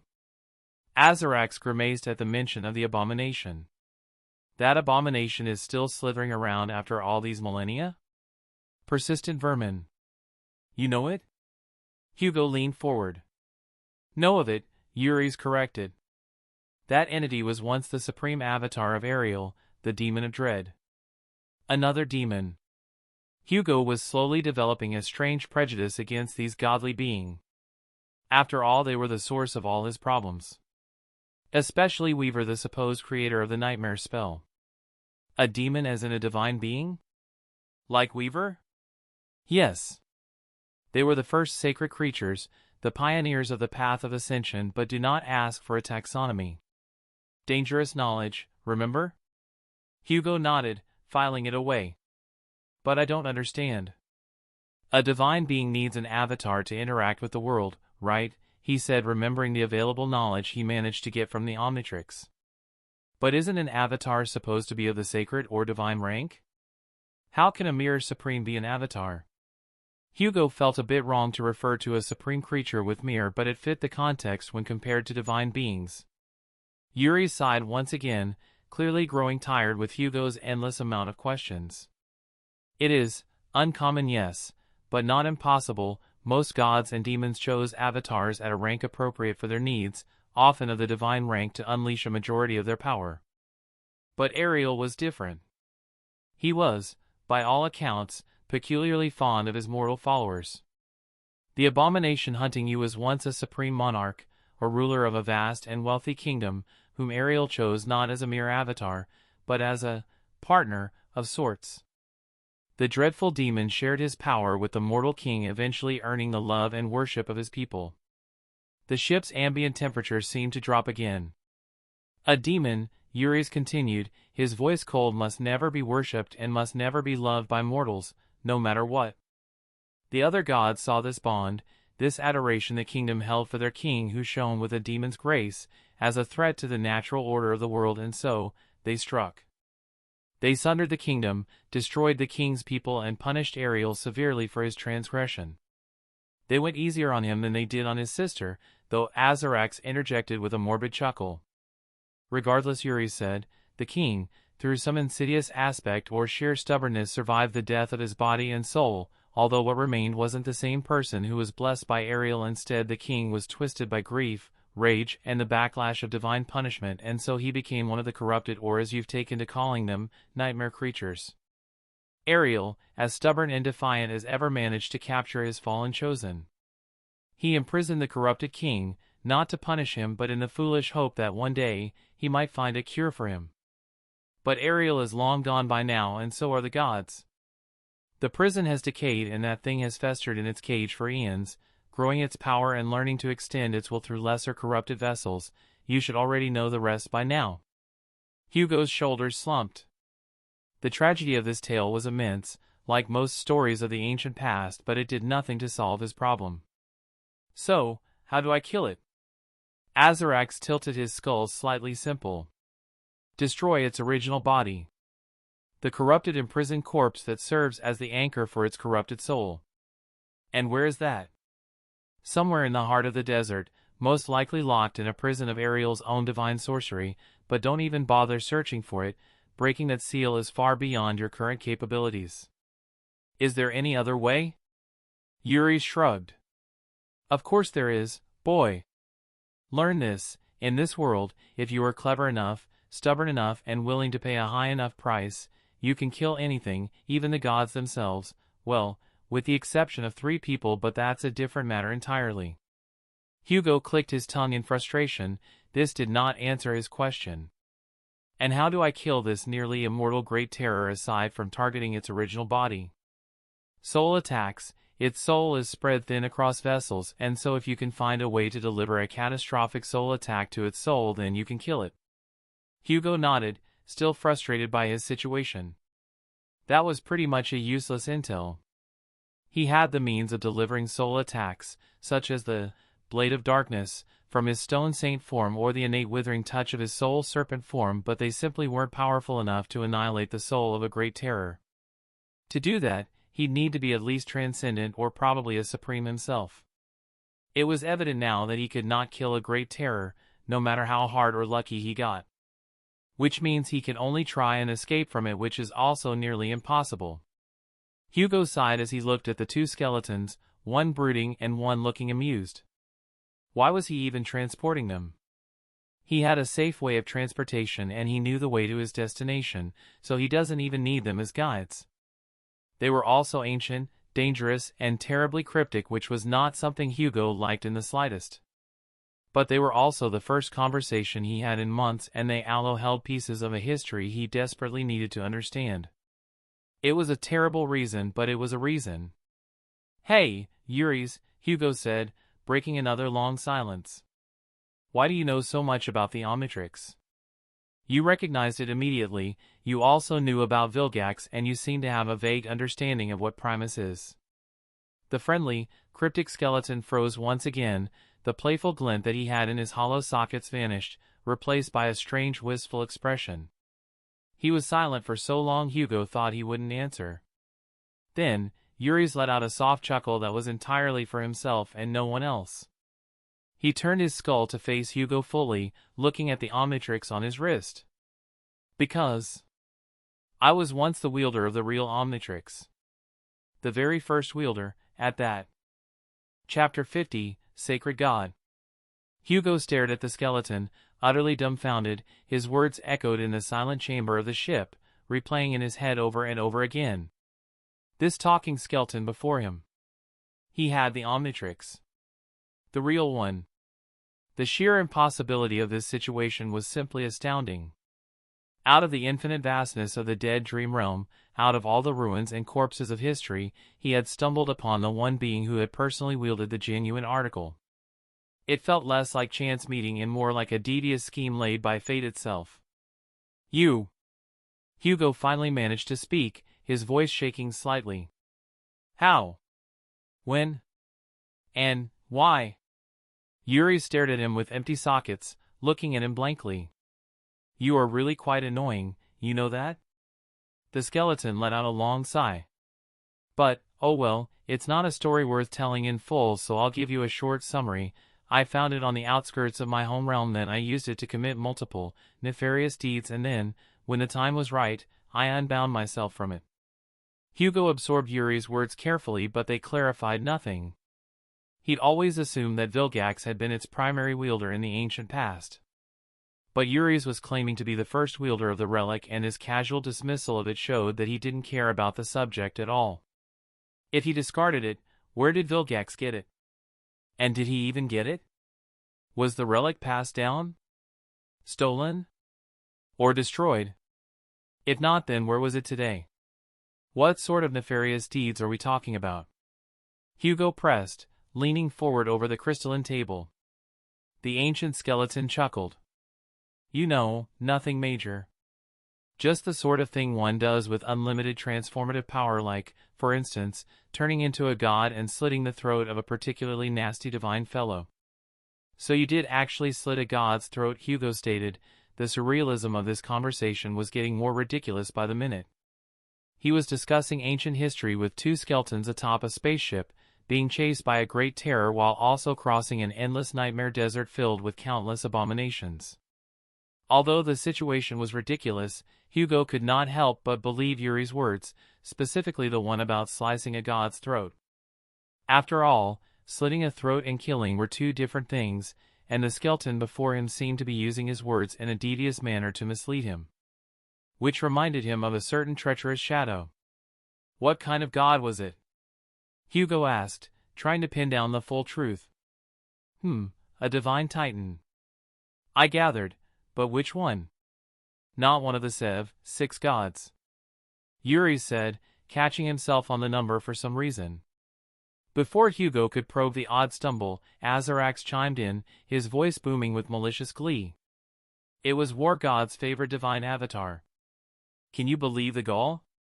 This bastard here had a nasty, protracted history with that one, but more than that, a slave killing the chosen vessel of War God. Isn't that utterly preposterous? Utterly blasphemous. And utterly absurd. Oh, how I loved every single moment of it. Yuri's turned his skull slowly toward his fellow skeleton. His playful aura was gone once again, replaced by a cold intensity. He did not need to know that. Azarax snarled at the Godslayer, his bony jaws clacking violently that it almost fell off. Oh, fuck off. What are you going to do, kill me? Oh, right. You can't. Yuri's didn't reply, merely turning back to Hugo with a defeated look. This revelation was pretty significant. Yuri's had used the Omnitrix to temporarily become a god and attempt to assassinate the avatar of a major deity. The sheer scale of that action must have had terrible consequences. Well, it was quite obvious considering he was hanged on a tree for all of eternity. For some reason, Hugo had an idea about what Emperor Yuri's might have used to assault the Divine Titan. He must have used the Celestialcipian imprint. He knew of the locked, uncorrupted DNA of a cosmic being of immense power deep within his soul. The Omnitrix had refused to give him any answers or information about it, but he could tell it was incredibly powerful. It was the only thing he could conceive of that might grant the power to challenge a Divine Titan's avatar, even if briefly. If he could ever access it himself. The thought was both intoxicating and terrifying. Such power, at his hands, could make him do whatever he wanted. He could potentially bring back his mother from the dead, and go a step beyond that. He could cleanse every single nightmare creatures out there, whether it was of the great, cursed, or even unholy rank. With such power, he could reclaim America, Europe, and protect the waking world from being devoured by the dream realm. But it was locked away, behind barriers he didn't even understand. This deeply frustrated Hugo. He had the power to get out of here, save everyone and everything, but he could not access it. Shaking off those, Hugo focused on the skeleton before him once again. This was a unique opportunity. Even if he couldn't unlock a divine imprint, it was still a chance for him to understand the full potential of the Omnitrix. And its weakness, of course. But there was something he simply could not wrap his head around no matter how he thought about it. "May I ask," Hugo began, choosing his words carefully. "Why did you discard it? If it could make you a god, even temporarily, why give it up?" Yuri's attempted a shrug which looked incredibly uncanny. It was the only way to become a god properly. Hugo raised an eyebrow. A god? As in, the divine rank? No, as in the sacred rank. Now Hugo was genuinely confused. His understanding of the hierarchy was clear: dormant, awakened, ascended, transcended, supreme, sacred, and divine. Sacred was the rank before divine. Then, why would Yuri surrender an artifact that could grant him the power of a divine being, even if temporarily, just to become a sacred being permanently? Couldn't he have simply achieved the sacred rank and kept it? But why? Hugo pressed further. Retaining the Omnitrix should have allowed you to eventually master it even as a sacred being. Why discard the key to unlock every door just to walk through one? Yuri's chuckled dryly, as if remembering a long-hidden memory. You really don't know anything about true apotheosis, do you? He leaned forward slightly, his attention focused on Hugo and the Omnitrix. Tell me, child, what separates a mortal from a god? Not a powerful being, but a true god. Hugo fell silent for a moment. How was he, a mere awakened, was supposed to know the key to the sacred rank? There was also the fact that Hugo lived in the era of the nightmare spell, where the only god that wasn't corrupted is the omnipotent nightmare spell. After a long moment, he spoke hesitantly. The ability to create things from nothing? The skeleton shook his head. Even mortals with the right aspects can create things from nothing, so no, it's not that. Then I have no idea, Hugo admitted. The sacred skeleton nodded, as if he'd expected that. What separates a god, sacred or divine, from a mortal is that a god is their power. They do not wield it, instead they manifest it from the very core of their being. A true god does not need a sword to strike down an enemy, instead their will itself is the blade. They do not need a shield, as their existence itself is enough to stop all attacks, and they certainly, he said, his empty gaze lingering on the Omnitrix, don't need a fancy watch to display power borrowed from noble creatures. He let the words hang in the air for a moment before continuing. The essence of godhood is sovereignty over the self, to wield your own power, refined from your essence without any outer influence. The Omnitrix is basically the ultimate crutch for anyone walking the path of ascension. It is a glorious, universe-spanning crutch, but a crutch nonetheless. If I had kept it, I would have always been relying on it. I would have been studying its catalog, mastering its forms one by one, but never forging my own, and most importantly, I would have been a curator of power but never a source of it. He paused for a moment, his skeletal expression strangely wistful. To become a god, I had to cast it aside. I had to stand alone, with only what I was. The fact that Yuri's had just confirmed he was once a sacred being, a god in his own right, barely registered in Hugo's mind, which was reeling with the implications for his own path. Would the Omnitrix hinder his ascension in the future? The thought seemed absurd for now. He was struggling to become an ascended, let alone a god. Contemplating godhood was the fantasy of a madman, as no human of the waking world had managed to reach past transcendence. And yet, Yuri's was a living, existing example of someone who had walked that path. And so his argument and insight was logical and wise. But Hugo also knew he would never give up the Omnitrix. For him, it wasn't just a tool, it was his aspect, his flaw, and his very identity. It had saved his life more times than he could count, and it was the reason he was alive until now. To discard it would be to discard himself. So, in theory, Hugo said slowly, working through Yuri's logic, if I continue walking the path of ascension with the Omnitrix bonded to me, will I be unable to become a god? Yuri seemed to consider this deeply, his skull tilted a little. The silence stretched for a long time, with no one talking and Azarax watching with a keen interest, as if waiting for his favorite part of the story. "No," Yuri's finally said. "That is not necessarily the case for you." Hugo blinked. "Why?" "The Omnitrix I possessed was a divine relic, an object of immense power that bonded to my soul, yes, but that was all it has ever been, an object. It was not my aspect and it certainly was not my soul. See, it was simply key I carried." He gestured with a bony hand toward Hugo's wrist. "The Omnitrix you possess is a different matter altogether. I do not know if it is because your own unique aspect has fused with its essence or because Weaver's spell has done something strange while replicating it, but that device on your wrist is not a true divine relic anymore." "What?" Hugo looked down at the familiar dial. "But its description says it is. Its rank is divine. It may have been a divine relic once, but it is not anymore. As of this moment, it is one with you. It is your soul, your aspect, and your flaw. It is not you and the Omnitrix, it is you." "Who is the Omnitrix?" "In a very real sense, you are a living fragment of that relic. Therefore, even if you wished to remove it, you could not. You would be tearing out your own soul core." Hugo fell into deep contemplation. He had considered the Omnitrix a part of him, but he did not think it was this literal. And now he could not help but wonder why that was the case. Why was his Omnitrix different from the one Yuri's had used? The only explanation he had was deeply rooted to the events of his first nightmare. The laboratory, and the injections of strange energy that had saturated his soul, body, spirit, and shadow. That energy had been Omni-energy, the fundamental force of the Omnitrix, and when he had finally found the central chamber and touched the divine device, it had bonded with him because it recognized the familiar energy coursing through his very being.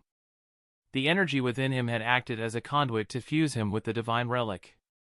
Aspect, unique being. Aspect description, your blood, flesh, bones, mind, soul, spirit, and shadows are altered in strange ways. Hugo remembered his original, dormant aspect runes. Now he finally understood what the experiment had done for him. It had prepared his entire being to become one with the Omnitrix. The Omnitrix simply completed the process. Of course, the intentions of the Galvans was simply to complete the Omnitrix, considering that, before him, no one was able to bond with it due to its dangerous nature. Knowing all of this, Hugo couldn't help but wonder. Did he become part of it, or did it become part of him? Even if the distinction was meaningless now, it was still an important thought process for his sanity. It was then that another thought struck him. The series of events was simply too perfect to be a mere coincidence. An aspirant with a uniquely malleable soul and body, subjected to an experiment that infused him with exotic energy, who then stumbles into the central chamber containing the very source of that energy. The mere fact that he had just the aspect needed and ended up getting the nightmare containing the Omnitrix was also improbable, to say the least. It felt less like chance and more like a carefully made scheme. As if someone had arranged the components with a specific outcome in mind. As if fate itself had done it on purpose. Eventually he pushed the paranoia down and looked at Yuri's. It would do him no good to trouble his mind with something that grand for now. "Then what happened to the Omnitrix after you discarded it?" "I have no idea. I assumed it returned to its creator." "Azimuth?" "Don't know. I wasn't that close to the grumpy frog." Hugo sighed in frustration.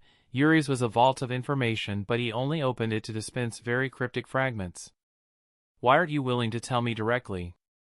Surely, as a fellow wielder of the Omnitrix, you feel some kinship? Maybe a desire to guide?" Azarax, who had been quiet for a while now, suddenly burst out laughing. "Oh, that's rich. As if this heartless bastard knows anything about companionship, especially after all he and the other 8 have done." Yuri's didn't even glare this time. Instead, he simply turned his hollow gaze to Hugo, and when he spoke, his voice was flat and simple. "It is simple, really. My past is not a story worth remembering. It is better left forgotten, along with this dead world and its dead gods, so let me be clear. I will not answer any more questions relating to the Omnitrix's history, my personal history, the specific nature of the gods, or my home. Consider those topics sealed forever." He paused once more before adding an ominous line. But I will say this, you must ascend. As fast as you possibly can. Hugo frowned. The shift in conversation was simply too jarring. Why was he talking about my ascension all of a sudden? Why? Boy, are you so spiritually blind that you cannot sense the 100,000 seeds of corruption festering within your own soul? See? Ah. Hugo's grimaced terribly. That. Of course. Each locked DNA imprint in the Omnitrix's vast archive was sealed behind a sickly barrier of corruption, with only 19 were clean so far. But then again, over 1 million more were not. This was an invasive infection woven into the very fabric of his aspect for some unknown reasons. He had long suspected that this accumulated corruption would one day become a critical problem. After all, it was a ticking bomb in his soul. At least now he had a clearer path, which was to ascend to higher ranks to strengthen his soul and resist it, or somehow conquer 1 million pseudo-trials to cleanse each imprint, with the latter being an impossible task, of course.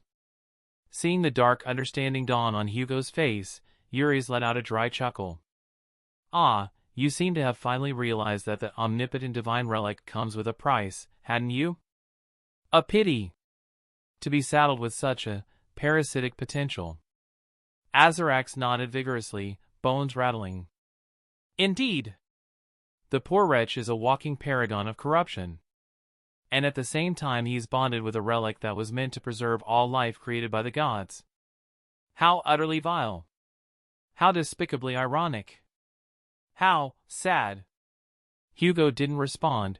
Instead he just leaned back in his seat, looking from the boastful, warlike supreme to the cryptic sacred god in front of him. A profound sense of worry washed over him as Hugo realized how terrible his current situation was. He was transporting two ancient, immensely dangerous beings that seemed to have lost their sanity centuries ago. One seemed driven by pride and a love of chaos, while the other by a deep sense of cynicism and a ton of secrets he refused to share. He had gained terrifying insights into the nature of his power and the world itself, but he still had no solution to any of his problems. Only more warnings and deadlines. This is going to be a very, very long journey. On the other side of the dream realm, the Chained Isles. In a grove of twisted, iron-like trees that wept viscous, black sap, a myriad of figures moved with lethal grace against a horde of nightmare creatures. A dark figure, covered from head to toe in a strange shifting dark mass, flowed through the battlefield, his movements precise with terrible tendrils sprouting from his back. The black tachi in his hand left no trail of light as it brushed against the thick, fungal hide of a large gray wolf, battling it with a savage battle style. Not far away, a figure of blinding contrast was currently fighting another large wolf-like abomination. She was radiant and incandescent, resembling a true star made entirely of white flames. Nephi's awakened battle art revealed itself as she moved around the gray wolf, dancing around it as she dodged its feral strikes. Surprisingly enough, she did not use her sword, for she was practicing her awakened ability. White flames, pure and hungry, manifested themselves from the depths of her radiant soul course. Yet, unlike her time on the Forgotten Shore, the soul flames did not burn without reason. Instead they materialized themselves into a myriad of different constructs, some lances, others as swords, and some as just spikes, all made of beautiful white flame. She hurled flaming constructs at the fallen abomination, piercing its flesh and consuming the terrible fire to consume the abomination. Not far away, a tenebrous warrior made purely of shifting shadows was fighting against two more wolves of the same species as the wolf. Strangely, the marble saint was coated in strange dark carapace, giving her more flexibility. Sunny, who was battling the strongest of the wolf pack, was getting annoyed with the bastard. It was a fallen devil, which by all means shouldn't be something a newly awakened should be fighting against, but he did not care. He let the shadows swallow him as he dissolved entirely. Sunny used his awakened ability, Shadow Step, to teleport directly towards the abomination shadow.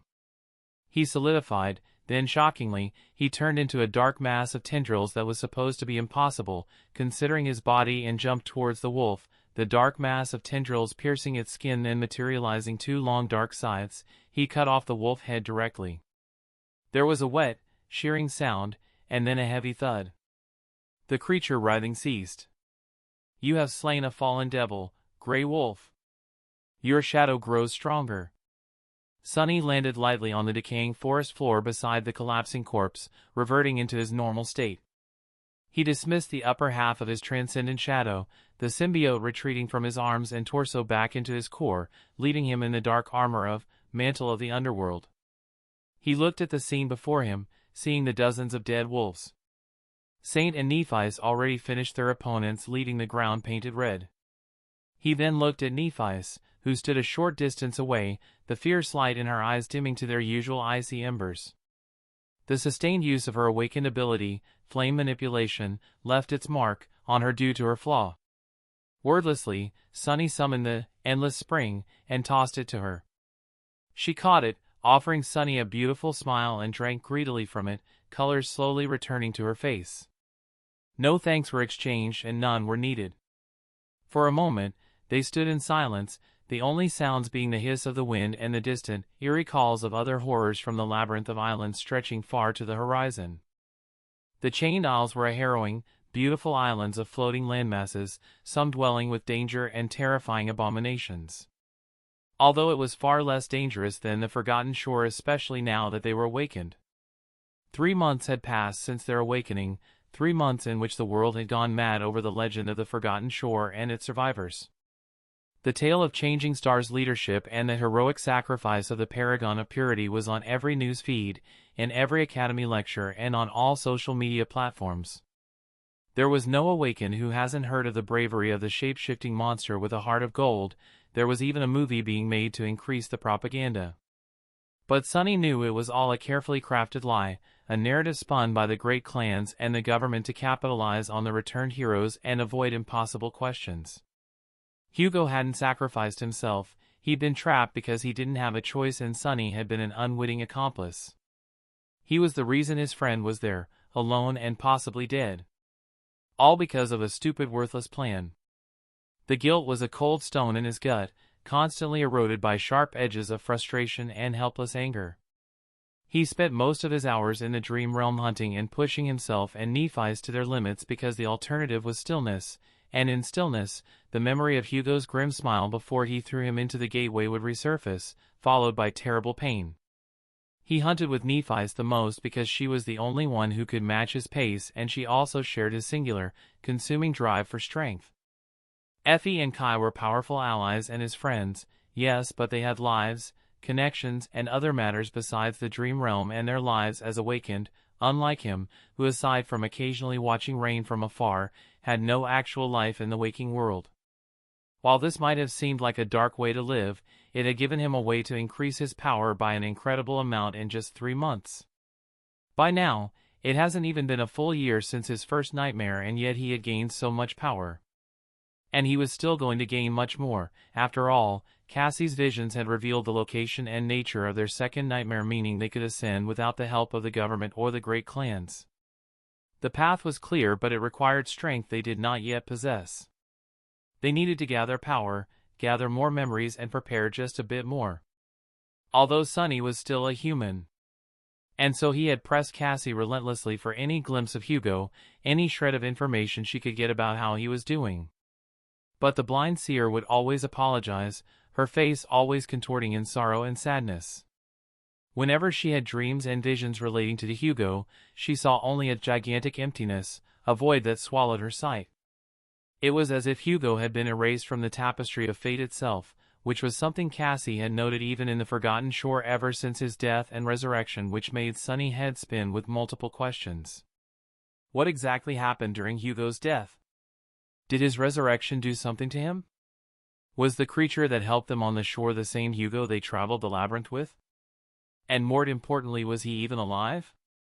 All of these questions made Sunny nearly go insane. He had no answers and no clues to check on his friend, which widened his confusion and discomfort even further. On the other hand, Nephi's and her fire keepers, the nearly 300 awakened from the shore who had chosen to follow her, many out of devotion to Hugo's memory, were under immense pressure. The great clans, especially Valor, circled them like vultures. Valor had already made several attempts to recruit Nephi's and the Firekeepers, seeing her independence and her followers' strength as a threat. A threat they could not get rid of, and so they attempted the new best thing, to pressure her into forcefully joining Valor. Her only option right now was to ascend, to challenge the second nightmare and become a master. Only then would she gain enough standing to not be crushed by the clans. But Nephi and Cassie were not content with this. Instead they formed a dangerous plan. They planned to enter the second nightmare with at least 200 of the Fire Keepers and come out of it all as ascended champions of humanity, essentially creating a second miracle as a continuation of the Forgotten Shore. Of course, Nephi was not cruel enough to risk the lives of people that followed her. She asked them and they agreed on their own free will. Furthermore, she had Cassie, a seer with a sacred aspect that could predict whether this plan would work or not, and luckily, Cassie had managed to see a vision where the entirety of these entering the nightmare had survived without a single casualty. Which was not to say they had become lazy. It was a second nightmare after all which had killed numerous awakened before them, but that only served as more motivation for them as they slowly gathered their powers. It was a mad plan, born of desperation and sheer will. It was the only way to carve out a space of autonomy and force the clans to negotiate with her as a power, not absorb her as a resource. Sunny's goals aligned perfectly with hers, get stronger, at any cost, and so, they hunted together, tackling prey that would make other awakened cohorts flee, grinding their souls against the whetstone of constant combat. With a soft groan, Sunny summoned his runes, the familiar golden symbols materializing in front of him. It was almost like a ritual by now. Name, Sunless. True name, Lost from Light. Rank, Awakened. Shadow Cores Frowny Face 4/7. Shadow Fragments Frowny Face 22 4/1000. Attributes Frowny Face Faded, Sparks of Divinity, Child of Shadows, Bloodweave, Stone Shell. Aspect Frowny Face Shadow Slave. Aspect Rank, Divine. Aspect Abilities Frowny Face Shadow Control, Shadow Step. Aspect Legacy Frowny Face Shadow Dance. First Relic, Claimed. Second Relic, Claimed. Third Relic, Unearned. Fourth Relic, Unearned. Fifth Relic, Unearned. Sixth Relic, Unearned. Seventh Relic, Unearned. The Stone Shell attribute was his most recent ability, gained from saturating the counter on Mantle of the Underworld, which had miraculously transformed into an attribute fusing with his souls and granting him many incredible abilities. His mastery of Shadow Dance had advanced significantly with Nephi's help.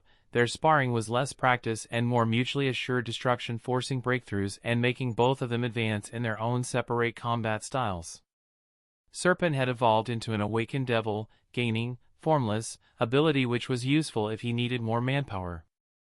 Most crucially, he had gained, and then, on Cassie's urgent advice, preserved Shadow God's lineage, the Drop of Ichor.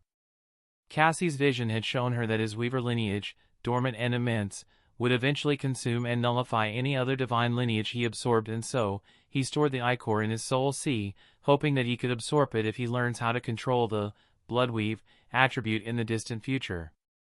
After all, the loss of the Shadow God's lineage would be an incredible waste, not only to himself but to the entire world.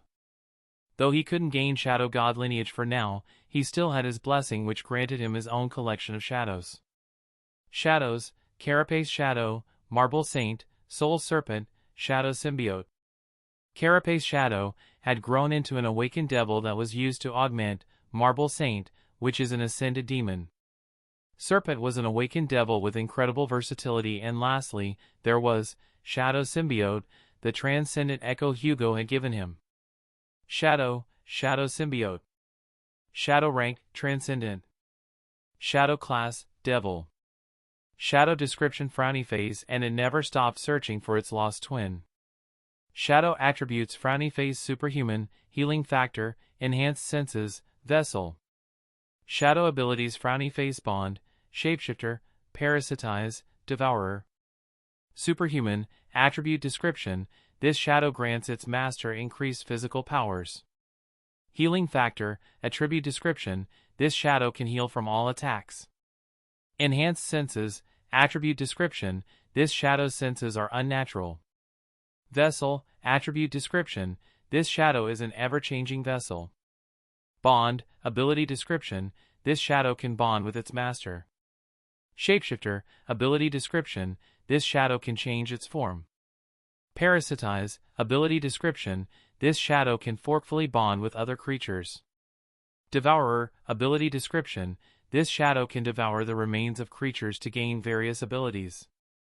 Devoured abilities, 0/7. Its similarity to the carapace shadow was unnerving, as they were both creatures capable of bonding and augmenting others, but of course, the shadow symbiote was far more powerful and versatile, capable of bonding with him to share its powers. Of course, it did not grant him transcendent powers, but it did give him its abilities and durability, making Sunny capable of fighting creatures way above his rank and class. He slowly begun to realize how lucky Gunlod was to end up with such an echo. Normally, an echo couldn't become a shadow unless its shadow was in Sunny's soul sea, but the symbiote, through vessel, attribute and its prolonged bonding with Sunny, had gradually transformed its nature, overridden by his own aspect, until it became a true shadow creature, no different from Serpent and Saint. It was now his primary weapon and armor, layering over the marble shell to grant him monstrous physical power and resilience. He now had 2 awakened devils, an ascended demon and a transcendent devil. It was a concentration of power that dwarfed any other awakened in history, including Changing Star herself. He could already fight and kill masters, which was terrifying when he thinks about it. He hadn't even been an awakened for that long, and yet his powers were this big. Sunny was growing stronger at an unnatural, terrifying rate, which made it harder and harder to hide himself from the prying eyes. But alas, there was nothing he could do about it for now. Exhaling a breath he didn't realize he'd been holding, Sunny looked at Nephi's face and felt his heart beat a little faster. He composed himself and asked, "Should we head to the shipwreck island next?" Changing Star raised an eyebrow as she looked at her companion. "Isn't it better to continue hunting until we form our Titan cores? We need more essence." Sunny shook his head dejectedly. "For you, maybe, you're already a tyrant. You can absorb soul shards efficiently and gain fragments from killing anything, but for me." He gestured vaguely at his own chest. "Forming a 5th core, let alone a Titan core, would take at least a year of hunting like this, even with my powers. Besides," Cassie was clear, "I shouldn't form my tyrant core before we enter the nightmare, so I'm following her advice." Nephi's finally nodded, a crisp, decisive motion. "True, but you realize what that means, right? We'll have to deal with that fiend in the Night Temple with our current strength." Cassie was certain that he would escape even if we don't bring the mirror fragment to him. He's a wielder of a divine aspect and most likely is a terror or a titan. Sunny's expression turned grim as he remembered Cassie's warning. Her vision had informed them of the unstable Prince of Valor, Mordred, who wielded a divine aspect, possessed war god lineage and the son of a sovereign, who was also raised by the most deranged sovereign. The dream spawn. Mordred was a catastrophe waiting to happen, a prisoner who would inevitably escape and become a mortal enemy in their plan, especially now that they destroyed his mirror beast on Rhe Reckoning Island.